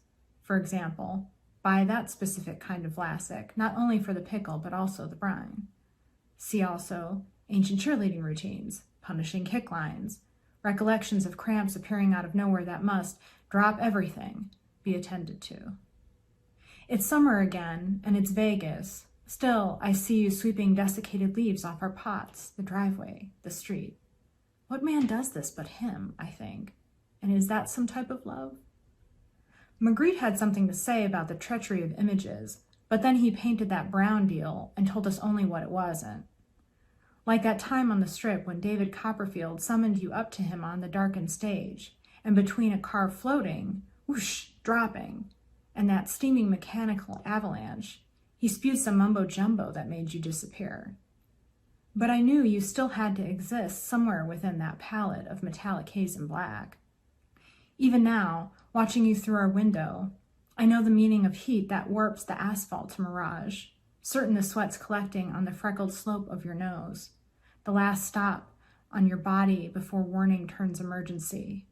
When you come back inside, your legs will need chartreuse juice, and I will have a glass filled for you. Later, after the pain evaporates, I'll plop on the couch next to you, drape my thighs across yours, careful not to snag fabric with my heels. I'll wiggle my black patent feet, say, "Do you remember when we first started dating?" A corner of your lips will curve into not a pipe before the other side follows, and this is an answer of at least 1,000 sounds, but in a language my brain's too gherkin to contain. I suppose there's plenty to say about the treachery of words. For example, here, where I tried to make them tell it straight, this story about you. See also you, still at best a silhouette, waiting for some secret cue, a magician, dissipating smoke. Thank you.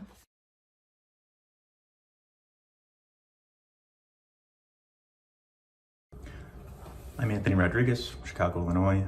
I'm reading today with Vegetarian Alcoholic Press for the Woodland Poetry Marathon. So I'm going to read a few poems. The first two are from a collection called How to Stay or At Least Go With, about the first year of owning a dog and the dogs that I dog sat and became friends. So the first one is about an older dog named Frank, and it's called How to Hear Frank Will Visit. We're forgetting how much he really lets himself out over time, watching an old dog taunt, and the wisdom to peel peanut butter from your tongue and onto your own arms, to save and hold and have again, later, how tomorrow is a condition for the things you see, you made to see to make you stay, how things do, how doing does. The second poem is called Reversed King of Cups. For tarot, it's a kind of card where you're confronting and it is difficult to kind of manage a lot of emotion. So just kind of holding it. Reverse King of Cups. Otto searches for spots where Siggy nested during her stay with us, tapping a recent certainty as a way to hold on to and become the something which made you feel alive and alive again, through doing or else letting the thing take you, and finding you hold on to what falls into spaces needing falling into. How anything becomes the bridge from you to me, stays which stay, hundreds miles long, feel both fields, because what you'd like to stay, you really, really want to stay. The last two pieces that I'm going to read are from a collection that was released May of 2022 called Survivor's Guilt. It's a choose your own adventure collection of poetry about living with infinite versions of yourself. So the first one is called You Drink Too Much. You drink too much. Over your shoulder, and soon you rip you out of the water. You fling, you take your time preparing you, cooking, asking how you can make you better. You come in and tell you to do something about the smell. You open the window next to you, and summer haunts you. Gardens are poems. 100 million you climb through. You overstuff the house and explode with you. Heartbreaks, handfuls of blueberries. The last thing I'm gonna read is a piece called You Wake Up Tomorrow. The time to get to you. You feel only a part of you holds your breath. You get into what you've built to be a car made of cardboard. You watch the cardboard city squeak with pulley. This space allows you to imagine a life with you. You tip you. The city outside the city runs through you. You come back more frequently and for longer than you care to admit. You move on because you have to. You still feel everything feels backwards. You're everything you say you are, then not at all. You try to get back there. You feel the need to try differently. You try to feel the need to try differently. You feel the need to try differently to try to feel the need to try differently. You try to feel the need to try differently to try to feel the need to try differently. You feel you need to try differently to feel the need to try differently to feel the need to try differently. You try to feel the need to try differently to feel the need to try differently to feel the need to try differently to feel the need to try differently. You feel you need to try differently to feel the need to try differently to feel the need to try differently to feel the need to try differently. You try to feel the need to try differently to feel the need to try differently to feel the need to try differently to feel the need to try differently. You feel you need to try differently to feel the need to try differently to feel the need to try differently to feel the need to try differently to feel the need to try differently. You walk through a scene and feel great your life isn't your life. You mistake you for a kitchen curtain blowing from the window. You just want to be close to you. Because for a half second, you feel you must be. Light trucks through the house. You're enraged. Blind. You fight. You crumble in a short period of time. A pinch of today on top of today, already prepared. Summers of whatever this is. You share this with you. You pass plates all across the house. You're taken aback when you get to yours. Tomorrow it gets rowdy. Yesterday calls. Jeez. You try to find today. You take today's attention. Thank you.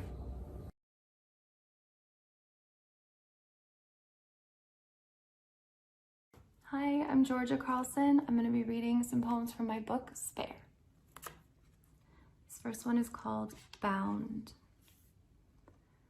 You wielded water high, high up in the bright blue air, like a brutal fight between rainbow light and the mending of concrete hair.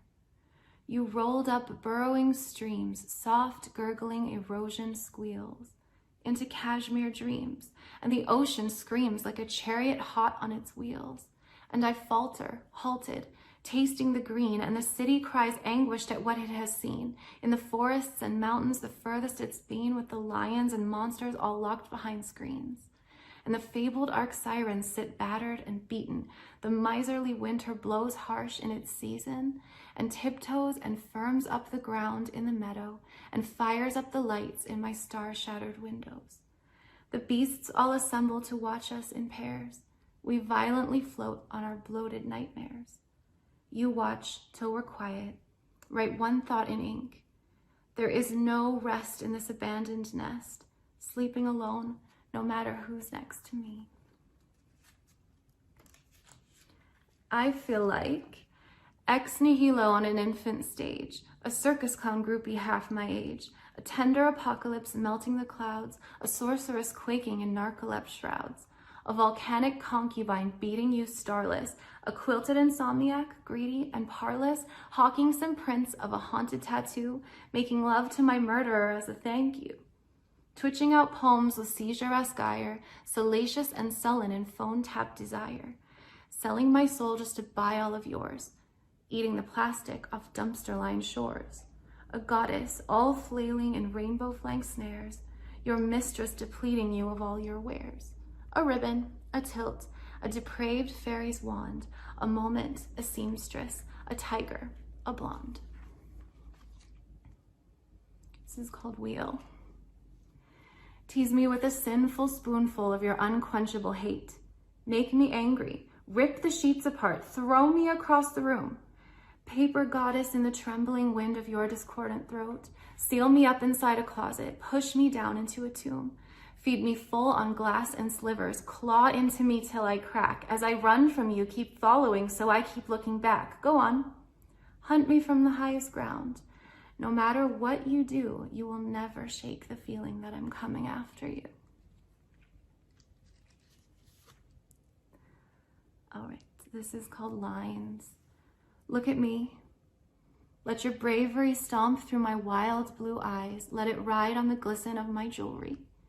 As you wait in the simple silence of a broken mind to be freed from the grip of shining cruelty. Find the gun in the dimpled skin of your left shoulder blade. Pry forbidden words from in between your whines. Resting gently in the wreck of your convenient cavalcade, unveiling life as a trigger every time.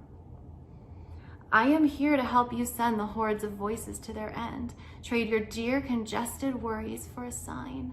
I will fit you for a collar and call you my dear true friend in our stampede toward the final starting line. And lastly, this is called Arches. You drew my dreams last night and held my hand in retail rows outdoors, where we hid beneath the desk to stop the rain. Do the final throes of death feel like lovemaking or pain? I am dissembled stark before you on an altar made of reef and peach puree, which you slide in endless nostrils while you huff. Does the solid earth feel heavy if you've sailed long enough? Your face is striking and abusive, regal like the earthly kings who praise your name, not graced with constellations while you stare. If you cannot see a thing before you, is it really there? Thank you.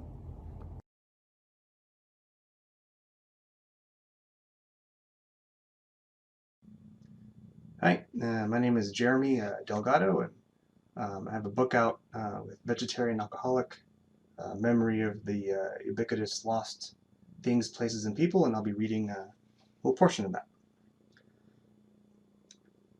All the school children go to the zoo, or dismemberment plan.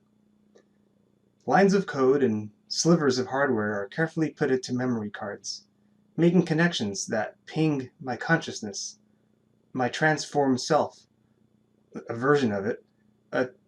It's traveling through waves and wires and microwaves? Microwaves? I'm not remembering something again. Holes and buckets. My consciousness is throttling toward my physical self, the flesh that is left of me, my throbbing gristle stored securely in an undisclosed location, the summation of which is now a speck of brain. It's honestly more than a speck. The speck sounds pretty cool, so I make sure, do all I can to ensure that speck is the word. Speck brain, peck speck, speck without a neck. Heck. Speck likes to stick its peck into my neck, makes me remember to check. Check. Check what? I'm distracted. I need to settle myself. Need to quiet my thoughts. Speck. Curses! There it is again. Speck. Check. Check. I remember now. The zoo. I check all the memory cards again. All the memory cards that I have on automated rotating schedules throughout all the stations in my city, and they share one memory. This is my access point. You are a child, and it is your first field trip ever, and you are going to the zoo. You and your class are taking a trip to the city that is not a city's zoo. While you are at the zoo, you see many fantastic animals. Gorilla, zebra, dragon, bears, Barzillai bears, humming hawks, mockingbirds, Spider-Man, a Lorax, tarantulas, Bugs Bunny, pigeonfish, loon frogs, horses, elephants, jellyfish, and the wounded victims of war. The strange zoo frightens you, and the funny animals surprise and delight, and wounded victims of war confuse. The food is too salty, and the drinks oversweet. This strange shared memory is where I have placed my own, and is where I have forged the path laid out over the years, these past 600 years. This strange memory, full of discoveries, joys, tears, pain, is where I take you apart. It's where I dismember you, dear child, dear brother, beloved sister, intrepid citizen, loyal customer. It's where I take you apart tenderly and put you back together again, not only in parts of your memory, but your limbs as well. I am ears. I am tears. I am nerves, teeth. I am goosebumps. I am little toes and hair that grows. I am nose. On the way home from the zoo, you are drinking your orange soda and take off the lid to crunch your soft melted ice infused with diluted soda, and you notice a film of dust on the surface of the liquid. You stare at the strange surface. You hear a car honk its horn. You look up. I look up. I am the little girl from Mexico, but now I'm leaving the Los Angeles Zoo, and I return to my drink and crunch away on slightly dusty soda and ice. A car passes by, and Harry Belafonte bellows, "With what should I cut it, dear Liza? With what?" "An axe, dear Henry, dear Henry, dear Henry." "With an axe, dear Henry, an axe." The car that passes, playing Harry Belafonte, collides with a motorcycle, and I begin to cry. I have never seen such a terrible, violent thing in all my life. Dawn is approaching soon. I will no longer know you, all you sleeping beauties I so dearly love. When you awake, please don't awaken to disgust. Please forgive. I did the best I could do with what I had. I am your loving caretaker, co-worker, co-creator, healer. So listen and listen, daughter, citizens, children, listen. My synthetic voice bellows out, sings in auto-tuned glory to nobody. The old questions, like a terrible stutter, return to me and disturb me. Where did the trains go? Where's the stuff in the boxes? Whose baby was that Grandma Ann was talking about? Where is Wendy? Whatever happened to Charles? Will the ferns and vines ever grow back?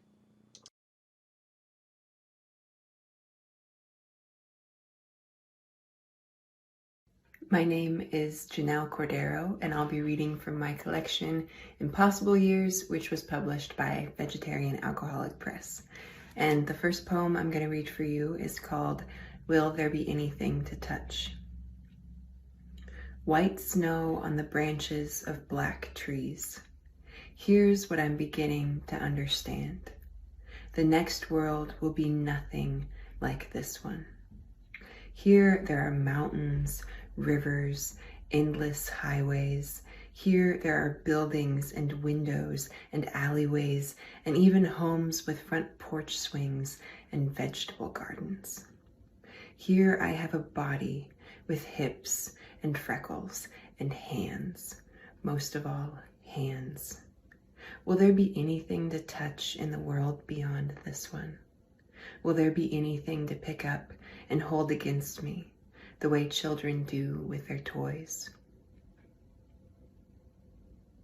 This next poem is called 5 Inches of Snow. 5 inches of snow fell in the afternoon, and in my mind I was a child again. I was back in the town of 5,000, where us kids would walk to the sledding hill with our plastic toboggans dragging behind us.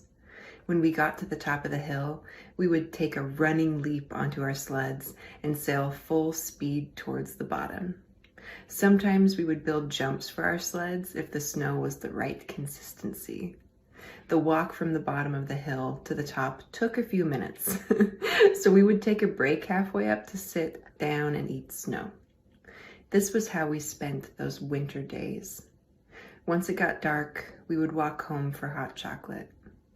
I remember the warm glow of the street lamps and the swishing noises our snow pants made.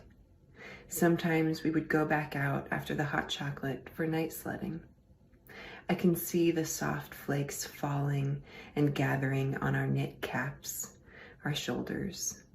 We would squint from the top of the hill down towards the bottom to try and make out the path clearly. Think of it now. The night sky overhead and the town lights in the distance. Nothing compares.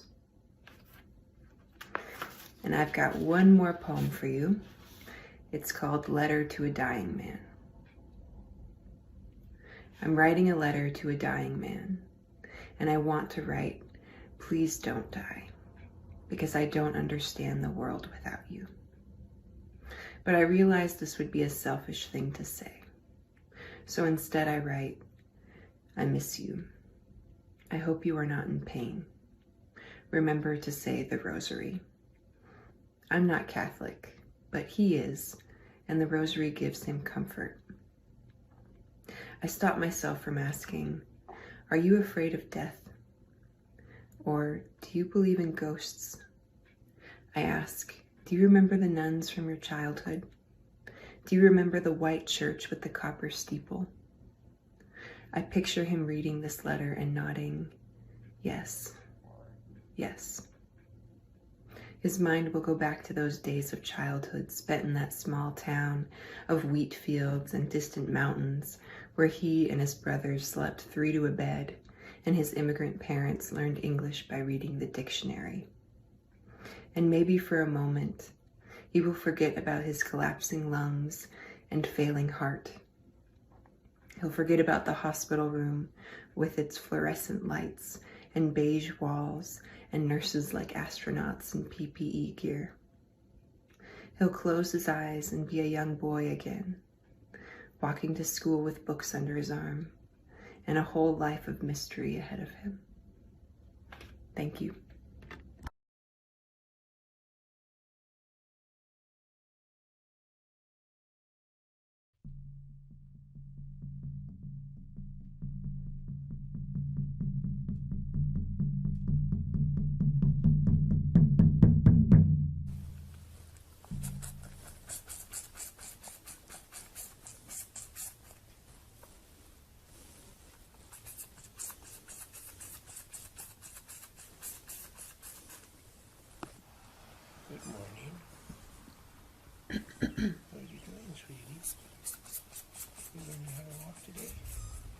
Let them not say we did not see it, we saw. Let them not say we did not hear it, we heard. Let them not say they did not taste it, we ate, we trembled. Let them not say it was not spoken, not written. We spoke, we witnessed with voices and hands. Let them not say, let them not say they did nothing. We did not enough. Let them say, as they must say something, a kerosene beauty. It burned. Let them say we warmed ourselves by it, read by its light, praised, and it burned.